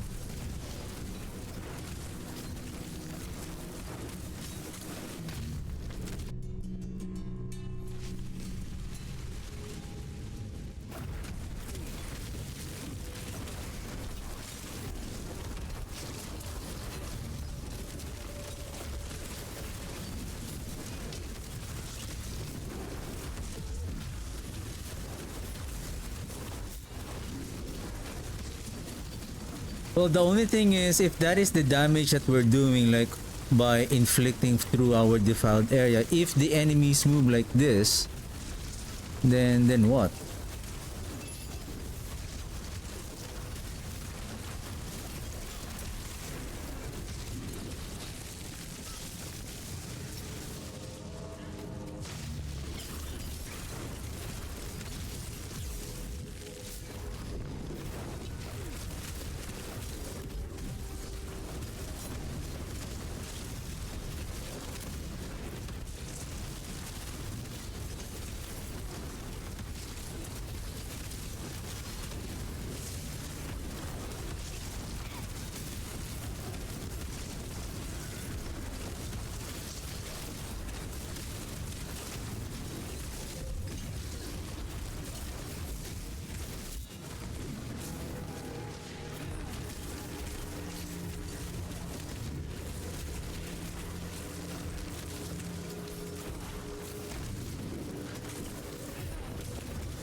I am cornered.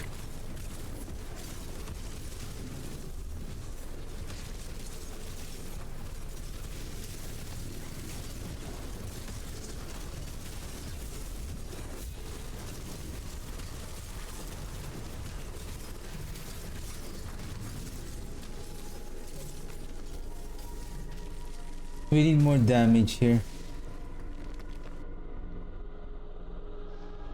This is super weak.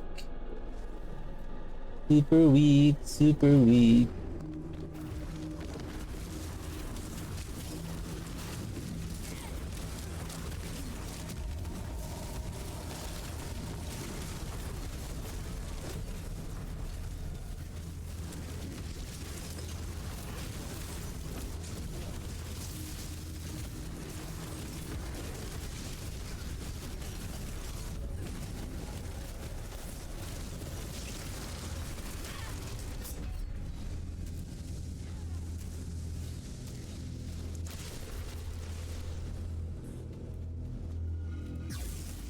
Excuse me, what kind of damage? Oh! But it took you some time to kill me, sir.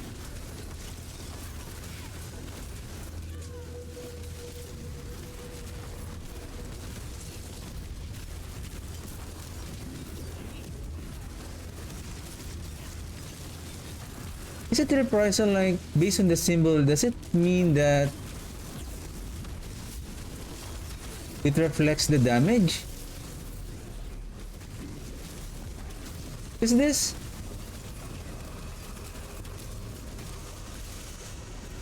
Is there a reprisal?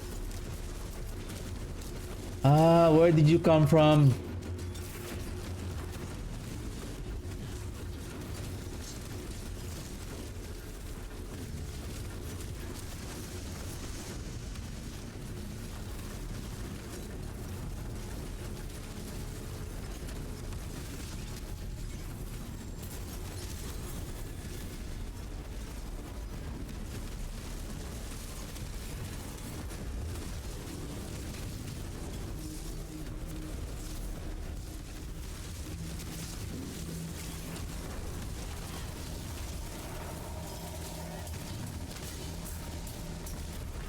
Anyway. Well, probably on Torment 10, you can have fun with this build on Torment 10, especially using the cold damage version that it pulls the enemies in. I think that's gonna be, but pushing this on Torment 11 and 12, no. Can we try Torment 10? Is there a Helltide? Okay. Maybe...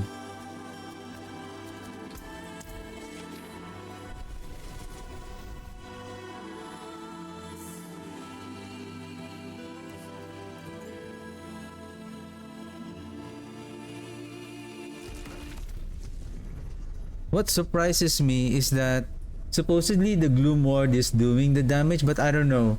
I should see a significant increase in damage when we have the Gloom Ward.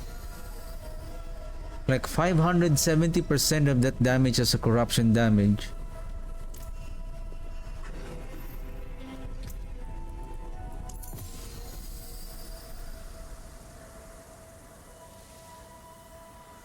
Because it says here, they take an additional 570% of that damage as corruption damage. The thing with the Blight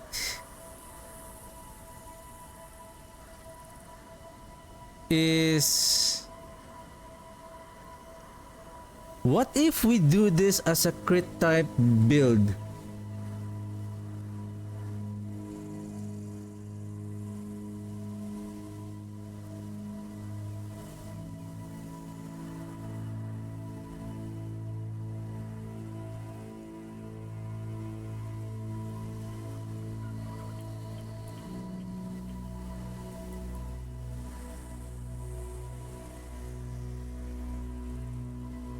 The enemies are infected by Shadow Blight when we deal shadow damage to them. So we're not going to use the cold. And then they take an additional 570% of that damage as corruption damage over 4 seconds. The only thing is, what is the 570? Is that every damage that we inflict?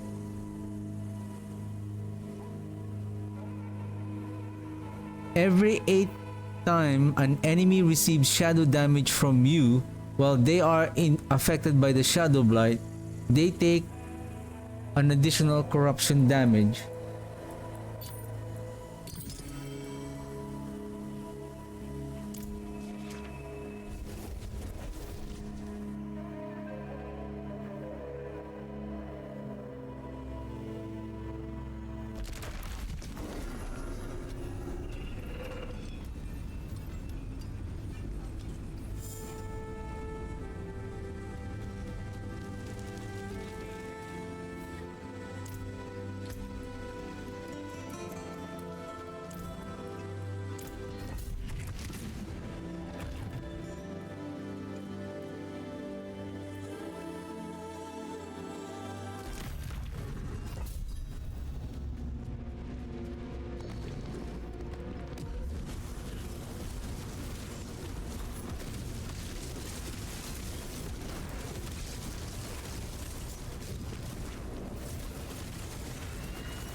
the mechanic of that Shadow Blight is not... It's not really clear.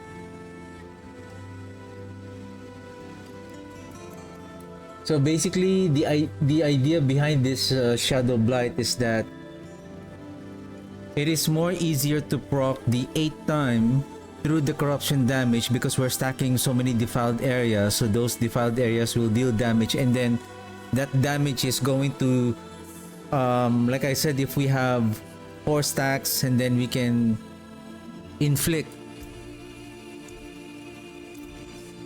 like 24 stacks, so like 3 Shadow Blight per second. So according to the explanation here, shadow damage from you while they are affected by Shadow Blight, they take every 8 time an enemy receives shadow damage from you while they are affected by Shadow Blight, they take an additional 600% of that damage as corruption damage over 4 seconds. So every 8 times, so like the 8th time tick, that damage is going to be scaled by 570, and then it becomes a damage over time.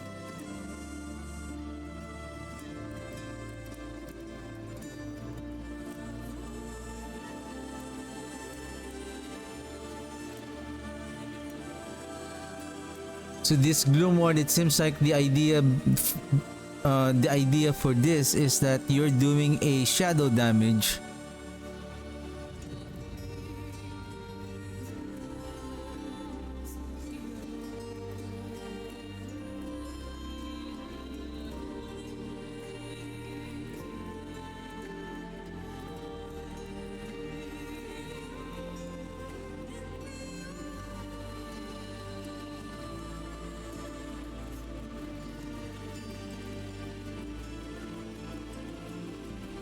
and then making it as a corruption damage over 4 seconds.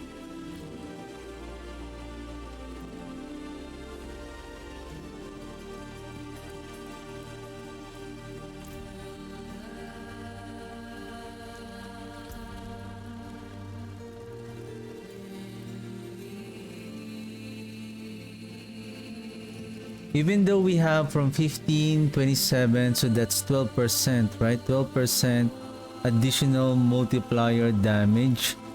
Somehow I don't see a like 24.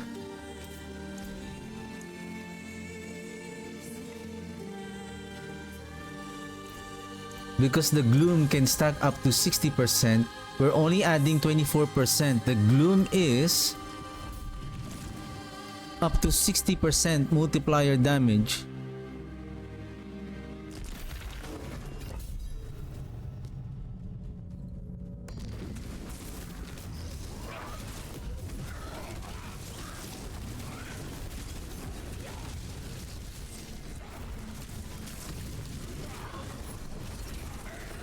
Okay, we need to be careful. This is a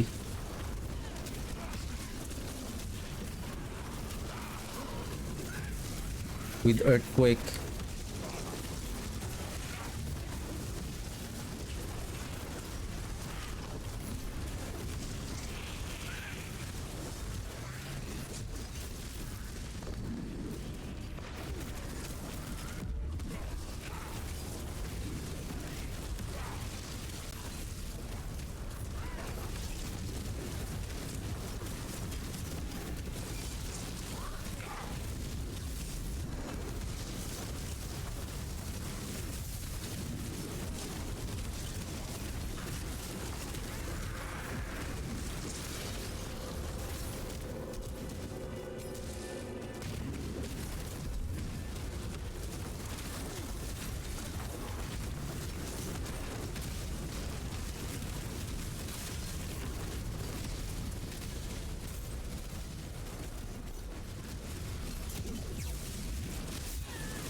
Ooh.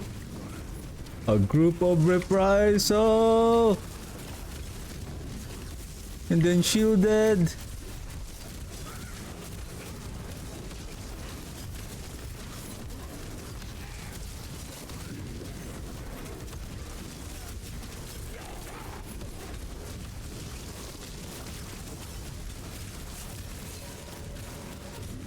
Wow, that is amazing. We managed to survive. 28,000 lives, sir. Boom. Wow, 2 million toughness, sir. Boom. 2 million toughness, sir. Boom. I think I need to switch with the barrier on the mages. Oh, no, it's not, because the sacrificial bonus is regeneration and then maximum resource.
Bring it on! War! Who? What is it good for? Absolutely! 9:41. 5.5 minutes, including the boss. So that is the setup. That is the setup. The gloom. The gloom. Because the sacrificial bonuses only add 12% on the warrior, 12% on the mages. That's only... It's like 1.2 plus 1.2, right? But this one, this is a big multiplier damage at 4 stacks.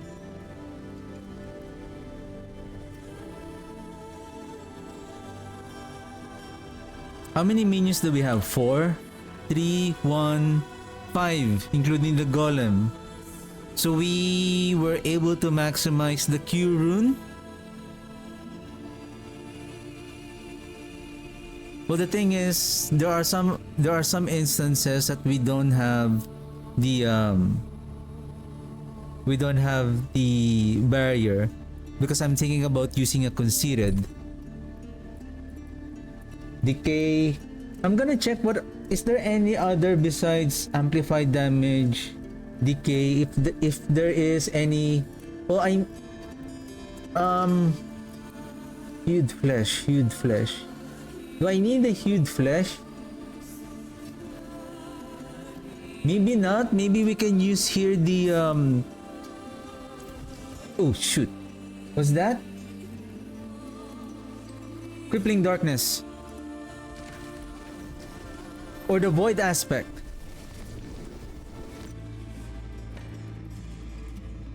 Which one is better? Crippling darkness or void aspect?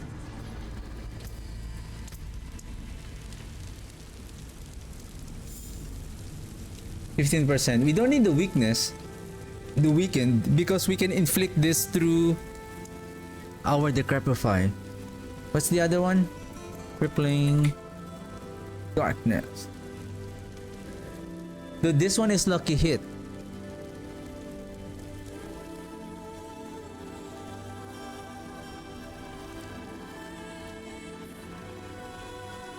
I think it's much more better for the void.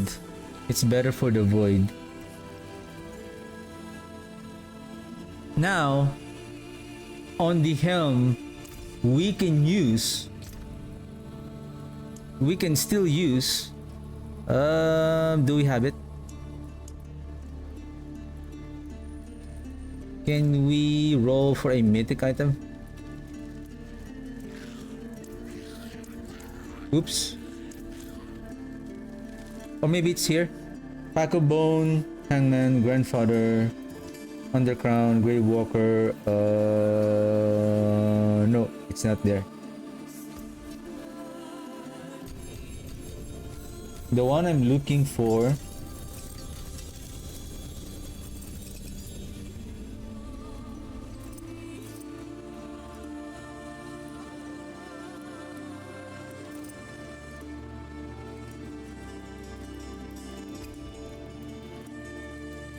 I don't know if it is a mythical item.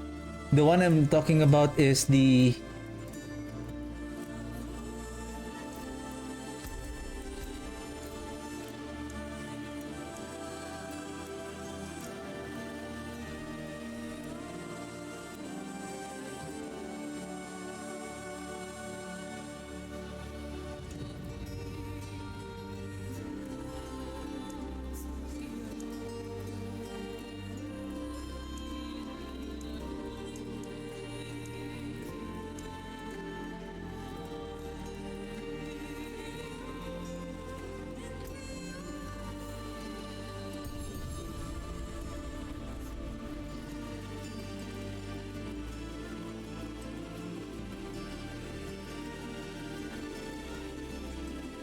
we can either go with Harlequin Crest or Air Perdition, but what I want is, the thing is, does the Godslayer crown is not a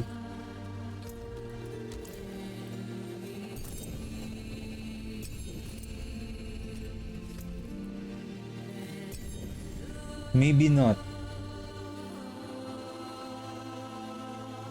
because this will give the, though we are going to lose our damage reduction. That's the only problem.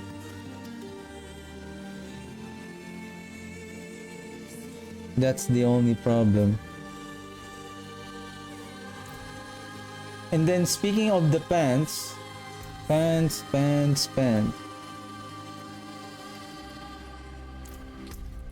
loot filter.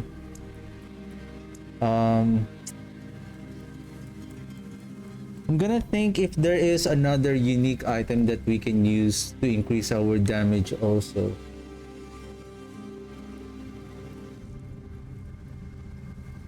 The one I'm thinking about is the Bolt's Will.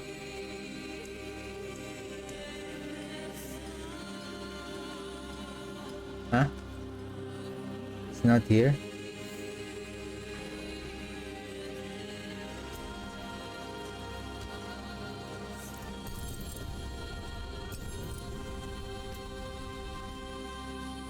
You deal increased damage and gain primary resource while unstoppable.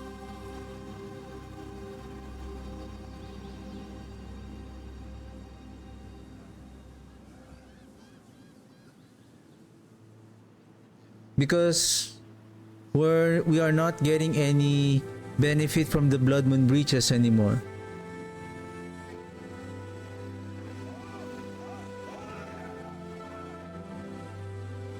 Oh,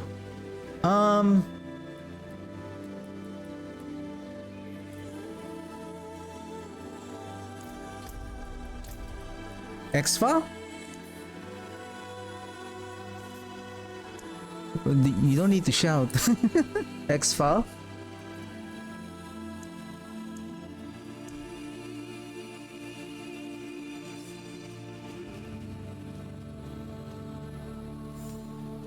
What? It's also each damage over time you apply explodes every second, dealing damage over blah blah blah to surrounding enemies.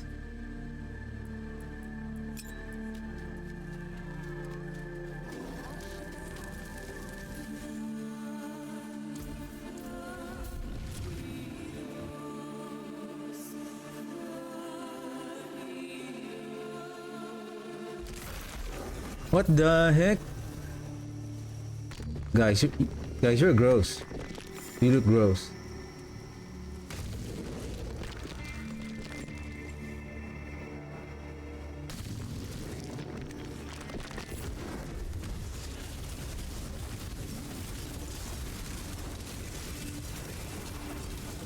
Um,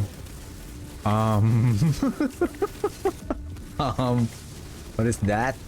What's happening?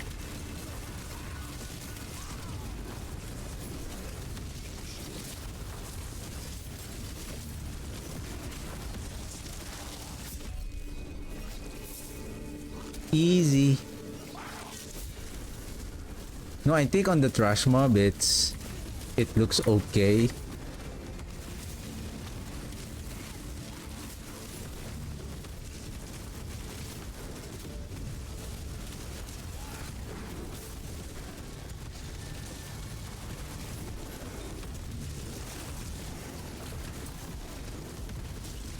I think the explosion is happening on the surrounding enemies but not on the primary target.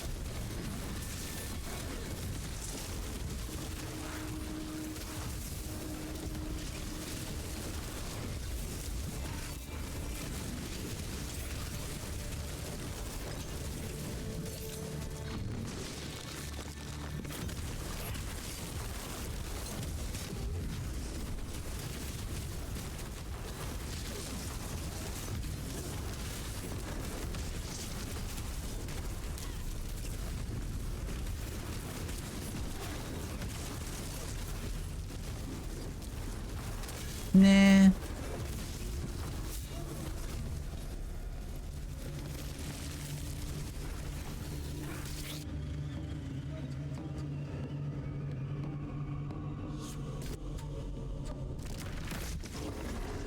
I think this is it. Like, I cannot use any other mythic item other than maybe the Tyrael's Might.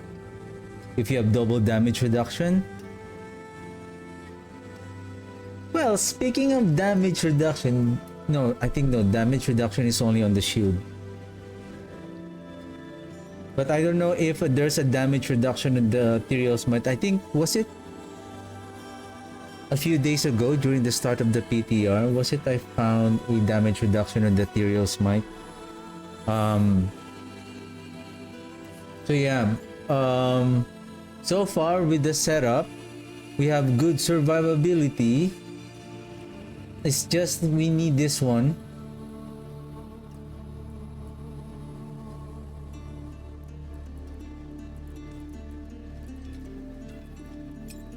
And then Gloom Ward, amplified damage, decay. I don't know if there's any other multiplier damage that we can use to scale our damage other than like we can add void aspect here.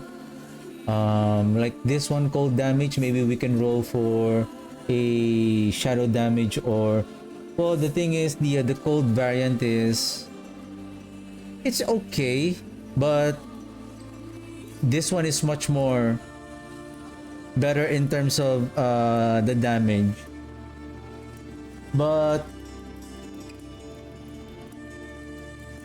it's not that powerful.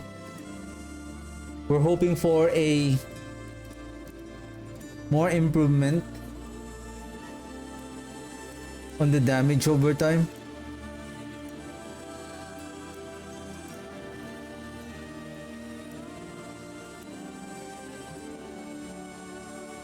I think with regards to the damage, probably we will need more damage. I'm also thinking if instead of damage per overpower stack, the chance to freeze the enemies for 2 seconds.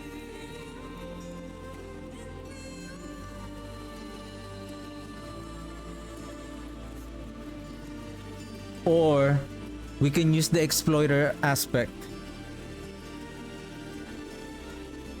so that when the enemy are unstoppable, we have this big 50% damage multiplier when they are unstoppable.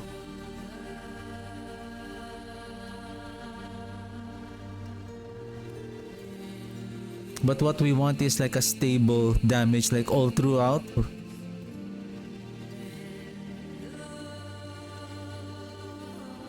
But anyway, so I'm gonna check it out if there's any so far. I think that with regards to this blight, I think this is okay.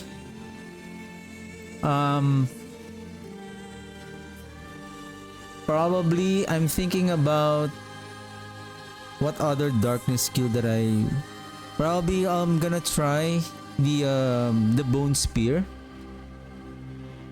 I haven't tried it. I haven't tried that build yet, even on the live season. So I'm looking forward for. There's still a lot of builds that I'm planning to play. The bone spirit, bone spear, bloodlands, and I want to see if we can still work with the corpse explosion build. And let's see how it goes. And yeah, that's it for me today. Thank you very much for watching, and I'll see you guys on Monday. And have a good one. Have a good weekend. Bye.